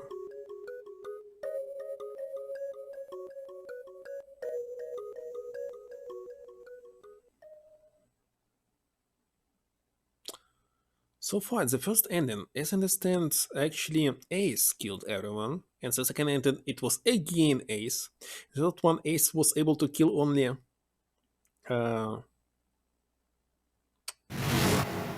what was her name? forgot. Lotus. Yeah. And anyone else were killed by Clover.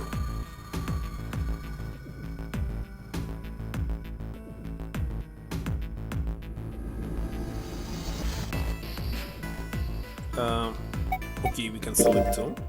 2, it would be 2. And of course it's not.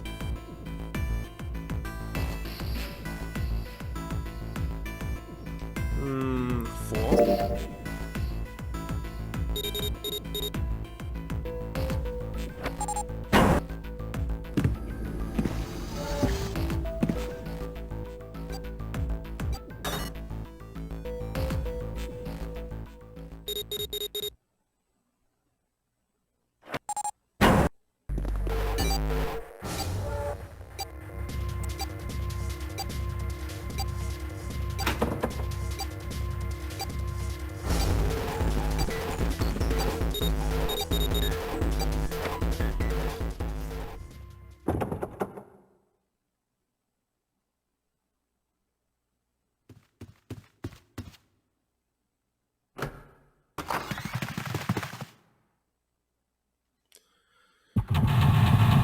Okay, solve it one more time.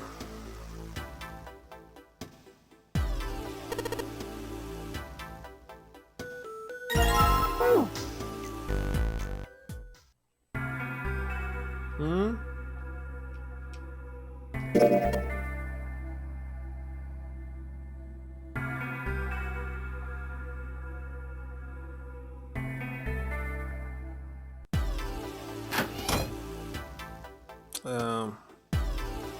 Map.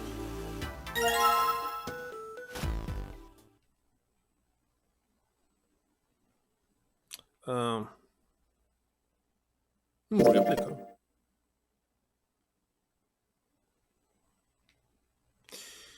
Okay, no, there's a lot of crap. Sorry, but I can't really say I believe in that kind of stuff. That was not one of Junpei's many better qualities. And totally the same. I'll change something later. Like I did before.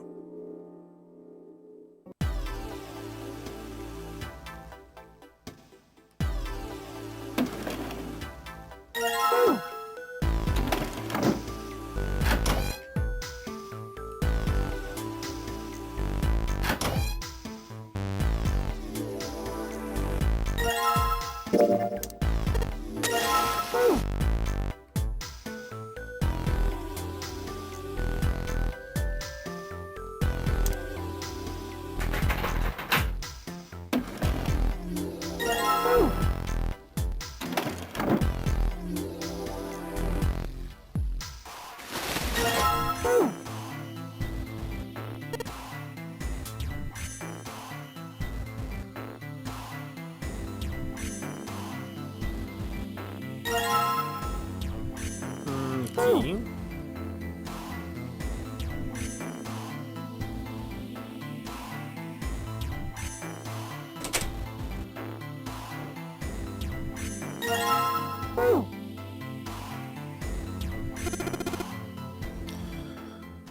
How many enemies are there? 6. So we checked 3 so far.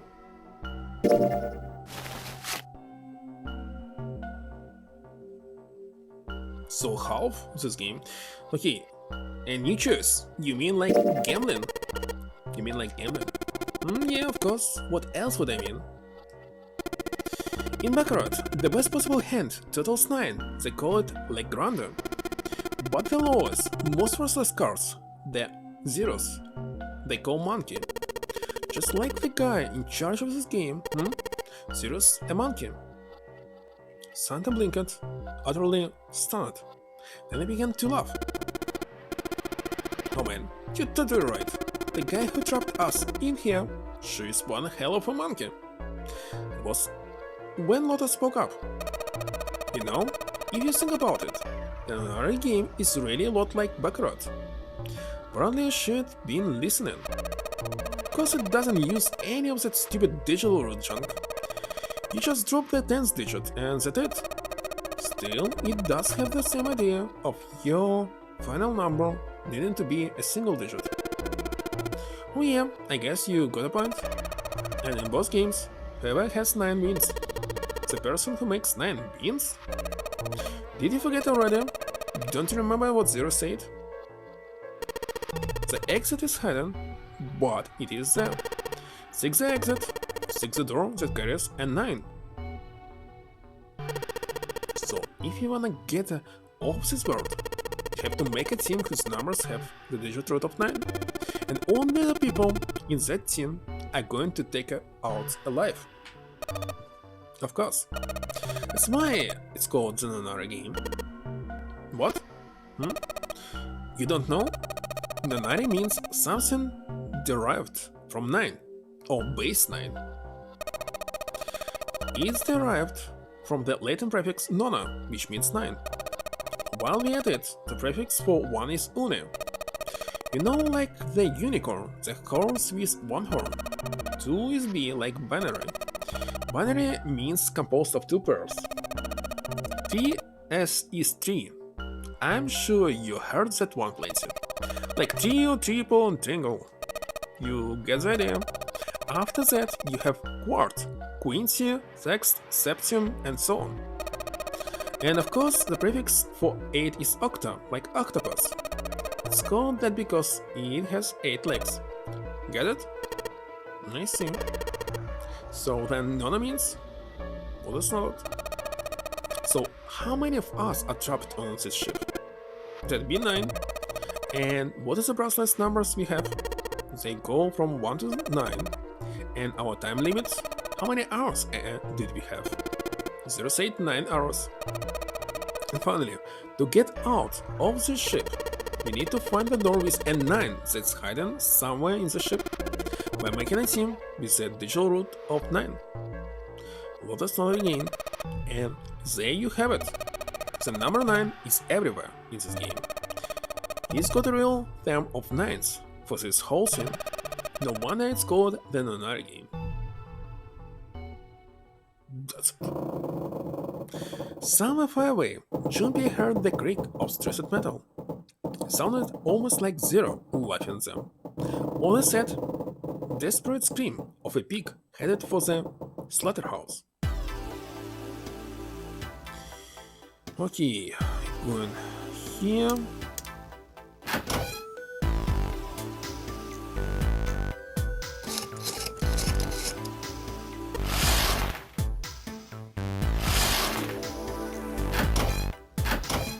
Gosh.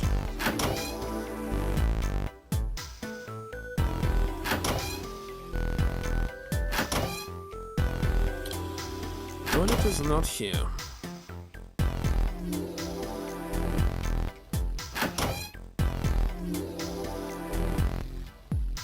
Which one? That's it.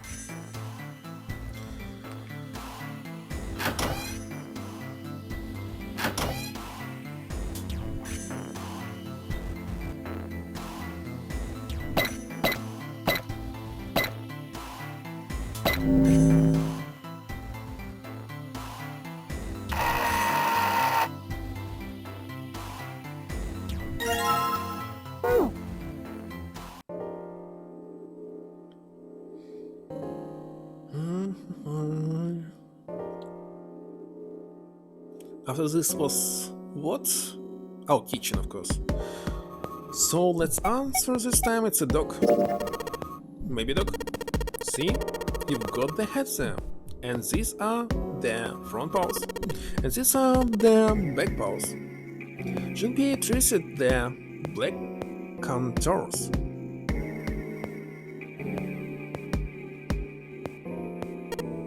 See? Oh, I see it. I guess you got a point. Sander, despite his constant aloofness, was clearly impressed. Junpei glanced over at Lotus. She looked stunned. How did you know? You, right? I didn't think you would have been able to get that. For a brief moment, Junpei felt a swell of pride.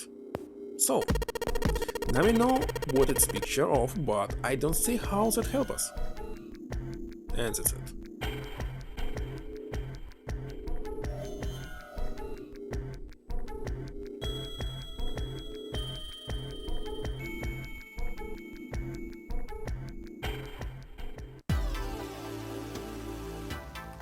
let's go.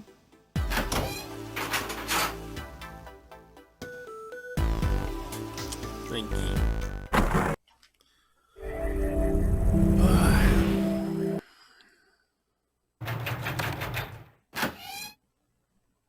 Kitchen.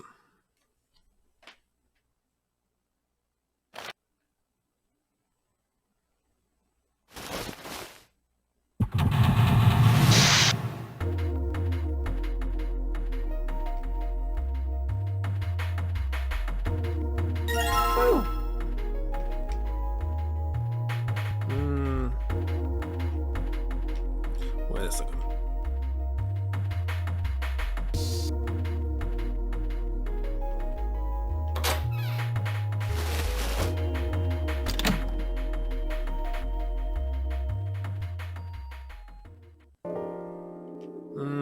Have you heard the story that the sinking tank was predicted?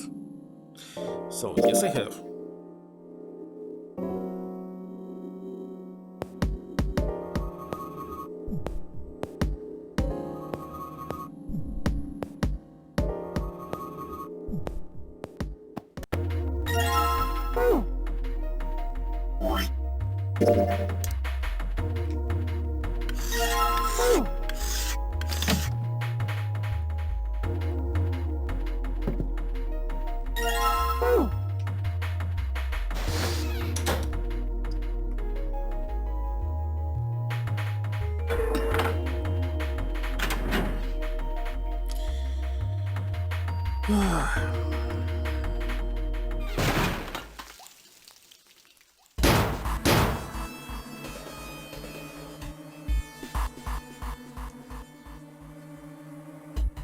Let's open this, close this.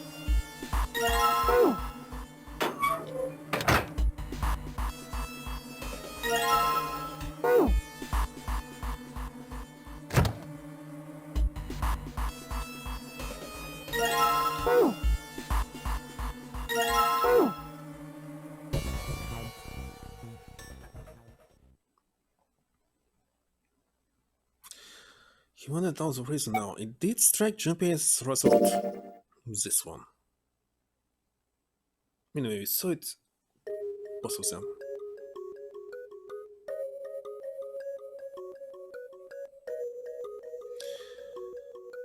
Was honestly impressed.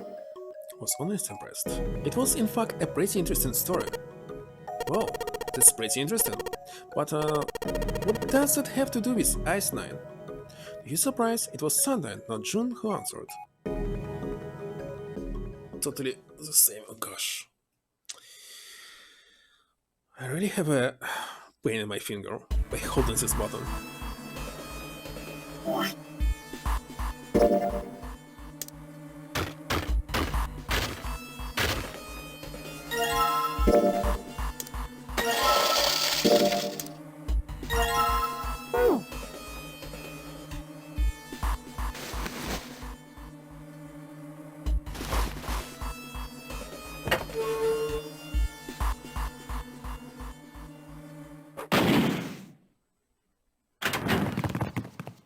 Easy did this.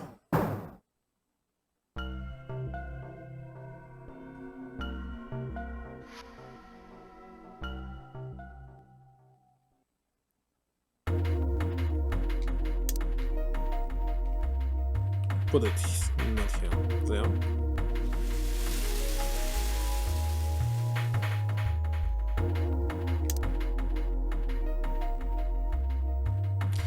I forgot what was the answer for the T or something.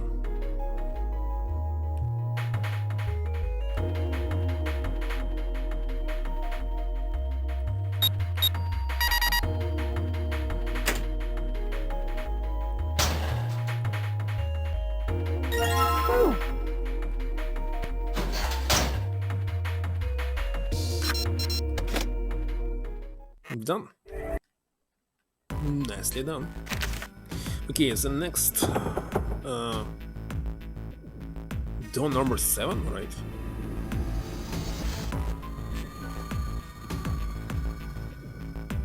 The previous combination was 4-8, now it's 4-7. And 3 will always lead to the bad ending. kinda obvious. Well, it's not obvious, but it will. Because we are actually cheating and doing some bad stuff.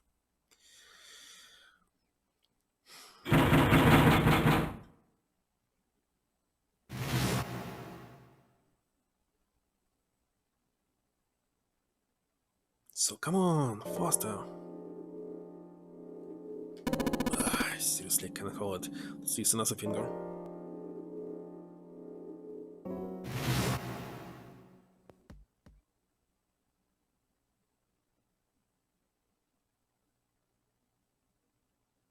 Well, maybe the speed of this skipping it's actually limitation of Nintendo DS. Maybe.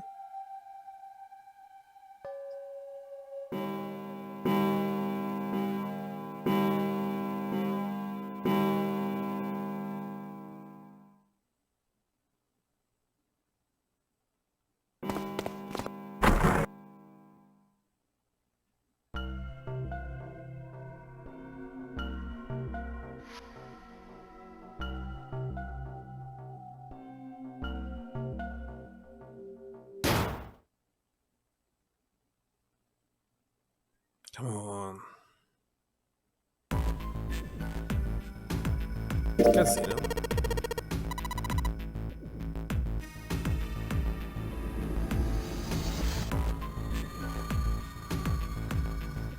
Listen.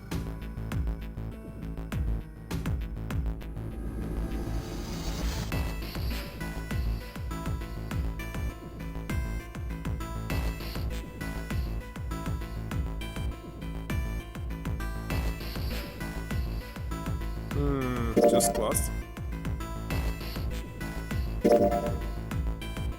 You've been holding it for 9 hours?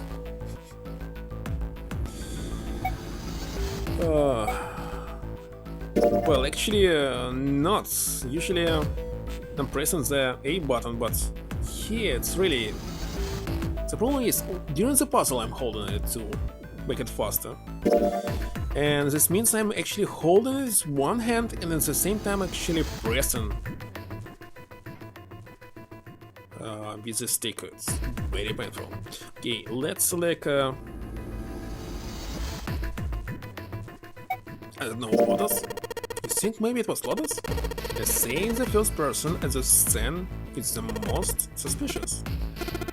Yeah, that's possible.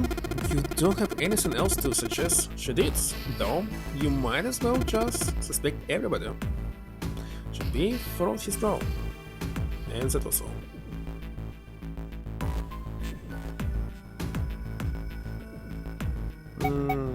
Hallway.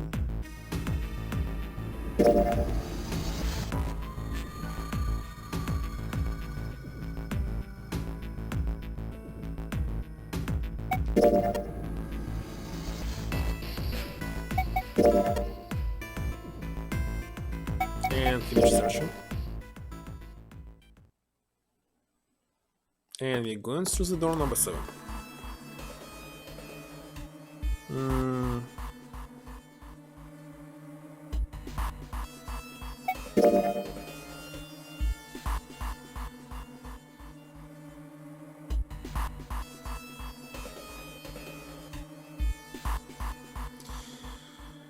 Oh gosh.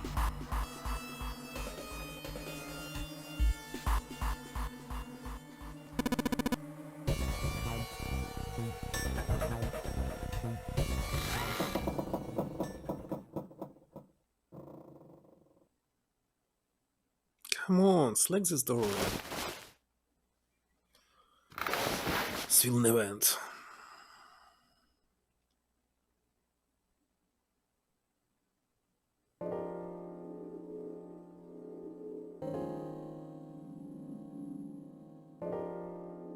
Okay, we're going through door number 7.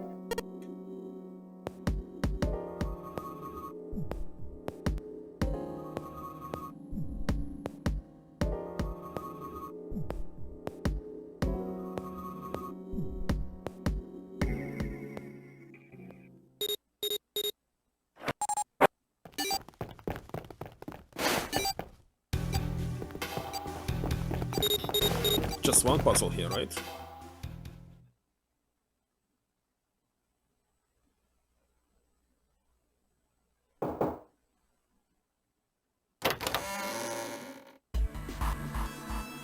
choose this one.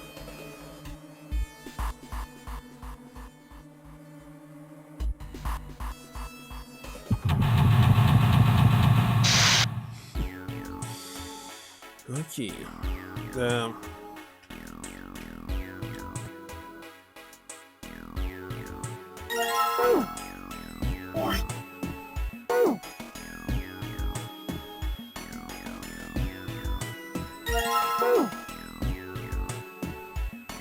You think I remember?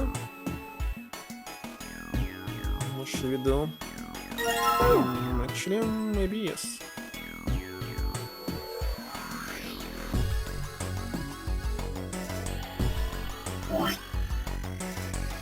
Wait a second, you're not grabbing it. Oh, because you must use this.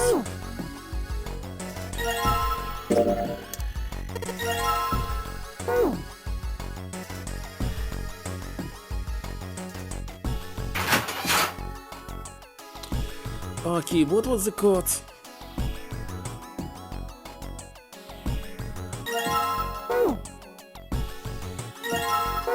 I don't remember.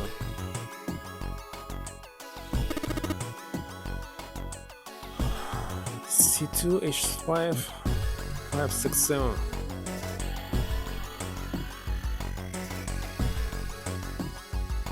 It's actually 9.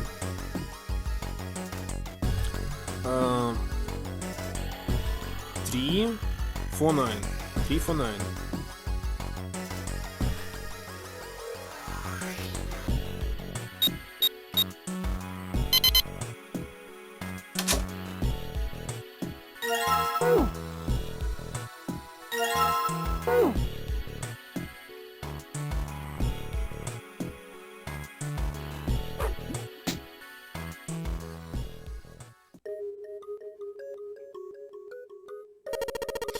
Like some molecules were communicating with one another, transmitting information in a way humans could perceive. This phenomenon spread throughout the world, right? JP looked up at Seven with a half smirk. Seven stared at him, dumbfounded. Yeah, that's it exactly. But how did you know? I heard another story, kinda like that one. When? In the freezer. What? The freezer? Junpei told Seven the story he'd heard from June in the freezer in the kitchen. How one day, glycerin began to crystallize, and the story of ice that wouldn't melt at room temperature. When Junpei was done, Seven looked thoughtful and absent-mindedly rubbed the scar on his chin. Ice that doesn't melt at room temperature, huh? That sounds familiar? Yeah.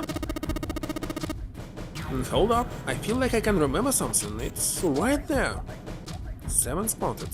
His eyes stared off into space as if he were trying desperately to focus on something far away. Do you know something about it? Know about Ice 9? Do you know about Ice 9? Ice 9? Ice 9, Ice 9. Ice, ice, ice. Suddenly, Seven's eyes shut open. That's it! I remember now! That woman! She's on this board! That woman? Elise! Who's Elise? Come on, the woman who won't melt at room temperature! It became clear to Seven that Junpei had no idea what he was talking about. He ran his hand across his face and took a deep breath. You know how the Titanic sank on April 15th, 1912, right? Yeah. More than 1,500 people died. Worst maritime accident in history. What about it? Did you hear about the boat that was sent to collect the dead bodies? Here it is, creepy story from Fortune. I think that was the Hermes Carpathia, right? It was a cruise liner, just like the Titanic. No, that was a ship that picked up the survivors. This ship that collected the dead bodies was the CS Mackay Bennett. The Mackay Bennett showed up on April 17th, 2 days after the accident. It set out from Halifax, a port in Canada, and recovered 306 bodies. The Atlantic that far north was really cold. It would have to be for there to be icebergs and stuff. Anyway, the bodies they pulled out of the water were frozen solid. This isn't a very nice story. So what happened next? Well, they say the Mackay Bennett recovered something more than just the dead bodies. There were various bits of stuff floating around in the water, things that drowned had carried with them or stuff dislodged as the ship sank. One of the things they found was a coffin.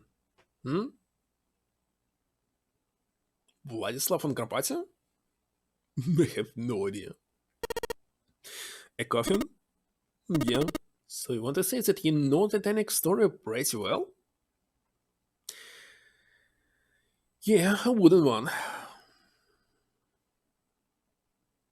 The craftsman who made it must have been pretty skilled. It wasn't just a wooden coffin, it was all wood. There were no nails or reinforcements, and there were no gaps in the wood anymore. Anyway, it was alright. Alright. Airtight. Can't even read. The crew got pretty curious about what might be inside it and opened it up.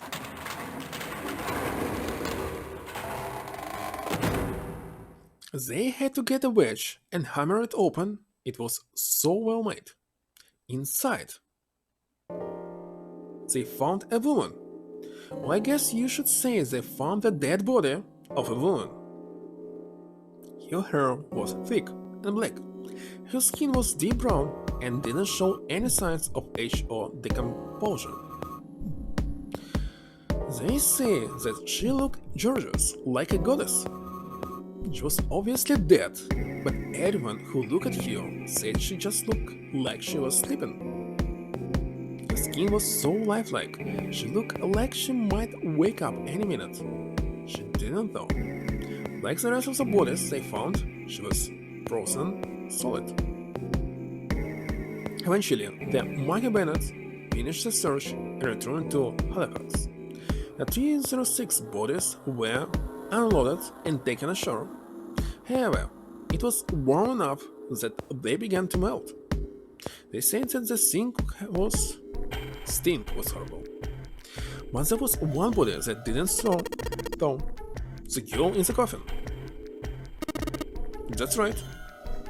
Everybody thought for sure that she'd melt and start to rot like the rest of them eventually, but weeks passed and nothing happened. Then a month had passed, and another. It was summer and she was still frozen solid. After a while, people started to say she was some sort of miracle. Rumors about the girl started to spread, and people came to visit Halifax from all over. After a while, people started to call her All Eyes. Alice. Curse. Those rumors didn't last long. Why? Well, she up and disappeared. One day, Alice was there, the next day, she wasn't.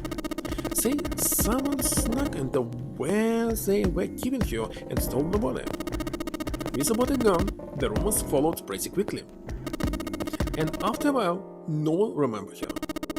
You might be able to find something about her if you could find a newspaper from back then, but that's about it. Wait, just said that she was on this boat. Yeah, dude. Elias has got to be somewhere on the ship. Now, why the hell would you say something like that? Cause I know. And just what is it, you know? What happened to Elias after she was stolen? Should be gulped. Alright, tell me, what happened to Elias? Seven nodded slowly and took on the look of a man recalling something long buried. Around that time, the word was that there was a thriving black market in New York. I mean, I'm sure there still is, but this was special. All millionaires from all over the world. I heard that a list went up for auction here. The person who won the auction was Lord Dashiell Gordon or Jordan. You've heard that name before, right? Sir Jordan. Isn't he the guy who bought the Gigantic, the Titanic sister ship? Yeah, that's him. Although, I guess he hadn't done that yet. What do you mean? Jordan bought Elise in 1912. Then, 4 years later, in 1916, he bought the Gigantic. And he hid Elise somewhere on the Gigantic. But nobody knows where. He died in 1931. And apparently he died without ever telling anyone where Elise was hidden. However, what? Well, he did have one close friend who asked him, "Where's Elise?" And he said, "Elise sleeps in a small chamber, past the forest of knowledge, beneath the nail of the Gigantic."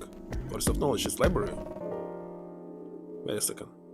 Small chamber, past the forest of knowledge, beneath the nail of Gigantic. What the hell is that?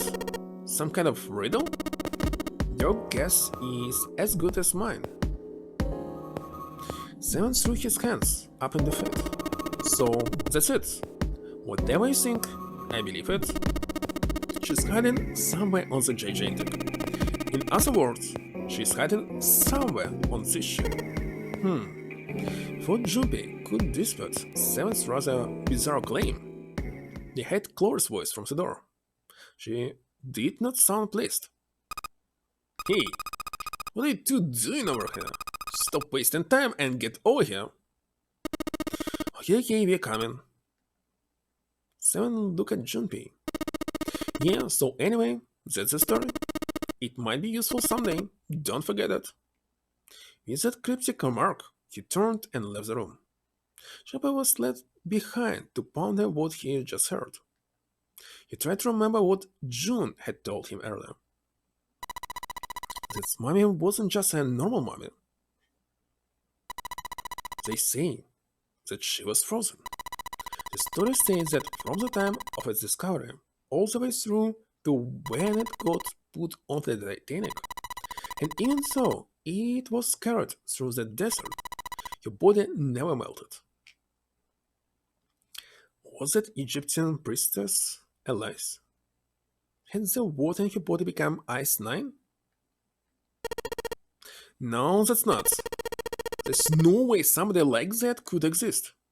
Junpei shook his head, trying desperately to clear it, and followed Seven to the operating room where Clover was waiting. Oh gosh.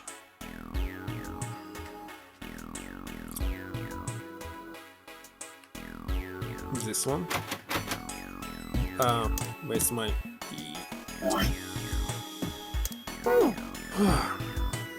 This is a very creepy story.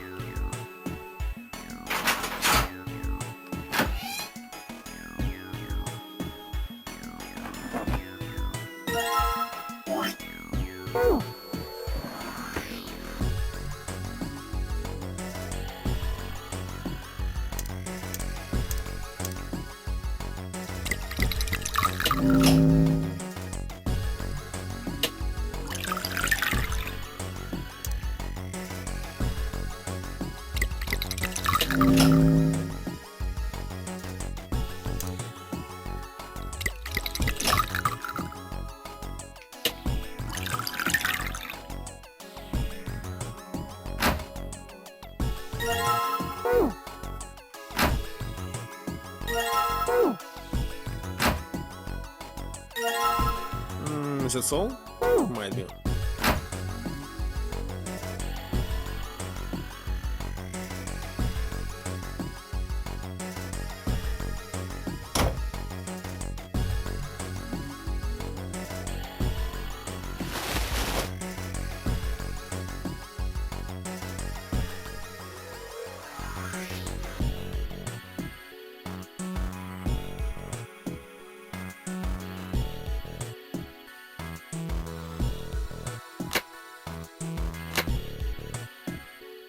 Wait a second, we didn't need to swipe the hearts, only bodies. Done.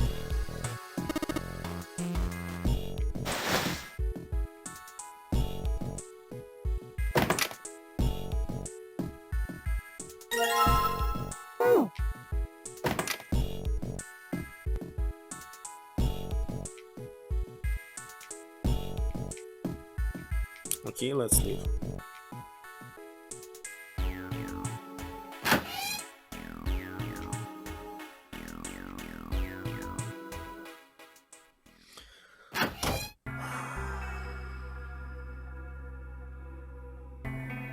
Junpei, what do you want to do? Tell Clover they need to leave or gave her the full leaves Clover, obviously. Oh yeah, he didn't know why, but suddenly Junpei remembered something he'd been given earlier.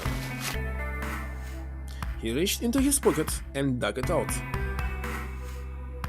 A full leaf clover. Sunday had given it to him in the second classroom. He held it out to Clover. Did you know that each leaf on the four-leaf clover means something? Hope, faith, love and luck. Take it. Use it as a good luck charm. He presses the four-leaf clover into her hand. Listen to me, Clover. No matter what happens, you can never lose hope. You have to remember what's most important, and that's to have faith and to have love. If you can remember all of those, that's bring you good luck. Snake, I mean your brother, he's not dead. He's alive, somewhere, I'm sure of it. You've just gotta believe in that. Clover stared at the four-leaf clover in her hands. By the way, in Japanese, Clover is Yotsuba. He could see tears start to form at the corners of her eyes. Thank you. So this time she will not kill us, I think. Her voice was thin and broken, and as she spoke, she started to cry. She tried to hide her tears by looking at the floor, but it did little good. She wiped away the tears with the baggy arms of her jacket, but more quickly took their place. No matter how she tried, she couldn't stop crying. Her tears made small wet circles on the floor. Thank you, she said it again. Then she looked up at Junpei and seemed to choke down the last of her grief. She did her best to smile. Junpei wiped an errant tear from her cheek with his thumb and gave her the best smile he could manage. Now, come on. Seven's waiting for us at the exit. But still, she didn't move. Wait. Before we go, there's one thing I want to ask you. What's that? What do you think when you hear the word experiment? For a moment, his mind froze, and he came back to his senses and realized the word meant nothing to him aside from the dictionary definition. What? I guess it was just a coincidence then. I mean, that you knew about the four-leaf clover. Look, I'm sorry, I don't want to be a jerk, but you're making less than no sense right now. No, it's nothing, just forget about it. Don't give me that. You really think I could just drop this? What is this experiment you were talking about? Clover looked away. The four-leaf clover was still in her hand. She stared at it for a long moment and then finally spoke. You promise you won't tell anyone? Cross my heart. Really? Really? I can trust you, right? Of course you can. Clover slipped the four-leaf clover into her pocket. Her eyes still red from crying, she looked up at Junpei. Okay then, I'll tell you. I'll tell you what happened on this ship 9 years ago. Wait! On this ship? Yeah, this ship. He was entirely lost.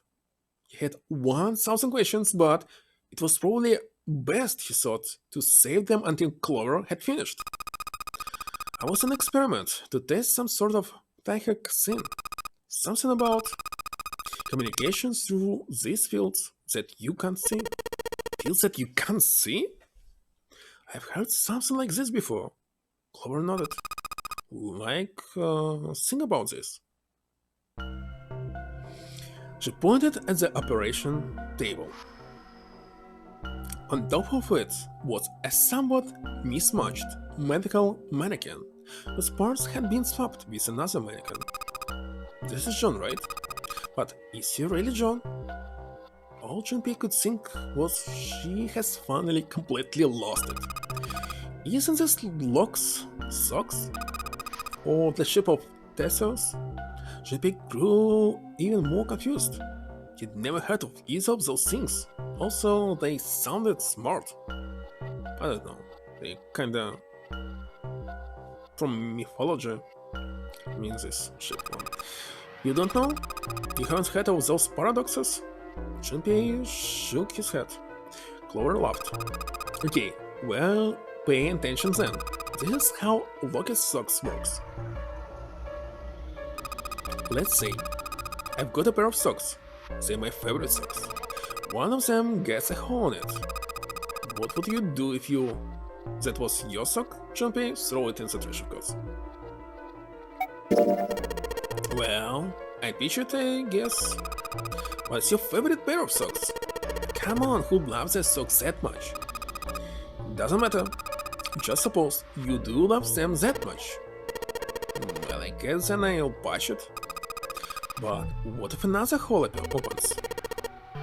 It's at another patch, I suppose. What if another hole open after that? Another patch, I guess. Well, let's say you just keep adding new patches until eventually the original cloth of the sock is totally gone. But shape will be the same shape. Once you get to that point, can you really say that the same socks you started with? Yes, because human body is totally completely different. After 10 years it's completely replaced, but shape is still the same. Alright? Well, it's not the same, but anyway. That's tough. Junpei crossed his arms. So that's the locked socks in. I don't know how it's paradox, it's the same thing. Yes, the ship of Theseus is a lot like it. The ship of Theseus. If you keep fixing the damaged parts of a ship, eventually it ends up none of the parts it started with. It's kinda wrong, because ship has one single part that cannot be replaced. If you replace it, well, if you try to replace it, you will completely ruin the ship. It will not work. It's actually I don't know how to say it. Well, if you watched One Piece, there's actually explanation to it. What was the name of this thing? Anyway, it's in the middle of the ship, in the bottom of it. If it's broken, that's gone. You cannot replace it, it's unreplaceable. So if you actually replace it, it means it's a different ship. But with socks it's not working like this. Eventually it ends up with none of the parts started with. Can you really say that this ship is the ship of Theseus? Then you started, so sock will be the same, but ship will not. And what if you took all the old parts from the first ship and built another one, somewhere else? And which ship is the real ship of Theseus? The one you repaired, or the one you built with all the original parts? It was an interesting question. Clover could see Junpei was intrigued. Hey, do you think it's the same? What's the same? These guys. Is it John? Or is it Lucy now? Well, he has head of John, so John. Junpei look at the operating table again. A mannequin full of body parts from a different body.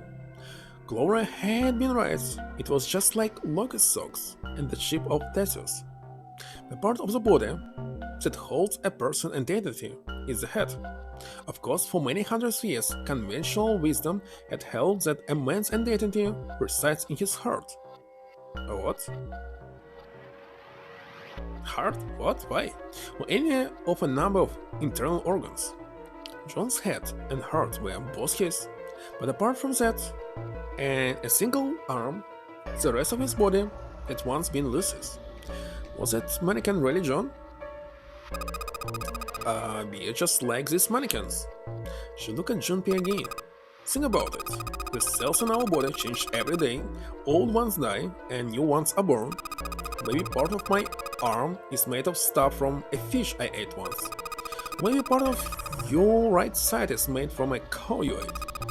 If you take it a little further, those cows and fishes are made from something else too, right? It's how we are all connected, through fields that cannot be seen with the naked eye. The silence was broken by Seven. What the heck are you doing here? Hey, what the hell is taking you two so long? Seven's head appeared in the doorway. He was not happy. How long are you gonna make me wait? You don't have time to screw around. Junpei and Clover looked at each other. Clover looked at Junpei as if to say there was more she wanted to tell him. She shook her head. Whatever she had to tell him, she didn't want to tell him in front of Seven. Seven seems to catch on, despite that actually Seven was actually a policeman, as we already know from the very first ending, who actually saved the kids on this ship. Exactly this ship. What were you two doing? Was this some sort of secret meeting? No, it wasn't. We were just playing with the mannequins. Let's go, Junpei. Moving a little bit too fast to be entirely innocent, Clover headed towards the exit. Seven stared after her, then turned to Junpei with an amused expression. Playing with mannequins, huh? Didn't know you were into that kind of thing, Junpei. You dick. Junpei dashed past him and traced Clover's path out the door. With a short laugh, Seven followed. They stood looking at the door. Junpei took out the Jupiter coin. Alright, I'm gonna open it now. Is it cool? Finally. Okay, what was the X and then door number 1? Okay.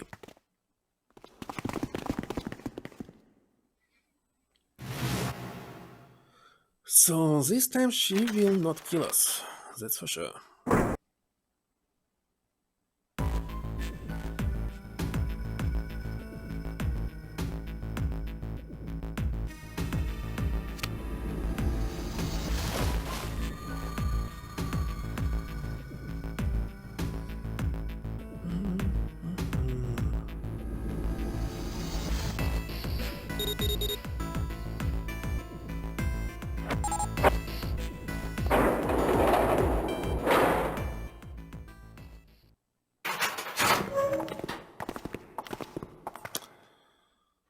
There's a reason.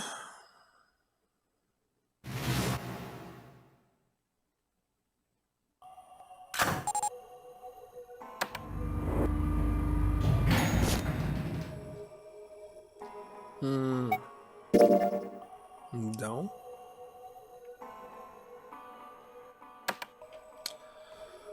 It takes a lot.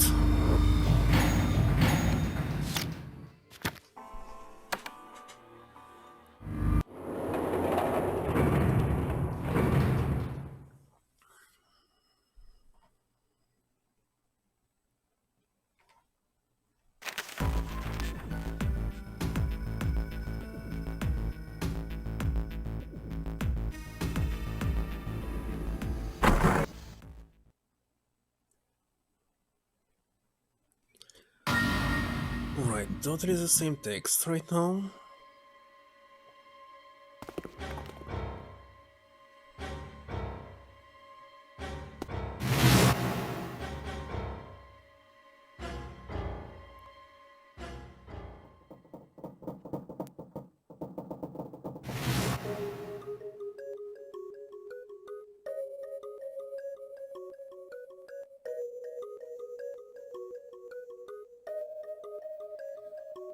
Totally the same.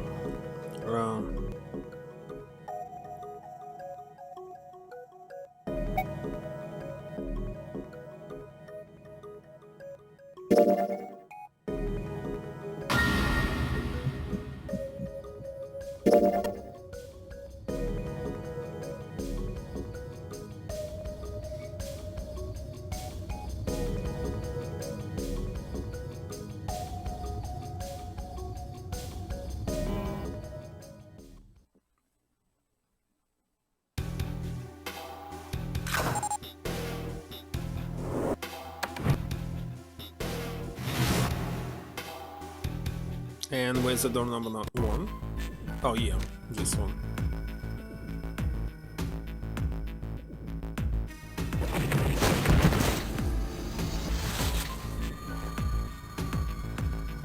Okay, where's the one?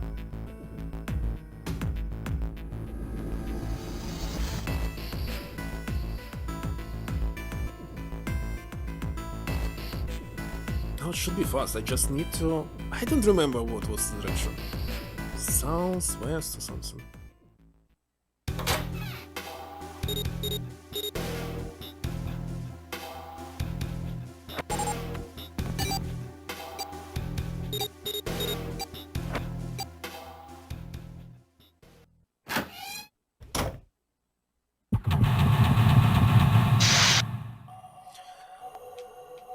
Alright, let's find this.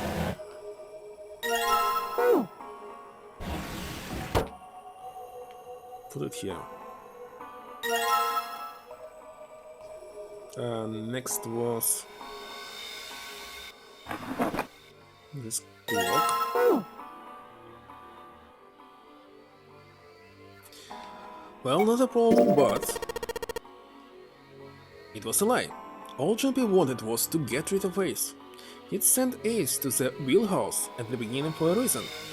There was something he meant to ask Clover, and he meant to ask her in private. There was something he wanted to ask Clover, and he didn't want anyone else to hear him ask it. Also knew that Clover would likely remain silent if there were anyone else around when he asked. That was why he was so desperate to send Ace back to the wheelhouse. Ace opened his mouth, then took another look at Junpei, and shut it again. A small smirk appeared on his face.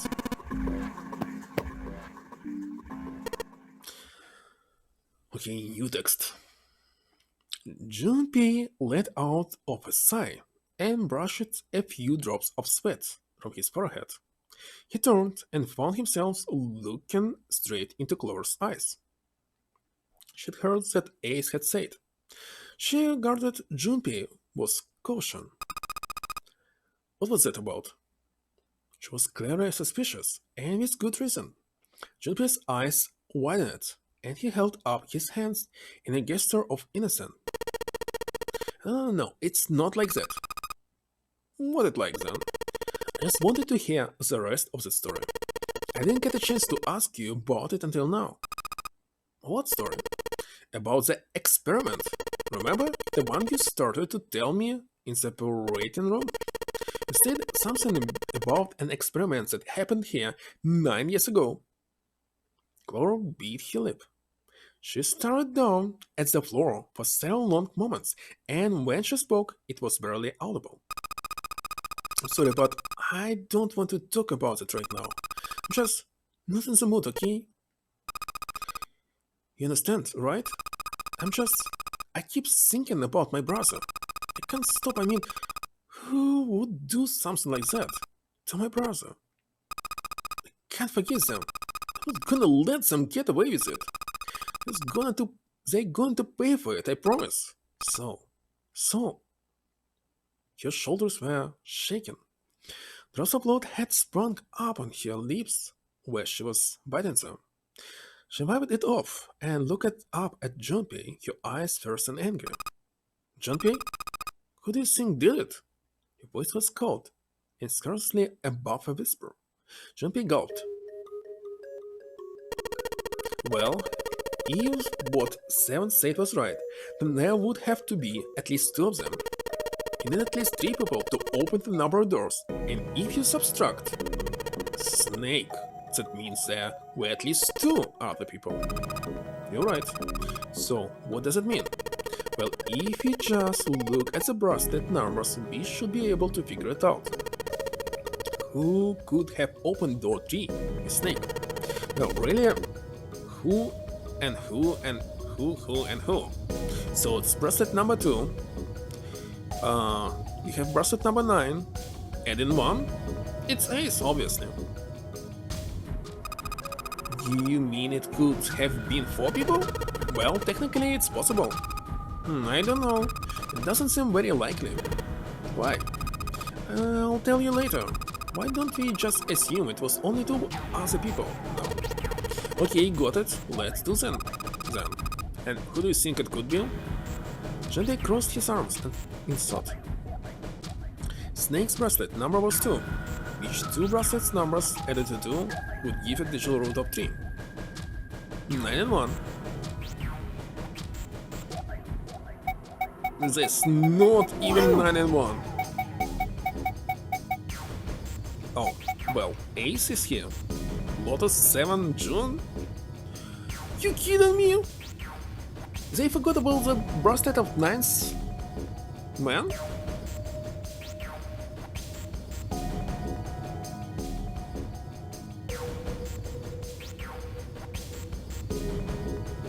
Okay, so what is left? For example, June is number 6, plus 2, 8, 9, 10, 11, 12, 4. Wait a second, 12. Not working. Okay, 3 and 2. It's 5 and... I'm very bad at mathematics. Okay, 7. Santa and 7? Will it be Santa and 7? Could it be? Were Santa and 7 the killers? What's wrong? Laura looked at Junpei and he looked back at her. There was no point in hiding it. He told her his conclusions. That's what I thought. She looked less surprised than he'd expected. Santa and 7. If it was 2 people, then that's the only combination that works. Hey, wait a minute there. Don't you think it's a little too early to be jumping to conclusions? Well, all I said is that those 2 would have been able to open door 3 with your brother. There might be other possibilities. Well, what other possibilities? He didn't have an answer. He was ready to admit defeat when Clover spoke. You're saying you think that it was 3 or 4 people? I don't think that's likely. Why? Can I borrow your pen and paper? Or put your hands out expectantly. Wait a second, you actually had a pen and paper, not me. Junpei pulled out his pen and pad of paper and handed them to her. She opened the notebook and wrote down several simple additional problems. Wait a second, did he actually pick up pen and paper somewhere before? Don't remember. Eventually, she had 8, which provided a digital root of 3. Oh, stop this conversation.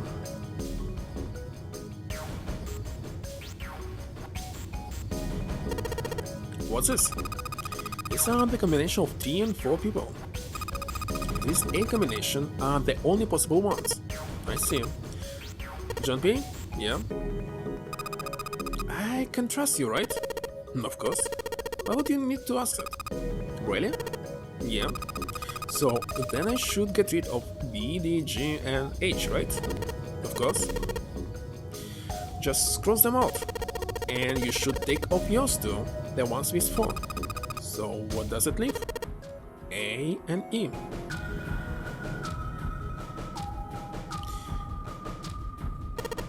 Wait. It can be A. Why not? Because June's in that one. There's no way in hell she'd do something like that. Are you sure?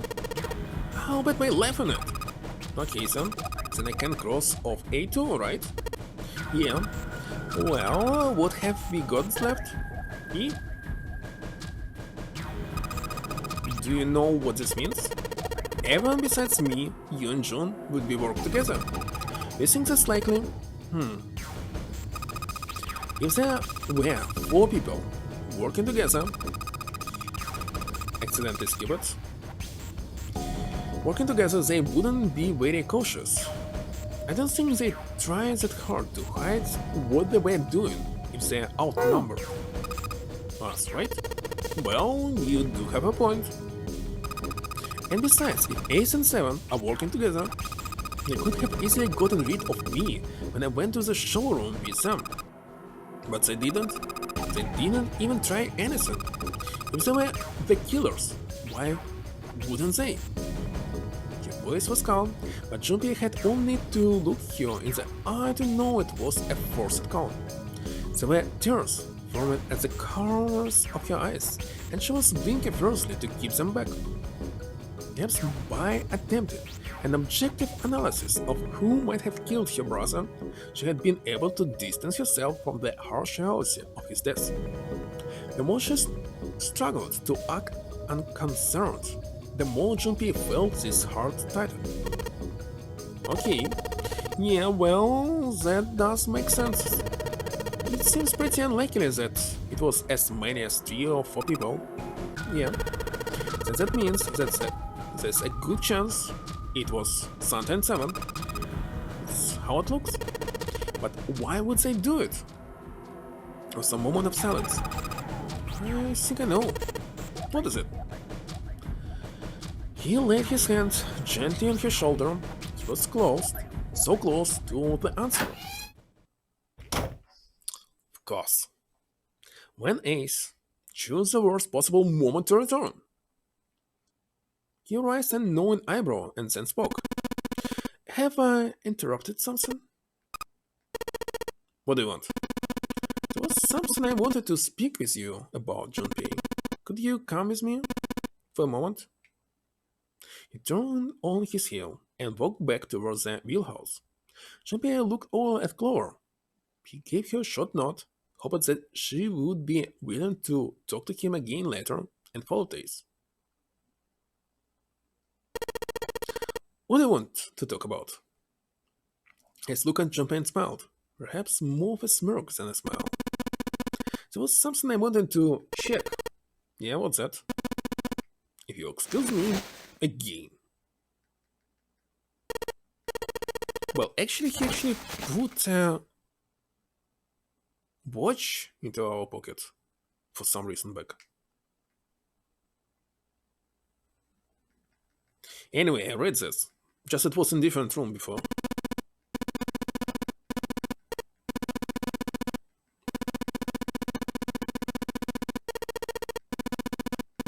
Come on. Oh gosh. Takes a lot of time. It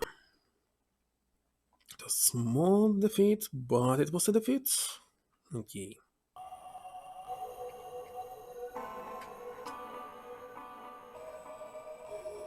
So what are we going to do? We're going to check them up. Okay, down, left.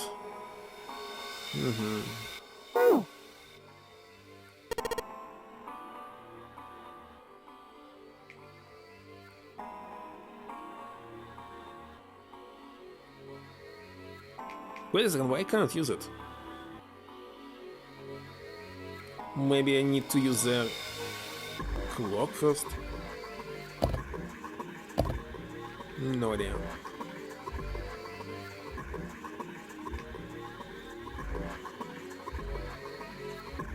Or this first? Oh, come on! What am I missing?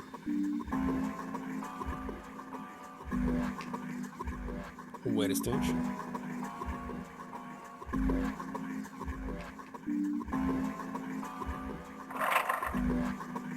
Finally. Okay, first was south.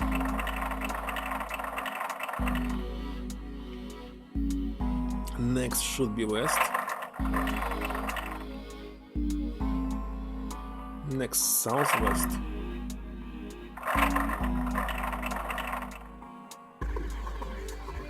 Next this one, next.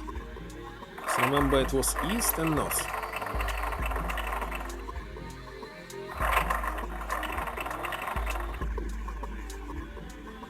Done.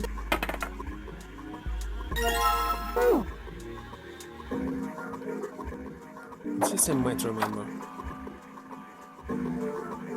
So full, half, slow, full, half.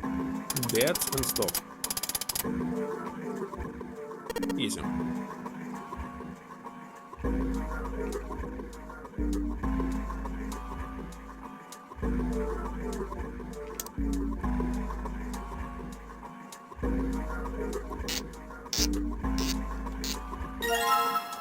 Okay, done.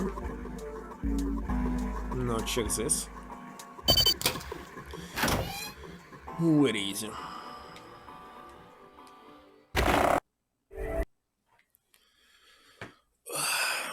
What? It's almost 5 a.m. I can't believe this. Okay, this captain's still dead, isn't it?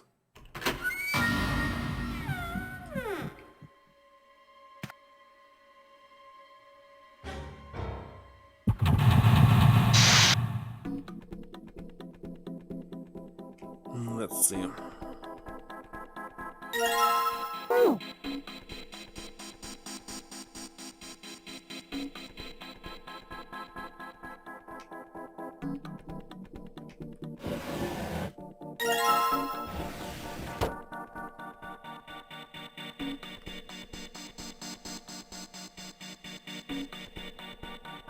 Wait a second.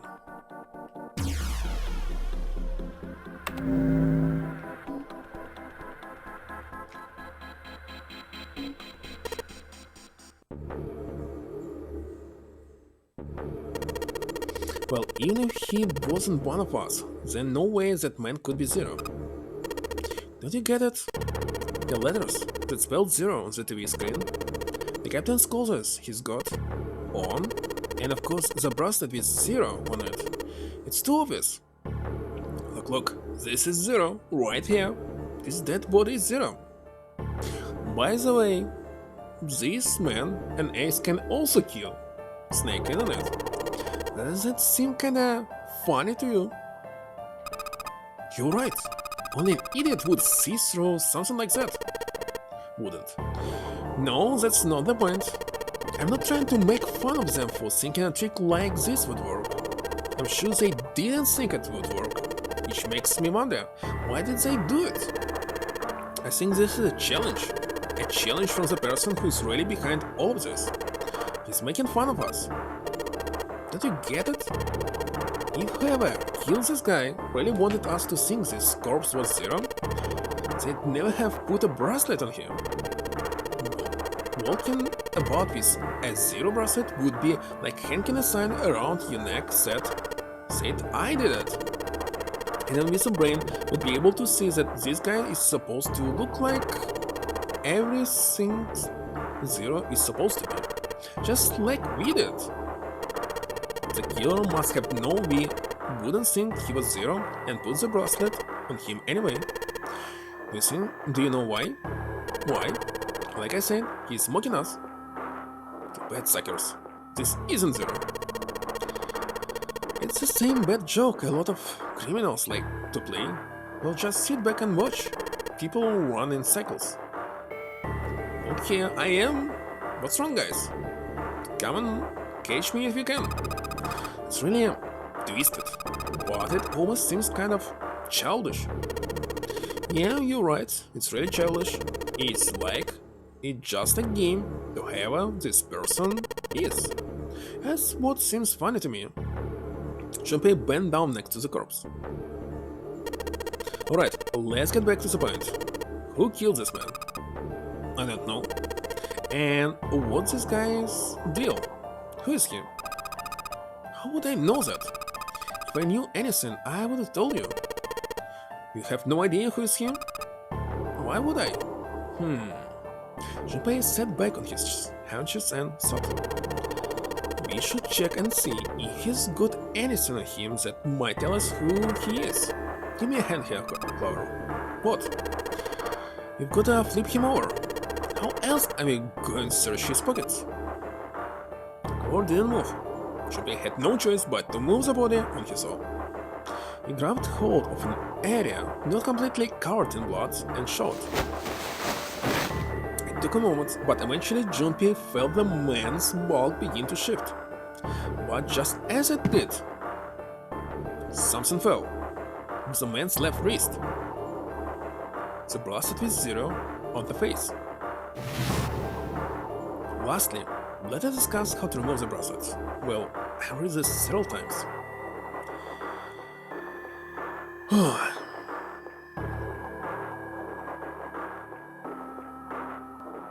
Junpei stared at the bracelet. This man, he's dead, isn't he? No, just I guess I didn't really think about it until right now. If his bracelet up, that means he's dead. Well, it's pretty obvious that he's dead. You won't really need to look at this, his bracelet, to figure it out that he's dead. Yeah, I guess you're right. It's pretty obvious. He looks a lot better than the other bodies we've seen, though, you know? I mean, if there wasn't all his blood, he'd almost look like he was still alive. I mean, I know it's kind of messed up thing to say, but he kinda has it better, you know, than from a bomb going off inside you. I mean, that's just some of Snake's bones went right through his skin. I think the explosion must have thrown him against the wall or something. There was a broken bone just sticking out of his left arm. Suddenly, Junpei realized that he was sane. How could he have been so cruel? He clapped his hand or his mouth. But it was already too late. He turned to look at Clover. She was glaring at him furiously. What did you just say? Her words sounded cold. He knew an apology could hardly atone for what he'd done, but he tried anyway. Well, I'm so sorry, I shouldn't have said that. I really don't know what I was thinking. I mean, no, that's not what I'm talking about. What did you just say about his arm? Arm? Yes, his left arm. You said it, didn't you?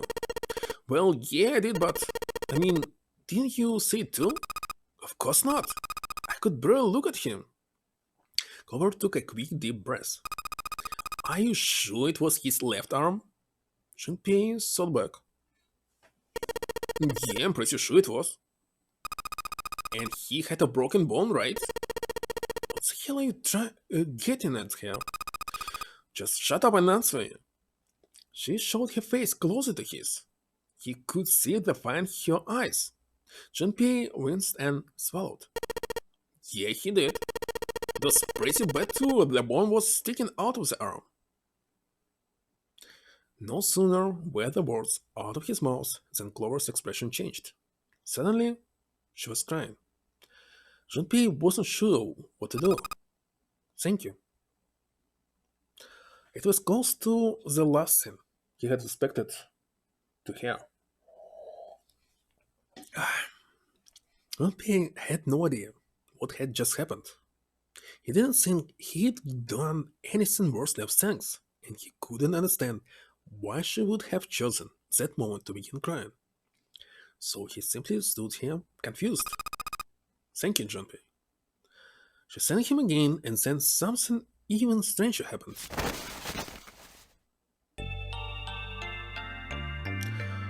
Clover threw herself into Junpei's surprised arms. Hey, what's going on with you? I'm sorry, I'm so happy. Why? The body in Shore's room. It isn't his. It isn't my brother. It's not Snake. Why on earth would you think that? Because his left arm is. She stopped herself. I'm sorry. I really shouldn't be talking about this. Junpei decided it would be prudent not to press her for any more information. If she didn't wish to tell him, she certainly had a reason for doing so.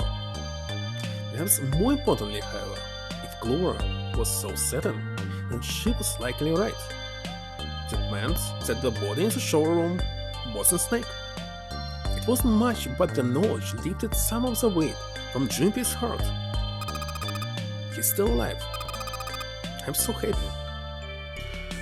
Tears shone in her eyes. Those tears melted Junpei's heart. As she cried, she had pushed herself up against his chest like a child. Junpei put his arms around her and held her tight. Junpei, you were right. No matter what happens, you can never lose hope. You have to remember what's most important, and that's to have faith and to have love. If you can remember all of those, it's bring you good luck. Clover reached into her pocket and pulled something out.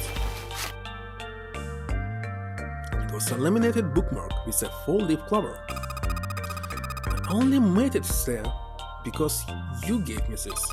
I was suspicious of everybody, and I was angry and miserable.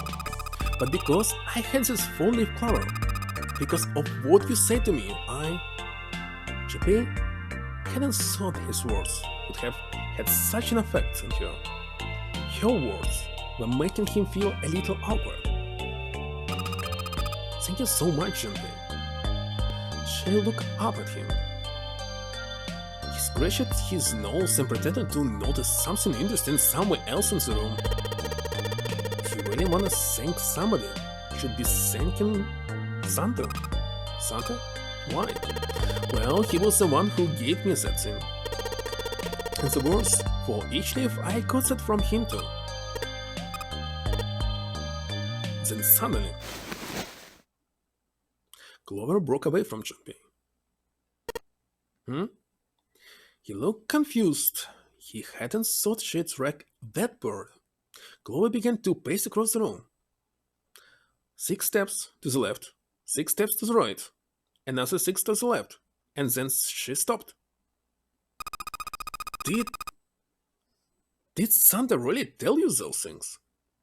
Your eyes were serious, but not angry. Yeah, he did. Did I say something wrong? Oh no, not at all. In fact, this could be really good news. I think. You think? Santa knew about the words and the clover. The only people who should know about that are the other subjects. Subjects? The other people who were in the experiment 9 years ago with my brother and me.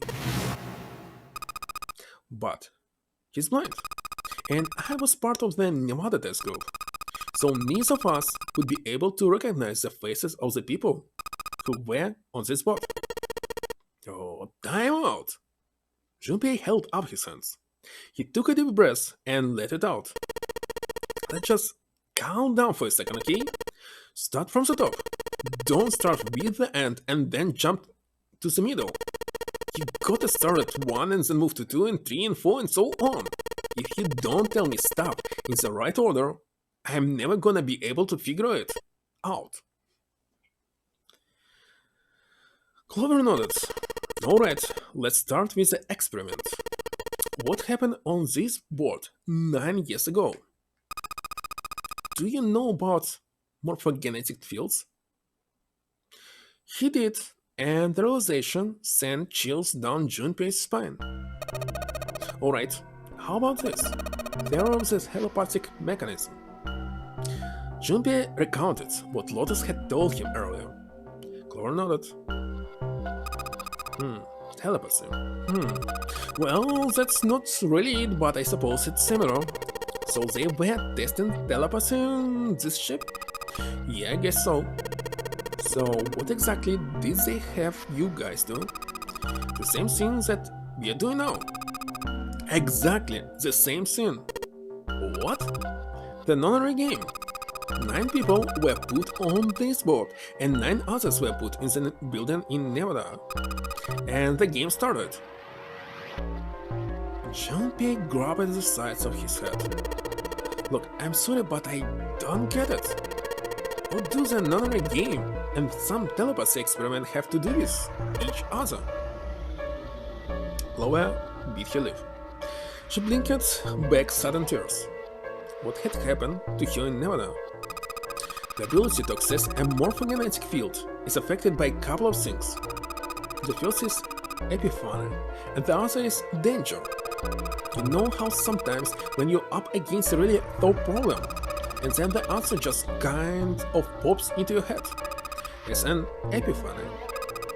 And what you learn from the epiphany can be transmitted with telepathy. When you add danger to the equation, then it gets easier to transmit that information or telepathy. So you're saying that nonary game was supposed to introduce the element of danger? Yeah, but it couldn't be just any old danger. It had to be life and death. And someone did actually die? Yo, Shinpei felt the sudden grip of despair on his heart. Something deep and distant and powerful squeezed, and for a moment he felt very empty and alone. She was on the boat with my brother. It was in Nevada, so I never met her, but I didn't hear her name. Her name was... The sound of the door opening was like a gunshot. Junpei spun around. No, my apologies. I seem to have disturbed you. Ace, you two must have strong stomachs. Can't imagine how you could. I can't imagine how you could stay in this room for so long. Ace glanced down at the door, at the floor, at the corpse covered in blood. At any rate, Junpei, would you be so kind as to come and help me with something? I'm having a little trouble, and I could really use your assistance. Come on, I'll only take a moment. With that, he turned and walked back towards the communication office. Glover waited until he was out of sight, then spoke in a small, quiet voice. Don't want Ace to hear us. Can talk about this later. Hey, wait! Glover ignored him. From outside, Junpei could hear Ace calling. Junpei, what are you doing there? Hurry up! Grumbling to himself, Junpei stopped up towards the communication office. 1 second.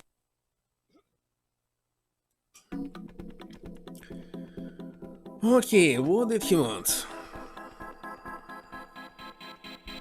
Let's grab this.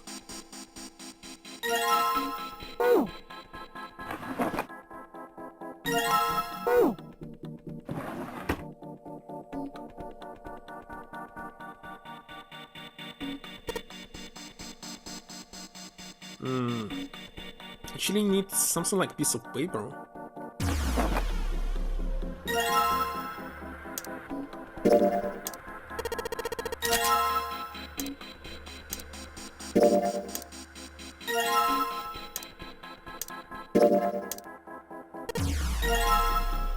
Okay, got it.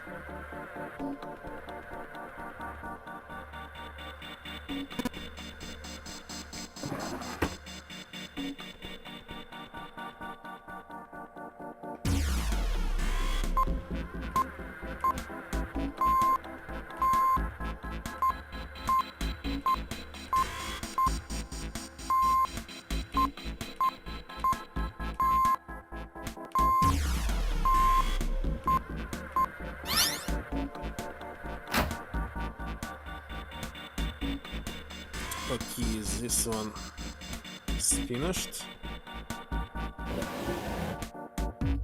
Why do you need this book? All eyes. All eyes. Does it mean Junpei couldn't hold back? He had to know what was in that file.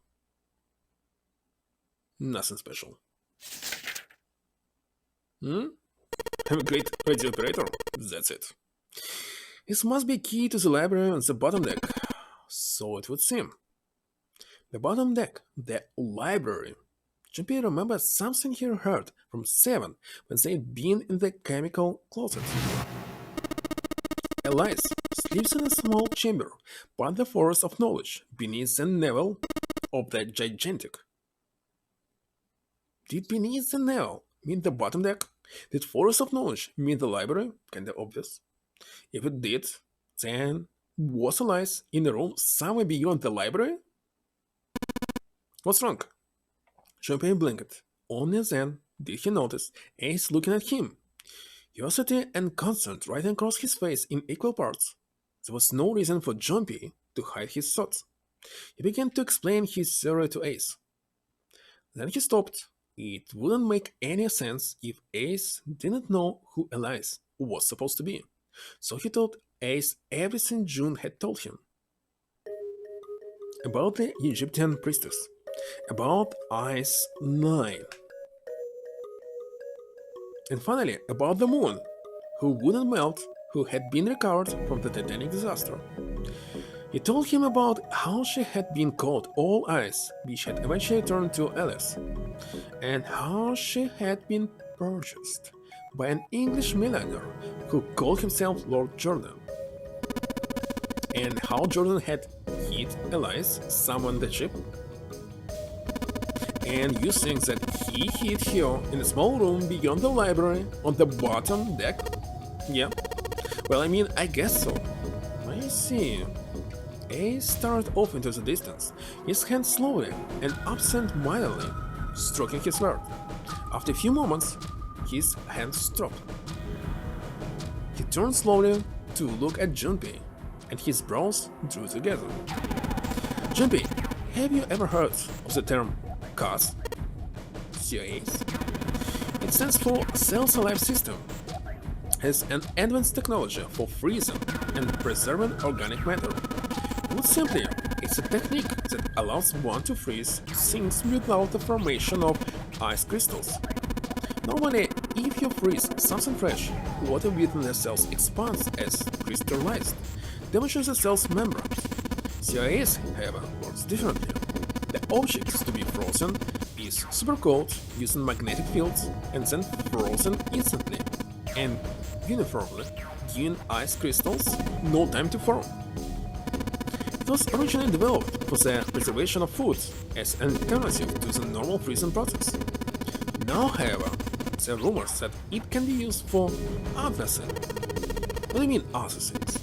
Well, there's obvious medical uses, but perhaps also space travel. Space travel? Are you serious? Surely you've heard of suspended animation, cryogenic freezing. It's a fairly common idea in science fiction books and films. People are sometimes frozen, especially on lengthy journeys through space.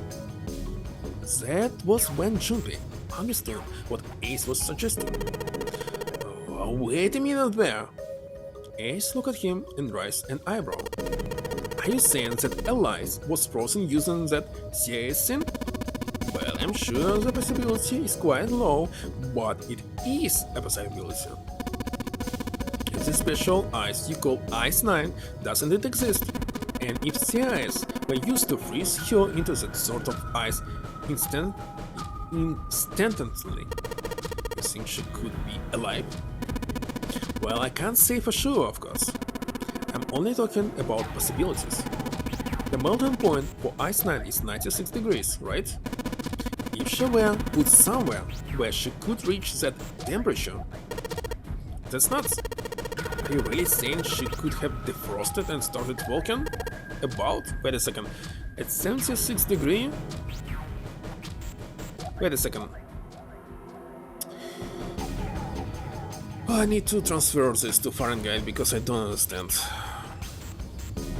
So, 42 Fahrenheit to Celsius.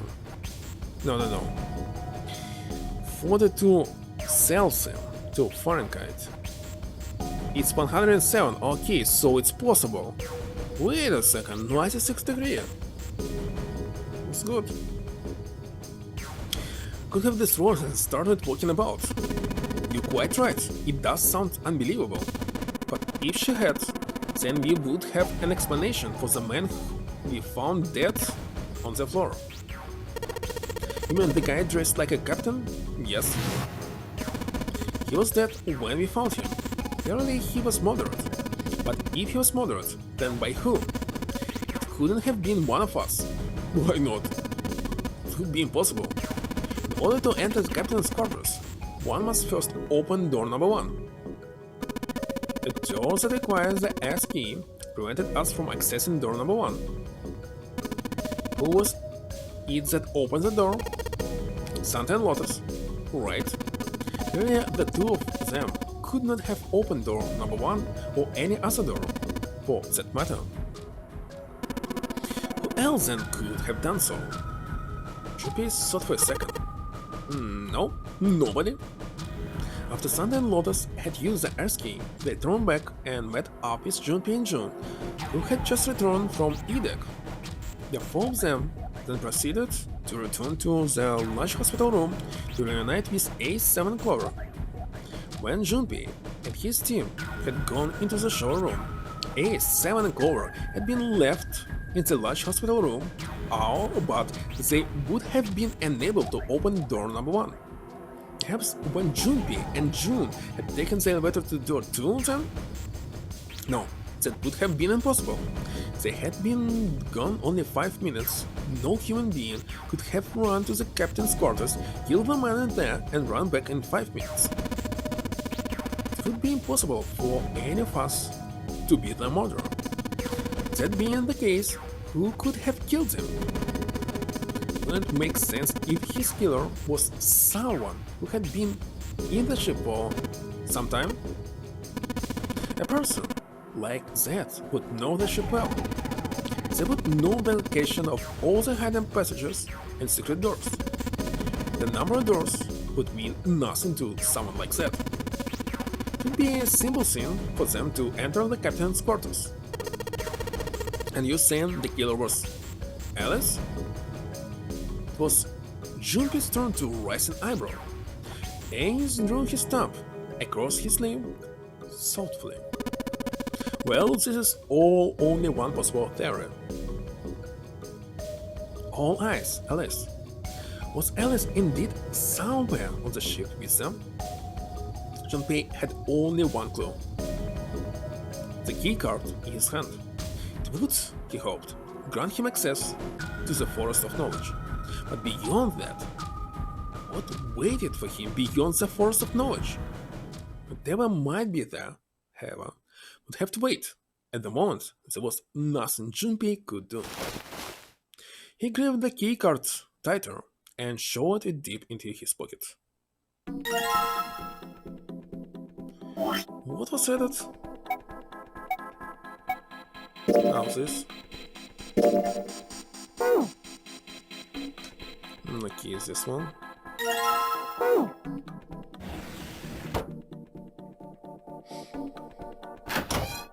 Seriously, don't remember the code.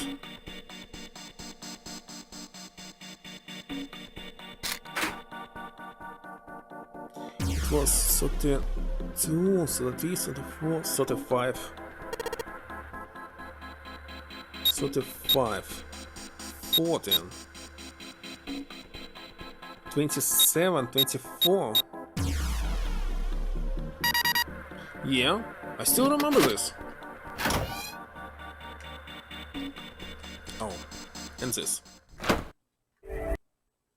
We did it. Oh gosh.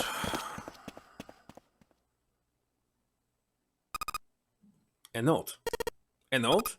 Yeah, I found it in the pocket of the guy which the captain calls us. Okay, so one is bracelet and second one a note. It said something about the darkness of the sinister hand or something. What the hell? Let me see it. But Junpei wasn't going to get to see it.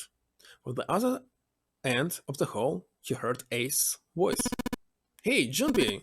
Clover! What are you two doing? Hurry up! Clover shrugged. I'll show it to you later, alright? Come on. We gotta hurry.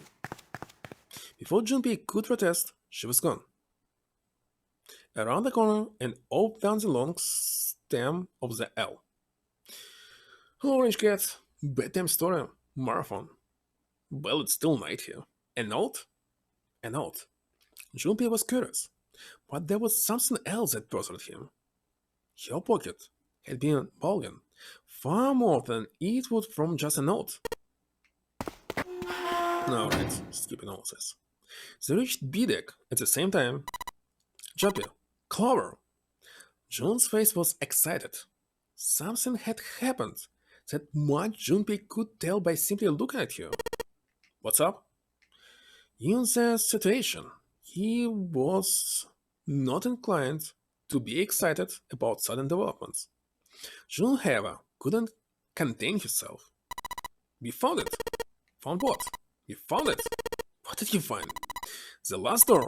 We found door number 9. What? Come on, just follow us. We'll explain it on the way. Okay, let's go. 7 turned and jogged off down the stairs. The rest followed. Finally made it! The relief and excitement in her voice echoed what each one of them felt. Yeah, it's finally time. Junpei wasn't quite ready to believe they had really done it, at least not just yet. Still, if everyone said that it was door number 9, then it probably was. He could feel his heart racing. A mixture of anticipation and fear ran through his veins, and he could feel his legs shaking. He was doing his best to maintain a sense of healthy skepticism, but he couldn't deny that the prospect of escape was an exciting one. Is it? By the way, when actually sunrise? Sunrise, it's actually in 2 hours and 80 minutes. So no. Well, here of course. But there was one thing he couldn't get off his mind. The number door could only accommodate between 3 and 5 people. There was 7 of them on their way to door number 9.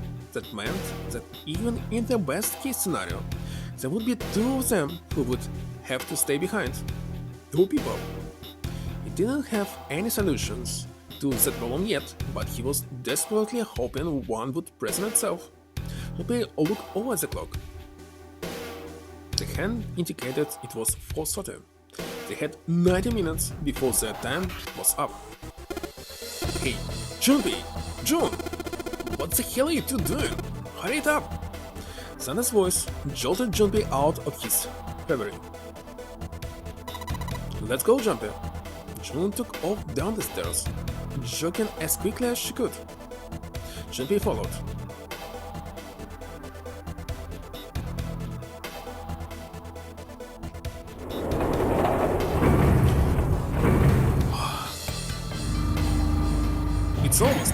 It's almost the end.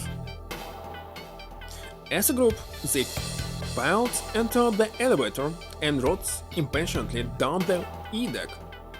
Look familiar. There was a metal grate between the 2 elevators. 7 grabbed hold of it and began to talk. I know I told you I'd explain it earlier, but honestly there aren't much to explain. After we split up from you guys, the 4 of us got into the elevator on the left, and that took us to the other side of the grate. After that, they'd headed down another hallway. It took them towards the bow of the ship, and eventually, by the way it's bow, to the number 6 that Junpei and Jun had found earlier. It was maybe what I was looking about like 1 hour ago. These 4, they'd been able to open the door and keep going. As usual, they'd faced a locked door, but had been forced to complete 2 different areas before they could unlock it. Once they were through the door, there was another hallway that went into other direction toward the stair. So on your way, you found the elevator. That's right. So in other words, you kinda did a lap, huh? You came from the that side to this side. Yeah. Is that settled? Junpei looked around. So, where's the number 9 go? Over here. Follow me. 7 began walking down the hallway that led toward the stair. Junpei and the others broke into a jog to keep up with him. They had been walking for a while. Jun in silent step with Junpei when she spoke. You know, it's because of Santa that we're all here right now. That all 7 of us are going to door 9. Don't get it? Santa, 7 and Lotus. What's their digital route? 9. It's 9. That's right. They could have just left me behind and kept going if they wanted to. But they didn't. Yes, because Santa wouldn't let them. He said we can't leave June behind. That's why we went looking for you guys. And then you got on the elevator and went back to the central staircase. That's right. Well, I wouldn't have called that one. That Santa would be the one to stick up for you, I mean. Junpei felt his eyebrows knit as he considered that. Don't get me wrong. Perhaps Jun had sensed Junpei's concern. I don't mean that Seven and Lotus said they wanted to leave me behind. We were just talking about it and Sanda objected to it first. Junpei was about to respond when Seven suddenly stopped. In front of them stood a door. So, is this? Junpei couldn't see Seven's face, but he could see him not. There's no other place for us to go? Nope. Just look around. At the end of the hallway was a thick iron wall. To the left and right, other hallways led to the port and starboard sides of the ship, but they were both closed off by thick metal grates. It looked as though Seven was right. The door in front of them was their only choice. Alright, let's get moving. He pulled open the door and walked in. Junpei took a deep breath and followed. It appeared they had been telling the truth. The first thing Junpei saw as he entered the room was the number 9. Like all the others, it was a raw scene made of red paint. The door is decorated set on the back wall of rectangular room. Junpei ran up to it. It was a large double door with powerful styling. Something about it was almost majestic, and it made the red paint look especially garish. Junpei grabbed the handle and shook. It didn't budge, but then he hadn't really expected it to. The red was bolted to the wall next to the door. It displayed read vacant. Finally, they had arrived. Junpei felt a flood of emotion wash over him.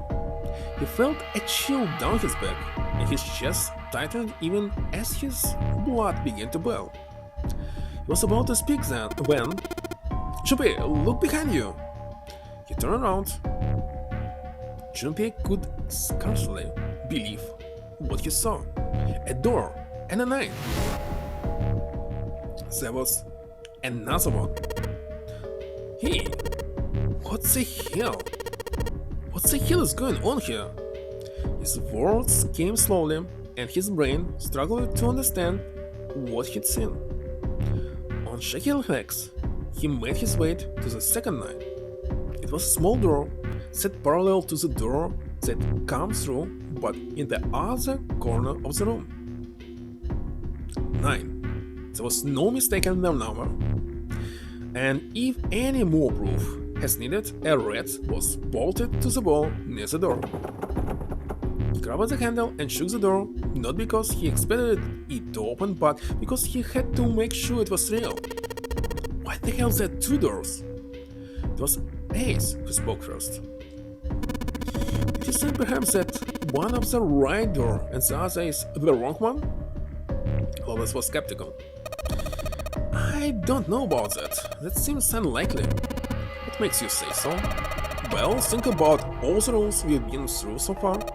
They're full of puzzles, but there are always hints about how to solve them. I'm pretty sure there aren't any rooms where we just had to go with our best guess and leave it to instinct to solve the puzzle.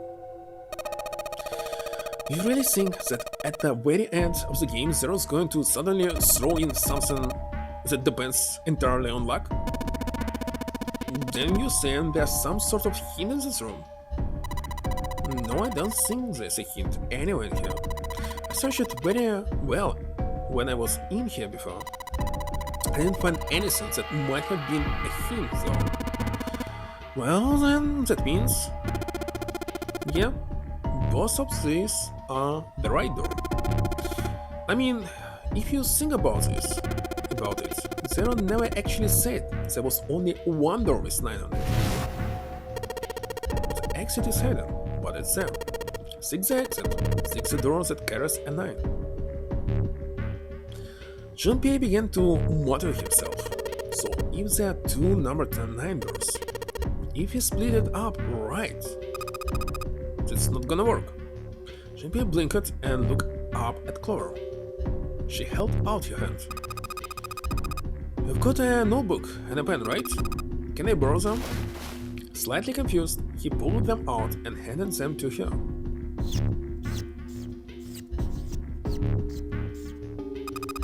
Look at this. Clover opened the notebook to a blank page and set it down on the desk. Everyone else gathered around her and watched as she wrote down a series of numbers. Too much. You get it? The numbers on the top are all the combinations with visual roots of 9. The numbers on the bottom are the people who don't fit. There's only 8 possibilities if it's split up into 2 groups of 3 or 4 people. So, if 3 people go through the door, then 4 are left behind.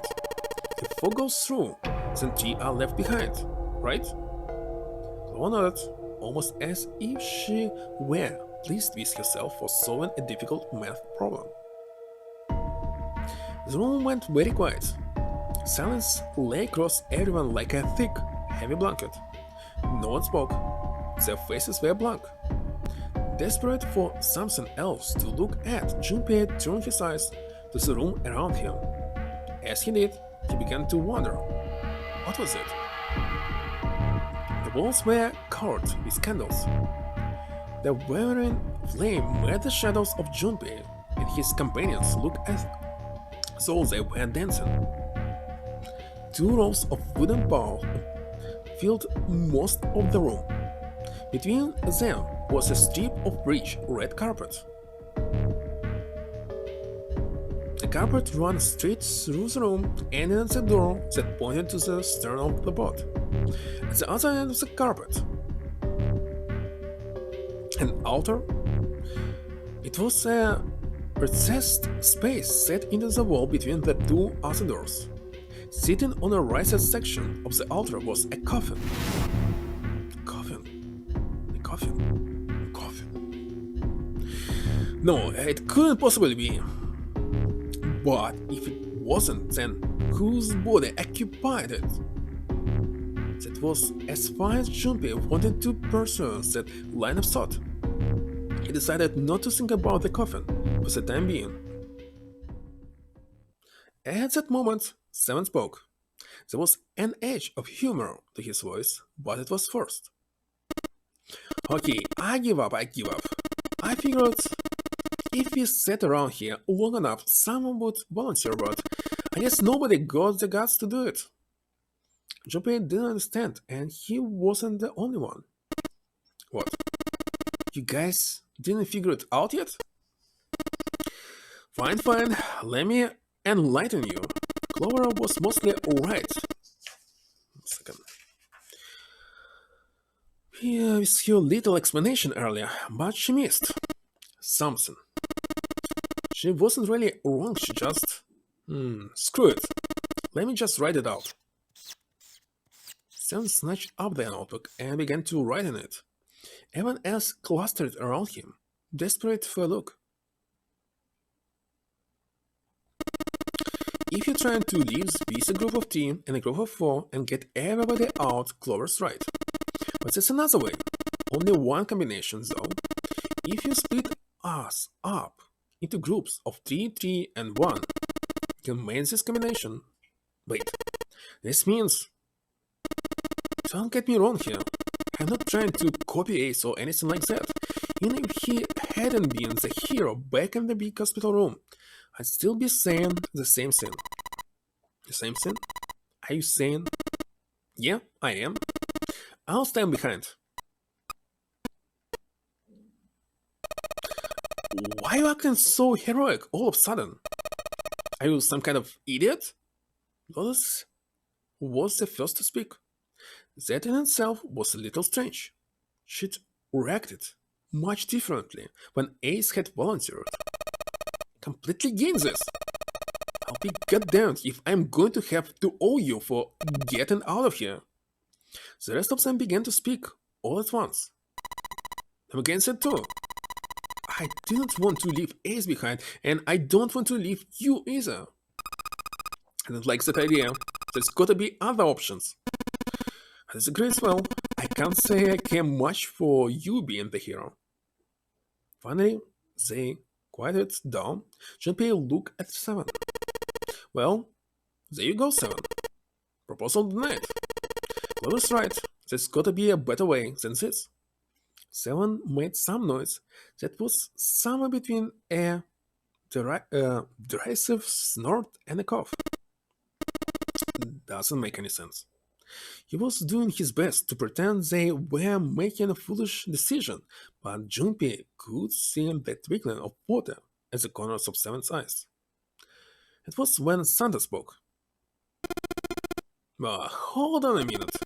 I haven't said anything yet. Until then, Junpei hadn't released that Santa had stayed quiet for the whole discussion of Seven's fate. Something in his voice made Junpei uncomfortable. Are you agreeing? You want to leave him here? Santa shook his head. I'm against it. I don't want to leave Seven here alone. Then I don't see how it matters. I said alone. I said I don't want to leave Seven alone. There was a dull shine in Santa's eyes. They were cold and hurt. Junpei felt himself shiver. What the hell are you? What? You don't get it? I can't leave just one person. I need two more. 3 people including Seven. I'll be leaving behind 3 people. That's my proposal. No. Those are my orders. What do you mean, orders?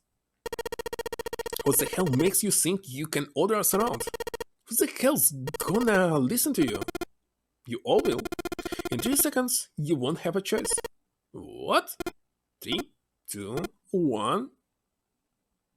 Santa was so fast, Junpei could barely see him. When he moved, it was almost like watching a dance. His feet moving like lightning. He spun and... That's it. And I have no water. He had June. See? I told you. His lips curled into a cruel, mocking smile. A shudder trailed the length of Junpei's spine. His chest froze, and he could feel his breath go stalled into his lungs. Nothing made sense. Junpei felt as though his head were about to explode. Santa's sudden change in attitude, saying that he needed 2 more. The gun in his right hand, a revolver. Santa had grabbed June from behind and pressed what Junpei's shaken brain identified as a revolver locked against her temple. What was he doing with a gun? When asked, had Santa possibly found a gun? Well, inside the coffin, of course. Junpei's questions rolled in his mind, but his mouth refused to ask them. Seven spoke almost as though he had sensed Junpei's confusion. It comes from the other room. What room? One of the room behind door number 6. I should have known he was gonna do this. I should have taken the gun. Well, it's too late now, fat ass. Damn it. A mixture of fury and frustration twisted Seven's face, and he glared at Santa. Santa, for his part, didn't so much as flinch. The corner of his lip twitched into a slightly wider smile. Then the smile faded, and he began to move. He walked backwards, dragging June with him. Before long, his back was all resting against the door. On the wall next to him was a rat. He put his hands on the scanner panel quickly and then forced June to do the same. Now, time for you to start following my orders. Ace, Lotus, congratulations. I've chosen you to come with me. Put your hands on the red. It was what Santa had meant when he said he needed 2 more. It's number 18. Hey, you div, I gave you an order. Santa's eyes narrowed to slits. He glared at Ace and Lotus. They stayed frozen like deer caught in the headlights of an oncoming car. Right, fine.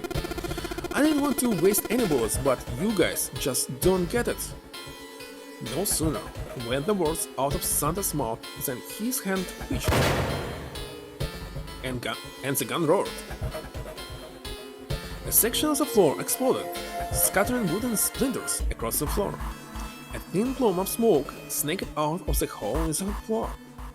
There could be no doubt that the gun was real and worked. But why? Santa, why you? Cora's voice spoke of betrayal and disbelief. Santa, I thought you were one of us. Thought we were friends. What? You knew about the leaf word and the four-leaf clover. Santa's cheek twitched almost imperceptibly. What the hell is that shit? I've got no idea. You're lying. Shut up. Just shut up, you stupid bitch. You want me to put a bullet in your fucking head? Like a split flew from Santa's mouth.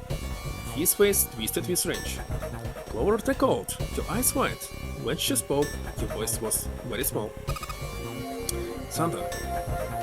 He snorted, then shook his head vigorously and turned to face Ace and Lotus. Alright, assholes, that's you still standing there for. Get over here and scan those bracelets. I don't have all day. Oh, what's the matter? Your heroin is starting to go? Go and settle, maybe. Santa said there would be no presents. Try to keep some for soon. That's it. Ace and Lotus still didn't move. It almost seems as if they couldn't move. June's face was well behind Santa's arm. Your eyes were wild and your chest heaved with every quick breath, like an animal conserved by a predator. Junpei's mind worked furiously. What were they going to do? Then he released something. There was nothing they needed to do. There was nothing to debate. June's safety was the first priority. That much was obvious. Doing as Santa had commanded meant that she would be safe from at least two threats. She wouldn't be shot, and she would leave the ship alive. Along with Santa, Ace and Lotus.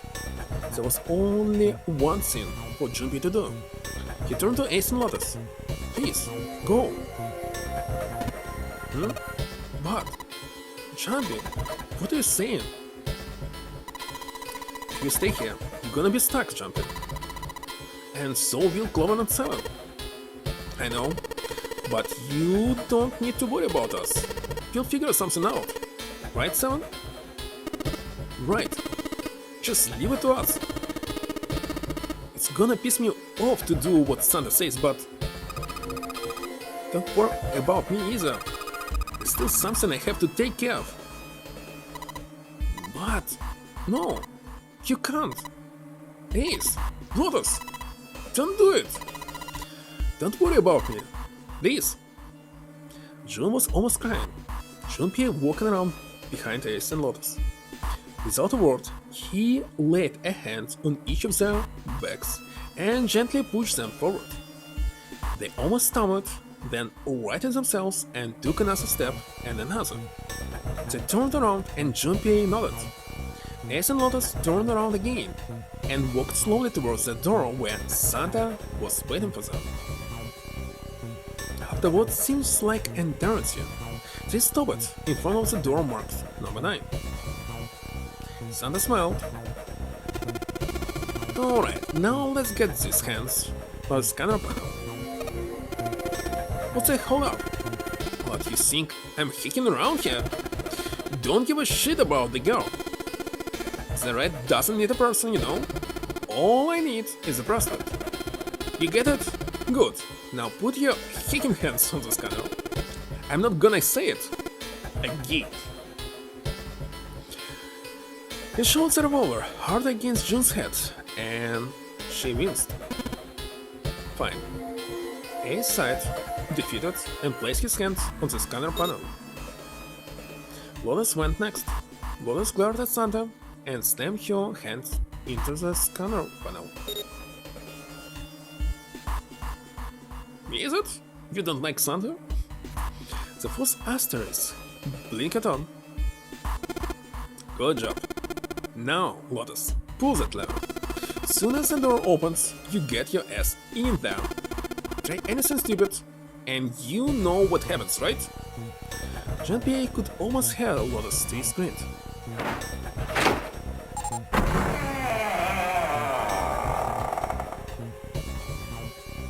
The door slid open. Door number 9 opened at last. It opened with a low, powerful rumble, a drum roll to welcome the chosen few. Alright, go! Dodos and Ace walked through the door, their eyes furious but defeated. Santa waited until they were all the way inside, then hauled himself and June across the threshold as well.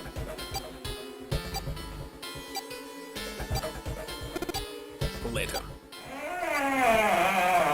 By the way, he said, "See you later, alligator."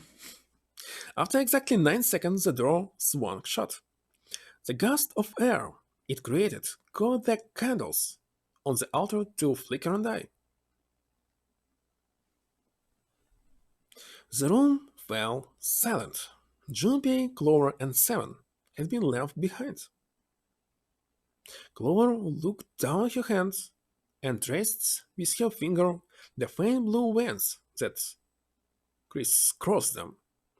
Seven showed his arms into the front of his overalls and scratched his stomach. No one spoke. Silence made the air feel thick and oppressive. Desperate for something, anything to occupy his mind, Junpei walked to the large of the 2 9 doors.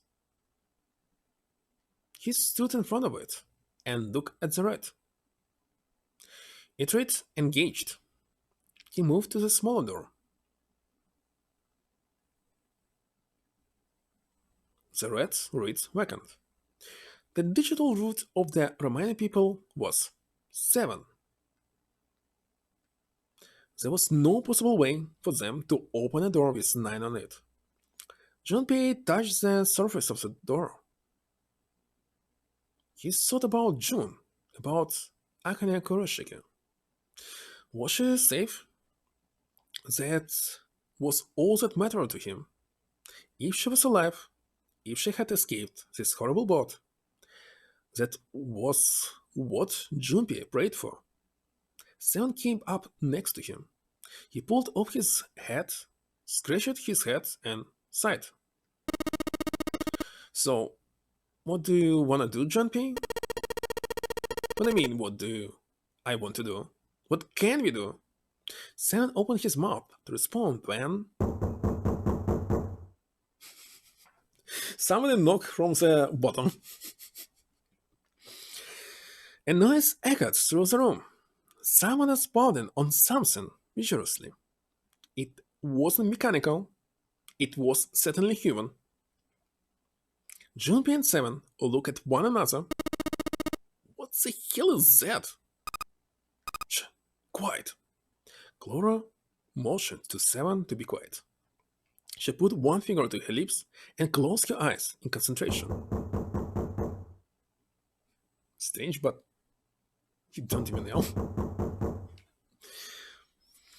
The three of them listened, trying to determine where the sound was coming from.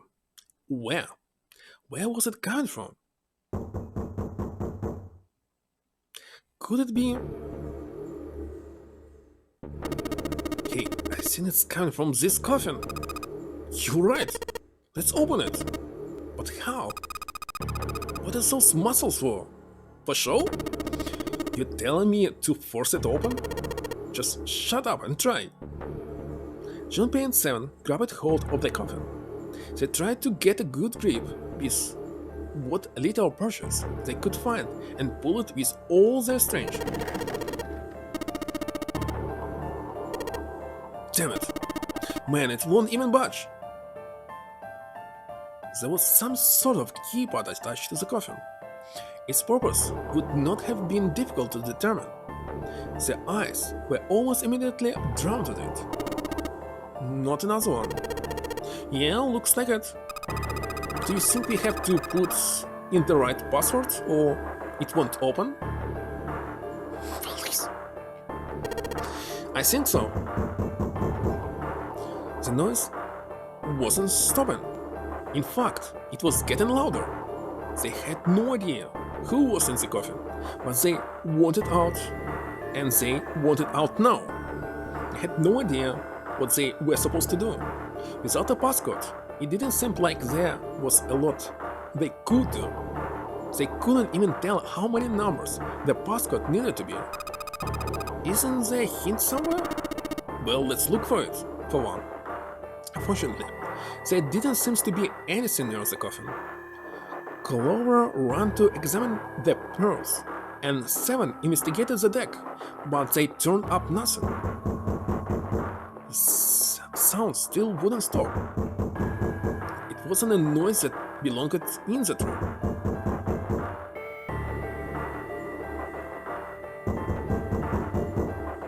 What was the passcode? What was Junpei supposed to do? How was he supposed to figure it out? He needed something.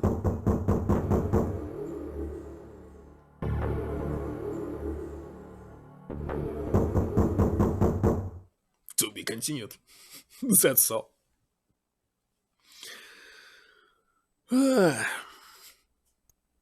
Unfortunately, that's the wrong answer.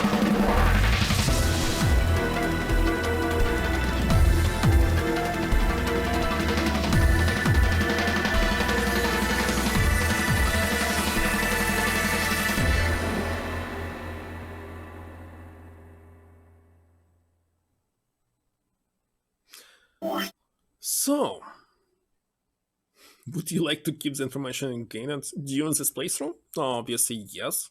To be or not to be. Completed. Okay, so far 4 endings are done, 2 left, and it's definitely will be not today. But it's gonna have preview. Oh yeah, this one preview. This video that you saw, it was just some kind of promotion video that was unlocked. Anyways, that's it. And if I start it again, let's hope that it will work. Same as usual, just skip this intro.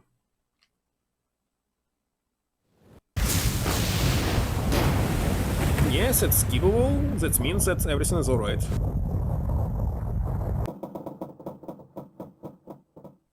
So everything is working. But you must solve it again.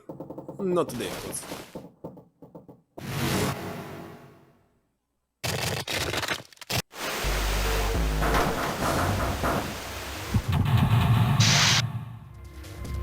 So let me save. One more time. And for this bit, that's all. Let's see who is still, I don't know, online. Do you have any live channel? Oh, yes, of course we have.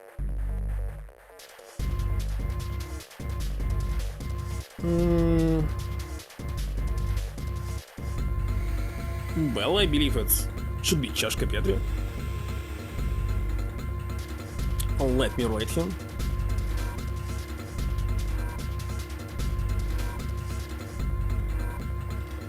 If I enter it correctly, of course.